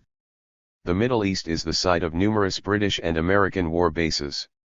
Here, too, the foreign monopolies annually obtain enormous quantities of cheap oil, nearly 1/4 of the world's oil supply. It is therefore easy to understand what a blow the imperialists suffered from the upsurge of the national liberation struggle of the Arabs, who set out to recover their independence and become masters of the natural resources of the Arab East. The blow was the more unexpected because the administration of the foreign colonialists and the local feudal cliques supported by them had made the Arab peoples very backward economically and culturally, and the territories they inhabited had become some of the most poverty-stricken areas of the world. The imperialists thought the elementary struggle for existence absorbed all the Arabs' energy and that their backward and downtrodden condition would prevent them from rising to an organized anti-colonial war. These illusions collapsed first of all in Egypt, where the action of the army headed by nationalist-minded officers put an end to King Farouk's regime and his pro-British clique. The Egyptian Republic nationalized the Suez Canal and destroyed the halo of sanctity with which the imperialist monopolies tried to surround their property in the Middle East. The attempt of the Anglo-French imperialists to restore the status quo and recover the Suez Canal by force of arms ended in defeat for the aggressors, while the faith of the Arabs in the triumph of their righteous cause still further increased. The following 2 factors proved of particular importance for the success of the national colonial revolution in the Arab East. Firstly, the final exposure of the Western powers as the bitterest enemies of Arab independence. Britain and France. 508. Destroyed the last remnants of trust by their armed attack on Egypt in the autumn of 1956. The United States, who managed to wear a mask of anti-colonialism longer than the others, also had to discard it. By proclaiming in 1957 the Eisenhower Doctrine, i.e., the intention to use armed force in the Middle East at its own discretion, and by illegally landing its troops in Lebanon in 1958, Washington showed the Arab peoples that its policy was determined by the interests of the American oil monopolies. This had far-reaching consequences, as evidenced by such facts as the anti-imperialist revolution in Iraq and the bankruptcy of the imperialist-sponsored Baghdad Pact, which lost its last Arab member.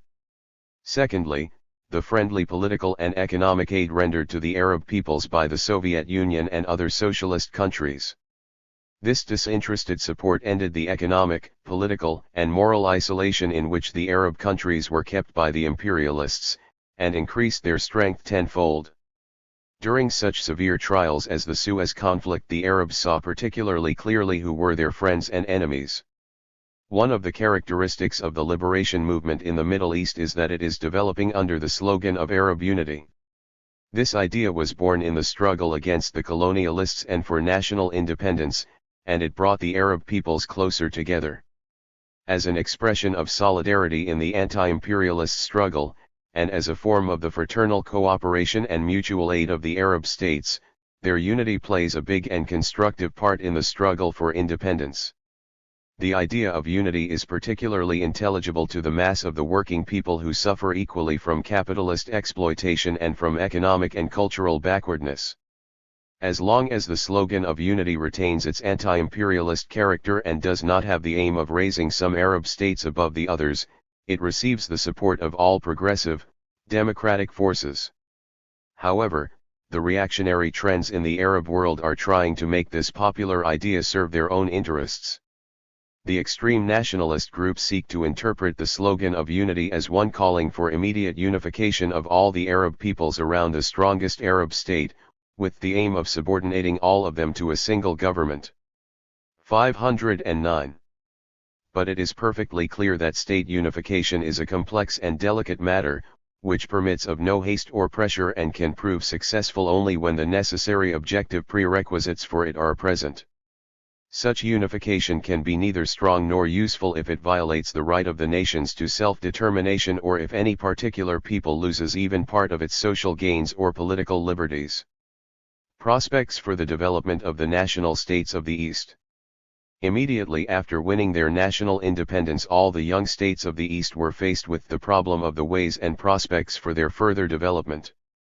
Their most urgent task was to overcome the glaring economic backwardness inherited from the colonial times and gradually to achieve economic independence, without which it is difficult for any state to be politically independent. As mentioned above, countries such as India, Indonesia, Burma, and a number of the new states in Africa have begun to tackle these tasks on the basis of capitalist relations. This does not mean, however, that they are simply repeating the usual course of capitalist development that was passed through, for example, by the old European states. Such a repetition cannot happen in our day because both the internal and external conditions have changed. It is well known that in the Western countries capitalist industrialization was carried out largely by means of the exploitation of the colonies and other weak states. National capital in the young states of the East does not have this possibility. It is not only unable to conquer foreign markets and sources of raw materials, it is still forced to wage a hard struggle for existence against the old imperialist plunderers. The prospect of national reconstruction by super-exploitation of the working class and ruination of the peasantry, as happened in the countries of classical capitalism, is also unreal. The leaders of the national bourgeoisie are aware that the mass of the people will now certainly not tolerate the classical capitalist course with its painful primary accumulation and bitter suffering of the working sections of the people. A certain part is also played by such factors as the general discredit. 510.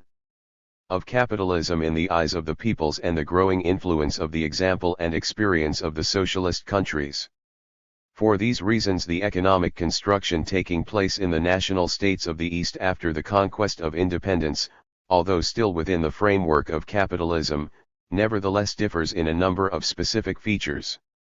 Characteristic of these countries, first of all, is the active role of the state in economic life, in creating and extending the state-owned sector of the national economy. In India, for example, the main branches of heavy industry have been proclaimed a sphere for the predominant activity of state-owned enterprises. A large state-owned sector in industry, transport, power, and irrigation is also being set up in Egypt. Similar tendencies are observed in Indonesia and some other countries. The attempts at planning undertaken in many states of the East must also be included among state capitalist measures. For example, India, Egypt, and Indonesia have adopted and are now carrying out 4- and 5-year plans of economic development and are making large state investments in the national economy. These efforts made by the state to introduce planning into the economy come up against the operation of the spontaneous laws of capitalism. Besides, only an insignificant part of the economy is subject to state control. Nevertheless, the drawing up of plans for economic development facilitates more expedient utilization of national resources for the purpose of speedily overcoming the former colonial backwardness. The state capitalist forms of economic life developing in the young states of the East should not be confused with what is now observed in the developed capitalist countries of the West, where state monopoly capitalism prevails, which means an overall reactionary rule of the monopolies, which fully subordinate the state machine to themselves. In the countries of the East, state capitalism in its present form is not an instrument of the imperialist monopolies. On the contrary, it was called into existence by the anti-imperialist movement and is objectively aimed against the expansion of these monopolies in the East.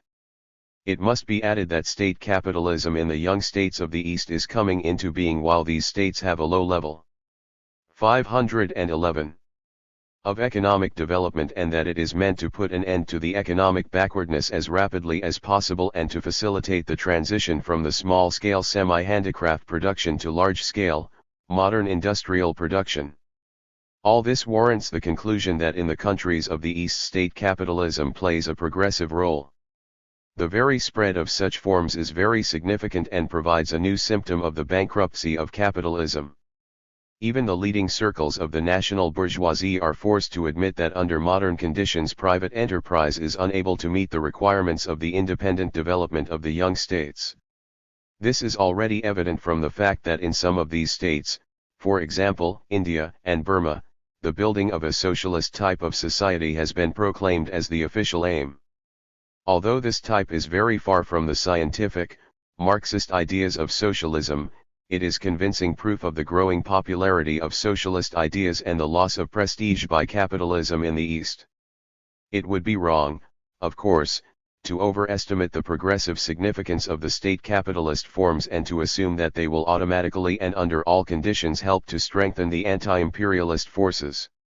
The different classes in the young states of the East, which support these new forms as a weapon against imperialists, at the same time seek to attain their own class aims. The bourgeoisie is trying to eliminate the dominance of the foreign monopolies which deprived it of the lion's share of income. More than anything else, however, it is interested in its own profits. Moreover, part of the bourgeoisie is ready to compromise with foreign capital and take part in mixed companies, so long as the profits are distributed fairly. The working class is struggling to improve its conditions and create a strong national industry as a basis for advancing the country along the path of socialism. The peasantry is interested in obtaining land and in being supplied with industrial commodities and machinery at reasonable prices. It should be borne in mind that in the economically underdeveloped countries state capitalism determines the growth not only of the working class, but also of the national bourgeoisie. Should capitalism continue to develop with the concentration of production inherent in it, the state-owned sector may here, too, become the economic bulwark of a reactionary regime, if 512. Power gets into the hands of representatives of the biggest, essentially monopolist, national companies. In that case state capitalism can become state monopoly capitalism and be put at the disposal of the most reactionary circles of the bourgeoisie, which would try to use the power of the state against the people. However, Should such tendencies in the development of any particular country which has liberated itself from imperialist oppression clearly increase, they will undoubtedly cause a very deep crisis of capitalism and an unprecedented gravitation of the masses towards socialism. In general, in the situation that has arisen, the progressive, democratic forces bear extremely great responsibility for the direction which the development of the countries of the East will take. They are in a position to paralyze the influence of the imperialist and reactionary elements and to counteract the inconsistent and contradictory policy of the national bourgeoisie. The Marxist parties of these countries consider that their most urgent and immediate task is to fight for consolidating the national independence that has been won and for steady development along a peaceful, democratic path wherever this path remains open. This path presupposes, in the first place, a consistently peaceful foreign policy, a guarantee of democratic rights for all citizens, and broad constructive reforms in all spheres of social life, reforms which help to alleviate the living and working conditions of the mass of the people. Many examples of inconsistent and contradictory policies of the bourgeoisie can be observed in the young states of the East. Thus the striving to create a national economy often goes hand in hand with a liberal attitude to foreign capital, which continues to extract big profits from the economy of the liberated countries. The urgent changes required in the social and political spheres are also being carried into effect slowly. In most of the young states feudal and caste privileges have been abolished, the legal status of women has been improved and some bourgeois democratic reforms have been carried out. But at the same time democracy still suffers from some essential restrictions. The communist parties are being persecuted or completely. 33-257-1513. Banned. The political activity of the mass of the working people at times meets with severe repression. In no field, however, does the inconsistency of the national bourgeoisie manifest itself so clearly as in the agrarian problem. Here more than anywhere else it makes concessions to the feudal landlord elements by sacrificing to them the interests of the many millions of peasants who bore the brunt of colonial oppression. Neither the tempos nor the terms of the land reforms as yet suffice for rapidly solving the problem of allotting land to the peasants and raising the productivity of agriculture. The peasants have to pay for the land, which in the main only the well-to-do can afford. The landlords are given enormous compensation for the lands taken from them, while considerable masses of peasants continue to suffer bitterly from lack of land, poverty, high taxes, and bondage to usurers. The feudal survivals in agriculture are still a very big obstacle to the creation of a well-developed national economy. In the meantime, the national bourgeoisie in power, although interested in destroying feudal relations, is afraid to encroach on the property of the landlords. As a rule, it prefers to let the landlords retain their large land holdings and only helps them in changing to a capitalist type of enterprise. It is clear that this way of economic development is slow, painful for the people and takes place mainly at the expense of the interests of the bulk of the peasantry. All this must be borne in mind when appraising the prospects for the development of the young states of the East. By breaking away from their colonial or semi-colonial dependence, the peoples of the East have made a historic leap forward. But foreign capital has retained many of its economic positions by means of which it continues to influence the internal life and foreign policies of a number of Eastern countries, supporting the reactionary forces and tendencies in these countries. The perniciousness of this influence can be easily seen from the example of such states as Pakistan, Thailand, and the Philippines, which the day after their liberation became involved in aggressive blocs created by the imperialists and continue to follow in the wake of the latter's colonial policy. 514. 5 Latin American countries in the struggle for real independence. The experience of the Latin American countries vividly confirms the truth that political independence which does not rest on a well-developed national economy does not suffice to guarantee the people's deliverance from imperialist oppression. Although the score of states in this part of the world have long been considered independent, most of them have actually remained heavily dependent on the imperialists. Many of them have to solve the same problems which history has posed before the peoples of the dependent countries of Asia and Africa. The many years of domination of foreign, primarily North American, capital have retarded the economic, cultural, and political development of the Latin American states. Even the largest of them hardly have any modern heavy industry and act as raw material appendages of the United States. The economy of nearly all Latin American countries is of the monoculture type, i.e., it supplies the North American monopolies with some particular mineral or agricultural raw material, oil, ore, wool, coffee, meat, fruit, etc. Hence their economy is enormously dependent on exports and imports, on the world prices of raw materials and industrial commodities.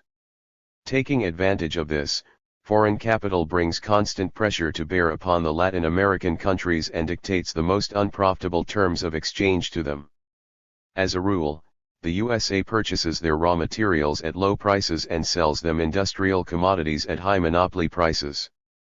Because of this, Latin America, like a magnet, attracts North American capital seeking profitable investment. During 1929–57 alone, capital investments of the USA in this area increased almost 2.5-fold, from $3,500 million to $8,400 million, which constitutes one-third of all the foreign investments of the USA. The historical conditions under which many of the Latin American countries acquired their independence and the dominance of foreign monopoly capital are responsible for the backwardness not only in the economic, but also in the social and political spheres. In most Latin American countries the power fell into the hands of a reactionary landlord oligarchy. The 33*515 owners of innumerable herds and vast plantations sought only to enrich themselves and retain the privileges of their class at the expense of national interests. They willingly came to terms with North American capital in which they saw a wholesale buyer of their goods. The extreme cheapness of labor and the retention of feudal and semi-feudal relations and even semi-slave forms of labor, peonage, in agriculture yielded enormous profits to the landowning oligarchy despite the low prices of agricultural produce established by the U.S. monopolies. For a long time the national bourgeoisie in the Latin American countries was very weak and could not even dream of competing with foreign capital. At the same time the big trading bourgeoisie sought to retain the existing order of things in which it grew rich by reselling goods imported from the USA. This is the reason why many Latin American countries became a preserve of the blackest reaction and conservatism. Many of them were ruled by military dictators who were connected with the local landowning oligarchy and the North American monopolies. With the aid of the USA they ferociously suppressed all attempts of the mass of the working people to improve their condition. Not even elementary land reforms have as yet been carried out in most of the Latin American countries, and millions of peasants have no land. Despite the republican system and the old freedom-loving traditions of the peoples, until recently there were no bourgeois democratic liberties there. The left-wing, progressive parties were driven deep underground and many representatives of the intelligentsia, even of a bourgeois liberal type, were forced to emigrate. After many decades of a formally independent existence, the peoples of Latin America have now found themselves before a new stage of their national liberation struggle, which must make the Latin American countries independent in fact rather than on paper. Judging by the nature of the problems now facing the peoples of Latin America, it is a question of launching an anti-imperialist democratic revolution. The events of recent years testify that this new stage of the national liberation struggle in Latin America has already begun and is successfully developing despite the counterattacks of the reactionary forces and the open intervention of the United 516 states. This is facilitated primarily by the growth in numbers and organization of the working class and the greater maturity of the Latin American Marxist parties, which are overcoming their former sectarian mistakes. Between 1940 and 1955 the working class in Latin America nearly doubled numerically, increasing from 6.4 million to 11.6 million. In many countries the working class is now struggling not only for its immediate economic interests, but also for general national objectives and for demands of a democratic nature, which also affect the other sections of the population. An example is Argentina, where during the 1958 presidential elections the Communist Party put forward a program supported by the other democratic parties and containing the following points: respect for democratic and trade union liberties, increase in wages, respect for the workers' gains, cessation of eviction of peasant tenants from the land, protection of national resources and national industry from imperialism. The workers of Chile, Venezuela, Cuba, Brazil, Uruguay, and other countries form the vanguard of the broad movement for the protection of national resources from plunder by the U.S. monopolies. The many millions of peasants are fast awakening politically and demanding that an end be put to landlessness and feudal relations in the countryside. They are organizing in mass unions and federations, sometimes even rising to an armed struggle for a real allotment of land and against the dominance of the landlords. However, there is as yet no firm alliance between the peasantry and the working class in Latin America, and this is one of the main weaknesses of the national liberation movement. This weakness must be overcome if new serious successes in the anti-imperialist struggle are to be achieved. The arbitrary rule of the foreign monopolies impels part of the bourgeoisie in the Latin American countries to take an anti-imperialist stand, although, as a whole, it has not yet overcome its dependence on foreign capital and maintains close relations with the big landowners. The fundamental economic interests of the national bourgeoisie increasingly conflict with the policy of U.S. monopoly capital. The aggressive course of the North American militarists also enhances the anti-imperialist moods of the national bourgeoisie, which does not want any war. 517. Thus objective conditions which were previously lacking are now being established for the creation of national democratic unity for the struggle against imperialism in Latin America. This has already had its effect politically in a number of Latin American countries. In the last 2 or 3 years some of them overthrew dictatorial governments that were in league with the North American monopolies. In these countries bourgeois liberal circles came to power and declared their intention to fight foreign imperialism and pay regard to the interests of the people. In a number of Latin American countries, Chile, Peru, Bolivia, Colombia, the regimes have been to a certain extent democratized. A big victory was won in 1958 by the people of Venezuela, where a national revolution in one day swept out of existence the dictatorial regime of Jimenez, which for 10 years had had the support of the USA. The beginning of 1959 was marked by a victory of the People's Revolution in Cuba that overthrew the dictatorship of Batista, who had had full support from the USA for many years. The weakening of the positions of the North American monopolies is also seen in the nationalization of a number of important branches of industry in Mexico, Uruguay, and Argentina, the increased demands to nationalize the Panama Canal, and the isolation of anti-patriotic elements that has now begun. Of course, this process takes place rather slowly, contradictorily, with zigzags and retreats. Supported by the United States, the reactionary circles are trying to give battle to the national liberation movement. The North American monopolies do not hesitate to interfere openly in the internal affairs of the Latin American countries, as happened in Guatemala. But in the long run such acts only make the peoples of Latin America even more hostile to the imperialists.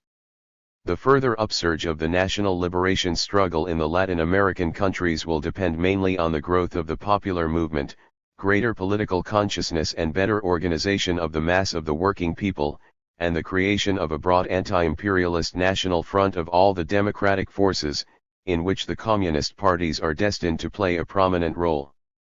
518. 6. Struggle for the liberation of the peoples of Africa. Together with the island colonies of Britain, the United States, France, Portugal, and several other imperialist powers, Africa is now the last large site of colonialism.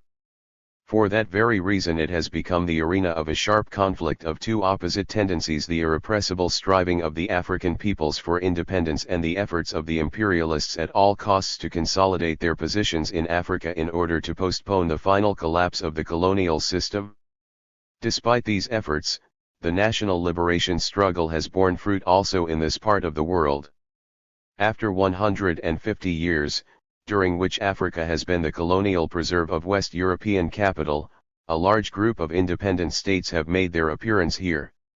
The greater part of the north of the African continent, except Algeria, whose people are fighting heroically for their freedom against the French colonialists, and minor Spanish possessions, has thrown off the burden of colonialism. The Sudan, Ghana, the Republic of Guinea and a number of other states in Central Africa have won their independence. However, tens of millions of Africans are still colonial slaves, and the Black Continent is the world's largest area of direct colonial exploitation. Not only the numerical weakness and inadequate organization of the local proletariat, but also the weakness of the national bourgeoisie are specific features of the national liberation movement in Africa. This is accounted for by the terrible economic backwardness of most African countries and the cruel racial discrimination. The colonialists adroitly take advantage of the low cultural and political development of the population, which in many regions continues to live under conditions of feudal and even tribal relations. The so-called color bar, a whole system of racial discriminations which humiliate the Africans and ensure a number of privileges for the white settlers, also serves to consolidate foreign domination in Africa. Racial discrimination is an instrument for disuniting the inhabitants of Africa, and it facilitates the exploitation of the masses by the imperialists. 519. However, during recent decades the forces here, too, have aligned themselves in a manner favorable to the struggle for freedom and independence. Ever greater numbers of Africans are migrating to the towns and are drawn into the growing industries, mainly mining and processing of agricultural produce. The workers of the factories, mines, and transport are the first to go through a school of class and national consciousness. Trade union, youth, women's, and other organizations of the Africans have come into being since the end of the war. A local intelligentsia has emerged, and among them a mood of resentment against discrimination and racial oppression is developing with exceptional rapidity. Millions of peasants, for the most part driven off the lands they had cultivated and now restricted to areas unfit for crop husbandry, also refuse to put up with the present situation. As a result of the humiliations, terrorism, and manifold restrictions introduced in most of the colonies, the peoples of Africa have developed a deep hatred of the imperialists. The example of Kenya shows what sharp forms the resistance of the African peoples to the dominance of the colonialists may assume. In that country the British military forces had to conduct extensive operations for many months against the tribes that had risen in arms. In the course of the operations both sides suffered big losses. Despite the cruel police terror, now one and now another African colony is shaken by extensive popular uprisings. Frightened by the upsurge of the national liberation movement, the colonial powers are trying to maneuver. Whereas formerly they gave every possible support to the native clan and tribal nobility, which they regarded as their chief bulwark, now they count on taming the local, mainly trading, bourgeoisie. The imperialists hope to induce this bourgeoisie to make a deal with them and to have its support in the struggle against the masses. With this end in view they are giving a certain measure of encouragement to the local bourgeoisie and making minor financial and political concessions to it. The imperialists are now seeking to veil their rule in the colonies by announcing constitutions and the granting of a semblance of self-government. However, none of these measures essentially alters the con. 520. Condition of the Africans.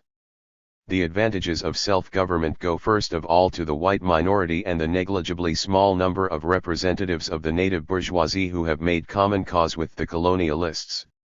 Besides, in the regions of Africa with a rather large white population, the Union of South Africa, the Belgian and Portuguese possessions, the colonial rule not only remains as it was, but is even assuming increasingly terroristic forms. The imperialists' lack of confidence in the stability of their position is evident from the appearance of various plans for joint exploitation of the African colonies. Thus the Eurafrica Plan came into being, a plan for organizing a super trust of the European powers to plunder the natural resources of the African continent and keep its inhabitants in subjection. But it is much easier to formulate such plans than to carry them out. The United States have their own plans with a view to taking the place of the European powers that are now being ousted. Contradictions are also causing dissension in the camp of the old exploiters of Africa. The present circumstances facilitate the struggle of the African people seeking liberation. They have the sympathies of the world's democratic forces. They also have valuable support from the young African states that have already thrown off the colonial yoke. The first conference in the history of these states held in Accra in 1958 solemnly declared that the young African states were a guarantee of the complete liberation of Africa. We further assert and proclaim the unity among ourselves and our solidarity with the dependent peoples of Africa as well as our friendship with all nations, stated the declaration adopted by the conference. The African colonies have extensive possibilities for organizing a broad anti-imperialist front. Racial discrimination, despite the calculations of its advocates, fosters unity of the different social strata of the oppressed nations, accentuates national feeling and stimulates the people to undertake a decisive struggle against the oppressors. The young African working class can easily find allies and friends among the peasantry, the new national bourgeoisie in process of formation and the intelligentsia, with whom it has much more in common than the European imperialists. In a number of African regions there are already 521 such broad organizations as Congresses of the African population, which conduct successful campaigns of civil disobedience and boycotts of the colonial authorities.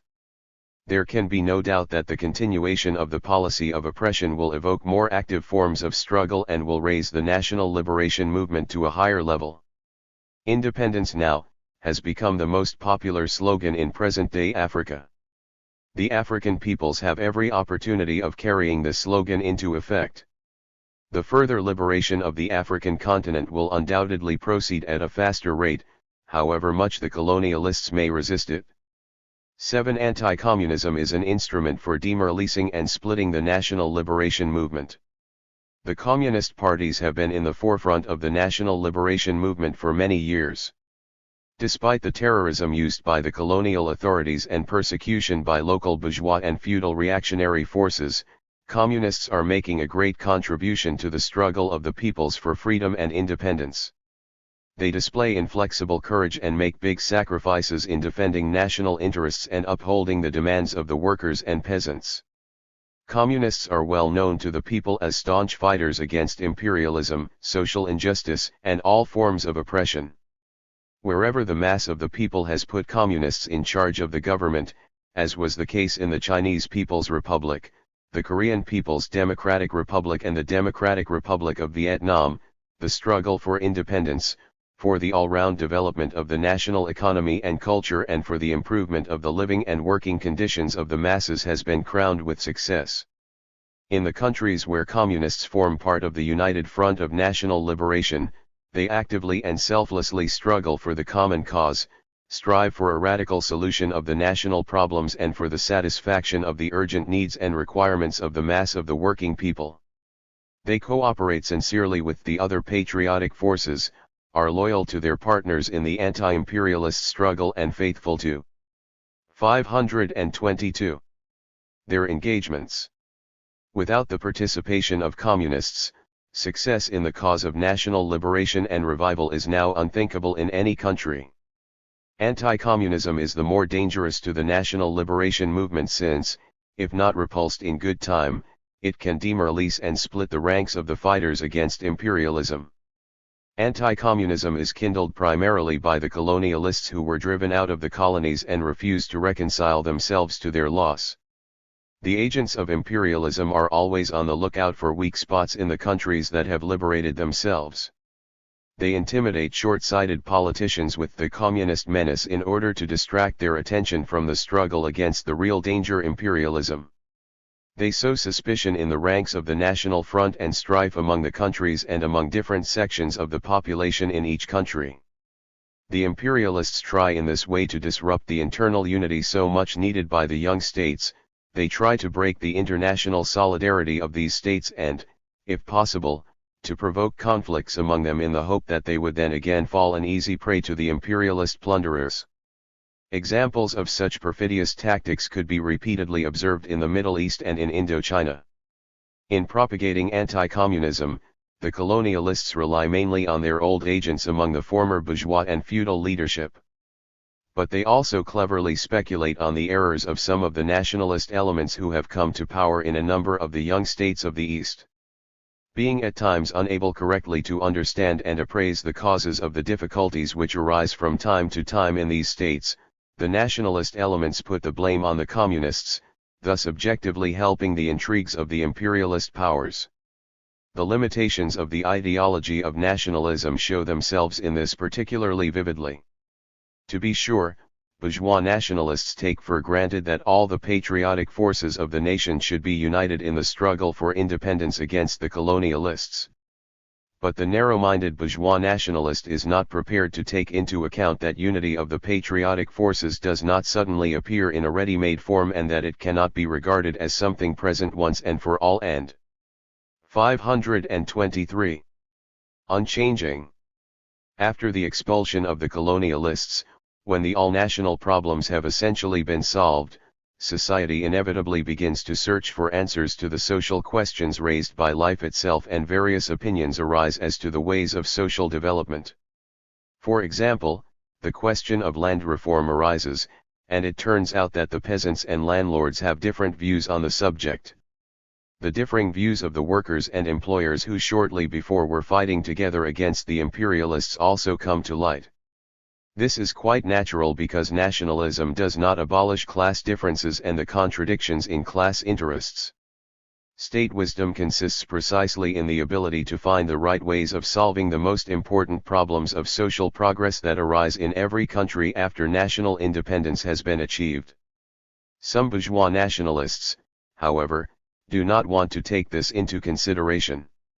They insist that in the name of national unity the workers should sacrifice their demands for shorter hours and higher wages, that the peasants should relinquish their demand for a fair real allotment of the land, etc. And when this does not happen, when the social relations begin to become strained, such nationalist elements begin to look for scapegoats. They accuse the communists of weakening national unity. They begin to imagine all sorts of communist plots, although in actual fact it is objective processes of social development that come into operation, not because they are willed or desired by any particular party, but because of the existence of classes with different interests. The attacks on communists are a source of satisfaction only to the enemies of the national independence of peoples, for the communists are the most active and militant force in the struggle against imperialism. In referring to this question in his report to the 21st Congress of the CPSU, N.S. Khrushchev said, "It is wrong to accuse communists of helping to weaken and divide the national effort in the struggle against imperialism. On the contrary, no one is more staunch and more devoted to the struggle against colonialists than the communists. The struggle against the communist and other progressive parties is a reactionary cause. Anti-communist policy does not 524. Unite the national forces but disunites them. Thereby it weakens the effort of a nation in defending its interests against imperialism."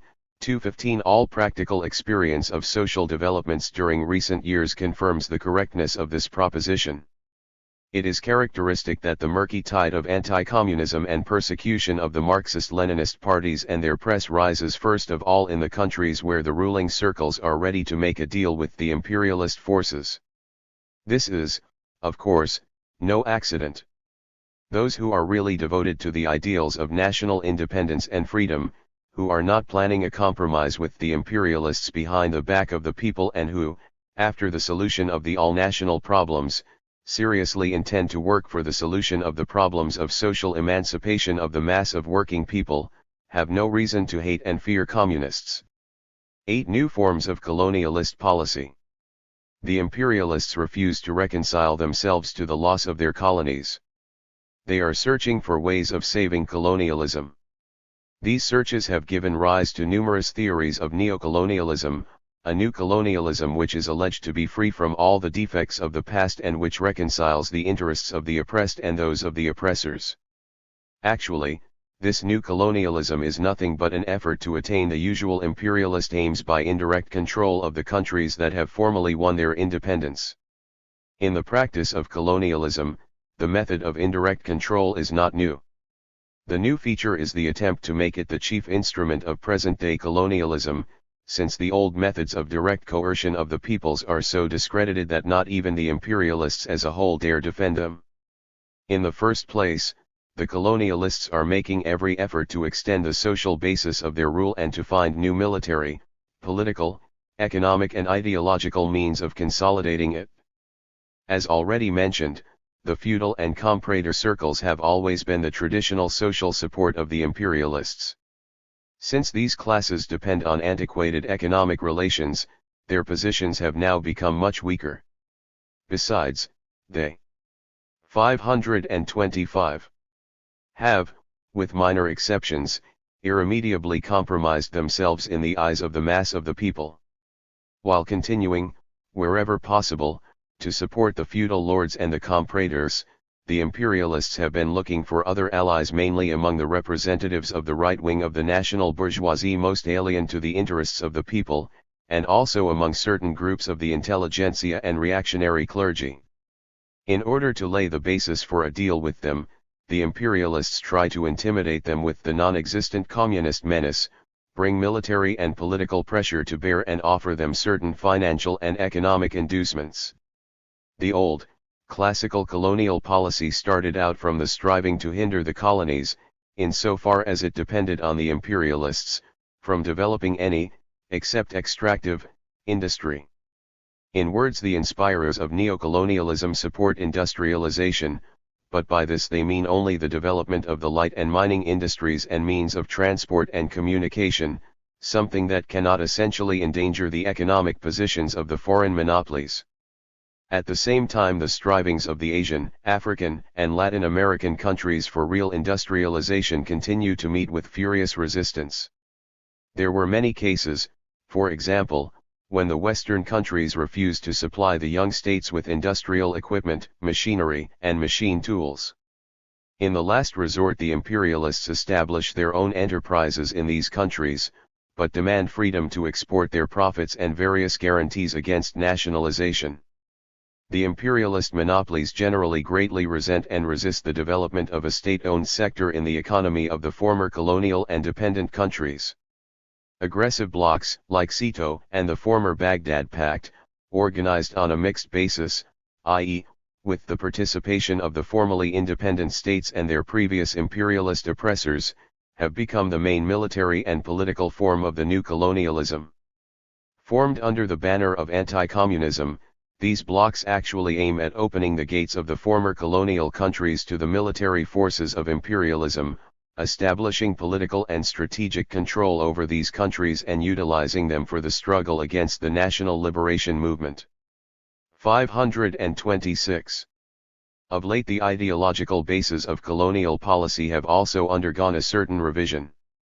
Under present conditions, the imperialists have more and more often to refrain from open propaganda of racism and outdated theories of the white man's superiority. Falling in with the social moods, even the most inveterate imperialists are now not averse to discoursing on the single human family and the right of all peoples to independent existence. Actually, however, the new signboards serve as a cover for the old aims of colonial enslavement. The vacuum theory, for example, advanced by Dulles as early as 1950, is heavily imbued with a colonialist spirit.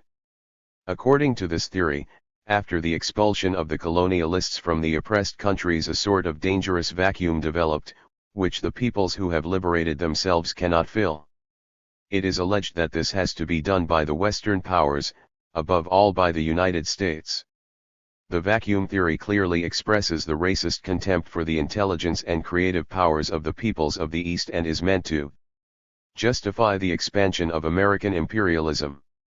It is no accident that the vacuum theory later gave rise to the Dulles-Eisenhower doctrine, which proclaimed the right of the United States to armed intervention in the affairs of the Arab Fest. Ideological novelties also include various theories of collective colonialism, of late repeatedly advocated by American imperialists.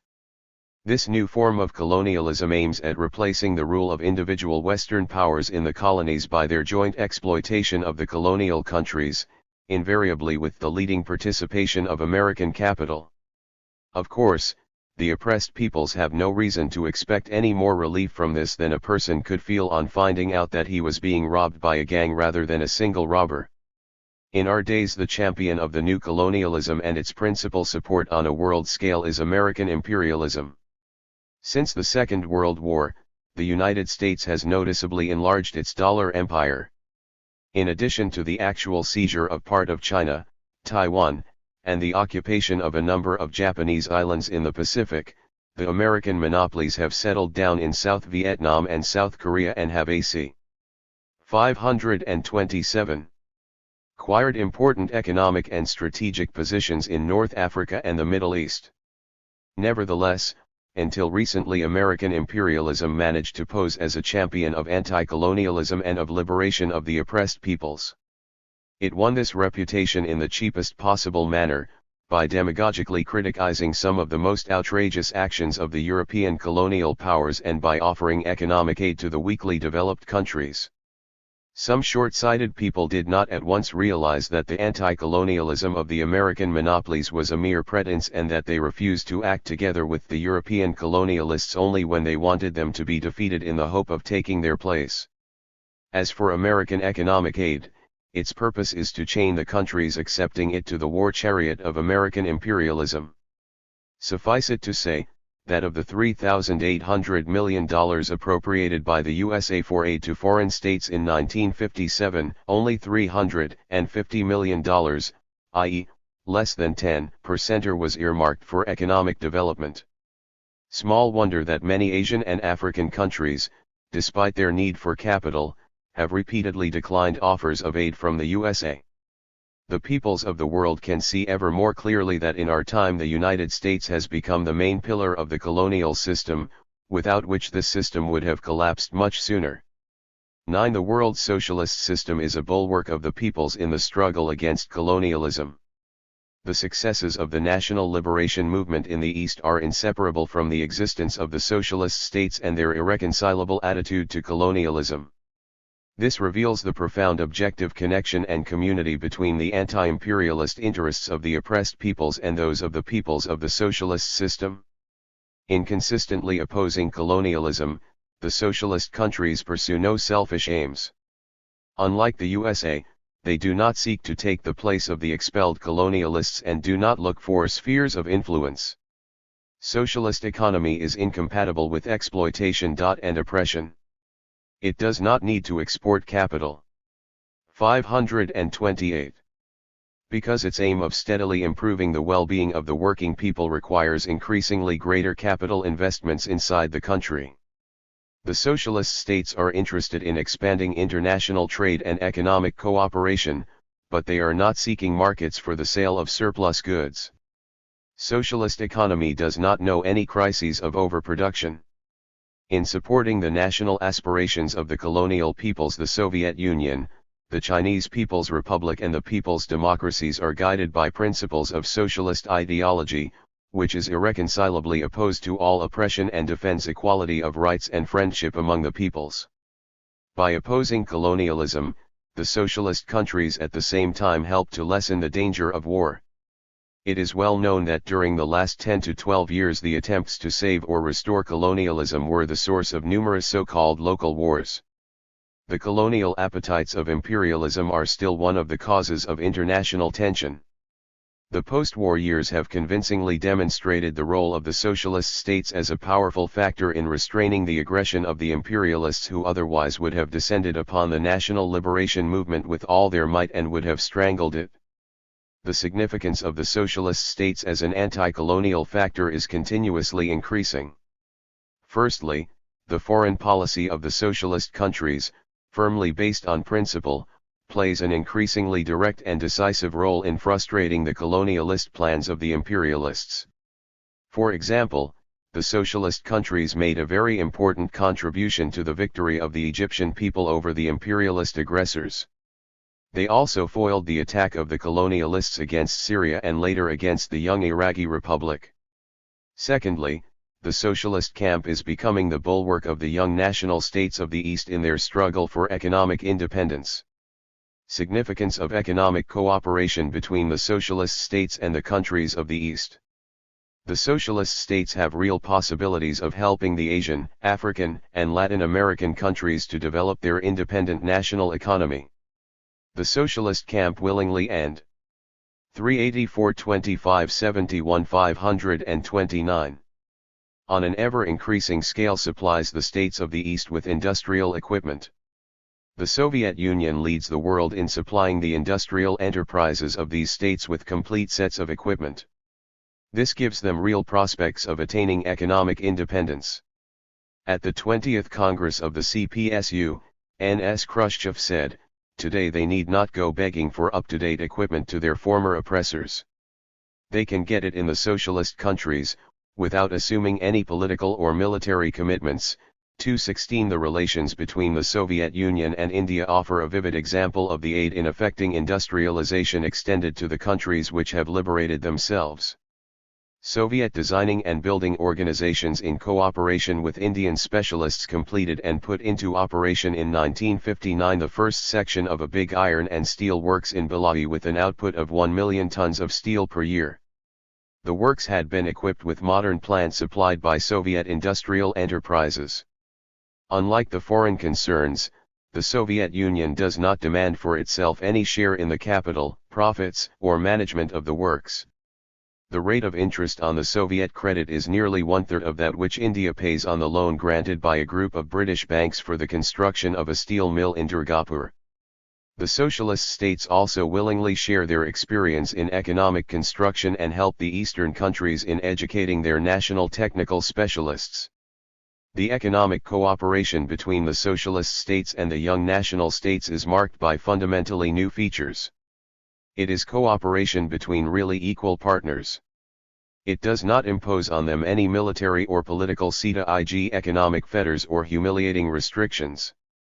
The possibility of relying for support on the Sociali camp strengthens the positions of the Asian and African countries in their relations with the West. The imperialists have lost their monopoly in granting loans and in the export of equipment and technical knowledge and must therefore make concessions which they never made in the past. The disinterested, friendly nature of the cooperation of the socialist states with the former colonial and dependent countries. 530. Forms the basis for a rapid extension of economic relations between them. During the last 6 to 7 years, trade between the Soviet Union and the countries of Asia and Africa has increased almost 4.5-fold. The idea of close cooperation between the socialist and young national states is making ever greater headway. It is also becoming increasingly popular in the countries where the dominance of the imperialists still hampers an independent policy. Chapter 7. Struggle of the peoples of capitalist countries to safeguard their sovereignty. Sovereignty is the complete independence of a state in deciding all questions relating to its internal life and foreign relations. A state is therefore sovereign when it exercises supreme power on its territory independently, and when this freedom of action cannot be restricted by anyone from without. Sovereignty serves, as it were, as a rampart under the protection of which individual peoples are able to build their state, develop their economy and culture, and enter into equal and voluntary relations with other peoples. 1. Aggravation of the problem of sovereignty in the era of imperialism. The principle of sovereignty has formally long been recognized by bourgeois law. However, this has never prevented the ruling classes of the capitalist states from encroaching on the independence of other peoples. The entire age-long history of colonialism is one of a systematic and gross violation of the national sovereignty of peoples by the colonial powers. Even before the era of monopoly capitalism, the reactionary bourgeoisie demonstrated by thousands of examples its disregard for the principle of sovereignty. Since the beginning of the epoch of imperialism, the ruling circles of capitalist countries have paid still less regard to this principle.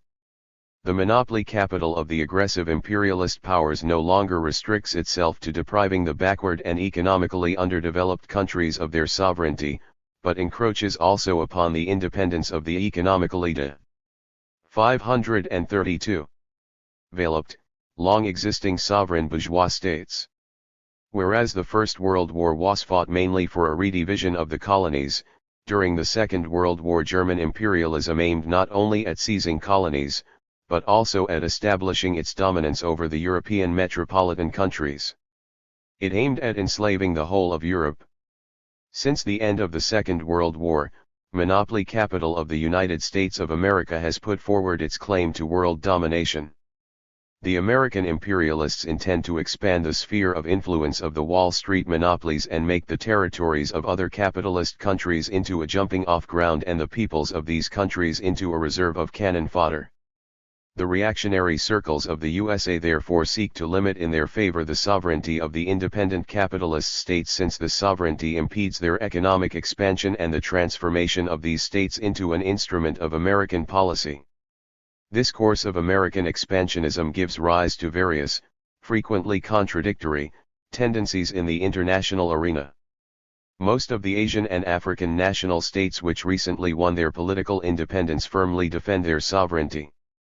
They try to keep aloof from the military blocs organized by the United States, refuse to allow their territories to be used for military bases, and do not accept American economic aid, which always involves political commitments and is intended to draw the state receiving such aid into the orbit of American policy. But at the same time, many old capitalist states, which have existed independently for centuries, step by step cede their sovereign rights and powers to the United States of America and various supranational imperialist organizations. Why do the ruling circles of a number of capitalist countries commit what amounts to national betrayal by agreeing to restrict their state sovereignty? They are driven to this by the narrow, egoistic class interests underlying their reactionary internal and foreign policy. Firstly, alliance with American imperialism ensures the capitalist monopolies of these countries enormous profits from war industry and from all the industries engaged in the production. 533. Of strategic materials, since the cornerstone of this alliance is the greatest possible intensification of the arms race and militarization of the economy of every member country of the Atlantic Pact or the other aggressive blocs in which the American imperialists participate. It is precisely the big and continuous war orders of the government together with the militarization of the country's economy that are the main gold mine for modern state monopoly capitalism.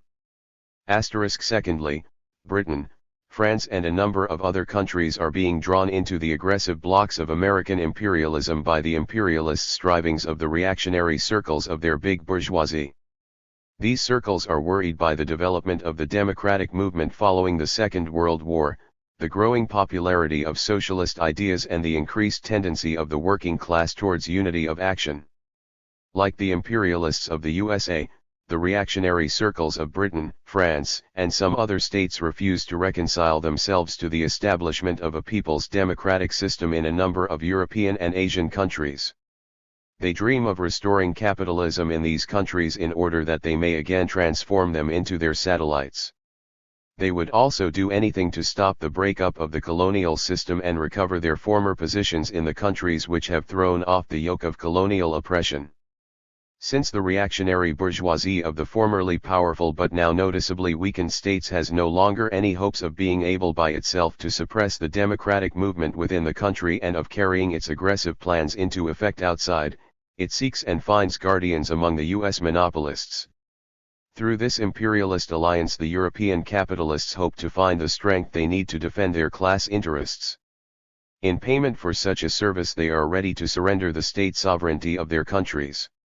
At the same time, they shut their eyes to the fact that in the final analysis the war blocs headed by the United States of America are instruments of the expansionist policy that American imperialism pursues at the expense of its partners. In the capitalist world, this anti-national policy has resulted in a peculiar system of dominance and subordination.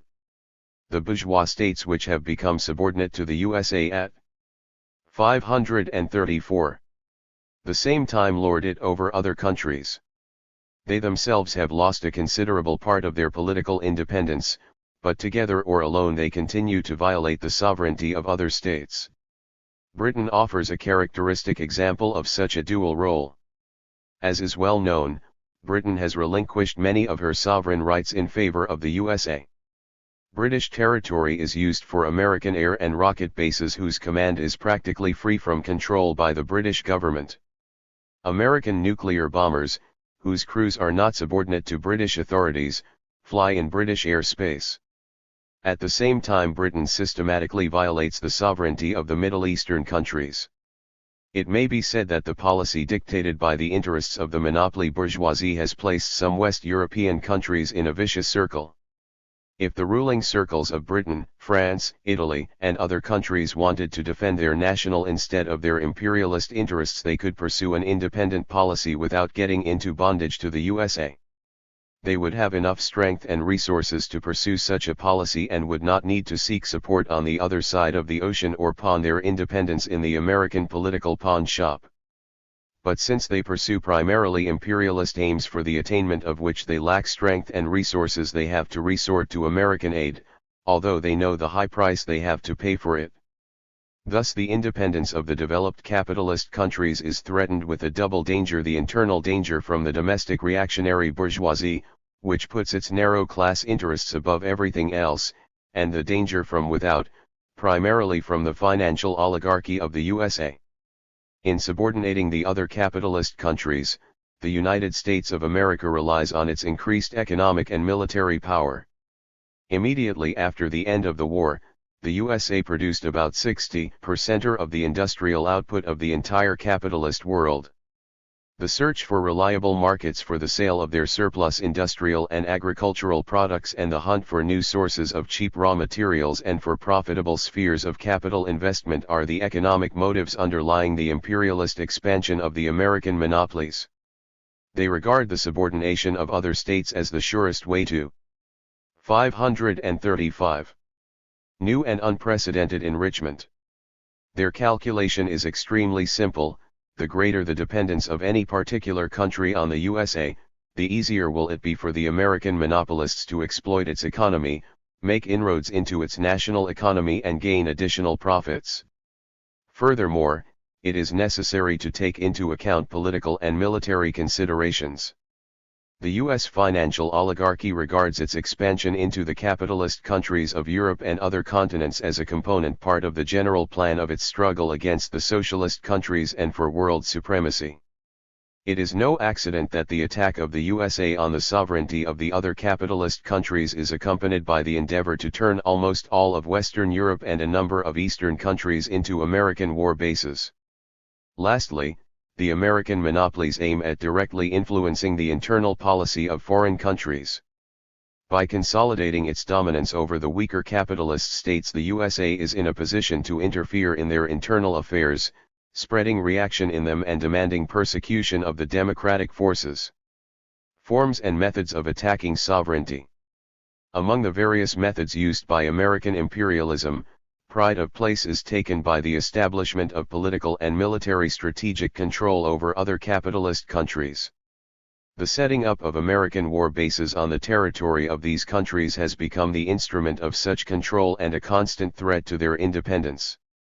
The establishment in peacetime of a system of foreign bases on the territory of large independent capitalist states is a new development in international relations. It is a peculiar form of annexation. It reduces to naught the sovereign rights of the states, particularly in the immediate vicinity of the bases.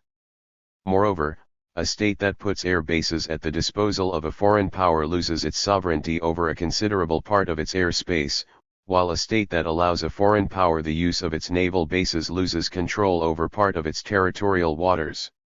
It is characteristic that during the 1958 Middle Eastern crisis the American command made arbitrary use of the bases in West Germany and Italy to transfer American troops to Lebanon. 536. These countries were in fact not even asked for their agreement.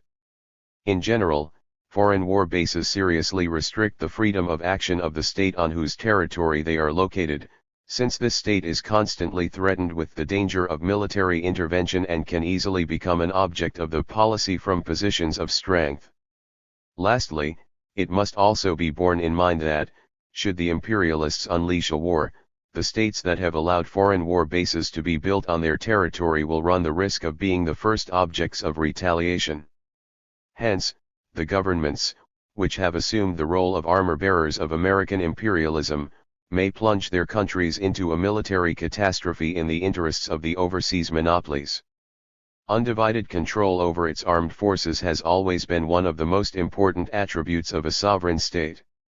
As a result of the existence of the North Atlantic Bloc, NATO, the principal problems of the war policy of the West European countries are decided at meetings of NATO's leading bodies, where the tone is set by the American representatives. Problems of arming, training and stationing troops have actually passed out of the jurisdiction of the national governments into foreign hands. The U.S. monopolies are also intensifying their attacks against the sovereignty of the other capitalist countries in the economic sphere. The forms of these attacks greatly vary and include granting of subsidies, long and short-term credits, loans, etc. American loans and credits are granted on certain conditions of a military, political, or economic nature, which aim at firmly binding the recipient states to the war chariot of American imperialism. Thus, in exchange for granting Britain a $3,700 million loan in 1946, the United States secured a relaxation of the system of imperial preferences, i.e., Britain relinquished a number of advantages she enjoyed in her trade with the countries of the British Empire.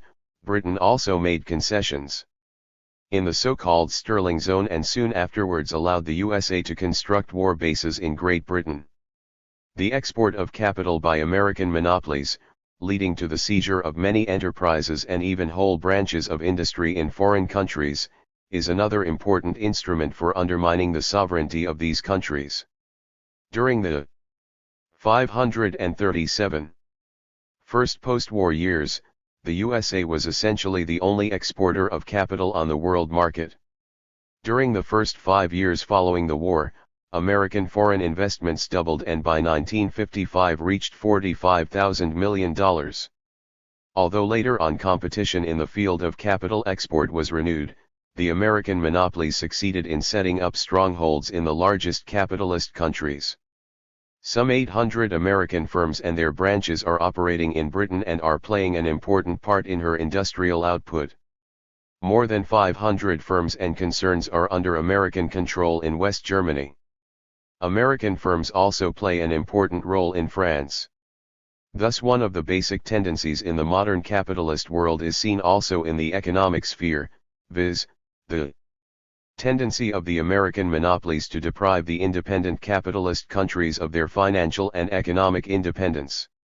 Side by side with this, there is a tendency of the monopolies to unite and form international monopoly unions which also infringe on the sovereignty of individual countries. The tendency to such unification is inherent in the very nature of monopoly capital, which does not have enough scope in one country. The formation of international capitalist unions invariably ends in the dominance of the strongest partner over the others. Hence, the establishment of such unions leads to the loss of sovereignty by the weaker capitalist states or to a restriction of their sovereignty. After the Second World War, tendencies towards a concentration of the power of the monopolies found particularly strong expression in Western Europe. Here, as already mentioned, large unions of monopolists made their appearance. These included the European Coal and Steel Community, the European Union of Common Market Countries and the European Community of Atomic Energy, Euratom. In all these cases it is a question of agreements between monopolies on dividing markets, regulating prices, establishing tariffs, etc. The imperialists advertise in every possible way the supranational nature of these organizations, but in reality their supranational nature is expressed in the fact that their member countries have lost their independence in determining important aspects of their economic policy.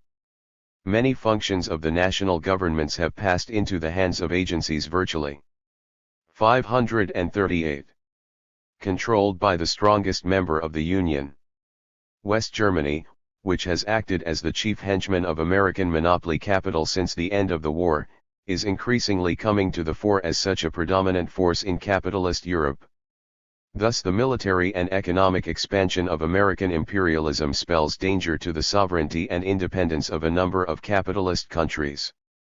A system of satellites dependent in some degree or another on the leading imperialist power, the United States of America, is coming into being. To cosmopolitism and not patriotism is the ideology of the imperialist bourgeoisie.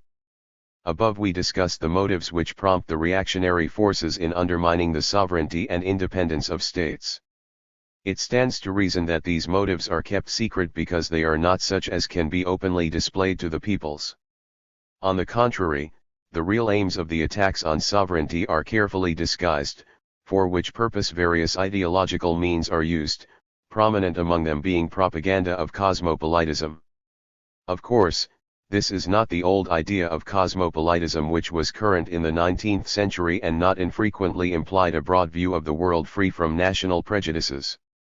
The question here concerns the ideology encouraged by the imperialists which propagates a sham obsolescence of the principle of sovereignty, the legitimacy of limiting state independence, an indifference to national traditions and contempt for national culture. This ideology alleges that at the present time the idea of motherland is devoid of any meaning. For the financial oligarchy of the USA, cosmopolitism has proved the best way of disguising its struggle for world supremacy and for the doing away with the independence of other states. For the West European monopolists it has become a convenient excuse for their betrayal of the national interests, for their bargains with the US finance capital at the expense of their peoples. Modern cosmopolitism manifests itself in different ways.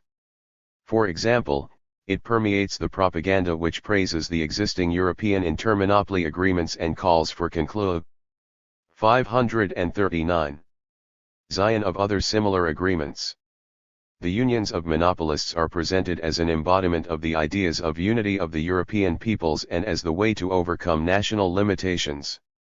Small wonder that such propaganda is openly supported and financed by the big monopolies. There are, however, also more concealed and refined forms of propagating cosmopolitism. These, as a rule, take the guise of humane, democratic, and even socialist ideas. The favorite thesis of the ideologists of cosmopolitism, especially the right-wing socialists among them, is the allegation that in the modern world the principle of sovereignty has become an obstacle to the development of the productive forces. But how can favorable conditions for the development of the productive forces be ensured on a broad interstate basis? Certainly, not by infringing on the sovereign rights and interests of any particular state, but by coordinating these interests in the course of equal and mutually beneficial cooperation. The greatest possible expansion of international trade could play an important part in this. The development of cooperation in science and technology, exchange of specialists and scientific and technical information, carrying out joint production projects, etc., is also of great significance. Of course, all this is not enough to ensure a complete and free development of the productive forces on an international scale. That requires a number of radical measures of an interstate character, coordination of economic plans, cooperation between the industries of different countries, joint training of specialists, etc. But such measures can be carried into effect only under a planned system of economy which is free from anarchy of production and the competitive struggle, under a system based on complete confidence of the different peoples and states in each other.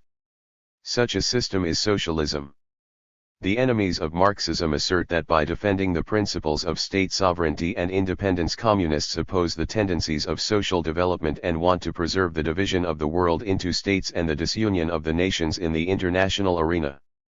But similar fabrications in the past were already dealt with by V. I. Lenin, who wrote, "We demand freedom of self-determination, i.e., independence." 540. I.e., freedom of separation for the oppressed nations, not because we have dreamt of splitting up the country economically, or of the ideal of small states, but, on the contrary, because we want large states and the closer unity and even fusion of nations, but on a truly democratic, truly internationalist basis, which is inconceivable without freedom to separate. 2. 7. According to another frequently adduced argument, the abolition or restriction of sovereignty paves the way to economic prosperity and higher living standards for the peoples. Renunciation of national limitations is alleged to lead to an establishment of closer economic relations between countries, the pooling of their resources and expansion of markets, which should have a favorable effect on the economic conditions of each of them. All this would be the case if the renunciation of sovereignty could really solve at least some of these problems. Actually, however, nothing of the kind happens. Under capitalism, instead of a pooling of the resources of equal countries, the whole thing is confined to a bargain between the monopolies. The common market becomes an arena of open or secret competition in which the strongest prevails. As a result, relations between the countries are transformed into an endless chain of collisions, controversies, open and secret conflicts. It inevitably ends in an infringement on the economic rights of the weaker countries, a worsening of their national economies and intensified exploitation of their economic resources. In addition to arguments of an economic character, the advocates of cosmopolitism are equipped with various other theses of a political nature. They say, for example, that the renunciation of sovereignty is necessary for the defense of democracy, eliminating the danger of war and strengthening peace. They say that the capitalist countries must sacrifice their sovereignty in favor of the USA in order jointly to defend democracy from the menace of communism. In this thesis, everything is false from beginning to end. To begin with, democracy in the Western countries is threatened not by communism but by the offensive of the monopolies, which are spreading reaction in all spheres. Secondly, it is. For further details see Chapter 18. 541. Precisely renunciation of sovereignty in favor of the USA that exposes the West European democracy to the greatest danger. It finds itself under the double pressure, that of its own and that of the overseas monopolies. This is attested by such facts as the introduction in a number of countries of anti-labor legislation after the American model, the borrowing of American methods of loyalty screening, etc. Nor can the danger of war be eliminated by a campaign against sovereignty. In our time, wars do not arise as a result of adherence to state independence, as the ideologists of bourgeois cosmopolitism allege, but owing to socio-economic causes connected with the predatory nature of monopoly capital.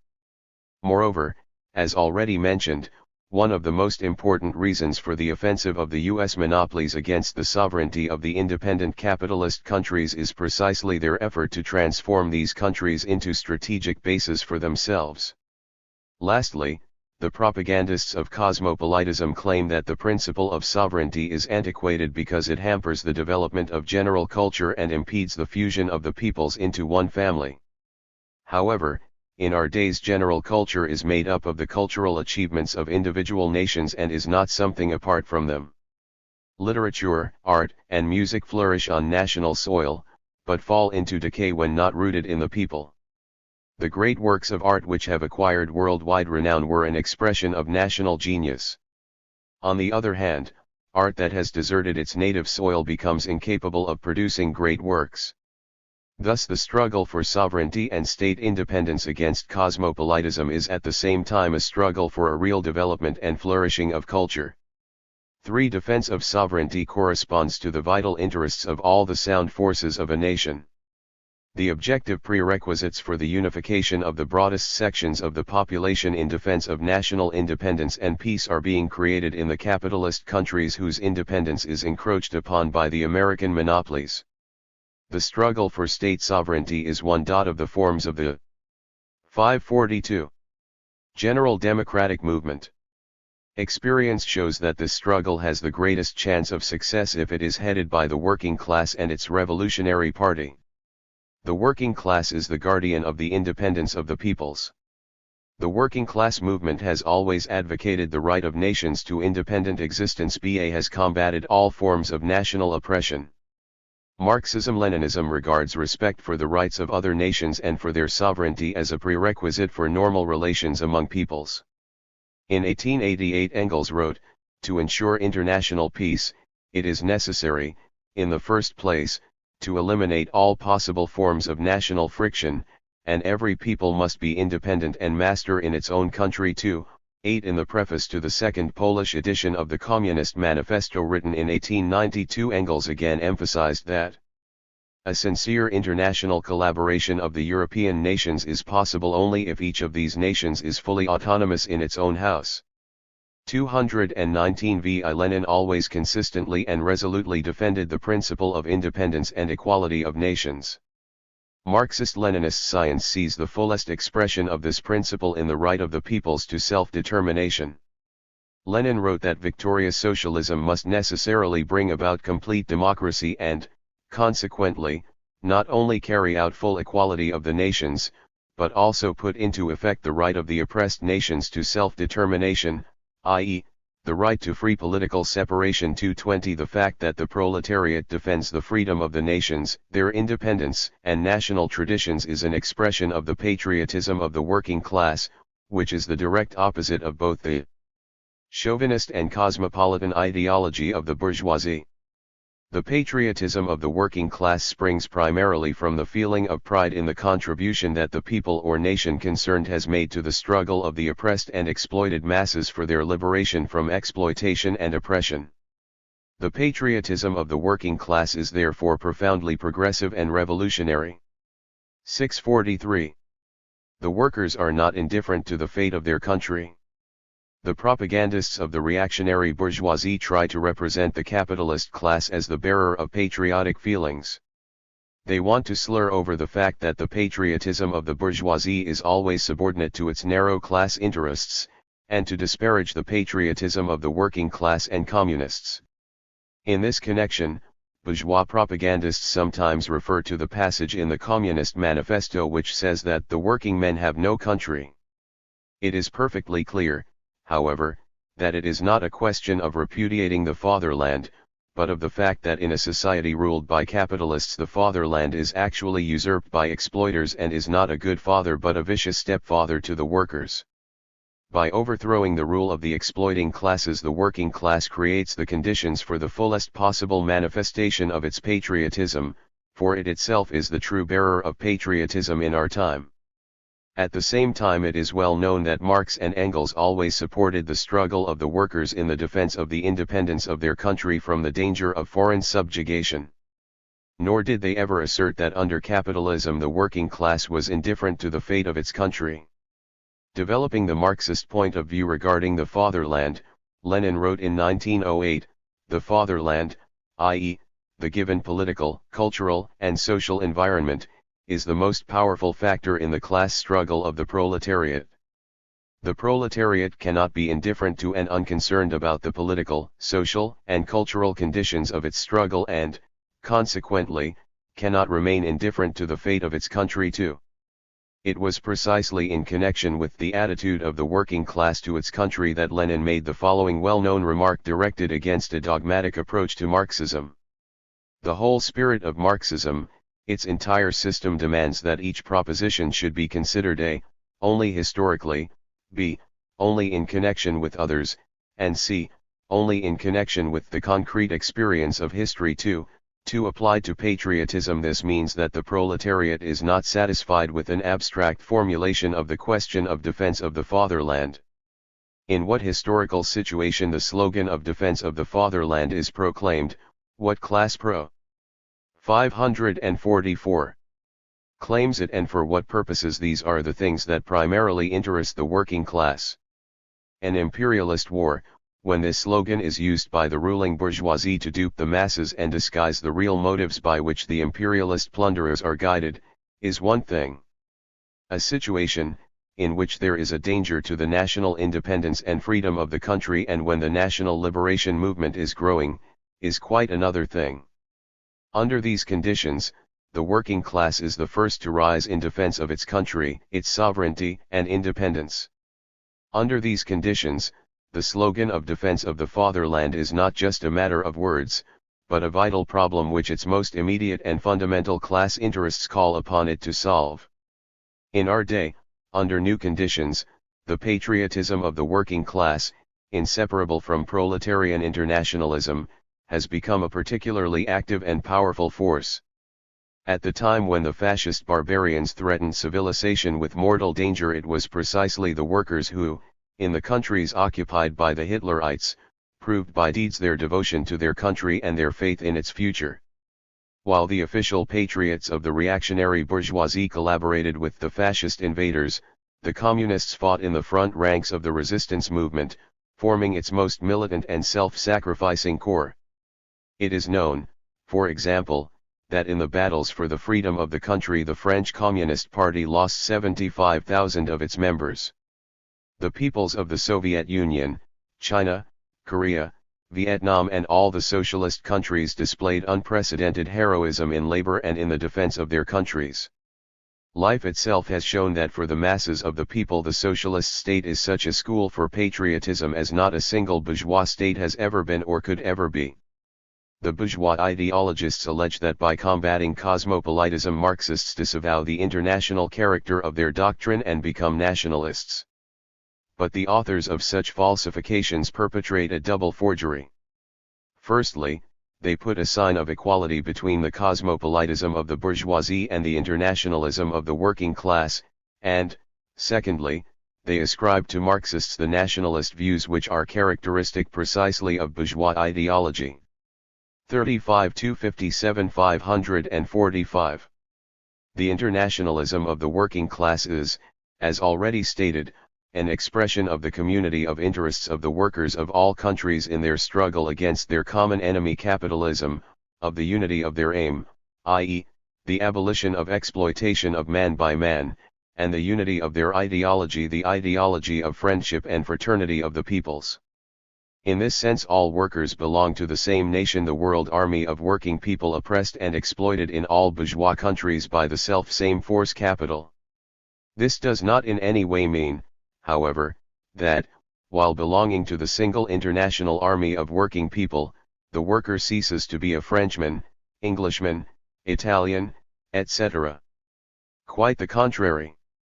True and not sham patriotism springs naturally from proletarian internationalism. In point of fact, does not faithfulness to the ultimate ideal of the working class imbue the workers with a fervent desire to see their own people free, prosperous, and achieving social progress? Seeking liberation from all forms of oppression and exploitation, the working class wants this not only for itself, but also for all the working people, for the whole nation. Only the achievement of the ultimate aims of the working class, i.e., the overthrow of the power of the exploiters, who impede the progress of the nation, and the building of socialism, can bring every nation real freedom, independence, and national greatness. It follows that the most internationalist class, the working class, is at the same time the most patriotic class. Such are some of the general principles determining the attitude of the working class to the problem of sovereignty. By adopting the most consistent position in regard to defending sovereignty, the working class at the same time defends the interests of the whole nation. This is why the working class and its Marxist-Leninist party can rally around it the other classes and sections of the population. The communist parties of the capitalist countries hold high the banner of national independence and freedom. Preservation of state sovereignty and realization of an independent foreign policy are demands that form part of the program of the communist movements in France, Italy, and other countries. The British Communist Party has inscribed in its program the demand for an independent British policy. The Canadian 546. Communist Party calls upon Canadians to regain our national independence from the U.S.A. The Japanese Communist Party demands the ending of national oppression and the restoration of the country's independence violated by the American imperialists. The Norwegian Communist Party has proclaimed as an all-national slogan that Norway must become a free and independent state. The defense of sovereignty by the working class helps to rally all the sound forces of a nation for the struggle against imperialism and reaction, for peace, freedom, and independence. The principle of sovereignty is dear at heart to the broadest sections of the people. In our day, the necessity for preserving the independence of a state in determining its foreign and internal policy is dictated by all national interests. Not only the working class, but also the peasantry is vitally interested in preserving sovereignty. Under modern conditions, the competition of American agricultural capitalists who have large surpluses of foodstuffs greatly complicates the condition of the peasantry in many capitalist countries. The influx of foodstuffs and raw materials at dumping prices from abroad brings ruin to the West European peasants. They are beginning to understand that they can protect their interests only if they take part in the struggle against the invasion of the foreign monopolies, for their economic independence and sovereignty. The struggle for sovereignty and national dignity likewise meets with a ready response among the intelligentsia, which takes very much to heart the decline of national culture caused by American intervention in this sphere. The flooding of the West European countries with the worst samples of American literature, films glorifying crime and depravity, and periodicals propagating the American way of life all lead to deterioration of the popular taste and perniciously affect the morals of the rising generation. Moreover, American cultural intervention directly harms the national intelligentsia, artists, writers, composers, actors, etc. by making it more difficult for them to find application for their talents and abilities. A rather large section of the bourgeoisie, excepting the Rep. 35*547. Representatives of big monopoly capital, which, as Lenin put it, knows no country, is also unable to reconcile itself to the gross American interference in other people's affairs. It is not inclined to resign itself meekly to the dominance of foreign monopolists who take into consideration only their own interests and advantages and bring oppression and national humiliation to others. The feeling of injury to their dignity experienced by many representatives of the bourgeoisie is aggravated by insults of an economic nature that they have to put up with. V.I. Lenin noted as early as 1920 that the imperialists oppress not only the workers of their own countries but the bourgeoisie of the small states as well. 223 As a result of the loss of, or encroachment upon the country's sovereignty, the bourgeoisie, except for a small section of it, has to make room for others in its home market which it was accustomed to consider its own. Its income decreases because part of it, sometimes a very considerable part, goes into the pockets of foreign capitalists. From a full master it becomes a vassal to foreign capital and sometimes suffers humiliation at the hands of foreigners. As a result it begins to appreciate the value of sovereignty and the advantages of independence, and to sympathize with those who are fighting American dominance. Thus in capitalist countries the forces interested in preserving national independence and sovereignty constitute the majority within each nation. This makes it really possible to isolate the extreme reactionary wing of the bourgeoisie, the financial oligarchy which betrays the interests of the country, and to prevent the subjugation of independent countries to American imperialism. Chapter 18. Struggle in Defense of Democracy. In the bourgeois countries. The time is long past when the bourgeoisie of Western Europe and North America was a revolutionary class and champion of democracy. After coming to power and consolidating its class rule, it turned its back on the slogans proclaimed by its ideologists during the period of its struggle against feudal absolutist reaction. As time went on, the pompous words about democracy, freedom, and equality in bourgeois society were increasingly transformed into deceit, into an illusion. Democracy for the rich, freedom for the rich, civil rights for the rich, that is what the principles solemnly proclaimed at the time of the bourgeois revolutions came to mean. When capitalism entered the imperialist stage, the process of degradation of bourgeois democracy and its replacement by open forms of the political despotism of monopoly capital became particularly intensified. But although the bourgeoisie became a reactionary force, it never succeeded in suppressing the striving of the masses for democracy. The working class and all working people who have learned from their own experience what a great significance even a minimum of democratic rights and liberties has for them and for their day-to-day life continue to bring the strongest pressure to bear on the ruling classes. It is precisely because of this pressure that in many bourgeois countries a republican system was established, democratic forms of political life were developed and universal suffrage was introduced. The democratic achievements, of which the bourgeoisie of some countries now boasts, are not at all its own handiwork. They were not granted as a gift to the masses, but were wrested from the bourgeoisie during many years of bitter struggle. 549. Facts attest that in the bourgeois countries democracy asserted itself in spite of the vacillations, treachery, and counter-revolutionary moods of the bourgeoisie. In France, for example, the republican system triumphed only because of the struggle of the working class supported by the other laboring classes and sections. In England it took decades of struggle on the part of the working class and the great upsurge of the Chartist movement to bring about elementary suffrage reforms. Very instructive also is the history of organization of workers' trade unions, whose path to legal existence was drenched in the blood of the working people. The constant struggle between the democratic and anti-democratic tendencies in bourgeois society was noted by V.I. Lenin. He wrote, "Capitalism in general, and imperialism in particular, transform democracy into an illusion, but at the same time capitalism engenders democratic aspirations in the masses, creates democratic institutions and intensifies the antagonism between imperialism, which negates democracy, and the masses, who aspire to it. 224 This antagonism is still fully alive today. Moreover, it has become accentuated, owing to the increased efforts of the imperialist bourgeoisie to deprive the working people of their democratic rights, to restrict and curtail democracy. The struggle in defense of democracy has in our time become a prime task for all the progressive forces in bourgeois countries. The brunt of this struggle falls on the working class. It should be borne in mind that democracy in the form it has assumed in the developed capitalist countries is an aggregate of multiform and heterogeneous phenomena.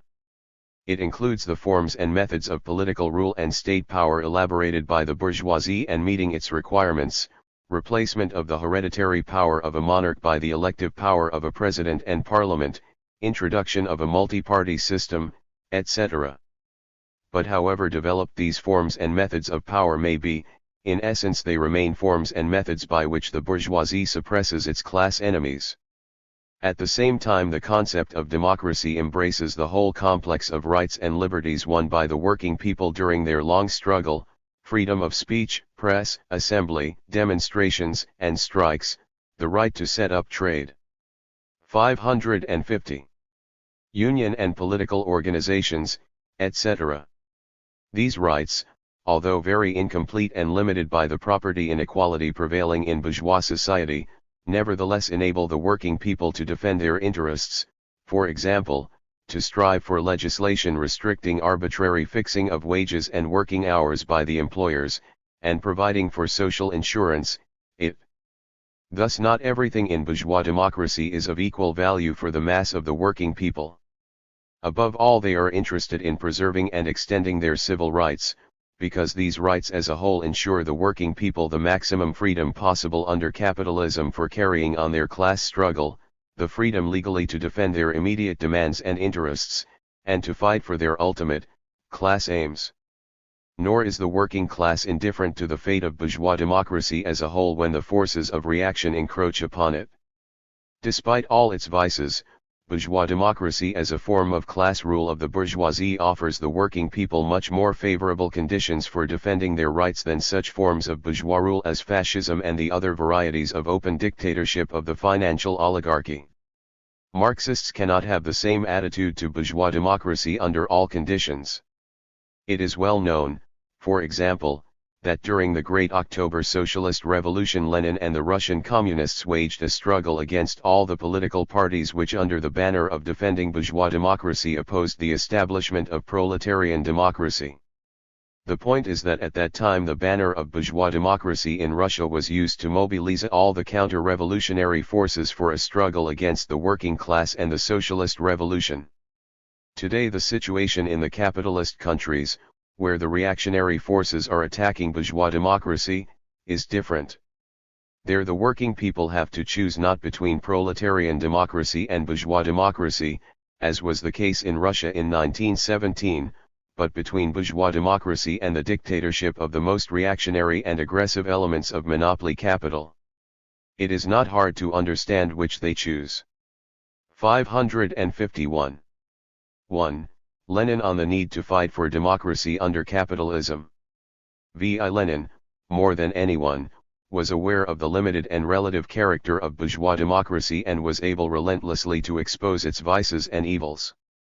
However, Lenin's criticism was directed against bourgeois democracy and not against democracy in general, as the enemies of Marxism-Leninism try to represent it.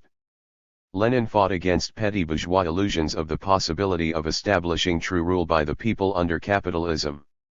He showed that the democratic facade of any bourgeois republic disguised the mechanism of the class rule of capital and that the bourgeoisie strove to place all the institutions of democracy in the service of this rule. But, while criticizing those who were victims of petty bourgeois democratic illusions for the sake of which they were ready to renounce the great fundamental aims of the working class, Lenin clearly saw the benefits the working class could derive even from those frequently scanty liberties which it had won at the cost of great sacrifices and blood and upon which the bourgeoisie was encroaching. He considered that democracy is of enormous importance to the working class in its struggle against the capitalists for its emancipation. 225 Lenin was therefore implacably opposed to the backward views and moods whose bearers alleged that democracy was no concern of the working class and that the struggle for democracy would only hamper it in its struggle for its class interests. Lenin rejected these leftist aberrations and pointed out the fundamental and practical importance of the struggle for democracy during which the working class movement matured and grew, at the same time improving the conditions for its activities. Without winning certain political rights from the bourgeoisie, the working class cannot achieve even its economic demands. Lenin taught that no economic struggle can bring the workers any permanent improvement, or even be conducted on a large scale, unless the workers have the right freely to organize meetings and unions, to have their own newspapers and to send their representatives to the national assemblies. 226. 552. But the importance of democracy to the working class is not only that it determines the conditions for the struggle of the working class. Lenin repeatedly emphasized that the demand for democracy corresponds to the ultimate aims of the working class movement, its historical mission to put an end to class rule in general. By calling on the working class to carry out the economic revolution necessary for building a new, socialist society, Lenin at the same time pointed out that the proletariat which is not being educated in the struggle for democracy is incapable of carrying out an economic revolution. 227. All this makes quite comprehensible the profound conviction with which Lenin stated that it would be a radical mistake to think that the struggle for democracy is capable of diverting the proletariat from the socialist revolution or of hiding, overshadowing it, etc. On the contrary, in the same way as there cannot be a victorious socialism that does not practice full democracy, so the proletariat cannot prepare for its victory over the bourgeoisie without an all-round, consistent, and revolutionary struggle for democracy. 228. Of course, Lenin realized that however vigorously the struggle for democracy in bourgeois society may be waged and whatever successes it may score, it can bring the working class only partial results, limited beforehand by the framework of the capitalist system. Under this system there is not, and cannot be, full and consistent democracy for the broad mass of the working people, because the class rule of the bourgeoisie remains unaffected whatever the organization of the capitalist state. To carry real democracy into effect under capitalism, as the petty bourgeois fantasists hope to do, is absolutely impossible. But, in Lenin's view, the struggle for democracy prepares the working class for a more successful accomplishment of its mission of abolishing all class oppression and creating a truly democratic society, i.e., a socialist society. It follows that by acting in defense of democracy the working class proceeds from the interests of its day-to-day struggle, as well as its tasks and plans for the future. Such is the fundamental principle which determines the attitude of the Marxist-Leninist parties to the struggle for democracy in bourgeois countries. 553. 2. Offensive of the capitalist monopolies against the democratic rights of the working people. In the epoch of imperialism the struggle for democracy becomes particularly important because monopoly capital seeks to establish in every sphere an extremely reactionary order of things corresponding to its aspiration after unlimited rule, ruthless exploitation of the working people and extraction of the highest possible profits by all means and methods. These aspirations proceed primarily from the economic nature of monopoly capital, the consolidation of its rule signifying the replacement of free competition by monopoly and the struggle between the monopolies for power and influence. But monopoly is diametrically opposed to freedom and it triumphs by suppressing freedom in all spheres of economic and political life. Lenin pointed out that the political superstructure of the new economy, of monopoly capitalism, imperialism is monopoly capitalism, is a turn from democracy to political reaction. Democracy is in keeping with free competition, political reaction is in keeping with monopoly. 229. The financial oligarchy is an enemy of democracy. Analyzing the economic and political effects of the establishment of the power of monopolies, Lenin emphasized that in the epoch of imperialism the offensive of reaction against democratic institutions, practices, and traditions takes the form of open violence against all classes and sections, except the big bourgeoisie, and spreads to the broadest spheres of political and social life. This offensive of the monopolies is directed against democracy in general, because monopoly and democracy are in glaring contradiction. In this connection V.I. Lenin wrote, "In foreign and in internal policy alike imperialism seeks to violate democracy and strives for reaction. In this sense it is incontestable that imperialism is the negation of democracy in general, of all democracy. 230 During the general crisis of capitalism, the anti-democratic aspirations of the monopoly bourgeoisie become greater and greater. The aggravation of the class struggle, the further 554 weakening of the positions of capitalism and the fear of socialism, whose forces are continuously increasing, drive the monopolies to extremes both in internal and foreign policy. After the First World War, fascism triumphed in some capitalist countries and an open bloody dictatorship of the most reactionary and adventurous groups of the monopoly bourgeoisie and landlords was established. Fascism, as the experience of Germany and Italy has shown, denotes the complete abolition of democracy. The fascist dictatorship brought with it the destruction of the workers' organizations, ruthless suppression of all opposition, including bourgeois liberal opposition, violation of the elementary democratic rights of the working people and complete subordination of the people to the arbitrary rule of the monopolies and their state machine, annihilation of the best forces of the nation in prisons and concentration camps, racial cruelty and a furious preparation for war and, lastly, aggression, which unleashed a new world slaughter. The Second World War, which was waged by the peoples for the purpose of vanquishing fascism, temporarily disorganized the offensive of the reactionary forces in many capitalist countries. But the victory of the peace-loving peoples over the Hitler coalition has by no means put an end to the danger of savage reaction inherent in imperialism. Soon after the war, the striving of the imperialist bourgeoisie for political reaction at home and aggression abroad made itself felt again in the bourgeois countries and primarily in the USA, the main citadel of capitalism. In the post-war period, monopoly capital launched a new broad offensive against the democratic rights and liberties of the peoples of the capitalist countries. Moreover, the danger threatening the democratic gains of the peoples is intensified by the following two factors. Firstly, the growth of state monopoly capitalism, the ever greater subordination of the bourgeois state to the capitalist monopolies. The direct participation of the monopolies in the government enables them to abolish any democratic norms which interfere with their unlimited rule. Under these conditions, the state machinery becomes a mere administrative instrument of monopoly capital. Secondly, the enhanced role of American imperialism. Having ensnared a number of capitalist countries in a net of eco. 555. Nomic dependence, American imperialism began openly to interfere in their internal affairs. It relies everywhere on the extreme reactionary elements. It encourages all manner of anti-democratic measures, supplying bourgeois governments with money and sometimes with war material to carry these measures into effect. In the international arena, the U.S. reactionary circles constitute the chief anti-democratic force, exerting pressure on the whole capitalist world. To this should be added the increasing reactionary influence of the international monopoly unions and aggressive blocs. The various supranational bodies created in Europe are in effect outside any control by the peoples themselves and make it easier for the monopolists to wage a joint struggle against the people's democratic rights and liberties.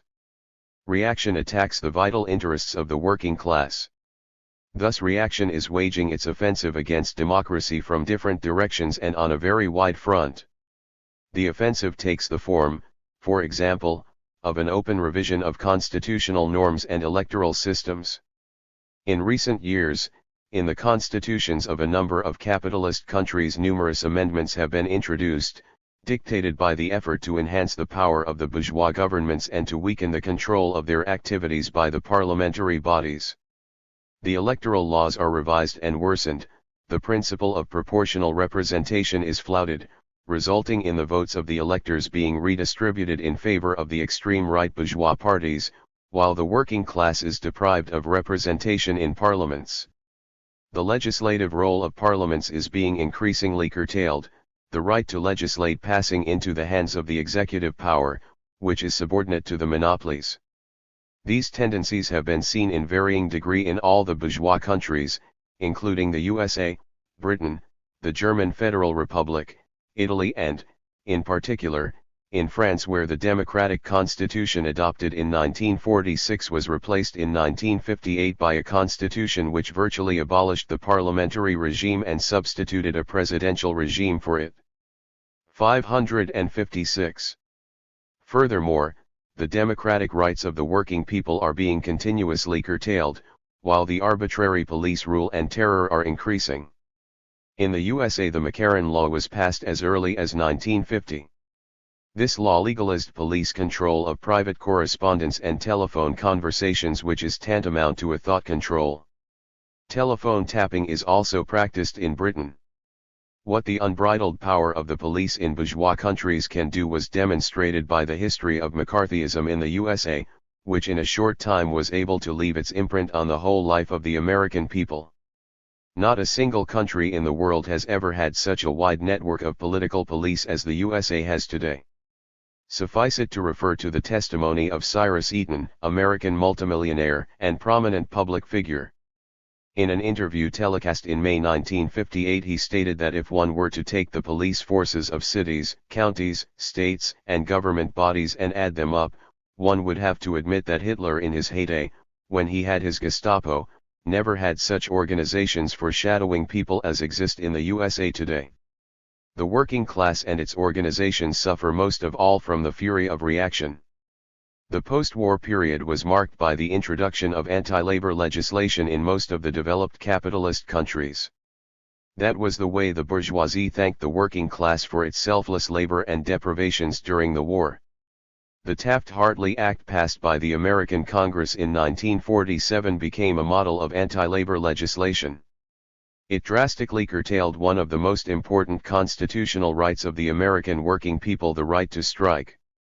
It was essentially an attempt to make the bourgeois state an overseer in the working class movement and the arbiter in disputes between workers and employers. With the state machine in the hands of the monopolies and their henchmen, it is easy to understand what the workers can expect from such arbitration.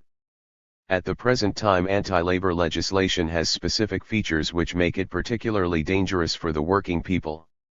It is one of the manifestations of the policy of state monopoly capitalism in regard to relations between the classes. Through the state, monopoly capital is trying to control the 557 working class movement and subordinate it to itself so that there shall no longer be any hindrance to its nay of the working people. Lastly, mention should be made of the essential increase in using methods of terroristic suppression of the working people in the bourgeois countries. The revival of the activities of the Ku Klux Klan, the activity of military fascist organizations like the American Legion, USA, and the Stahlhelm, GFR, and the formation of various production squads and groups for the maintenance of order in the factories of the USA, West Germany, France, and Italy, are all links of a single chain. The offensive of reaction encounters growing resistance from the masses. But the danger is far from having been eliminated and still requires unremitting vigilance from all progressive and democratic forces in the bourgeois countries. Anti-communism favorite tactics of the enemies of democracy. Among the various forms of the offensive of reaction against democracy, a special role is played by the attacks launched under the banner of the fight against communism. Communists become the first victims of reaction because they are the most resolute opponents of capitalist slavery and the most consistent defenders of the democratic liberties and rights of the working people. By striking its most powerful blows at the communist parties, the imperialist bourgeoisie seeks to deprive the working class of its vanguard and to paralyze its struggle. But, as the experience of many decades has shown, the persecution of communists also pursues wider aims. It invariably serves as a signal for the offensive of reaction on all democratic parties and organizations, on all trade unions, on all opposition. The persecution of communists is followed by persecution of the left-wing socialists and then of all socialists, then comes the turn of the bourgeois liberals and then of all who are even in the least degree opposed to the dictatorship of monopoly capital. That was the case in Fascist Italy and Hitler Germany. And 558. It is this pattern that is being followed today by the reactionary circles in a number of West European countries and in the USA.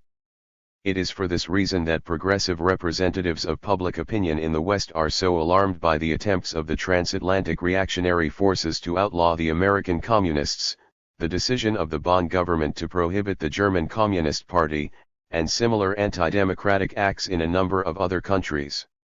The fact that the communist parties are now banned in more than 30 countries of the free world is further evidence of the raging activity of the reactionary forces and the extent of the threat to the democratic gains of the working class. The danger is particularly great wherever reaction succeeds in isolating the communists from the other democratic parties and organizations, and where there is estrangement or a split between the communists and socialists. Today the split facilitates the struggle of reaction against the communists. Tomorrow it will enable reaction to mobilize all its forces to attack those who look on with indifference while violence is used against the communists. To dull the vigilance of the masses, the reactionaries spread cunning and pernicious propaganda that it is only communists who are being attacked. Some short-sighted socialists and liberals labor under the dangerous illusion that if they leave the communists to their fate, do not quarrel with reaction and behave sensibly, they may escape blows and persecution.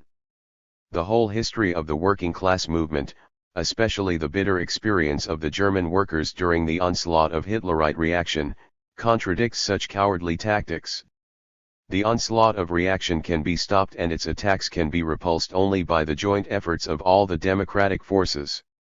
The entire history of the struggle of the working people in the capitalist countries leads to the conclusion that democracy is indivisible.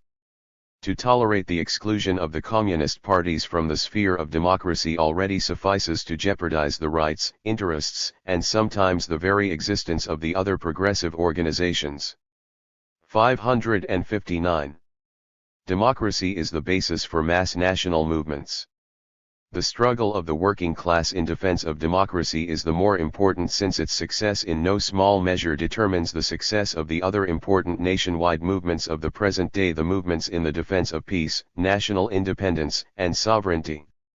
All these movements are closely connected and often interwoven in practice. The struggle for democracy, for example, cannot be separated from the struggle for peace, because preparation for war is inevitably attended with mass violations of democracy and with intensified political reaction and exploitation of the working class.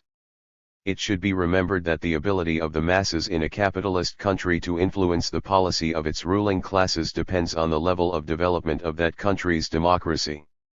To express their will for peace and their protest against preparations for war, the working people must have the right to demonstrations, assembly, meetings, publications, etc. To influence the policy of the government, they must have their representatives in parliament. To defend national independence and sovereignty successfully, requires a definite degree of democracy so that the masses may be able to voice their will and insist on their demands. At the present time, therefore, the defense of democracy is the duty and responsibility of all progressive people and organizations, of all friends of peace and all patriots who value the independence of their country. By defending democracy against the attacks of reaction and by fighting for the rights and liberties of the mass of the working people, the working class lays the basis for the triumph of the cause of peace and national independence. 3. Unity of the democratic forces is an indispensable condition for victory over reaction and fascism. Despite all the wishes and calculations of reaction, its attempts to curtail or abolish democracy have called into existence powerful forces of resistance. It is precisely because the encroachments on democracy affect the interests of the most 560 diverse classes and sections of the population that it is possible to establish a wide front of struggle for democracy in the capitalist countries. Extension of the social basis of the democratic movement. The petty bourgeoisie is a most important reserve for the growth of the democratic movement. Noting the duality of the position of the petty bourgeoisie, V.I. Lenin wrote, Marxism teaches us that as long as capitalism exists, the petty bourgeois masses will inevitably suffer from the existence of anti-democratic privileges, suffer from economic oppression. 224 Monopoly capital strangles and ruins the petty bourgeoisie in town and country, engendering in it feelings of resentment and protest. Owing to the dual nature of the petty bourgeois, his indignation can be used by the reactionaries in their own interests. They seek to arouse in the petty bourgeois the base instincts of a petty proprietor and to sow illusions and hopes of the restoration of his prosperity as an owner. Fascism has shown that under certain conditions the monopoly clique can win over the petty bourgeoisie and use it for the purpose of doing away with democracy. That happened in Italy and Germany. But fascism also served as a hard lesson for the petty bourgeoisie it had deceived. The objective conditions today make it easier for the working class and the communist parties to draw the petty bourgeoisie into the democratic movement. The attitude to democracy and its future fate has also substantially altered among the capitalists themselves. To the monopoly circles and their associates, democracy is a survival of the past and a downright burden. They seek to put an end to democracy, which even in its bourgeois forms interferes with their aspirations to unlimited domination in society. But another part of the bourgeoisie is not at all interested in establishing the omnipotence of the monopolies, which does not promise to be of advantage to it. Monopoly capital develops not only by ruthless exploitation of the working class, the peasantry, and the urban petty bourgeoisie, but also by swallowing up or liquidating an enormous number of small and medium-sized capitalist enterprises. Speaking of the condition in which the owners of such enter. 36-57 561. Prizes find themselves in the era of monopoly capital. Lenin points out, here we no longer have competition between small and large, between technically backward and technically developed enterprises. We see here the monopolists throttling those who do not submit to them, to their yoke, to their dictation. 282 The attack of the monopolies on the middle strata of the bourgeoisie is attended with intensified political oppression. Capitalist reality offers many examples of violation of the rights and interests of the middle bourgeoisie, and persecution of the organizations, parties, and publications which defend them. It must be added to this that part of the bourgeoisie objects to a too sharp curtailment of democratic rights and liberties because it is afraid lest it aggravate the class struggle, which is fraught with great social disturbances. The ruling class is also forced to take into account the experience of the fascist dictatorships in Germany and underscore Italy, which has shown that the unlimited dominance of the extreme reactionary groups of the monopoly bourgeoisie threatens a deep split in the imperialist camp and evokes an irresistible upsurge of the anti-fascist movement throughout the world. This is precisely why the more sober representatives of the bourgeoisie call for moderation, maintaining that, from the standpoint of the class interests of the bourgeoisie as a whole, parliamentary democratic methods of government are more reliable than openly fascist methods. The stratification in the bourgeois camp increases the possibility of rallying wide sections of the people for the defense of democracy. The struggle of the working class for unification of all democratic forces. As in the other general democratic movements, the working class is destined to play the leading, vanguard role in the struggle for democracy. This follows from the fact that of all the classes of bourgeois society the proletariat by its very nature is a class which strives for the fullest and most consistent democracy and is at the same time the most courageous and organized class capable of heading the resistance to reactionary intrigues. By showing all the other classes and strata. 562. An example of consistency and high principle in the struggle for democracy, the working class ensures its hegemony in this struggle, in which it is ready to go farther than the others. Lenin wrote, the hegemony of the working class is its, and its representatives, political influence on the other elements of the population in the sense of purging their democratism, when there is a democratism, of undemocratic admixtures. 233 The communist parties of the capitalist countries work untiringly to rally the broadest sections of the people for the defense of democracy. Noting the fierce offensive of the bourgeoisie against the democratic gains of the Italian people, Palmiro Togliatti, General Secretary of the Italian Communist Party, pointed out in his report to the 8th Congress of the Italian Communist Party in December 1956, We know how stubbornly the classes and parties now in power resist progress, and we do not exclude the possibility of attempts by them to carry out reactionary coups. But, while taking this possibility into account, we conclude that it is necessary to hold still more firmly in our hands the banner of democratic progress and the defense of freedom, not only in our interests, but also in the interests of all sections of the people, of the whole Italian society. The French Communist Party is waging an intense struggle in defense of democracy in conditions where the reactionary forces have become very active. It resolutely exposes the hypocrisy and lies of the bourgeois propaganda which alleges that all France's troubles are due to excessive democracy. The plenary session of the Central Committee of the French Communist Party held in June 1958 after the formation of de Gaulle's cabinet stated, "The adversities suffered by France are not caused by democracy or the parliamentary system, but, on the contrary, by the constant violations of the will of the electors and of the principles of the parliamentary system by means of anti-communism. The way to overcome the disorder and helplessness of the government is not to throw democracy overboard, but, on the contrary, to ensure its normal functioning." The plenary session appealed for the formation of a wide anti-fascist front of struggle against reaction. The guarantee of victory in this struggle, states the decision of the plenary. 36*563. Session, is the unity of the working class based on the unity of the communists and socialists, and on rallying all democratic and national forces around the working class. Unification of the democratic forces is an urgent task in all the capitalist countries, the USA, Britain, France, Belgium, the German Federal Republic, Italy, etc. In all these countries the communists are in the front ranks of the fighters for democracy. The representatives of the communist parties of Italy, France, and the other capitalist countries, who spoke at the 21st Congress of the Communist Party of the Soviet Union, devoted considerable attention to the problems of the struggle for democracy and the unification of all the democratic forces. They pointed out that a new broad offensive of the reactionary forces was maturing in Western Europe. Numerous facts attest that the ruling bourgeoisie increasingly renounces bourgeois democratic methods of government and goes over to methods of a semi-fascist or even openly fascist type. N.S. Khrushchev stated in his report to the 21st Congress, "Millions of people usually associate fascism with Hitler and Mussolini. But we must not dismiss the possibility of fascism reviving in forms other than those which have already discredited themselves in the eyes of people.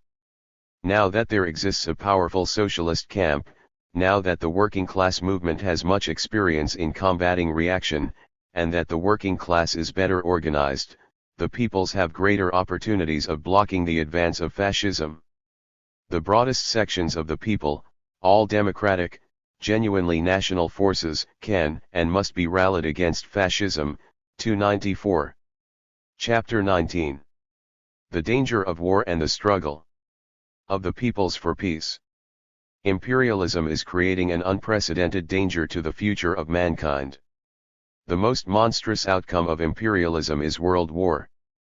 Since capitalism entered its last stage, humanity has twice been plunged into the abyss of world wars, which lasted a total of 10 years. Taking into consideration the local wars unleashed by the imperialists in the course of the first 50 years of the 20th century, it turns out that bloodshed was taking place during more than half of this period. The Second World War greatly surpassed the first in scope and ferocity. Whereas 36 states with a population of 1,050 million, 62% of the world's population, took part in the First World War, the Second World War drew into its orbit 61 states with 1,700 million people, 80% of the world's population. During the First World War, military operations were conducted on a territory of 4 million square kilometers, while those of the Second World War covered a territory of 22 million square kilometers. The First World War required the arming of 70 million people, the second one 10 million people. The human casualties increased correspondingly, 10 million were killed and 20 million wounded during the First World War. The Second World War took a toll of 32 million human lives and maimed 35 million people. The following figures offer some idea of the material losses suffered during the Second World War. In Europe, 23.6 million dwelling houses, 14.5 million public buildings and industrial enterprises, and more than 200,000 kilometers of railway lines were destroyed. In the Soviet Union alone, the German fascist invaders destroyed and burned 1,710 towns and more than 70,000 villages, leaving 25 million people shelterless.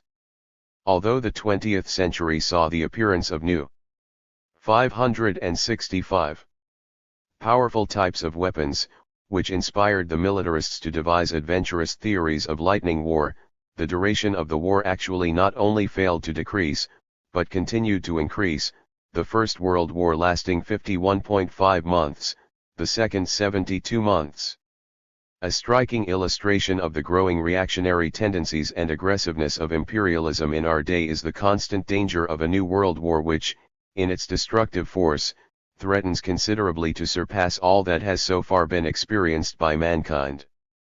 As a matter of fact, during the wars of 1914-18 and 1939-45 there were extensive zones and whole continents. For example, the two Americas and the greater part of Africa, which the fire of war failed to reach. Today even the remotest corners of the earth are within reach of modern aviation and rocket weapons. Not only the armies at the front, but also the civilian population in the distant rear will find themselves in jeopardy. The strategists and theoreticians of imperialism are already openly preparing public opinion for it. Liddell Hart, prominent British military writer, frankly asserts that war is no longer a matter of fighting. The change in warfare is from a fight to a process of destruction. The fact that the imperialists are contemplating and planning a nuclear war makes a Third World War especially dangerous. The radius of action of atomic and hydrogen weapons is so vast and the danger of poisoning the atmosphere with radioactive substances is so great that the explosions of 1 or 2 hydrogen bombs may spell catastrophe for a medium-sized state, to say nothing of the small countries. It should also be remembered that already today the tests of nuclear weapons, the banning of which the imperialists so stubbornly resist, expose humanity to great danger. If continued, these tests may cause irreparable damage to the health of the future generations. The arms race launched by the imperialist powers has thus created an extremely dangerous situation. The history of capitalism contains not a few dismal and bloody pages. But the preparations of the imperialists for a Third World War are preparations for a crime against humanity that surpasses and eclipses anything ever known to history. 566. Strategy dangerous to the cause of peace. The aggressive-minded circles of U.S. monopoly capital constitute the greatest menace to peace. Some representatives of the American monopolies laid claim to world supremacy as far back as the eve of the Second World War. The Wall Street financial oligarchy tried to utilize the victory of the anti-Hitler coalition to establish the world rule of the dollar. In elaborating the program of post-war expansion, the U.S. monopolies pursued far-reaching aims. They wanted to consolidate their commanding position in the capitalist camp, suppress the national liberation movement, prevent the final collapse of the colonial system by wresting the control of it from the old colonial plunderers, and stop the decline of capitalism by trying to resolve the capitalist contradictions at the expense of the socialist camp, i.e., by organizing a war against it. The so-called Cold War against the Soviet Union and the people's democracies was the key to carrying out this program, since the existence of the Soviet Union and the community of the socialist states makes any plan for world domination a risky undertaking that is doomed to failure. The organizers and planners of the Cold War knew that it would take no little effort and time to arouse in the West suspicion of and hostility for the Soviet Union, the recent valiant ally in the struggle against Hitler fascism, in place of the respect and confidence it enjoyed. The first aim of the Cold War was therefore to poison the international atmosphere to such an extent that it would become possible to organize a broad anti-Soviet, anti-socialist bloc. The very combination of these words Cold War shows it to be an intermediate, unstable state between war and peace, a state of political hostility, but one step removed from an armed conflict. Artificially created and maintained international tension, rejection of international cooperation on a basis of equality, and proclamation of methods of dictation to and pressure on the socialist countries, the policy from positions of strength, constitute the core of the Cold War. The Cold War involves a maximum restriction of normal trade relations between East and West, the employment in peacetime of Re. 567. Strictive trade lists, embargoes, and economic blockade, the cessation or reduction to a minimum of cultural exchange and scientific contacts, and the development of extensive subversive activity and sabotage against the socialist states with which outwardly normal diplomatic relations are maintained. In addition to anti-Soviet and anti-socialist aims, this policy of the aggressive circles of the USA has also broader objectives. Under cover of the Cold War, the United States plans to make the other capitalist countries completely subordinate to itself and to reduce them to a position of obedient executors of its will. For if the Cold War were to be discontinued and the world no longer agitated with the imaginary threat of communist menace, these countries would inevitably tend to pursue an independent national policy. In this connection, the U.S. aggressive circles are making use of the experience of Hitler who, as is well known, was helped by the noisy anti-Soviet and anti-communist campaign in wresting concessions from the other capitalist countries that later became his victims. A ramified system of military blocs and strategic war bases on foreign territory has been created during the Cold War period under the false pretext of fighting the communist menace. In the center of this system is the North Atlantic Treaty Organization, NATO, with a membership of 15 countries, USA, Britain, France, West Germany, Canada, Italy, Belgium, Holland, Norway, Denmark, Turkey, Portugal, Greece, Luxembourg, and Iceland. In the Middle East it is adjoined by the pact originally known as the Baghdad Pact and now called CENTO, Britain, Turkey, Pakistan, Iran, and actually the USA as a member of three of the most important commissions of this pact: the Economic, Military and Anti-Subversive Activity Commissions. The bloc of 8 states organized in Southeast Asia, CETO, includes the USA, Britain, France, Australia, New Zealand, Pakistan, the Philippines, and Thailand. In the Pacific area there is in addition an auxiliary imperialist bloc, ANZUS, including Australia, New Zealand, and the USA. The creation of this system of war blocs has led to an unprecedented arms race. According to official NATO data, the military expenses of the member countries of this bloc alone, 568, increased threefold from 1950 to 1957. All in all, the NATO countries spent more than $500,000 million on war preparations in 10 years.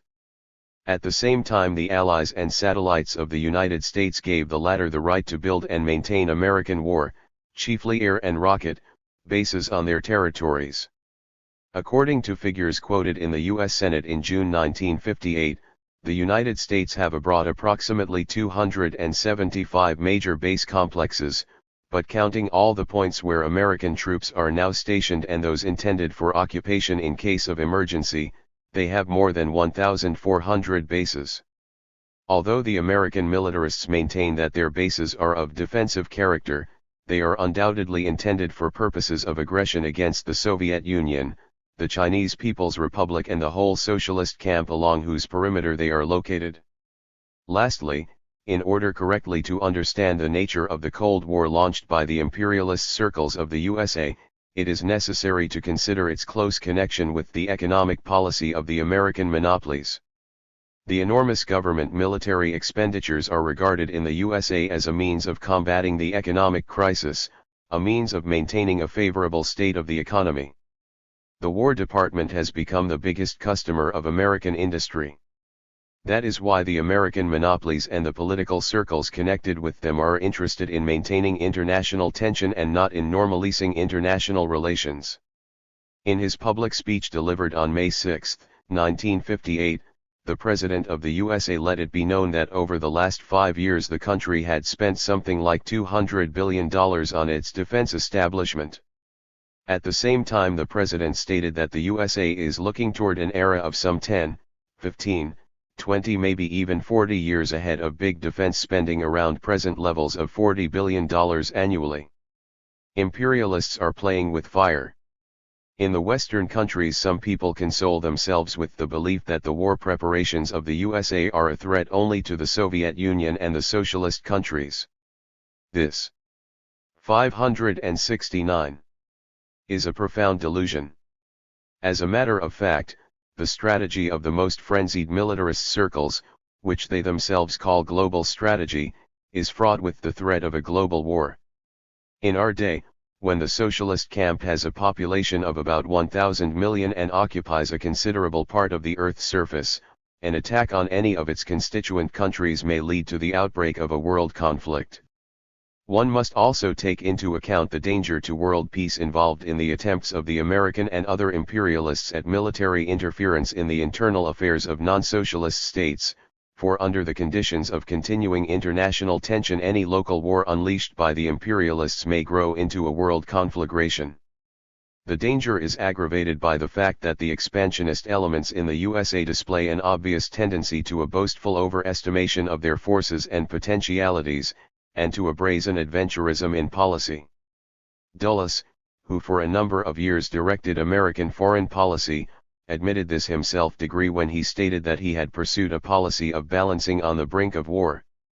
The military doctrine of the American generals based on conceptions of a sudden mass blow is also infused with adventurism.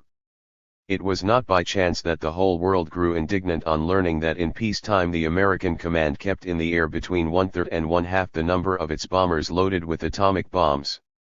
Nor can anything but adventurism and provocation explain the sending of aircraft with atomic bombs to the borders of the Soviet Union, the threats of the Pentagon to use bombers with atomic bombs in the Mideast and the Far East, and the stubborn reluctance to stop altogether the testing of atomic weapons, despite its obvious harm to the health of millions of people. By all these actions the most aggressive circles in the USA have undertaken, as it were, to confirm Lenin's words that the imperialist bourgeoisie is prepared to go to any length of savagery, brutality, and crime in order to preserve perishing capitalist slavery. 235 Of course, the threats of the American militarists contain a good deal of blackmail and bluff. However, the policy of provocations and threats combined with the furious arms races. 570. Fraught with a serious danger of war. The vital interests of all peoples, including the American people, demand that this playing with fire should be stopped. 2. The working class and war. Of all the social classes, the workers and peasants have always suffered most from wars and their aftermath. All mass armies, as a rule, consist of workers and peasants' sons in uniform. But whereas the peasantry, in virtue of its backwardness and lack of organization, long maintained a passive attitude to war, the working class of the advanced capitalist countries long ago added to history many vivid pages of courageous resistance to war. It is well known, for example, that during the American Civil War of 1861–65 it was the action of the working masses headed by the proletariat that kept Britain and other West European countries from going to war on the side of the Southern slave owners. It was not the wisdom of the ruling classes, but the heroic resistance to their criminal folly by the working classes of England, Karl Marx wrote about it with pride, that saved the West of Europe from plunging headlong into an infamous crusade for the perpetuation and propagation of slavery on the other side of the Atlantic. 26. The working class movement has always sharply condemned war, which involves great suffering and privations for the working masses. Peace-loving humanity will never forget such selfless fighters against militarism and the war danger as Jean Jaurès, Karl Liebknecht, Eugene Debs, and other outstanding leaders of the working class movement. In the early years of the present century, Lenin wrote that the class-conscious part of the working class unreservedly condemned war as a bestial method of resolving conflicts in human society. 237 Later, during the First World War, Lenin pointed out again that socialists have always condemned war between nations as barbarous and brutal. 238 The fact that the class-conscious workers, unlike many other participants in anti-war movements, are aware of the socio-economic roots of modern war, lends special power to the actions of the proletariat in the defense of peace. 57. Karl Marx wrote as early as the 1860s that the very crimes perpetrated by the reactionary classes have taught the working classes the duty to master themselves the mysteries of international politics, to watch the diplomatic acts of their respective governments, to counteract them, if necessary, by all the means in their power. 239 Since those lines were written, the working class has gone through a vast school of life which has amply prepared it to perform its high duty in defense of peace. A special responsibility falls on the working class and its revolutionary parties now that the war danger created by imperialism has greatly increased. Owing to its numbers and organization, the working class occupies the key positions in the struggle against a new world slaughter. Modern war is mainly a war of machines, of armaments, but these are made by the hands of the workers. Workers also form the core of the mass armies. Basing himself on the experience of the First World War, Lenin said, "The workers of the advanced countries determine the course of war to such an extent that war cannot be waged against their will." 240 During the last decades, the armies have become even more dependent on industry, on the rear. It follows that the working class is in a position to force the ruling classes to reckon with its will. But for this to happen, its will must be clearly expressed in the form of mass anti-war actions, constant pressure on the bourgeois, labor and social democratic parties, parliaments, and the press, and exposure of the underhand plotting and intrigues of the imperialist governments, their war plans and secret agreements. It should not be forgotten that the working class also has so potent a weapon of struggle against war and preparation for war as strikes, refusal to fill war orders and transport war cargoes intended for aggressive purposes. If a real danger arises of a nuclear war breaking out, the working class, by vigorous political action supported by the mass of the working people, can succeed even in removing the government intent on waging war and replacing it with a peaceable government.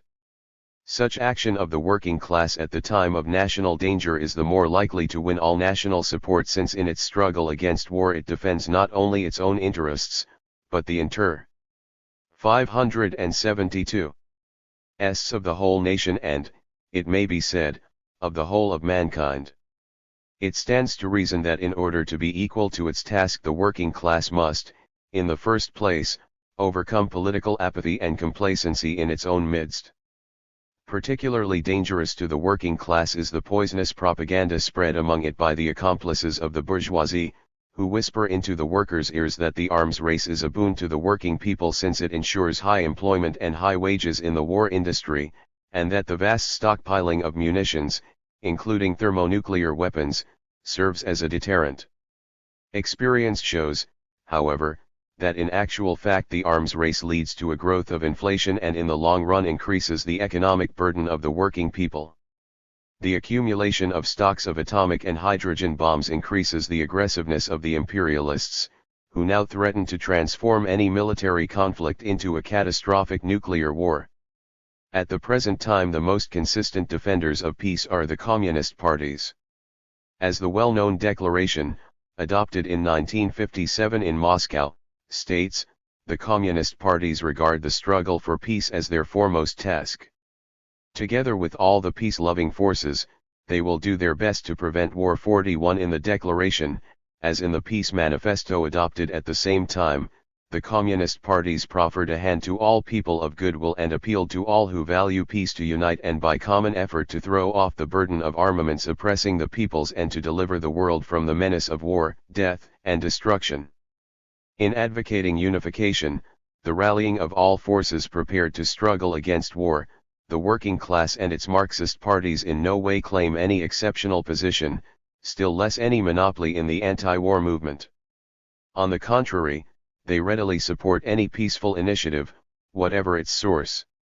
They are ready to act together with all organizations pursuing anti-war and anti-imperialist aims, regardless of the motives, pacifist, religious, moral or others, which prompt these people and organizations.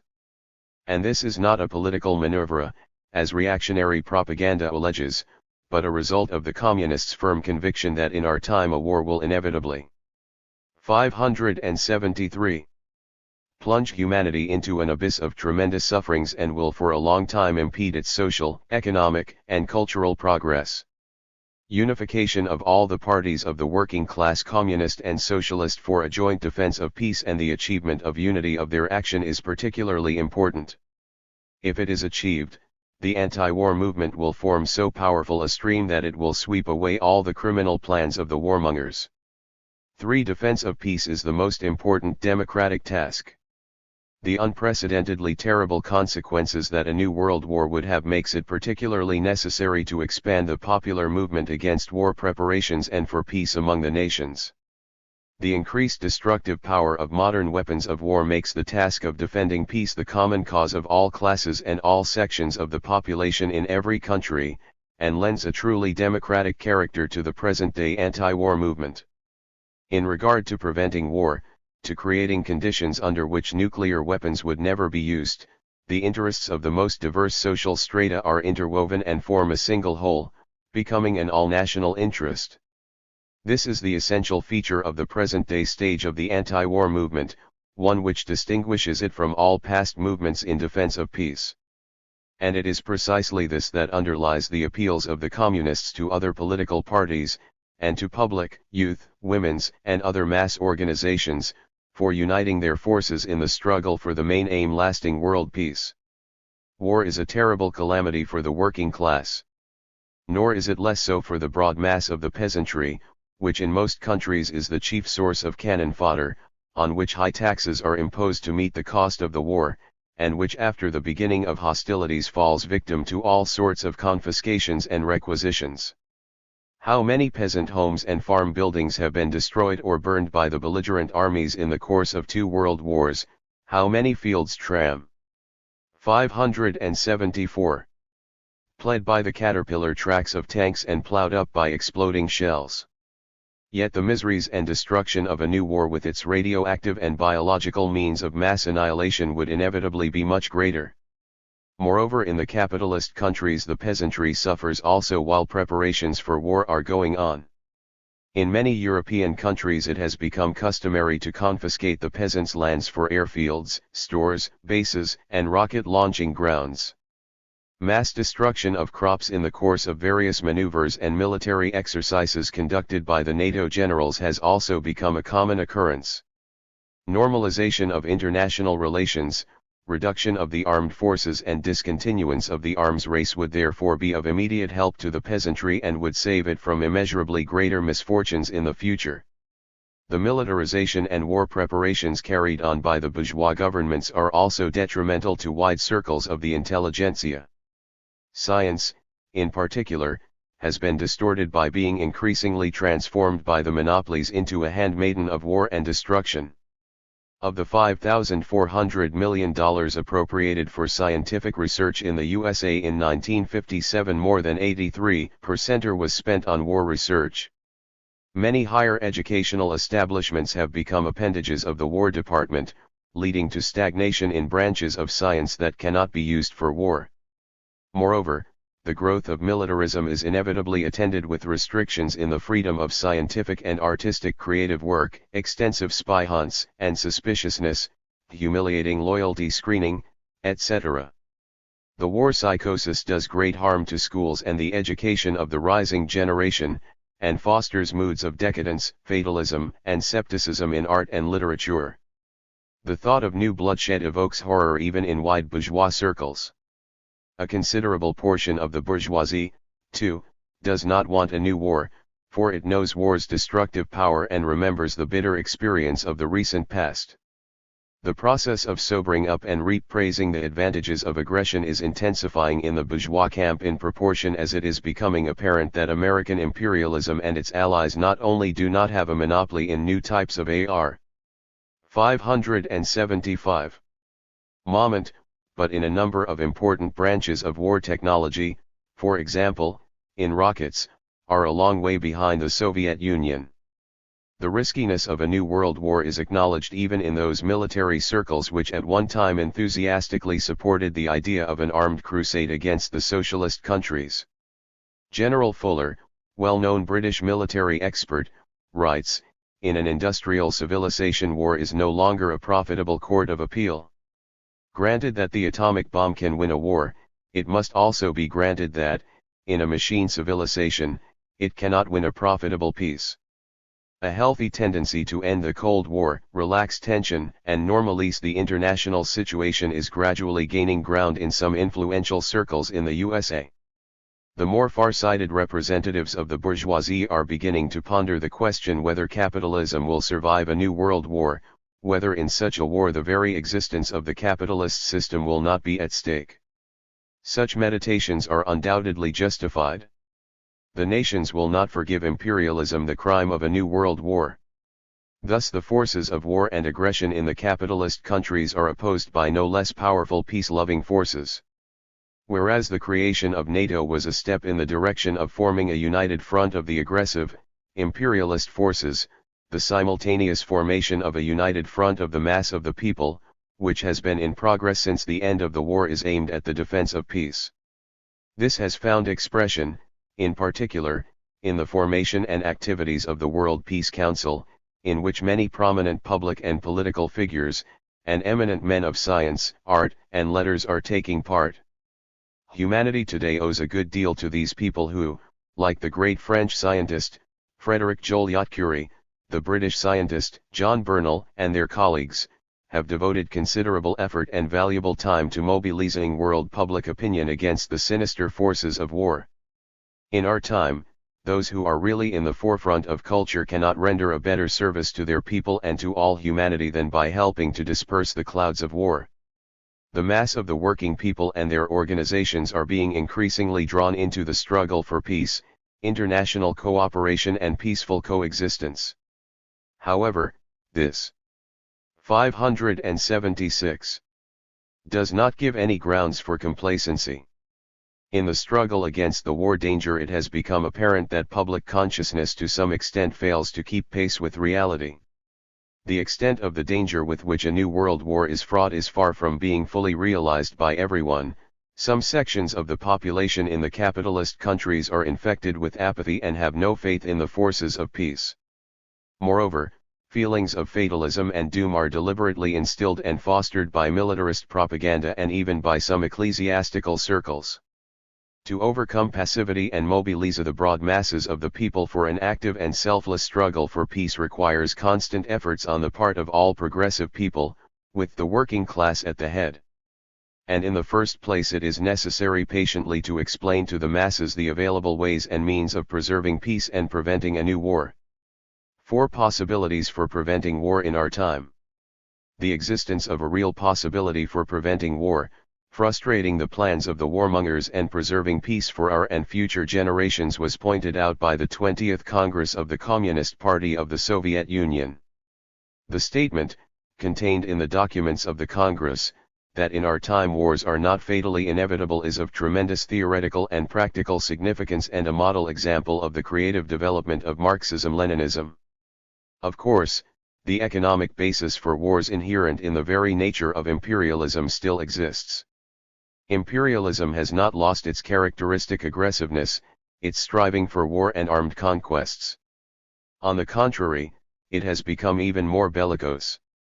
But of late such changes have occurred in the world balance of forces that the question of the possibility of a successful struggle for peace can be posed in a new way. Marxists are not fatalists. On the contrary, they recognize that the conscious will and organization of the broad masses of the people have the same great importance in deciding the fate of peace as they have in the course of human history in general. Under the present-day conditions, the struggle of the peace-loving forces and their resistance to the plans for a new 37-25-71-577 war may play a decisive role by forcing the aggressors to stop. That was not always the case.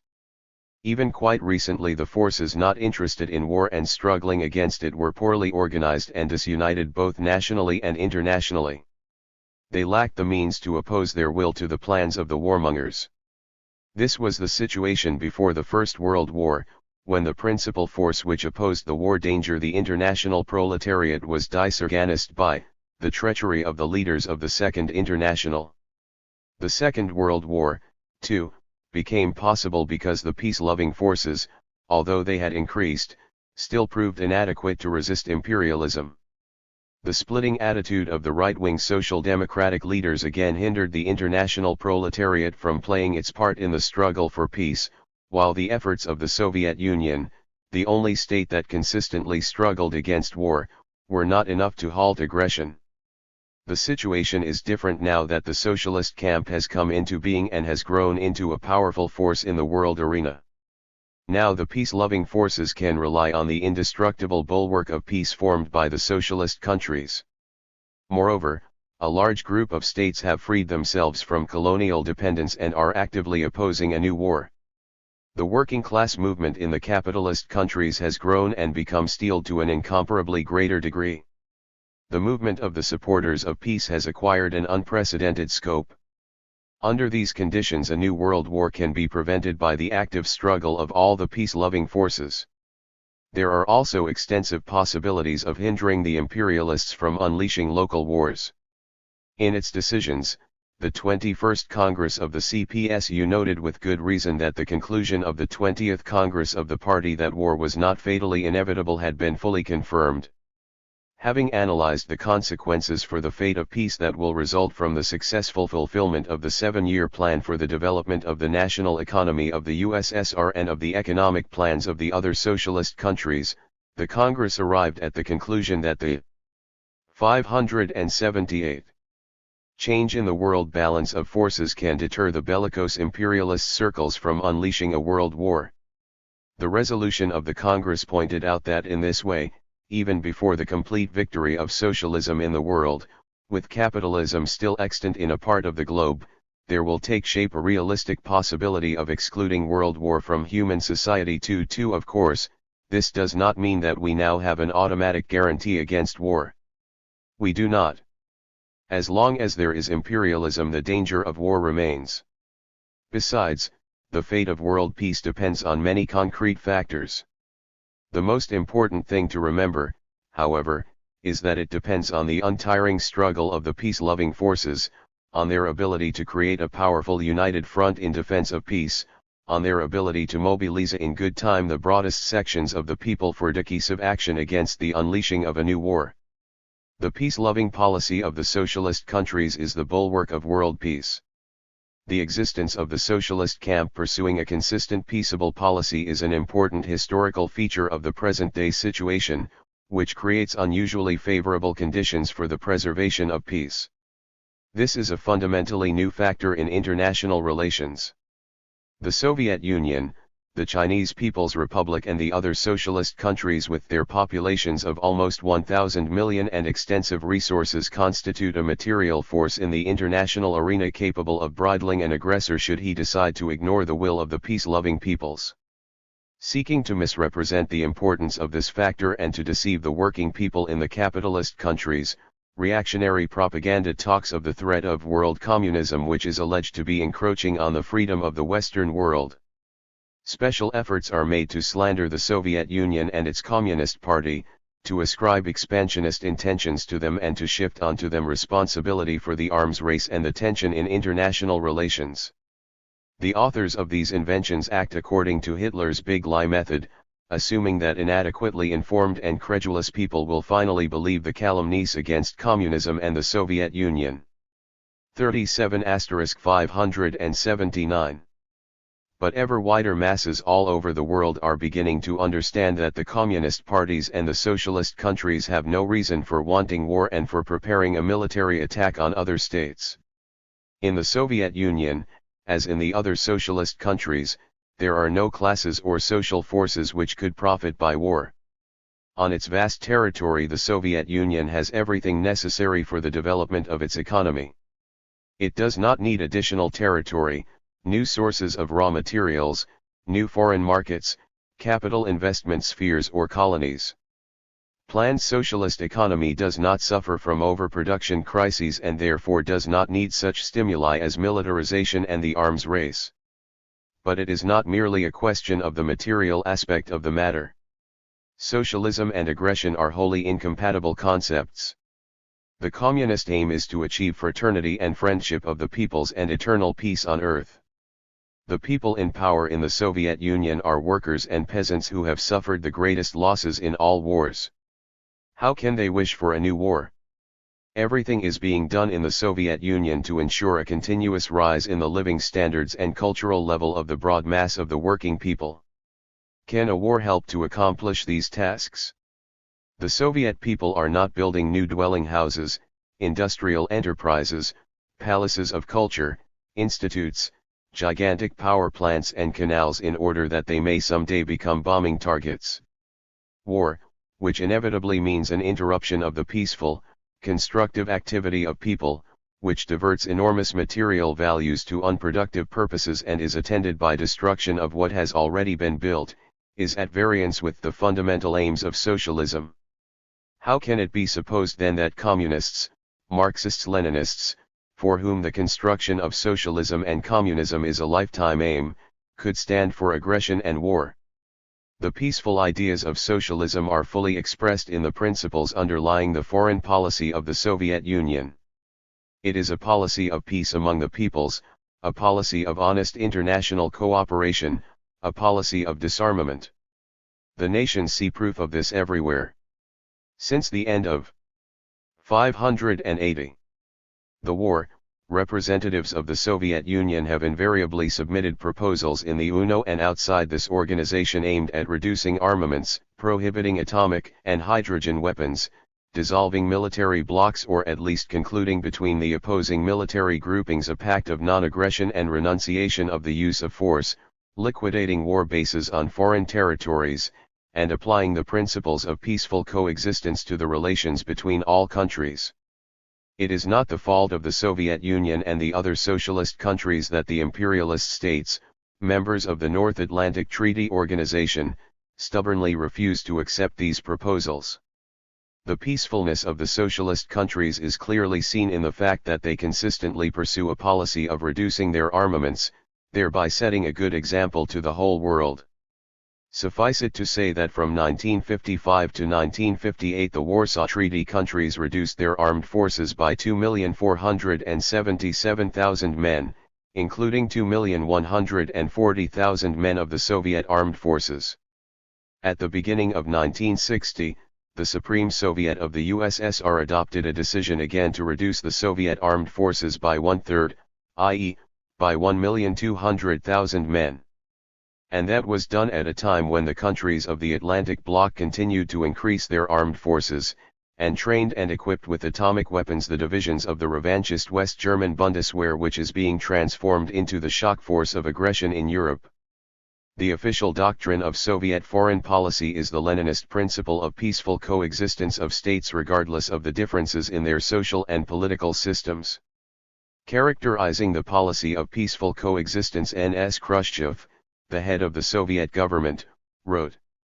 In its simplest expression, it signifies the repudiation of war as a means of solving controversial issues. However, this does not cover the entire concept of peaceful coexistence. Apart from the commitment to non-aggression, it also presupposes an obligation on the part of all states to desist from violating each other's territorial integrity and sovereignty in any form and under any pretext whatsoever.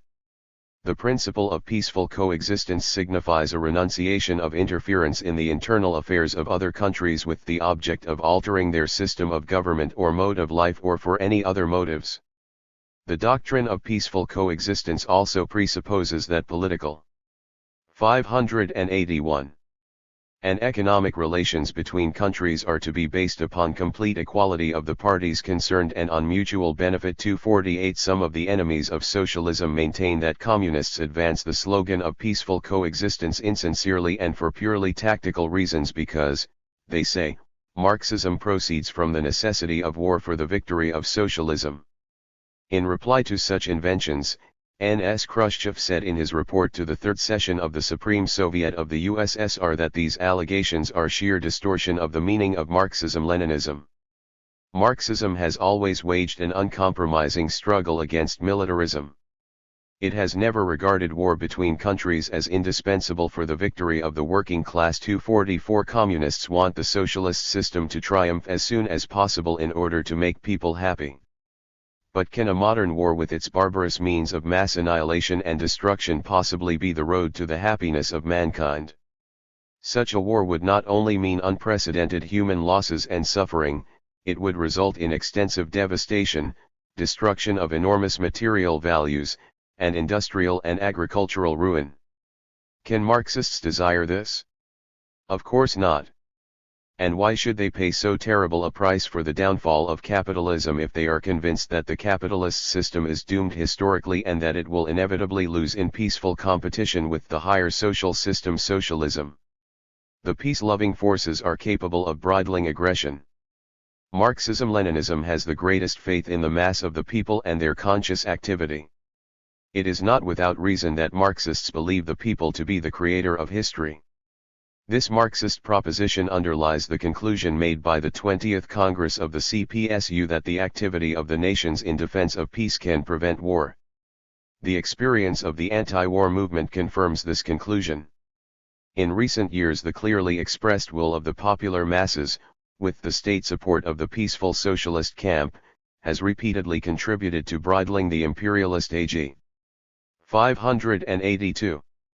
Aggressors and forced them to refrain from acts that they would have perpetrated if they had not feared the wrath of the people in their own countries and throughout the world.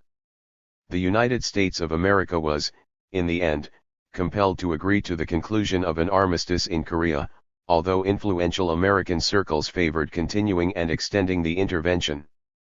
It is generally recognized that the fear of the anger of the nations prevented the imperialists from using the atomic bomb in Vietnam and forced them to conclude an armistice. The history of the Suez Crisis in the autumn of 1956 provides a vivid example of effective action by the peace-loving forces.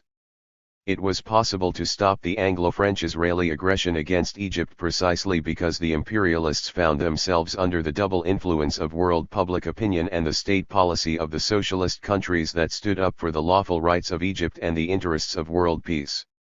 The well-known message of the Soviet government sent to London and Paris on November 5, 1956, had its due effect on Britain and France. Within 24 hours a ceasefire was declared in Egypt.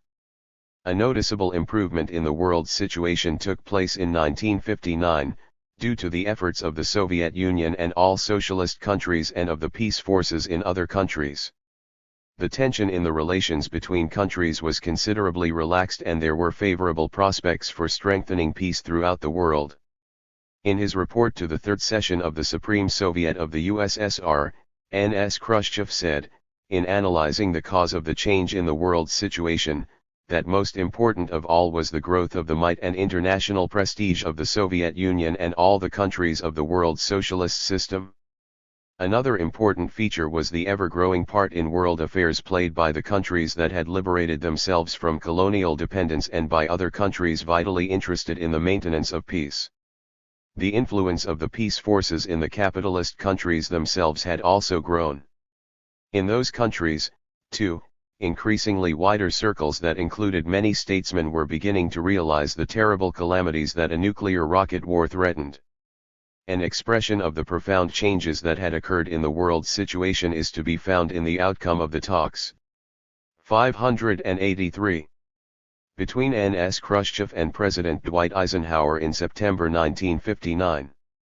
The Soviet-American communiqué said that all unsettled international problems should be decided, not by force but by peaceful means, by negotiation. The problem of universal disarmament was recognized as being the most important problem facing mankind at the moment. This gave all nations the hope that war could be avoided. The success achieved, however, did not mean that the Cold War champions had capitulated and renounced their malicious attempts to worsen relations between countries. The breakdown of the Paris Conference of Heads of Government engineered by U.S. ruling circles, the aggressive actions of the U.S. militarists who organized spy flights over the Soviet Union, the sabotage of the disarmament talks by the Western powers, all this goes to show that the imperialist forces are still banking on continued international tension and on the arms race. But now it is clearer than ever before that the forces of peace have every possibility of defending their cause. However, they must intensify, without slackening vigilance, in every possible way the struggle against the enemies of peaceful coexistence of the peoples. Chapter 20. On various forms of transition to a socialist revolution. In the final analysis, the ruthless exploitation of workers, the plundering of the peasantry and the middle classes of the urban population by the monopolies, encroachments upon democracy and the threat of fascism, national oppression, and the danger of a new destructive war, all have, as already stated, only one source: capitalism. To deliver the working people from class oppression, to put an end to wars forever and ensure true democracy, freedom, and independence of the peoples, it is necessary to put an end to the capitalist system itself, i.e., to carry out a socialist revolution. In the broad sense of the word, a socialist revolution comprises the aggregate of political and economic transformations that lead to the complete abolition of capitalism and the building of socialism. It begins with a political revolution, i.e., the overthrow of the power of capitalists and the establishment of the power of the working people. In Marxist theory, this political revolution is also known as a proletarian revolution. It is clear that there is no smoothly paved road, along which it takes neither great effort nor any great political skill to travel, that leads to such a revolution. The transition of millions of people, whole classes, and social groups to the decisive struggle for power is a complex and multiform process. 1. The development of class antagonisms makes a proletarian revolution inevitable. However broad and diverse the social forces taking part in overthrowing capitalism may be, the decisive role in a socialist revolution is played by the working class.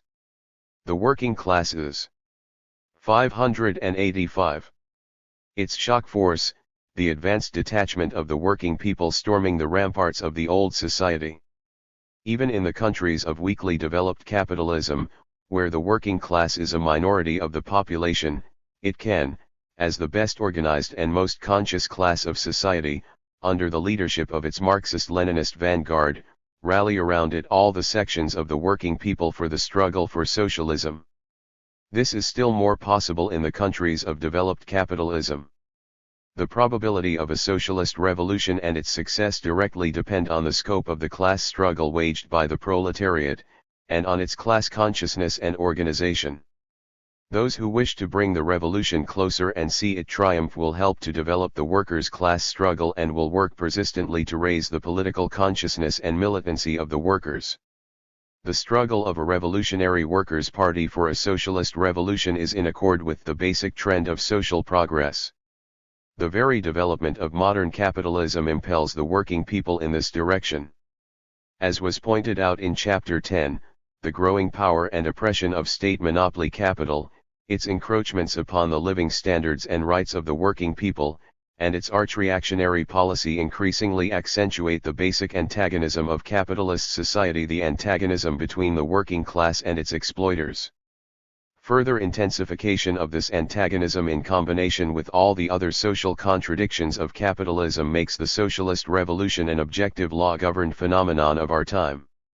As was stated in the Declaration of the Meeting of Representatives of the Communist and Workers' Parties, 1957, the main content of our epoch is the transition from capitalism to socialism, which was begun by the Great October Socialist Revolution in Russia. A socialist revolution is not an invention of communist theoreticians, as reactionary propaganda alleges, but is dictated by the needs of social development, which are the deepest source of strength for the revolutionary struggle of the working class and its communist vanguard. But this idea must not be oversimplified. The level of political maturity and revolutionary consciousness of the workers, 586, does not always correspond to the historically mature class tasks of the proletariat. The reactionary bourgeoisie and its agents in the working class movement often succeed, by methods of deceit and violence, in holding back the development of the class consciousness of the workers, or at least in directing their struggle into channels less dangerous to the rule of the monopolies. A particularly harmful role is played in this respect by the extreme right-wing leaders of social democracy, who strive to force the workers to relinquish the struggle against capitalism and to renounce all cooperation with the communist movement. However, no one can stop the revolutionary development of the working class and the upsurge of its class struggle. The proletariat is maturing in its everyday encounters with capital, in strikes and mass solidarity actions. As a rule, even a simple strike that does not produce immediate results adds to the experience of the working class and enhances its fighting efficiency. Hence even the struggle for immediate interests shows a more or less clearly pronounced revolutionary trend. It prepares the working class for the coming socialist revolution. It draws the broad masses of the working people into the struggle against capitalism and becomes a school for political enlightenment and organization, training the masses for the higher forms of the working class movement. The attempts of reaction to suppress the class struggle of the proletariat by persecution and open violence cannot succeed. Of course, in some countries the reactionary terror may for a time make the mass struggle against capital extremely difficult and sometimes even impossible. But such periods, however difficult and whatever their cost to the working people, prepare a new upsurge and intensification of the class struggle. Nor can it be otherwise, since the violence to which the reactionary bourgeoisie resorts engenders a particularly stormy growth of class hatred and leads to an intense accumulation of combustible material, which ignites with the very first spark. The Marxist-Leninist Party gives political expression to this spontaneously accumulated class hatred and directs it into the channel of conscious struggle for socialism. 587. Ways of approach to the socialist revolution. The proletarian revolution is a direct and open clash between the two main antagonists, the working class and the bourgeoisie. But a social revolution never has the character of a duel between only two adversaries. V.I. Lenin wrote, "Whoever expects a pure social revolution will never live to see it." 24 Lenin ridiculed the naive, doctrinaire idea of revolution, according to which an army will line up and say, "We are for socialism," and in another place another army will say, "We are for imperialism," and that this will be the social revolution. 2*6 There can be no pure socialist revolution if only because there is no pure capitalism. In actual life the latter is burdened with remnants of pre-capitalist forms of economy, survivals of feudal relations, small-scale commodity production, etc. The contradictions between the working class and the bourgeoisie may be interwoven with the contradictions between the peasantry and the landlords and the bourgeoisie, the petty bourgeoisie and the big bourgeoisie, the monopolies and all the remaining sections of the population. Moreover, the class antagonism between the proletariat and the bourgeoisie may be obscured by national, religious, and other conflicts. Under conditions of national oppression, the working class finds itself on one side of the barricade not only with the peasantry, but also with large sections of the bourgeoisie. Such is usually the complex background against which the mass struggle leading to the socialist revolution unfolds. And when this revolution breaks out it carries along with it, like an avalanche, all types of movements of the oppressed and exploited, merges in a single stream all the actions of the masses against national, imperialist, landlord and all other forms of oppression. V.I. Lenin wrote, "History generally, and the history of revolutions in particular, is always richer in content, more varied, more many-sided, more lively and subtle than even the best parties and the most class-conscious vanguards of the most advanced classes imagine. This is understandable, because even the best vanguards express the class consciousness, will, passion, and imagination of tens of thousands, whereas revolutions are made, at moments of particular upsurge and the exertion of 588. All human capacities, by the class consciousness, will, passion and imagination of tens of millions, spurred on by a most acute struggle of classes." 247 Hence, Lenin drew two important practical conclusions. Firstly, that in order to fulfill its task the revolutionary class must be able to master all forms, or aspects, of social activity without any exception and, secondly, it must be ready to pass from one form to another in the quickest and most unexpected manner. 248 Why is this important? Why must the Marxist Party itself actively participate and draw the workers into participation in the struggle in all fields of social life? Because any of the social movements directed against the ruling reaction may with a certain turn in events become the actual path leading the masses to the real, last, decisive, and great revolutionary struggle. 249 The diverse movements of the oppressed and dissatisfied masses can lead to the proletarian revolution only if the class-conscious vanguard of the working class is able to switch these movements over to the line of revolutionary struggle. It is not by chance that V.I. Lenin so insistently appealed to the international communist movement to concentrate all its forces and attention on seeking the forms of transition or approach to the proletarian revolution. 250 A Marxist party must necessarily seek these forms because the broad masses of the working people can rise to the struggle for socialism only when they have learned by personal experience that a revolution is the only way to solve the urgent problems of the life of society.